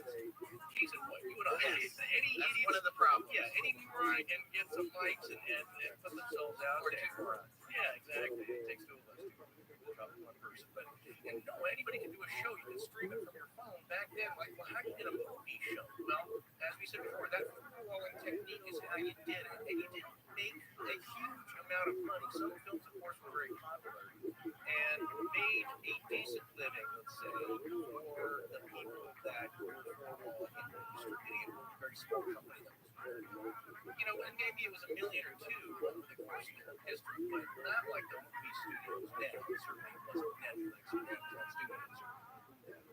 some streamers which are now getting into their own production because that's profitable. So Roger did what he could, which at the time is football, that term. You take it yourself and you go, and you are the distributor.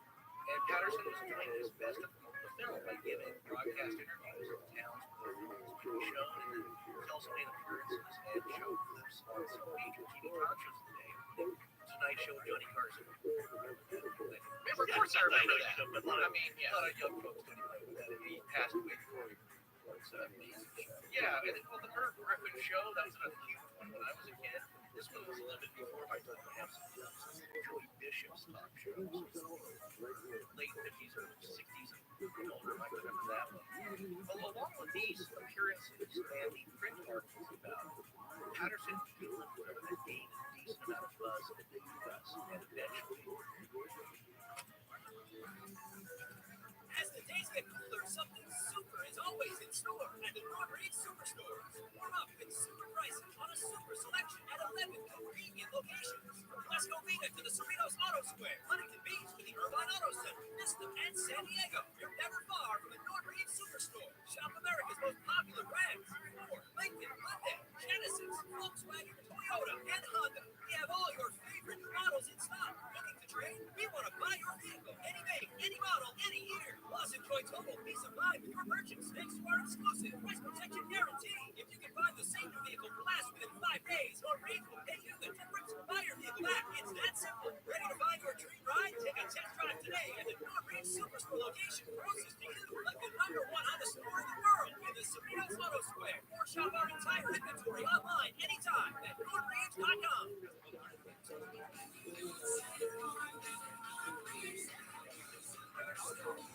As a roofer, I'm always on the go, so I need to be able to get things done from anywhere. That's why I partner with Beacon. With the Beacon Pro Plus app, I've got the brands I depend on, like Certainty Landmark Pro, right at my fingertips. It's like having my Beacon rep in my pocket 24/7. I rely on Beacon because I never stop building, and neither do they. Now through November, purchase Certainty through Beacon Pro Plus and earn up to $750. Beacon, always building. Dana Mahar, transmitting all the way live from the Watermelon Mountain State. Thank you for joining the gathering at On-Show Legends with your host, the dynamic duo of digression, Scott Philbrook, Morris Burgess. Now, kick back and relax, your peyote milkshake, and enjoy the abduction. In the years after the TGF became public, and to this day, there have been numerous claims that the Patterson Gimlin film was an elaborate hoax staged by Roger Patterson for money and fame, and with or without the help of Bob Gimlin, and possible others like Bob Ironicus, an associate of Patterson's. Claiming to be the guy wearing the suit, a few allegations of a hoax come from a scientific or motion picture special effects viewpoint, but those mostly, if not all, deal with analyzing the being that was caught on film, whether it displayed ape-like primate behavior or human-like characteristics, or whether or not the appearance of the creature was that of a man-made ape costume or natural. Now, most of the allegations allegations that a fraud was committed come from scrutinizing the character and history of Roger Patterson himself. A thorough examination of Patterson's dealings have been pulled together in a book by Greg called The Making of Bigfoot, the Inside Story, which came out in 2004. Right? Yeah, we referenced this earlier. This book we have it right here in front of us.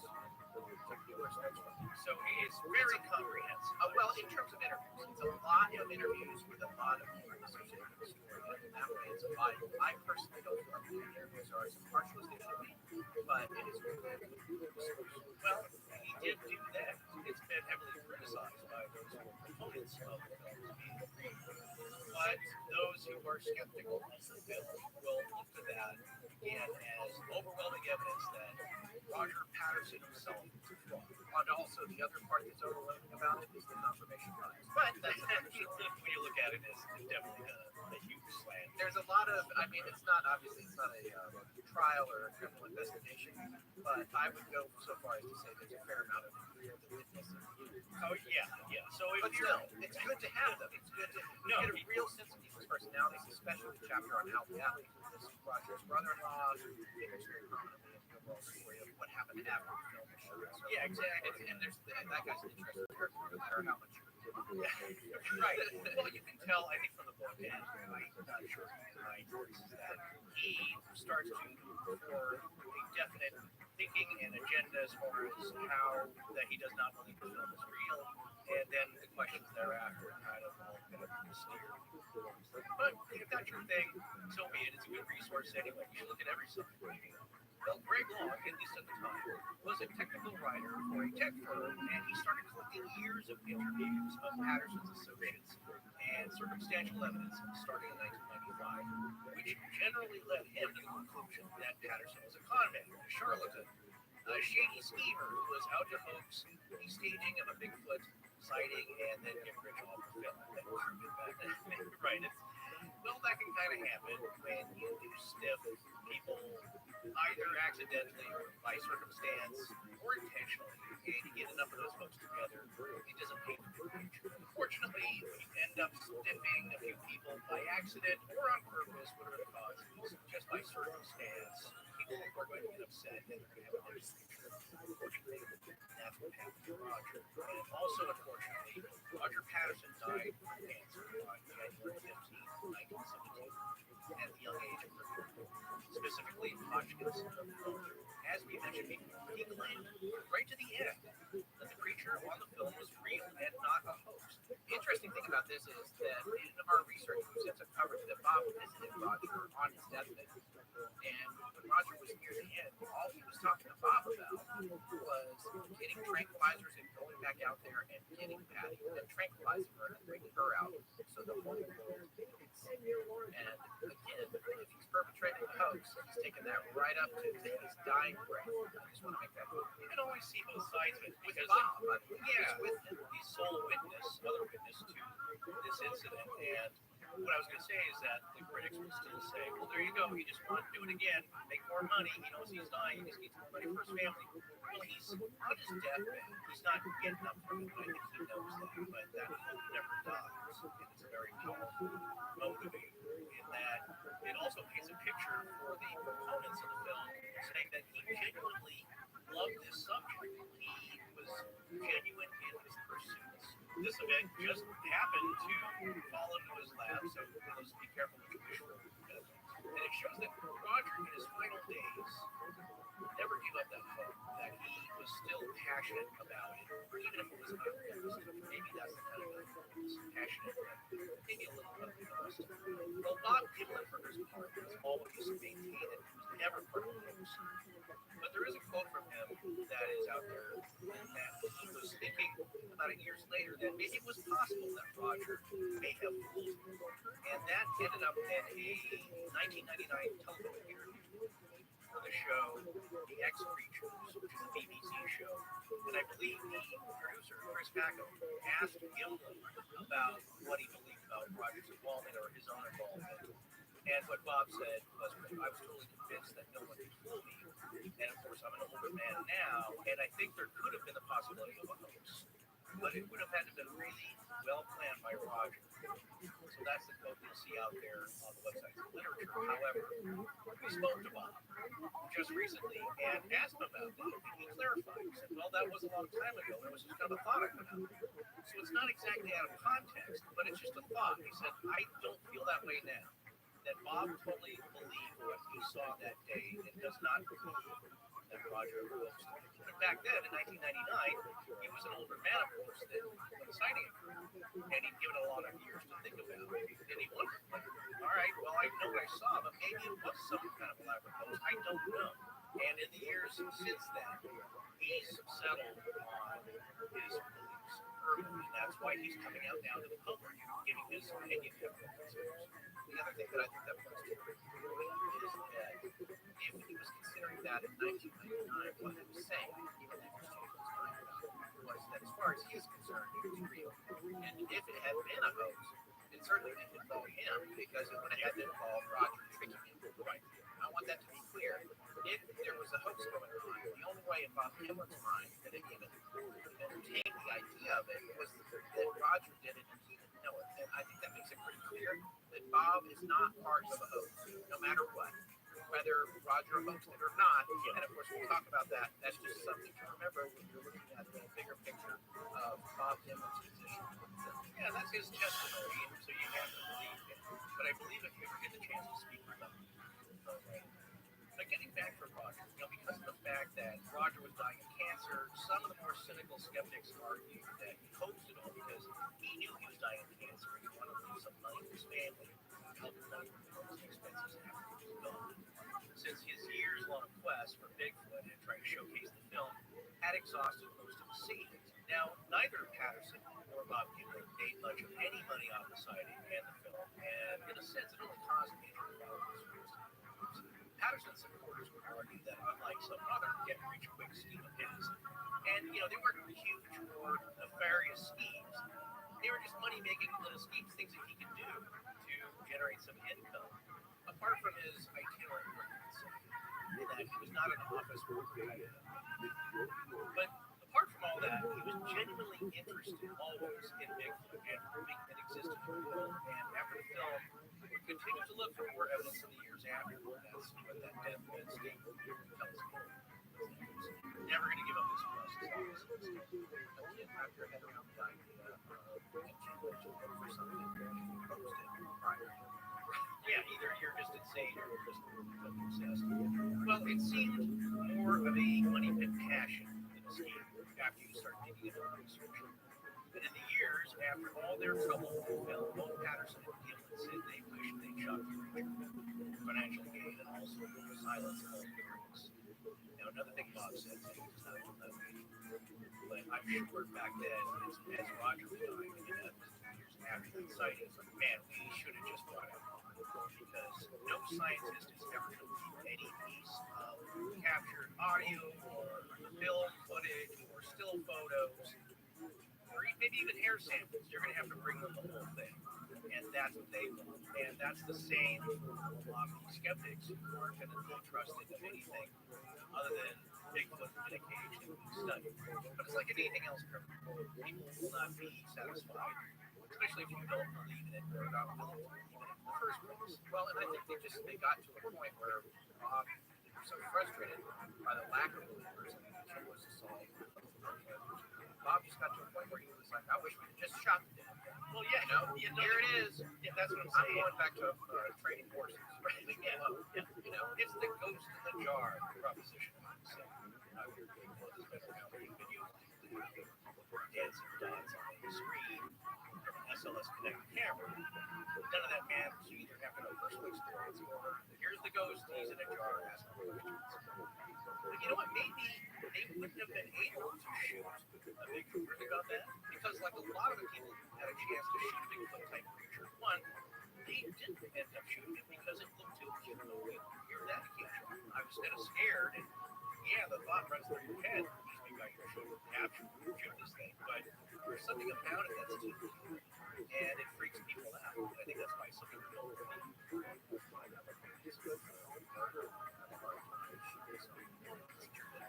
that looks or seems to be acting. Especially when they're out there. Yeah, it's not especially if it's not attacking you or provoking. It's kind of just walking away and doing its thing. thing, or maybe it's throwing rocks at you, but it's maybe not enough to be shooting at something.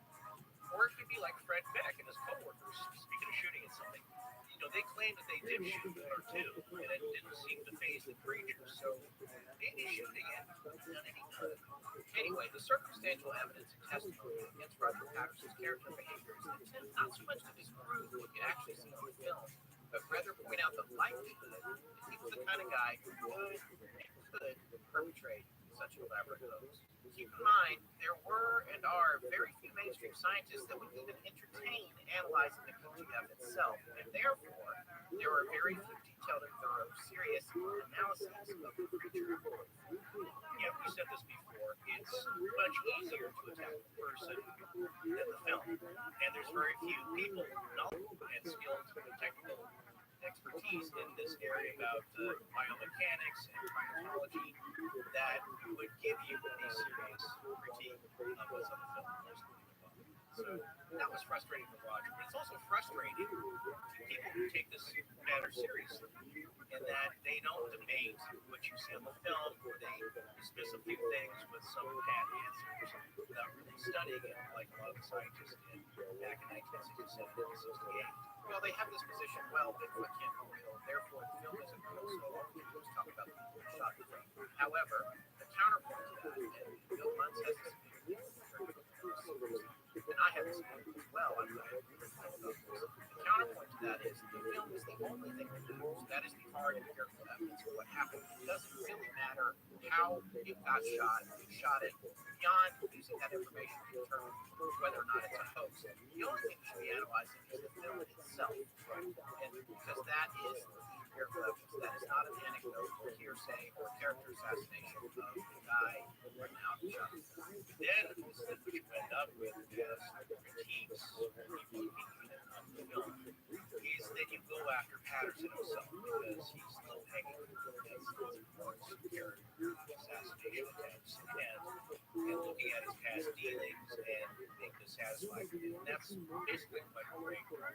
And I believe you should look at that. You shouldn't dismiss it. That should be taken into account, but not as the main focus. It's just one part of the story. And the main part should be what is actually on that film. Not so much was Roger Patterson a decent guy who paid for films all the time, but also consider putting together the whole story. And so my point is that Greg Holmes' book is not the definitive answer against all of this. It's just one element of it that should be considered. But Greg Holmes did a good job in finding out a lot about Roger's life and some of his dealings and surroundings.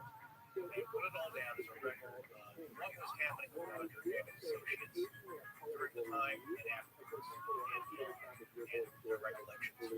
That's not a big deal. A lot of these interviews didn't happen until decades ago. Yeah, some people's memories are foggy, but their feelings kind of stay the same.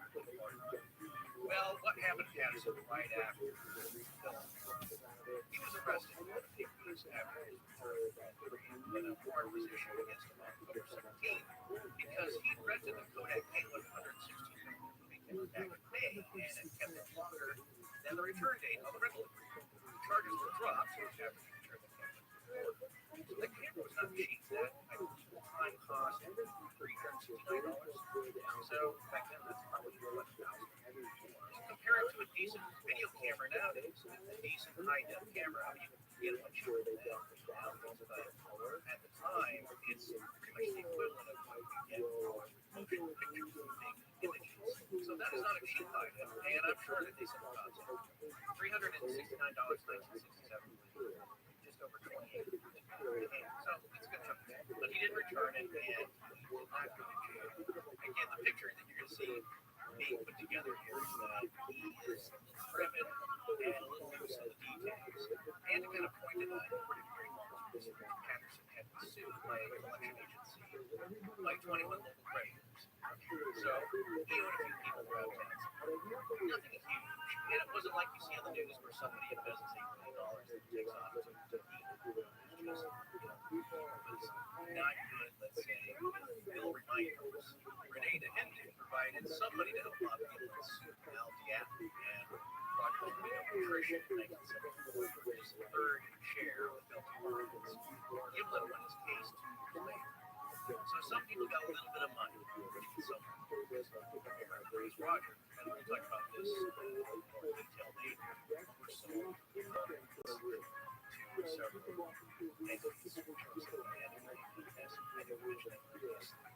what it boils down to is that Bob Gibson and his bros share profits of the film, and he was one of the guys there.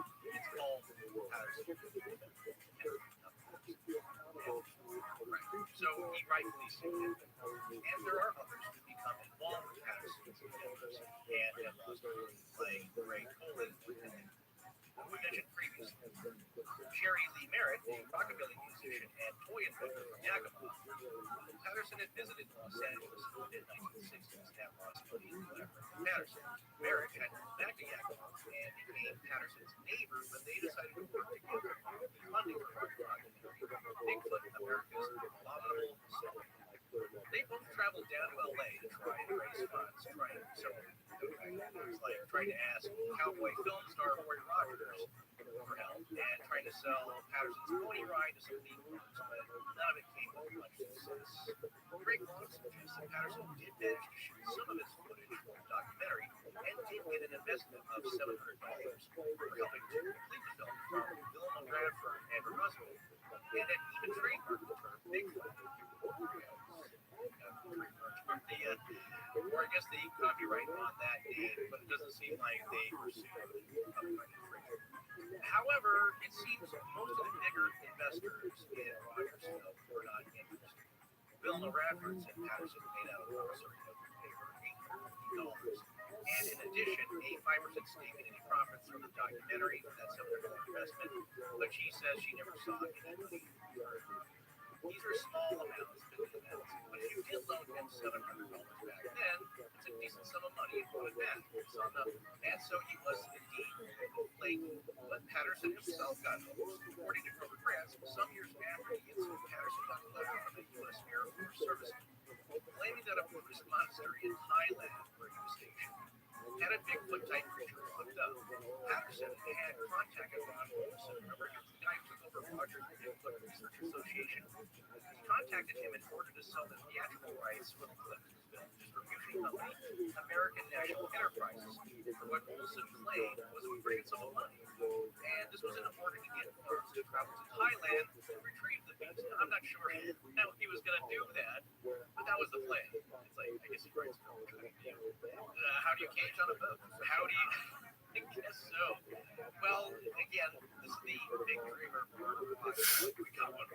Now I can finally show the world. We just got to go get it. And unfortunately, Patterson had spent most of his remaining funds for this return expedition, sending his associate, Dennis Jensen, first to Thailand to check it out, and then flying to Thailand with Jensen himself after a second letter from the airman arrived, only to finally conclude that there was no creature in that airplane. Well, we both know these kind of things attract people crazy. So I guess you could say it was more bad luck for an obsessed hike creeper more than the con man got caught. Exactly. No, in the end, Patterson realized the shortcomings of his own character. Self-aware. Patterson had said to Renee, Renee, I'm the worst hostile guy this could have happened to me. Which tells you, I find that actually a silly statement because acknowledging that he doesn't have the best reputation, money, back and also saying the reason that it's bad is because for him, it might be saying this is real and because I'm happy. Oh yeah, so he's trapped. It's a weird, ironic, vicious circle that only people with this kind of charisma, it seems, or this willingness to put themselves out there and chase these kind of things, actually get much done. They're the ones out there unicorn. Because people who are buttoned up bank managers, whomever, that have regular proper jobs, they're not riding a horse into a remote area. Exactly. So it's this type of person that Roger was. People describe him as, he was kind of a charming, talkative guy and got you excited about his stuff. You'll know people like that. And he got you enthused with what he was doing. Unfortunately, there's nobody who had funds that would back him because this all sounds crazy. What did Al Diablo, his brother-in-law was saying, well, this is the thing about the athlete, just to remind everybody, Roger's younger sister, Isaac, so his brother-in-law, and he did well because he was this basketball player and inherited from his dad.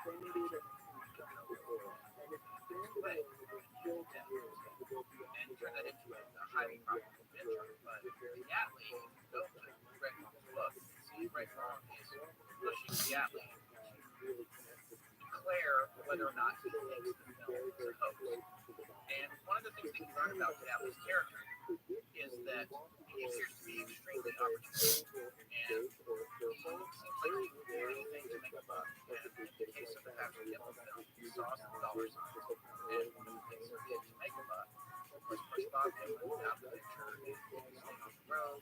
Roger also didn't see a whole lot of money in anything Bob Dylan and have it go all over the country to make money. And of all the people who probably actually did make some money on the film, it was probably Al, who swooped in and came up with a plan to do that. And he claims he wasn't at $7,000, but there are others that will say that it was $650. Yeah, as we said just previously in the last section, that some people say that he told them he made hundreds of thousands of dollars off. Right. And that Roger, as we said, didn't see his fair share anything close to that. Well, listen to how hard, when I talk about Greg Lawrence, it's not to this exchange. In his interview with Al Gallo, which it's awesome that Greg Lawrence got, because interviews with Gallo are very hard to come by. And at this point, he's still around, but it's really ill, so it's probably a good one.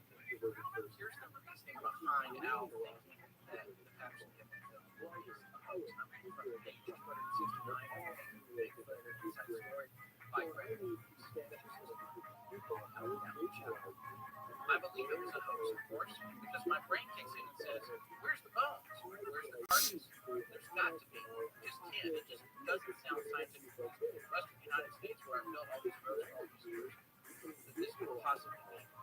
I wanted the most definitive answer from the athlete. Him, I spun a scenario. Quote, if I came back a year from now and said, that footage is a hoax, if no new information arose about it, you say, yeah, it's most likely a hoax. And the athlete replies, I've said that from day one. I don't believe it, ever. I don't think I've said it's a hoax. What I've always said is that I don't believe it exists. Long response, but you think the footage is a hoax? I persisted. I felt anger rising from my throat. This is my point about Long. This is Long saying, yeah, he's angrily trying to get Al the athlete to declare that the film is a hoax, which he clearly is not wanting to do for any other reason other than there's no Bigfoot bodies, which is completely unrelated to the film itself and Roger Patterson. Well, he develops a agenda for the book, that the film is a hoax and Bigfoot is not. Yes, This film. and here's another quote from Al. You're trying to tell me, you're asking me if I think it's a hoax. I'm just telling you I don't know whether it's a hoax or not. I don't believe in Bigfoot. It could be a Bigfoot. I don't believe you. Now you're going to have to find me some bones. You're going to have to find me some meat, you know? You're going to have to show me more evidence. Greg writes right after that, I inhaled frustration. That's kind of all you need to know about how these go. But in this last section, the athlete does say, and I don't want to take this out of context. The athlete does say, yeah, it doesn't mean it's on Rogers. I know Rogers would not think it, even though they love this phenomenon. No doubt about it, but I don't think you can claim it to be morally wrong to fake it to make enough money. You wouldn't fake it for the profit, you fake it because you didn't take it for the money you made and the standards of the children. I totally agree. Interesting observation. Yeah. Yeah. So what the athlete's saying is like if he did fake this, it's not because he doesn't believe in Bigfoot. But he also, just prior to that, was pretty hard on saying, I don't know if this film's a hoax, which is the right thing he should say because he owns a paper company. He does not have the ability to analyze the appearance of the creature in the film. In this case, I mean, if he did write into it, there's some zippers and seams and all kinds of costume evidence, but you cannot see that stuff in this film. And now the athlete is frankly not qualified to determine whether or not it's a hoax beyond any other reason than being led by Greg Long to cast aspersions on Roger's character because Roger was flighty, liked to borrow money and do great society things and didn't always take it back. But the other thing that Al said in this very same chapter was he said, you know what, he always intended to pay you back. I never believed that he was fleecing anyone. He says that right in this book. Al the athlete, who was probably the most critical guy of Roger in the book, he says he never set out to you off. He probably at his mind thought he was going to pay you back. He just didn't get around to it, which was kind of the sense we got being around Bob Denver as well. It's just kind of like, well, Roger's Roger. We all have friends like that. Everybody's got the friend that comes over and it's on your Cheetos and tells you he's going to get you another bag and never does. So there's that thing. But I just wanted to point that stuff out because there's a component to the story and understand the nature of all the players. And as far as believing or out the post, you can tell he starts off the comment saying he does not believe it. He doesn't believe Bigfoot can exist. He has no proof. I mean, he's saying he would accept proof if it were delivered, but it has to be physical. He has to see it, whatever. When he's starting off, it's impossible. And if you take that stance starting off, then whatever you see, which is not bones or meat, has got to be put in question. Probably fake. So yeah, he's telling you right off he's not going to believe it if it is a film, essentially. Right. Point two is that Greg Long is kind of like a Neil as long right. Remember that takeoff? He's trying to be Mark Walters where the key to the interview is getting you to cry. Yeah. So he'll do anything he can to get you to cry. Yeah. And show the Jeremy, and then he turns to the camera quietly and smile. Because I think the obvious payoff for that move is that it does point likelihood that it is fake. Because look at all these things that Roger did. So obviously the film has got to be fake because he also found some circumstantial evidence that maybe Roger had faked something. So I think it's fair to say Greg Long's position is take a look at this guy, Roger. He is exactly the kind of guy that would do something like this. Therefore, most likely Bigfoot doesn't exist, it has to be a hoax, and this guy did. And I think that stance can be fairly solid. And there's an additional component that just by the nature of that approach is ignoring the film itself. That takes technical, scientific skill, which is not the realm of most of the skeptics. There are some, of course, which we'll take a look at later, who are scientifically knowledgeable about this kind of thing, raise questions, and fair ones. We've actually taken a look at that coming up. But right now, most of the negative associations and demons come from the documentation of his research, extensive interviews, and there are no shortage of people. Patterson felt that, after dealing with him, he was nothing but a confident. Some Bigfoot researchers like Jeff Munns, they would claim that Long's book is not much more than character assassination, and they're not afraid to tell you. Well, yes, I've heard two interviews both with Hillary and Munns. Now, the book accurately states what Kelvin Patterson thought of him, then it is what it is. Well, like with both of those researchers conclude, in the end, it doesn't matter because Patterson could have been all of that. And it doesn't change what was captured on film. And that's what should be analyzed, not his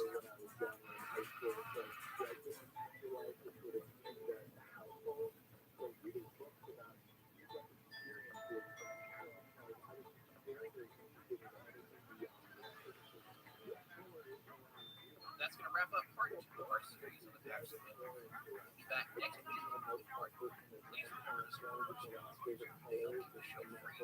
Lights on. Special thanks to John. Hi, I'm Amanda Snyder. Hi, I'm Karen Lewis. Hi, David Lamar, and I'm bad news. Our show is edited by Sarah Fortescue and co-produced by Tess Pfeiffer. It's also edited by ROTHSCHILD, which is available as a link to our list of great sound design and additional composing. Special thanks to the astonishing music. But most importantly, we want to thank you, our listeners. Visit our store at astonishinglegends.com or interact with us and other listeners on Twitter, Facebook, and Instagram. You can also support the show at patreon.com/astonishinglegends, where patrons have access to additional bonus content. No part of the show can be produced anywhere without permission. Copyright Astonishing Legends Productions.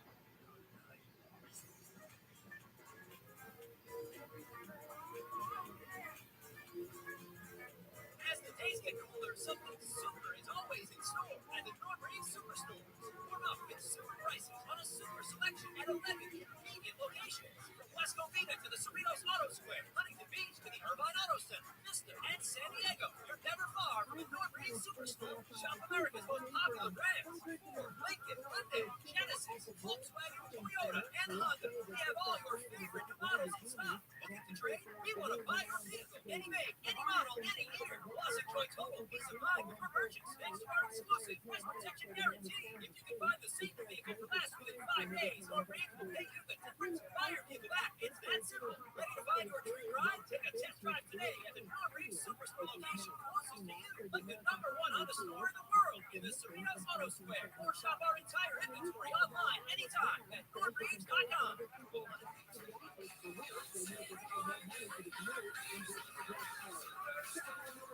When you buy Kroger brand products, you feel like you're winning. That's because they offer proven quality at lower than low prices. In fact, we guarantee that you and your family will love how Kroger brand products taste. Or you get your money back. So next time you're shopping for the family, look for delicious Kroger brand products because they'll make you all feel like you're winning. Shop now, in store, or online. Ralph's, fresh for everyone.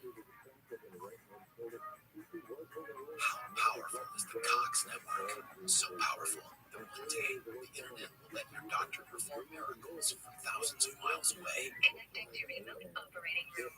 Giving a whole new meaning to the term house call. Operation complete. The Cox network with gig speeds everywhere. It's internet built for tomorrow, today. Cox, bringing us closer. In Cox serviceable areas, speeds vary and are not guaranteed. Cox terms apply. Other restrictions may apply. Astonishing legends, electric ZipRecruiter, Harry's, Apple, Great Courses Plus, Nerf Futures, and Future, Business Bank Show possible. Last week, we took you to the Patterson Gimlet itself. Consider yourself a one-on-one lover graduate. Tonight, we're going to take a look at the claims of a hoax by various parties over the years. We'll take you down the rabbit hole of motives, priorities, and academics. You'll gain a finer understanding of the personalities of the folks involved in this complex legend as it unfolds. And we'll give you the tools you need to assign whatever filter you think appropriate to the angle of each participant's accounting of events, as well as some of their accusations. We'll discuss an old practical joke who claimed he started the entire Bigfoot phenomenon.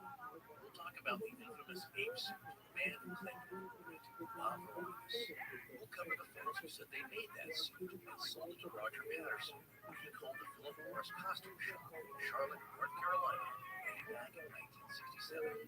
Mystery solved, right? You know better than that.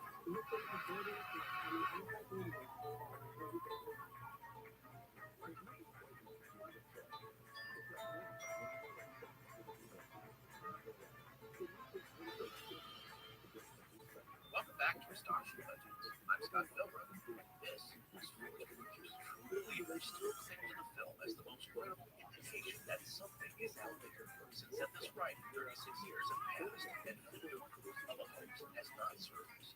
Anthropologist David Dean from his 2004 book, Bigfoot Exposed. In the intervening 15 years since its publication, proof of a hoax has still not emerged.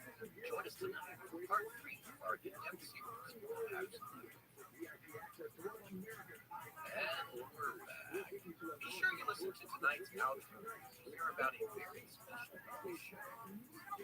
Is it time? To announce the fight class. Well, now that you said it.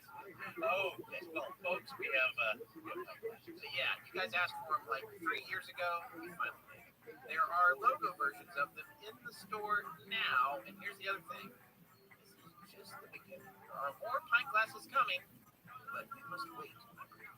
All right, let's get back to the PGF. So we just finished an overview of Roger Patterson. Now we want to talk a little bit about Bob Dylan. The interesting thing about Bob Dylan is, he was there that day, but he did not have the camera. And in the Patterson Gimlet film, he does not appear on camera at all. So, no, but he, go ahead, let me finish. No, I refuse. But he's in a lot of the other footage from that day. Yes, the horseback. Exactly. So he's on camera, but he is not in the famed Patterson Gimlet film, or what people know as the Patterson Gimlet film, which is those 954 frames of footage that includes the footage pad. He's not there, but you know that he was there that day. No one has ever disputed that. Now, a lot of people have cast aspersions on Roger Patterson because he he was, it seems, maybe a little bit flaky and a little bit too much of a dreamer. Some people are saying, oh, well, he was a con man and a shyster. Irresponsible. Irresponsible. And he knew that. He kind of knew when people thought of his character.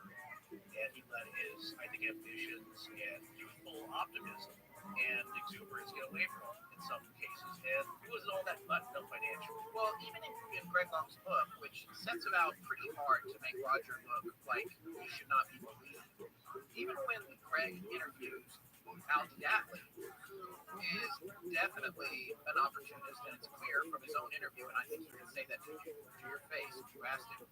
Al-Diatley says, Roger, yeah, he borrowed money and didn't pay it back, but he said in that book, and I'm paraphrasing here, I didn't personally believe that when he was asking for that money, that it was his intention not to pay it back.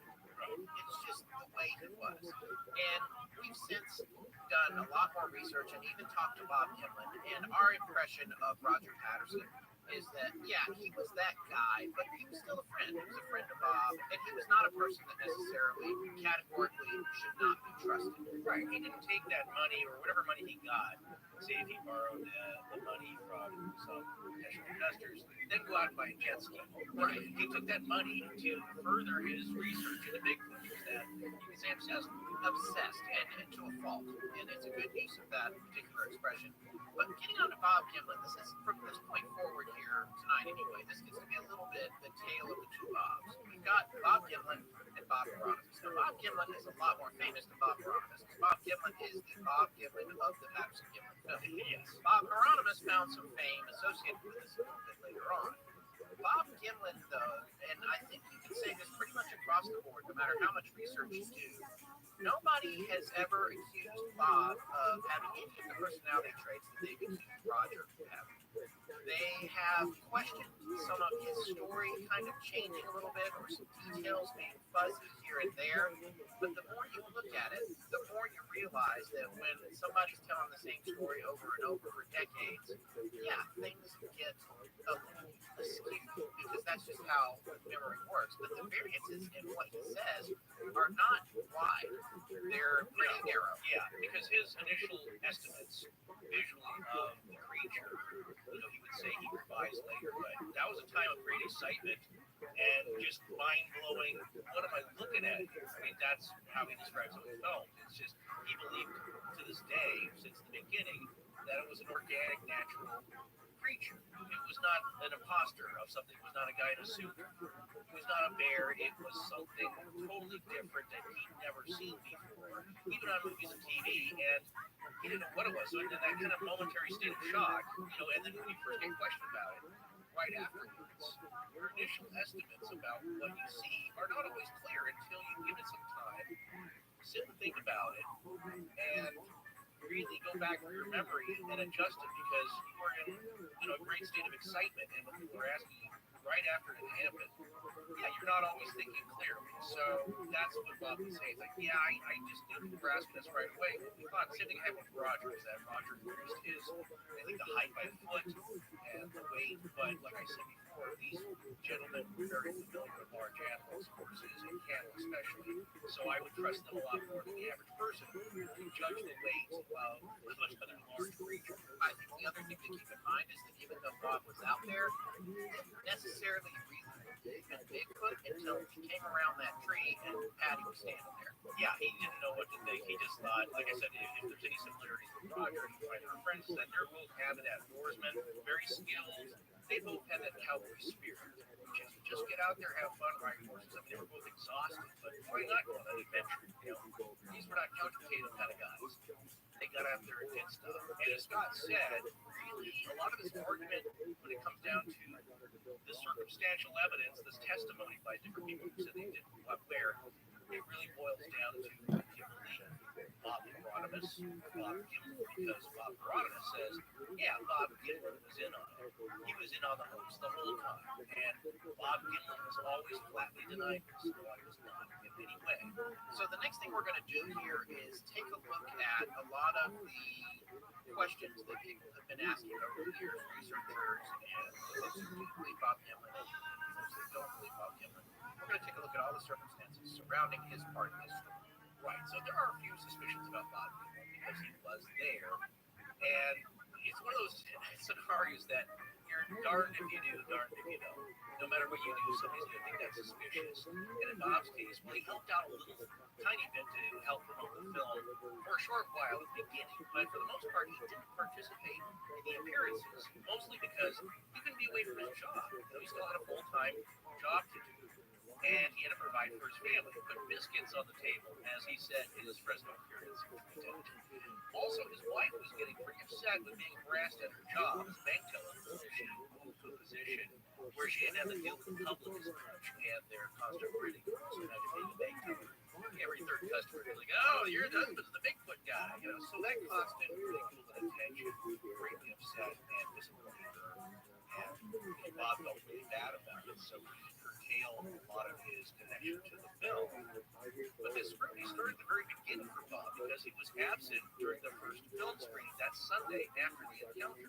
Although he was home resting and recuperating after that grueling and exhausting trip back to Willow Creek, and we always mention that because that's going to factor into Bob Rodimus' claim. It was a very strenuous truck trip down that 22-mile stretch of really bad road that walking right out of the mountains to the highway to begin with. And what we say before, 14 hours to get all the way home, like he was totally exhausted. Also, you have to remember the mountain was falling down into the canyon as they were driving because it was raining so hard. So they were on top of a mudslide in a truck with 3 horses in the back. And along the way, they got stuck and had to, hotwire an earth mover or borrow one to cover the vehicle. It was so exhausting. And then he went on to point out that after all that was done, they still had to drive all the way to Yakima.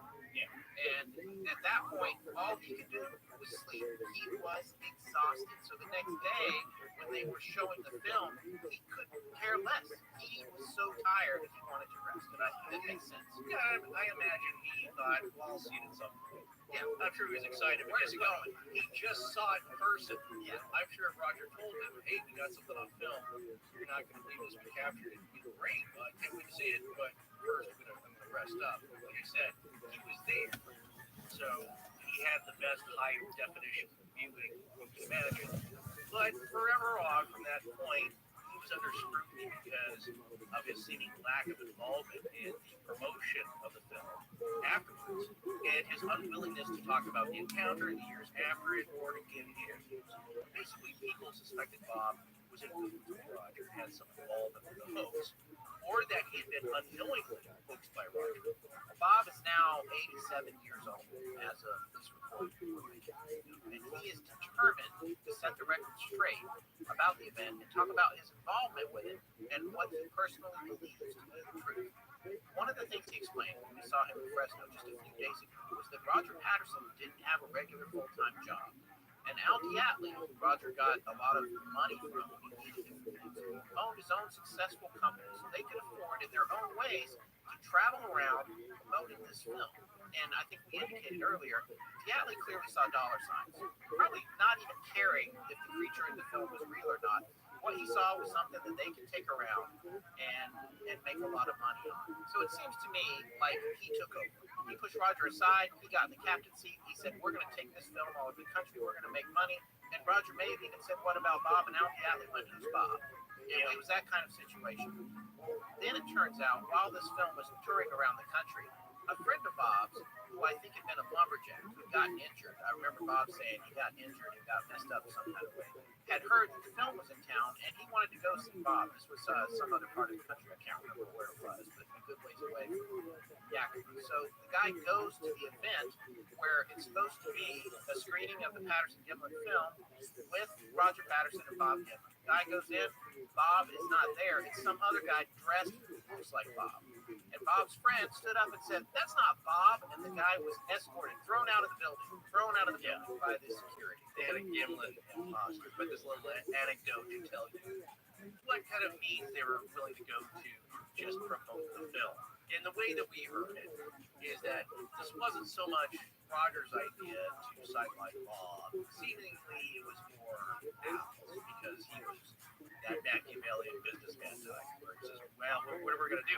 If the film is a Patterson-Gimlin film, then we got to have a Gimlin. He doesn't mind getting an imposter, which is for a serious scientific analysis, you don't fake anything. But there are more than a few P.T. Barnum types in this story. Al happens to be one of them. And I'd like to add that when it comes to a story that folklore works up around it, and a legend is built up around it, you don't know what kind of information this imposter's putting out there on the road. It's then working itself into the narrative and finding its way back to the longer term story or the big picture story. And then what you've got is a guy who's trying to be a showman to help with ticket sales, making stuff up because he wasn't there. He doesn't know what Bob personally experienced. Right. Now, we're not saying that that made it into the research that we went through to do our research on this story and the books that were written. People have probably taken that into account, but you can't deny that I'm certain that it muddied the waters at the time. Well, it taints the whole endeavor and experience because you're already starting off presenting this film with a major lie, and as you said, Al probably didn't care as long as people were buying tickets to whatever. You could just look for a shot of scenery, and if people are willing to show up, you can sell tickets to that. Roger is really interested in wanting people to believe the Bigfoot phenomenon. And for me, it's really hard to believe that you would go along with having an imposter there. You know, like I said, it already starts off shady, but now you want us to believe the film. And why do you even need a gimlet other than I can see him just thinking, out the alley, thinking like, well, for show business purposes, it's got to be something. Anyway, it just doesn't start off on the right foot, and it did taint the whole endeavor, especially if you want science to take this seriously. So as you might imagine, this soured the relationship between Bob and Roger. And to understand the bigger picture of the kind of friends they were friends, but they would go long periods of time without seeing each other. One of the reasons for that is that Bob worked all the time. He had to make money, and he had a family to feed. And Roger wasn't necessarily doing it. Roger was scheming and trying to figure out, making little wagons and buying goats and trying to sell that to fairs and doing all kinds of different things. And whenever he needed to, he could borrow money from his rich brother-in-law. So there were points there where Roger would be doing something and he might say to Bob, can you come to Bob? No, I can't. I have to work. I have a job. I've got horses to train. I've got cowboying to do. I can't always be there. So they would go a long period of time without seeing each other. And then they came back together for this expedition. They might not have talked for months and months prior to that, or even years in some cases. But when they did get back together, this whole thing, they went out and did this shoot, and they got this footage, and then Al Diatley and Roger took it on the road and squeezed Bob out of the picture. And to be fair, Bob was there. It wouldn't have happened without him. In fact, he wound up rescuing Roger, who had lost his horse and his gun in the situation. And he was entitled to some of the income that film would have generated. Now, neither Roger nor Bob were particularly wealthy. Al was wealthy, but they weren't. They would have been excited at the prospect of having captured something on film like this that they could make money off of, and Bob would have wanted that income just as much as the next guy. But since he got iced out of the picture by Al Diatley, that led to a rift between him and Roger, and of course Al. But more Roger, because I get the impression that Bob and Al didn't really know each other all that well. Now we get to this situation where Roger, I think we told you, was ill for a good portion of his life with Hodgkin's lymphoma. And it had gone into remission, and he was okay for a while, and then it came back just a few years after the Patterson Gimlin film was shot. And when it did, Bob found out that Roger wanted to see it. And to hear Bob tell it, he said, well, I can't hold a grudge against the man. He's on his deathbed, and it's water under the bridge, and I'm going to go see him. So he went to the hospital to visit Roger on his deathbed. And at that point, Roger apologized to him for the wrongs against him. Like, for example, he and Al Diatley cutting him out of his 1/3 share of the profits from the film, and all the trouble that they put Bob through. Yeah, it wasn't just a loss of profits or a third of profits that he never saw a dime of. It was all the social stuff. Bad treatment, yeah. So it wasn't a good thing for him, it turns out. And to that point, Gimlin actually told us personally that he forgave Roger, and he understood that it was Al Diatley who put Roger up to it. Probably just gone along. Bob seemed to know that Roger wasn't necessarily going to take a stand in that situation. And it was a good thing that Bob had gone to see him, because just a few hours later, Roger passed away. In fact, Bob was out in the parking lot when he got word, I believe, from one of Roger's siblings that Roger had died. So there you go. And that tells you a little bit about the kind of guy Bob is. He got royally screwed over, honestly. But he went back in the end and gave Roger a chance to get it right. Now, something I want to point out, and this will come up again, is that what Roger was talking about to Bob just before he died was how he was going to get better. They they were going to get some tranquilizer guns, and they were going to go out and trank one of these things and bring it in without killing it for everybody to see. I just want people to keep that in mind because that conversation right there for me, when I heard Bob talking about that conversation in Fresno, that said to me that if you believe both of these men are in on a hoax, then that's something that Bob and Roger, that conversation, they fabricated, or Bob fabricated on his own, and is going around the world and telling everyone that Roger on his deathbed was planning to go back and tranquilize this creature that doesn't exist. Or it tells you that both Bob and Roger thought they saw something real because Roger, on his deathbed, is wanting to go back out there and tranquilize it, which is not something you would say if you would hoax the whole thing and put a guy in a hoax. However, I've had relatives on their deathbeds, and when you're on your deathbed, you're kind of delirious. So we're going to take all that into account. But I thought it was interesting because when Bob relayed that part of the story, he didn't even say anything. But he's not saying, this proves it wasn't a hoax. He didn't even say anything. He just said, well, I went and I talked to Roger, and he was talking about how he was going to get better. We were going to go back out and raise some money to buy some tranquilizer guns, and we were going to get back out on the road. And Bob said something to the effect that I can do it. All right, we'll just get better first. And that was along the lines of their last conversation. So keep that in mind when you're trying to ascertain throughout this series whether or not they hoax this film. Now, after Patterson's death, this film distributor, Ron Olson, took over Roger's organization that he had started, the Northwest Research Foundation. And with Roger's widow, Patricia, and his brother-in-law, Al Gavin's blessing, renamed it the North American Wildlife Research Association. Olson continually pitched the film distribution company, American National Enterprises, to make a Bigfoot film, which they finally did and released in 1975, titled Bigfoot, Man or Beast. Olson spent the next few years promoting the film, but ultimately says he lost money. Yeah, he kind of took up the Roger Patterson mantle here, at least with the footage, more of a entertainment film capacity. But he's the one who took the torch from Roger, and I believe he's went out and made some Bigfoot traps with some enthusiasts, and was also genuinely interested, but took it from the film entertainment side. But they say some of the traps he made are still existing. I mean, I can't imagine what those would be like. So he took on the role of generating enthusiasm for Bigfoot as a film topic after Roger passed away. But one anecdote I want to share comes from the documentary of Bob Gimlin's life story that we watched. Yeah, we ordered that actually off of his website, and watched it on the way to Fresno while I was driving. I only got to miss it, but Forrest watched it and my son watched it on the way up. Right. It was a 3-hour drive. Yeah, and there was a story I thought that kind of sums up Bob's character that he tells about when he was a young man and he and his friends were thinking of joining the service because they wanted to contribute. But Bob really wanted to go into the Marines. And his friends, his other buddies, they wanted to go into the Navy. He liked the uniforms. Yeah, he liked the Marine uniforms. And Bob's more of a landlubber, you could say. He's not so much an at-sea kind of guy.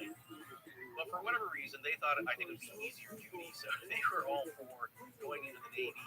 But Bob made a proposal, a wager. He said, okay, I'll tell you what, we'll flip a coin, and I can't remember if it's heads or tails, but if it's one side, we all join the Navy. If it's the other, we all join the Marines.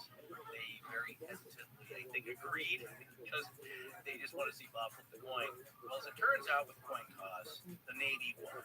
And so Bob kept his promise. He was not going to welch on the bet. He showed up to the Navy recruiting station, and he was the only one there. All of his other buddies chickened out. But this shows you what kind of a guy Bob is. He kept his word, and he joined the Navy. Anyway, yeah, right. He could have, at that point, he could have said, I'm going to go over to the Marine office. Yeah, but that's the kind of person he is. He gave his word, and even though there was no one there to witness it, he still went through with what he said. A bet is a bet. It's an anecdotal character reference, but it gives you an idea that he is a man of his word. So take it as you will. How powerful is the Cox Network? So powerful that one day the internet will let your doctor perform miracles from thousands of miles away. Connecting to remote operating room. Giving a whole new meaning to the term house call. Operation complete. The Cox Network, with gig speeds everywhere. It's internet built for tomorrow, today. Cox, bringing us closer. In Cox serviceable areas, speeds vary and are not guaranteed. Cox terms apply. Other restrictions may apply.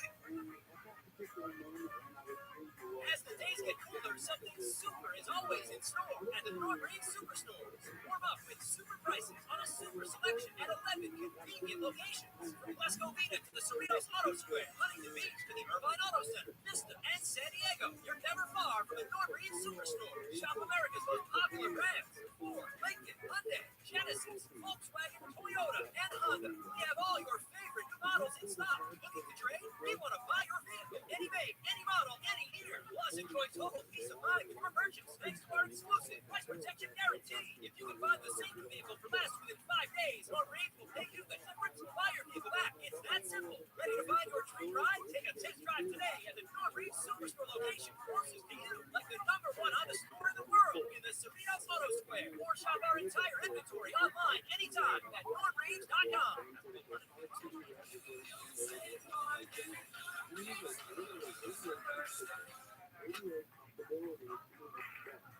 Hi, I'm Josh Shear from Better Humanhood. When I'm not trying to make the world a better place, I am listening with rapt attention to Forrest and Scott. Now, back to Astonishing Legends.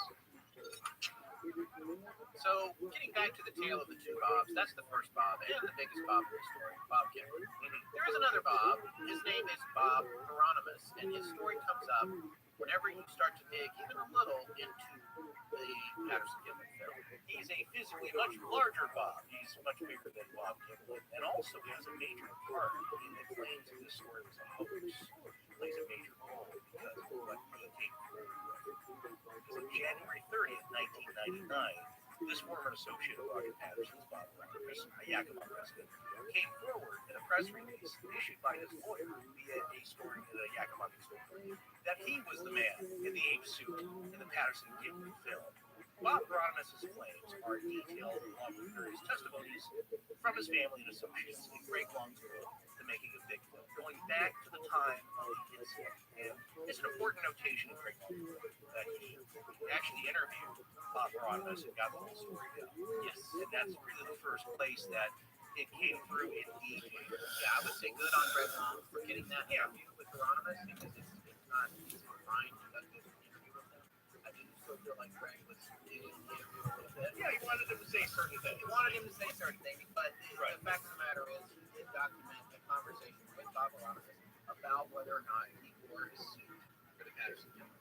Yes, and the other good thing is that he did go to all of Bob's associates, or mostly the ones he would get to, as well as all the other people involved in the story. For example, one of Hieronymus' longtime friends, Russ Cohen, claims Hieronymus revealed to him his involvement in the hoax writing as far back as 1968 or 69. That's right after it happened. It went down in 67. So, yeah, so there are a year after, and also, it was great. It has something to do with it. Yeah, I remember everything. Well, I do remember the hullabaloo around it, but again, I was very young. You know, my grandfather was a California, so it's got that connection. Plus, it's in the state, the general area you're from. I'm very familiar with Yakima. Oh, because you live there. Well, you go through there on your way to Seattle. You're from it? Oh, so you're from Seattle. Yeah, well, I went to school there. The idea, though, is not from Seattle. No, I have friends there, but just the general area. So you kind of know the people and the terrain and what they're about, and so that's why a lot of these characters are kind of character names. As I'm sure people in the South might be, but yes, hear about it. It's like, oh yeah, that sounds like that. Right, right before you insult. No, just everybody's regionalist. You know what I'm saying? It's just like, I have a good friend. She would say, yeah, that's a New Englander. You know, she was from Maine. Yeah, that's their stoic kind of New England sensibility. You know, some people regionally, they have their own kind of sensibility. Speaking of the word stoic, it's the first word that comes to mind when I think of what Jim. Yes, well, I mean, but in a nice way. Yeah, in a nice way. He's talkative, he's friendly, willing to chat about stuff, but he's just no nonsense. He's the most level-headed guy you meet. Well, that's contrasted with Hieronymus, depending on who you know, because of Hieronymus' claims. Now, we never met the guy, Bob Hieronymus, but of course his family and friends and Greg Long all believe him. And when he says Bob Gimlin had involvement with the hoax, they're going to go with that. But Hieronymus says he never came forward publicly because he was hoping to be paid for his part in the filming of the hoax, and that he was afraid that if he did, he'd be legally liable for fraud. But after his lawyer told him that since he was never paid for the hoax, he couldn't be held accountable for fraud, he decided to come forward, stating that he was tired after 37 years and he was telling the truth. And he may also have been inspired to come forward after watching the December 28, 1998 airing of a Fox television special, World's Greatest Hoaxes, Secrets Finally Revealed. Remember that one? I don't know. It sounds like something I would have watched. Oh, 1998? Yeah, I was definitely tuned into Fox. I can't even remember if that was around X-Files, but they were doing a lot of shows like that. Yeah. Magicians, Secrets Revealed, all those types of fun shows. So I believe Hieronymus saw that. It's like, you know what? Okay, that's it. I'm telling my story. And so it's Greg's book is where most all of this claim was first detailed and made public in specific ways. In great and exact detail. Again, hats off to him for that. But keep in mind that this book is mainly a certain substantial evidence based on interviews with people about Patterson's character and feeling the film was hoaxed. That's the bent of the book. And Bob Hieronymus' confession is also taken as and that confession is where Hieronymus claimed that he was contracted by Patterson to wear an ape suit in the film sequence for $1,000. And Hieronymus did pass a lie detector test about this claim, but so did Roger Patterson. There you go. Can I just tell you how much $1,000 in 1967 would be today, just for information? Yes, please do. $7,518. So Hieronymus is claiming that Roger Patterson, who had to borrow a good deal of money from Al Yali to do pretty much anything, offered him the equivalent of $7,500 to wear a suit for a good film.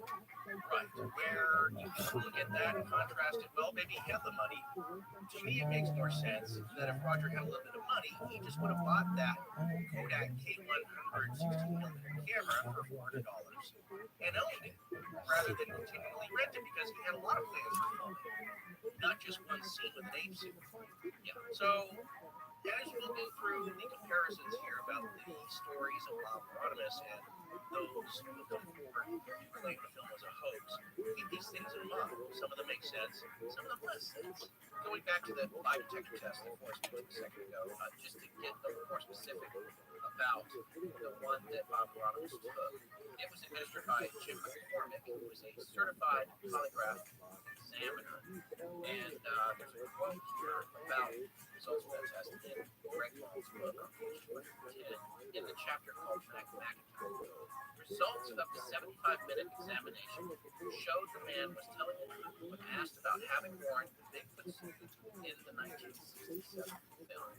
So that's relating to that. It was a legit test, and they said that it was the truth. Now, Roger Patterson, however, also took a test in 1970 that was arranged by an editor for National Wildlife magazine, and the results from that test appeared in the October-November issue, Volume 8, Number 6, an article titled On the Trail of Bigfoot by G.H. Harrison. And in that article, it makes it clear that Roger Patterson passed his test as well. And just keep in mind, anybody, if they're calm enough and believe enough of their story, can pass a lie detector test. Well, if you believe in your own story, and I actually heard there are ways to hide them as well. Yeah. But now they're developing sensors to avoid that. I don't know if I'm going to get specific on that. Oh, it sounds basic. Well, it involves flexing a certain it's normally associated with apparently if you flex that over and over, you can trick a lie detector. I have no idea why. But so now they have scenes that you sit in and they have sensors to determine whether or not you're doing that. And they of course don't tell you if the sensors are there.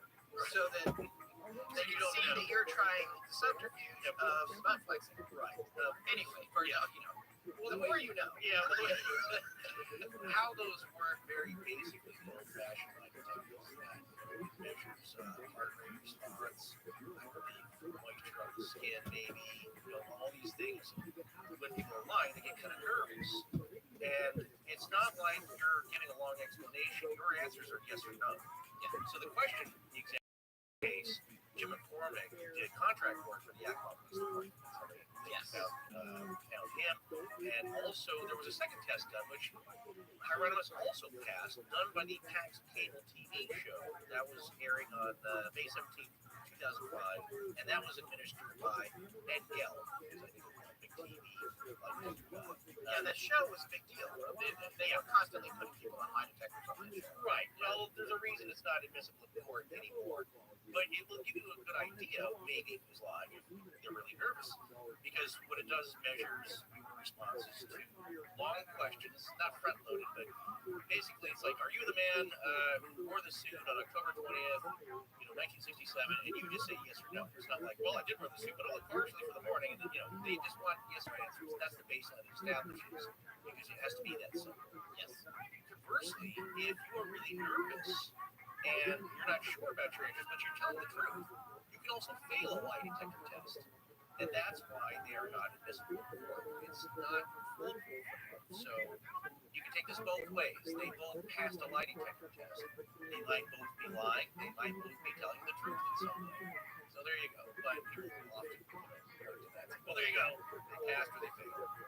Well, there's also a statement out there that Hieronymus had said something to the effect that he was out to get Patterson back in some way for not paying him for his appearance in the suit. Remember that? That's another thing that Bob Gimlin said. Bob Gimlin said on the stage when we saw him in Fresno, he specifically said Roger owed him money, and Bob Hieronymus was going to get that money one way or another. That was the guy Bob Hieronymus. But then he went on to say, I like Bob. This is the funny thing. These guys are all talking about it. They're just like, well, I mean, he's like that, whatever. But he wants that money. It was owed to him. He's going to do whatever he can to get it. As Scott said earlier, we all know friends. We just don't love money, too. Yeah, or trust. I did not make them my emergency contact for a reason. But we're still friends. We'll get together for a beer or hang out. But there are limits to what I would trust them with. Yeah, and ways to approach them. And I'm glad you said that, because that's the thing I want people to keep in mind here. There's a humanity to everyone involved here. You've got really a cast of characters. And there are the cons, and there are the showmen, and the opportunists, and yeah, there's probably some con artists in here. There's some liars, but along with all of that, also somebody somewhere is telling the truth. Well, or a yeah. I mean, there's other testimony, and again, that is circumstantial hearsay evidence, you could say, to back up Hieronymus' claim, and some of it comes from people very close to him, like his mother, Opal, saying that she saw an ape suit in her son's car 2 days after the filming. It's actually her car, the trunk of her car. Oh, she saw it in the car. Yeah, okay. Well, he borrowed her car, which was relatively new, but she went out to the trunk, and she saw the suit in the trunk, and apparently was taken aback by it. And then supposedly, I believe either his nephew tried on the hood. Yeah, right? There's more information. John Miller also, the nephew to Bob Hieronymus, also see the suit in the car. Yes, but that passenger car business is an important aspect of the analysis of the another close friend of Hieronymus, Bernard Hammermeister, claimed Hieronymus had shown him an ape suit in his car, but didn't want him to say anything at the time because he was still waiting on getting paid by Patterson. So it seems this would have been some time after the mother and the nephew saw the ape suit. You could guess he was waiting a little bit after that. So time is a factor here with Hieronymus' story. And it's just funny, I just remembered this, something else that Gimlin said in Fresno this past weekend, relatively. He was still waiting on getting paid by Roger, too. Yeah, he never got paid either. But he kind of laughed about that. He was like, that's Roger. I didn't get paid either. No, I know. And he had a job that he loved, which was working with horses. Didn't pay a king's ransom, but he was fine. So he didn't kill him that he didn't get his third share cut. But of course, it would have certainly helped with a lot of expenses. Well, one important aspect of encountering the claims of circumstantial evidence put forward by reporters could all come down to what is being said, because Bob Hieronymus states that Bob Gimlin definitely took part in the hoax, while Gimlin firmly and recently denies this and believes that what he saw was a natural animal of some kind. So there you go. You got to pick which Bob you're going to go. Right, now we did wonder, however, the scenario. This is possible that Roger Patterson did have Bob Hieronymus wear an ape costume that he acquired, but at an earlier date, and for the purpose of recreating a Sasquatch encounter as part of his docudrama. Since the footage didn't turn out well, maybe Roger gave up on completing the dramatized version of the documentary And he may have never spoke about it and got rid of the costume, not wanting that fact to bring into question his more serious attempt at a fact-based document. So there's a scenario here where they could all be telling a version of the truth, and that's why they pass the lie detector test. But at the same time, there are some very significant inconsistencies about Roth's claim and the circumstances behind those. Okay, before we get into this next section, Scott's voice is messed up. My voice is messed up. One of the strangest things that's ever happened in 4 years. So we've actually gotten ahead before this ahead of time as opposed to the day before these two posts. Oh, we'll agree with that. But the point is that I've come down a little bit on the road. And this is going to be right in the middle of episode 3, I think. So really, in the 2 seconds from the last thing you just caught a cold, and immediately, instantaneously, lost part of my voice. Yeah, so anyway, sorry about that. But nevertheless, I'm feeling pretty good. The show must go on. So it is time for us to talk about the Philip Morris abuse. And this is a particularly important part of this story because for a lot of people who have only scratched the surface on it, when they heard the details of this story, they were like, oh, well, that explains it. Mystery solved. It was a costume. We want to go into more depth on the background here because, as is the case with everything about the story, Sasha there's always much more to it than just that sound bite that what it says to you and hear about it. Well, I'll say this now because there will be a few, I'm sure, people will drop down like, I'm not getting all this, and I'm certainly not sticking around for the rest of this. Well, we were talking with Rich Haddle and Robert Stockton in our Twitter group there, and Rich had a good comment. He was like, wait, but what have you guys found out? What do you think now about this? And he was a little bit blown away because it's of the implications of what we found out now and how that changed since when you first heard about this film. Or if you never have, if you've never seen it, you need to go take a look at it and look at it a bunch of times. And then it starts to sink in. But when we were kids watching this stuff, like just exactly what Scott said, you can see the film like, wow, that's pretty weird. I wonder if they're real. Oh, I don't know, looks pretty real. And then you hear something about like, oh no, a guy came out, he said it was a costume. It's like, oh, yeah, that's probably the case. Right, and that comes back to Bob Morales, who we just talked about. Yeah, exactly. And then you hear another story a few years later. It's like, oh, well, there you go. Guy claims that he sold the suit to Roger Patterson. Well, there you go. It's a suit. I knew it. And then you kind of forget about it. Even if you thought, like, maybe it's like, oh, it's never really been sued. I wonder if it's the same thing. I wonder if we'll see a picture of that suit. But you put it to the side. But then what happened to us is that you take a deeper dive and a deeper look at this. And these facts become refreshed in your mind. It's like, wait a second. Maybe there's something really significant about this and mind-blowing. And it's been there all along. We just never bothered to look that closely at it. The main conflicting aspect of the scenarios we just talked about. Bob Morano was maybe wearing a suit for another film project that Roger Patterson was going to do. And we're not saying that he had in mind a docudrama all along, that either parts of it were going to be faked or that it was all going to be dramatized. But as we've seen before, a lot of times nowadays, the most serious documentaries have dramatized bits because they have to hold your attention and provide production value.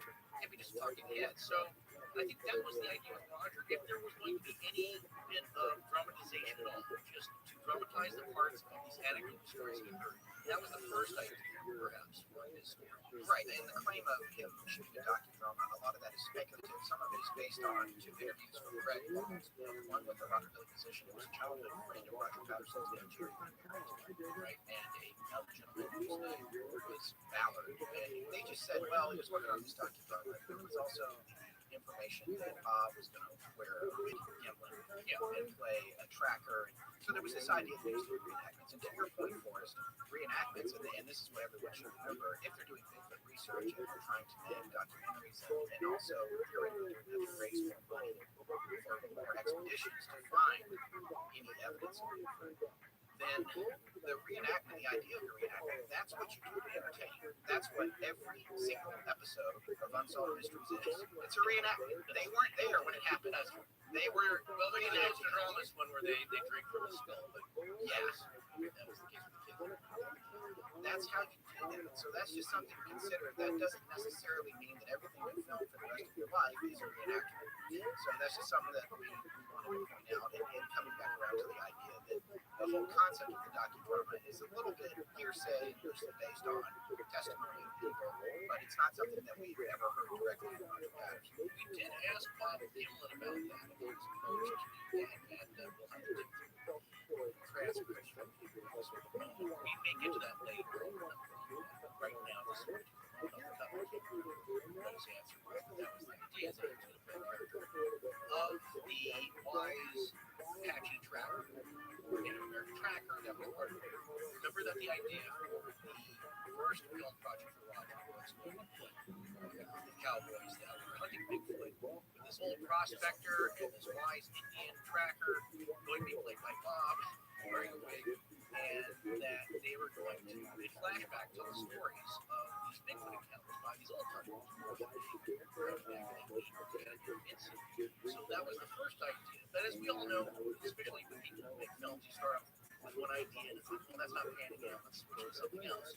So we're not saying that was the film idea all along. That was just maybe one idea that he started with. And maybe Bob Hieronymus was misremembering that instance was something else, wearing a Bigfoot costume and crossing his wires, so to speak, with his memory, and that's why he seemed to be telling the truth, but it was for a different incident, or maybe he was outright using those bits of information that he knew about while he was filming to kind of muddy the water, shall we say, because he had a lunch. As I went through this next section of research, I'm beginning to think less that he maybe misremembered something, because there are some glaring kind of contradictory elements here, because the main conflicting aspect of these scenarios that we just talked about is, aside from the interview testimony of those that either had a bad financial association with Patterson, or the claims from Bob Hieronymus and the corroboration from those close to Hieronymus and the people that believe him, the critical claims put forth by Greg Long and others centers around the ape costume that Hieronymus claims was given to him by Patterson to wear. Now, costume maker Philip Morris, the Philip Morris Costume Company, that was his company, he ran it with his wife. She helped make the costumes, and they were running business with him. Claims to have been the company that sold the suit in the film to Patterson. However, we're going to now look at the similarities and discrepancies between these two claims. In August of 2016, Philip Morris, the owner of the company we just mentioned, went on a radio station WATD AM in Charlotte, North Carolina, to claim that it was his company's gorilla costume that was used in Patterson. Yeah, Morris Costumes in Charlotte, right? Yeah, exactly right. This company's still around, by the way. Mr. Morris has passed away, but his wife is still alive, and his son is still operating the company. Yeah, they do props and other kind of stage items you could rent or buy. I don't know, rent. You could buy them to do things like magic shows or themed parties. They use a lot of fun stuff. I guess it's a little like Party City, but they really were expert with costumes. Yeah, and it's not a provincial operation. They were well known countrywide, so it's not just like a small little costume place in North Carolina. Charlotte at the time, I don't know if it still is, but was the largest city in the state, and Philip Morris Costumes was known for providing good quality costumes. Oh yeah, good enough that they were used by magicians. Full of stage gag, but ones that didn't look ridiculous. They were well made, right, and well tailored, and not cheap, but not to what he claims his prices were competitive. So, yes, just not cheap stuff you buy at the dollar store. These were really expertly tailored costumes. Yes, now Morris's claim to fame on radio also entered the Charlotte Observer newspaper. As stated in Greg Long's book, Morris claimed that he talked about his gorilla costume being used for the hoax at events like costume conventions, lectures, and magic conventions. I guess early cosplay type gatherings that he previously didn't want to come forward publicly because of the magician's work. Often his gorilla costumes were used in a quick chain of magic where a woman, the magician's assistant, was changed into a gorilla and exposing any acts he would violate the code that would be considered bad form, possibly hurting his So you just don't do that. No, it's a big hang up for him. And he said, when I realized that Roger Patterson had bought this costume from us, I'm not going to out him. He's getting a lot of mileage out of what he's done, And for him, that's like telling magician's secrets, and if you did that, his name would be Bud. Well, other magicians would be going to his competitors. Exactly. Now, Morris claimed that Patterson had bought the gorilla costume from him in 1967 via mail order, saying it was going to be used. After Patterson received it, Morris claims he called him later to ask how he could make the arms on the suit longer and the shoulders massive. Morris said he advised Patterson that whoever was wearing the suit should hold sticks in their hands and wear football shoulder pads. The Yakima Herald on October 6, 2004, it appeared that National Geographic had sponsored the production of a recreation of the Patterson film clip using the suit that Philip Morris had provided. A video was shot at a campground called Cow Camp at Rimrock Lake, a little over 40 miles west of Yakima. Now, Morris ended up not giving his permission to National Geographic to use the video with the suit, saying that since October was his busy season, naturally, he didn't have enough time to prepare a decent costume. However, Morris never provided another suit he thought was more suitable, and National Geographic's project producer said the suit was in no way similar to what we see in the Patterson film. So that's an important point. This film was made, but it was so far off the mark, Morris didn't want anybody to see it. And here's something I wanted to do. We actually reached out to the Philip Morris company and exchanged emails with his son Scott. And Scott had said that he was going to come on and possibly come on with his mother, who sewed this costume in question. And we were supposed to hear from them, and we exchanged several emails, and they just have not got back to us. We got Ron. Yeah, that's what he said. So Amy Morris, Philip Morris's wife, stood by her husband's grave and has said that she helped make the Patterson costume.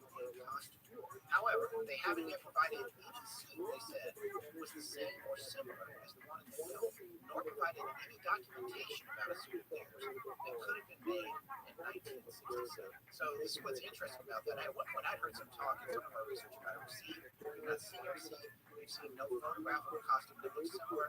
And the only time that the supposedly similar costume was filmed doing something, it was deemed not good enough to be shared with the rest of the world. Yeah, well, essentially, there's no suit compared to never. There's never been a suit where this is the suit, this is Robin. Well, these weren't custom made, tailored to each individual buyer and their measurements.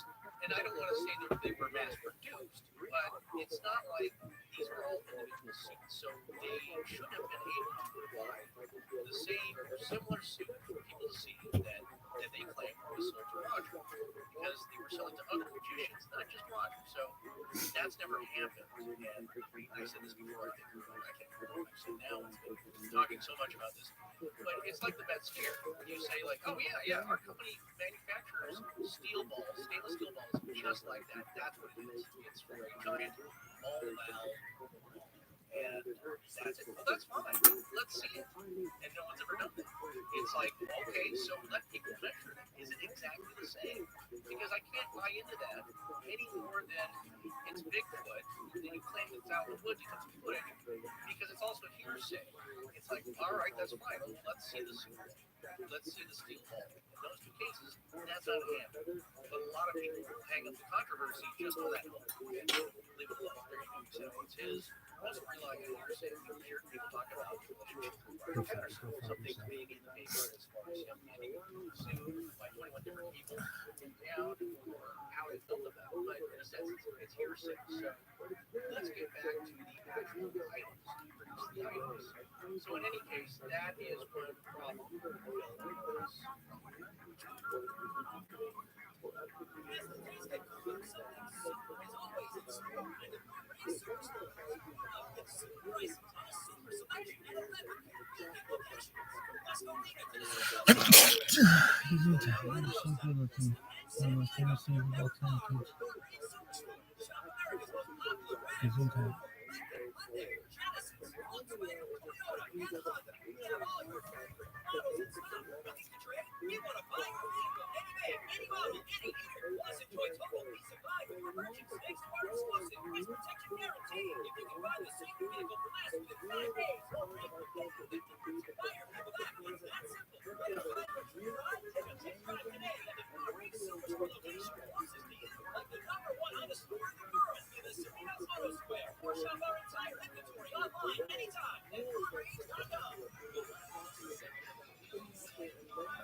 Picking a time and place that works for you, the college will just appear with 100% online classes and personalized support. That's why it helps us expand college wherever.